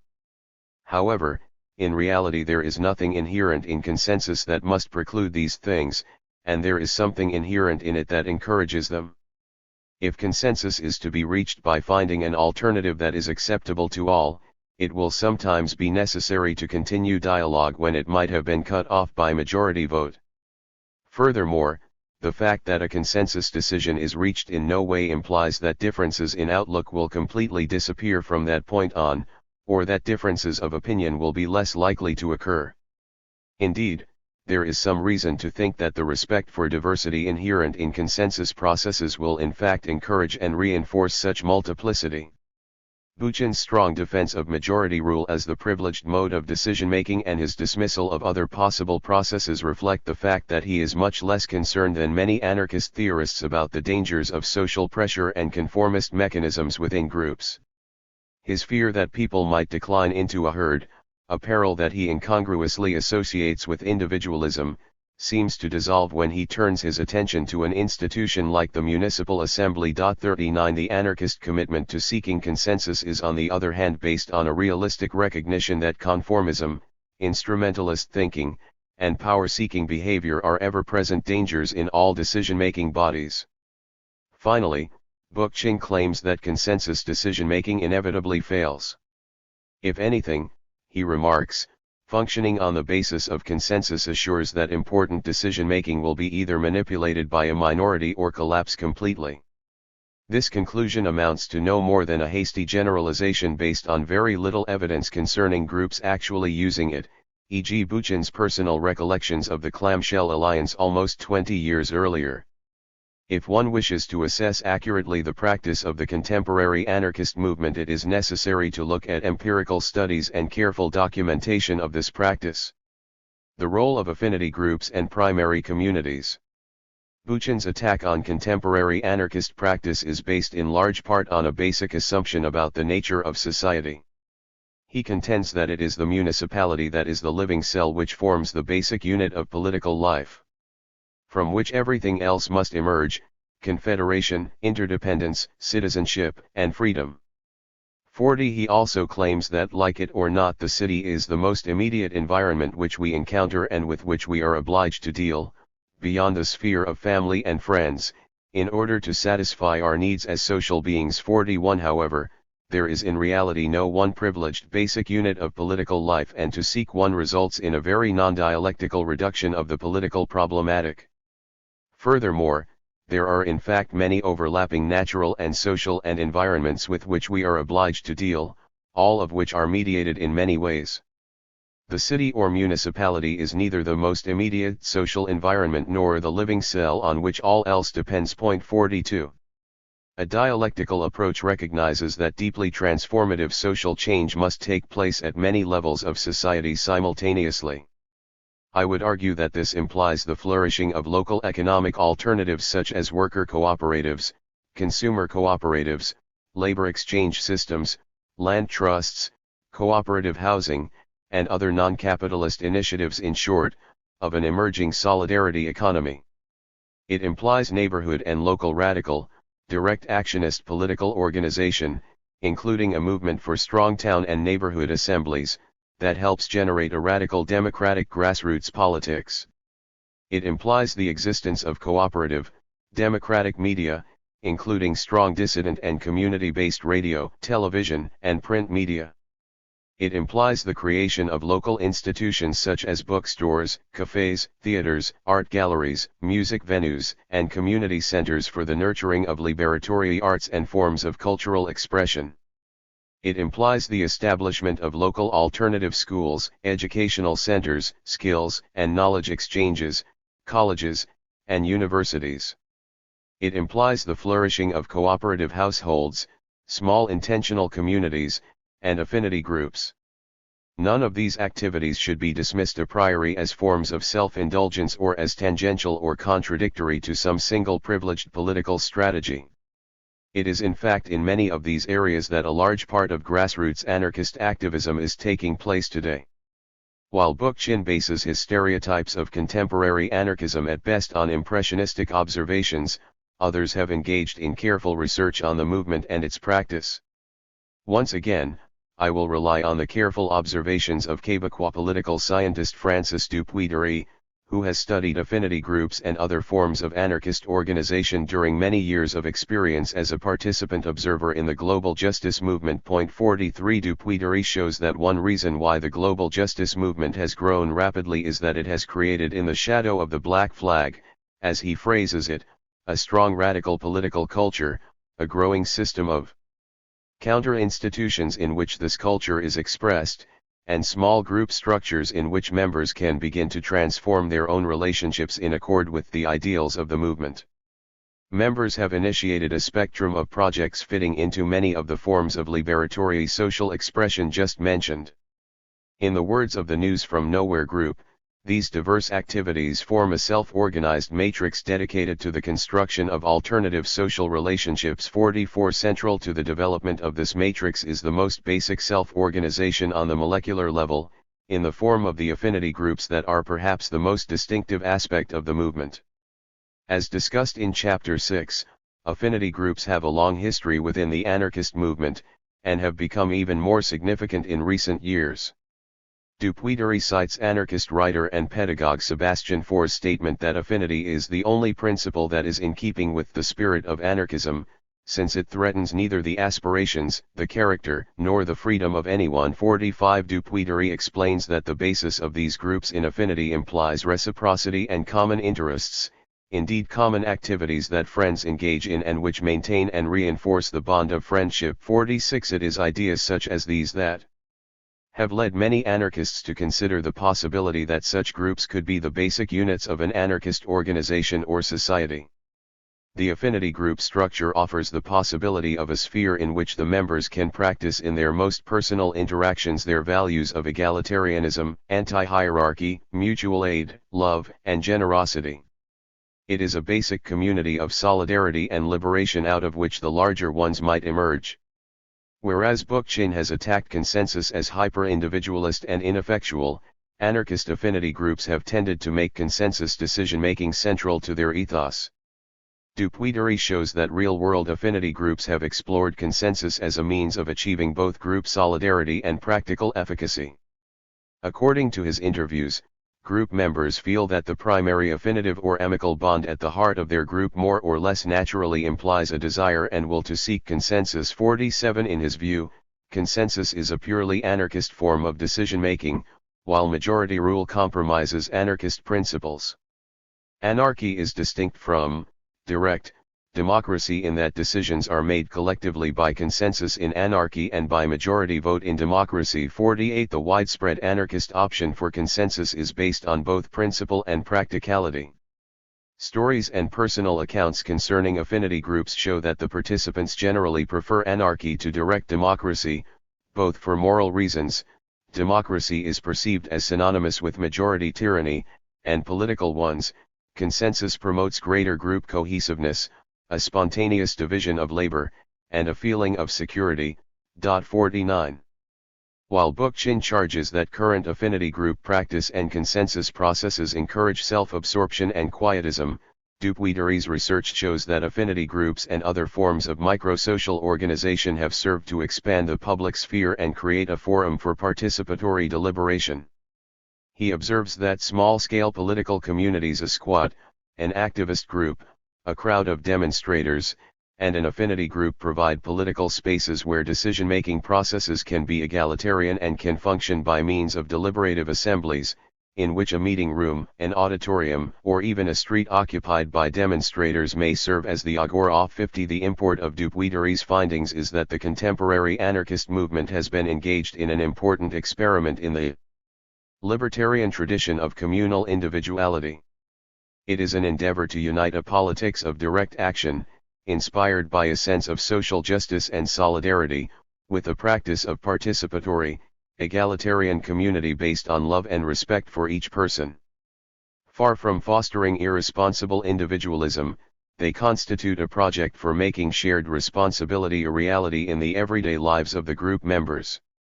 A crucial issue is whether affinity groups and other small communities of liberation can spread throughout all levels of society, moving beyond their present marginality without losing their radicality.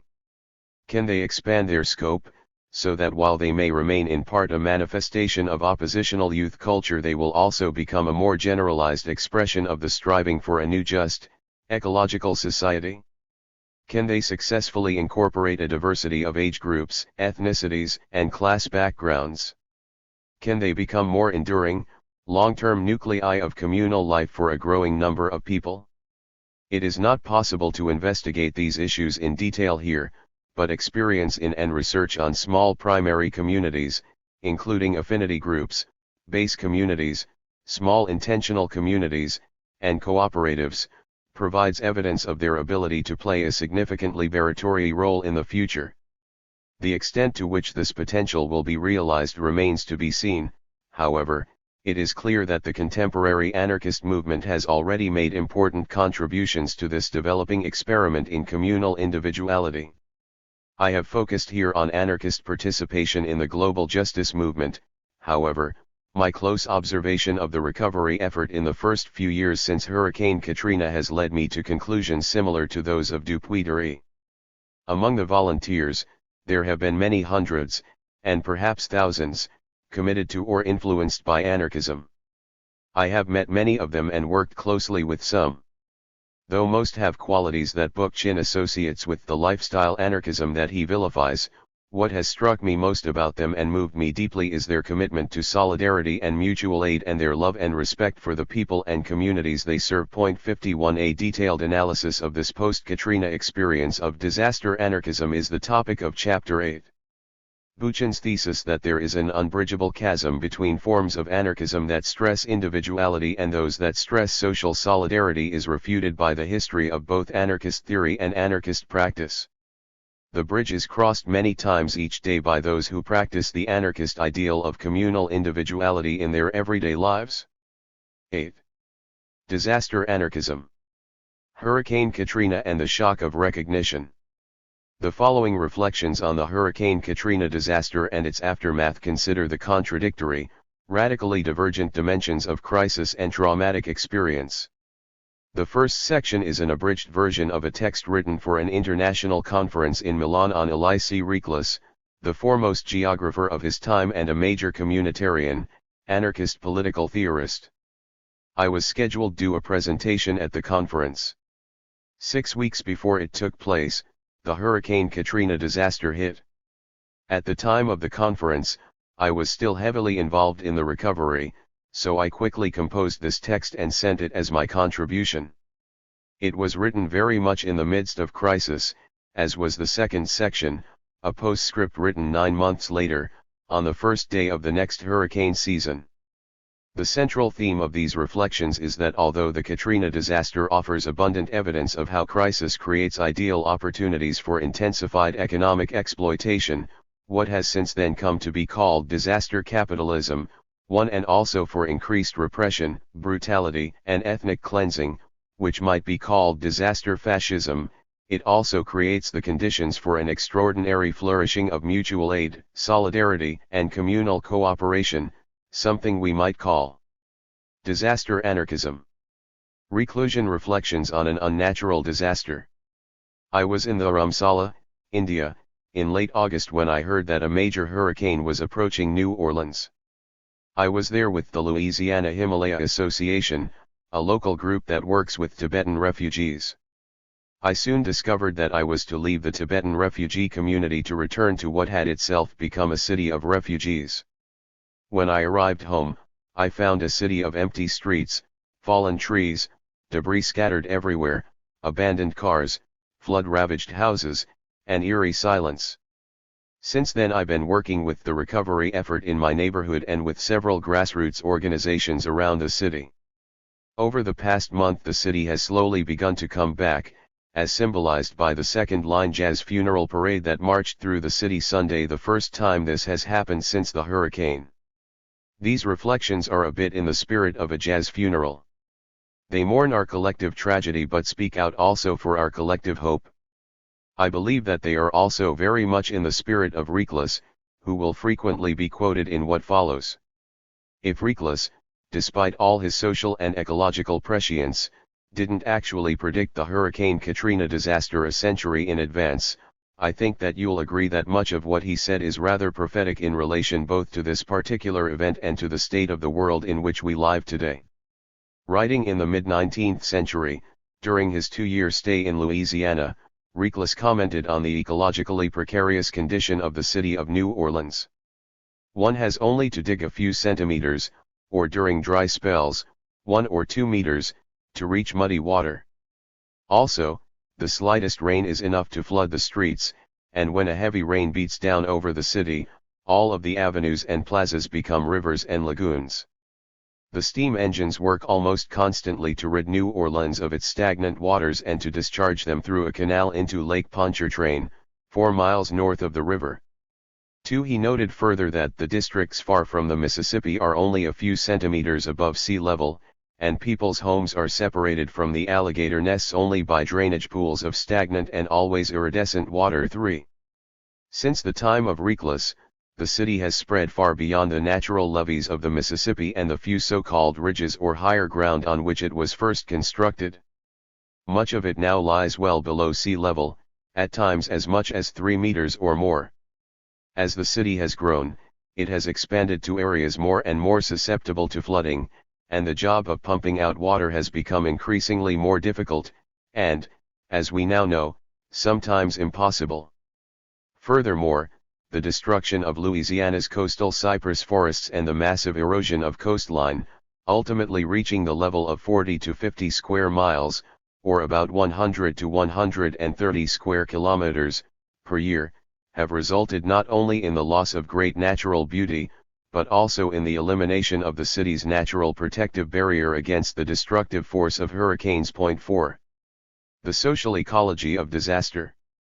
Reclus notes that throughout history despots have placed cities in areas in which they would never have grown up spontaneously, so that once established in such unnatural environments, they have only been able to develop at the cost of an enormous loss of vital energy. Today, he says, such unnatural urbanization is caused not by mad tyrants but rather by the despotism of the market, by powerful capitalists, speculators, and presidents of financial syndicates. 5. Our unnatural metropolis, as it has been aptly labeled in one geographical work. 6.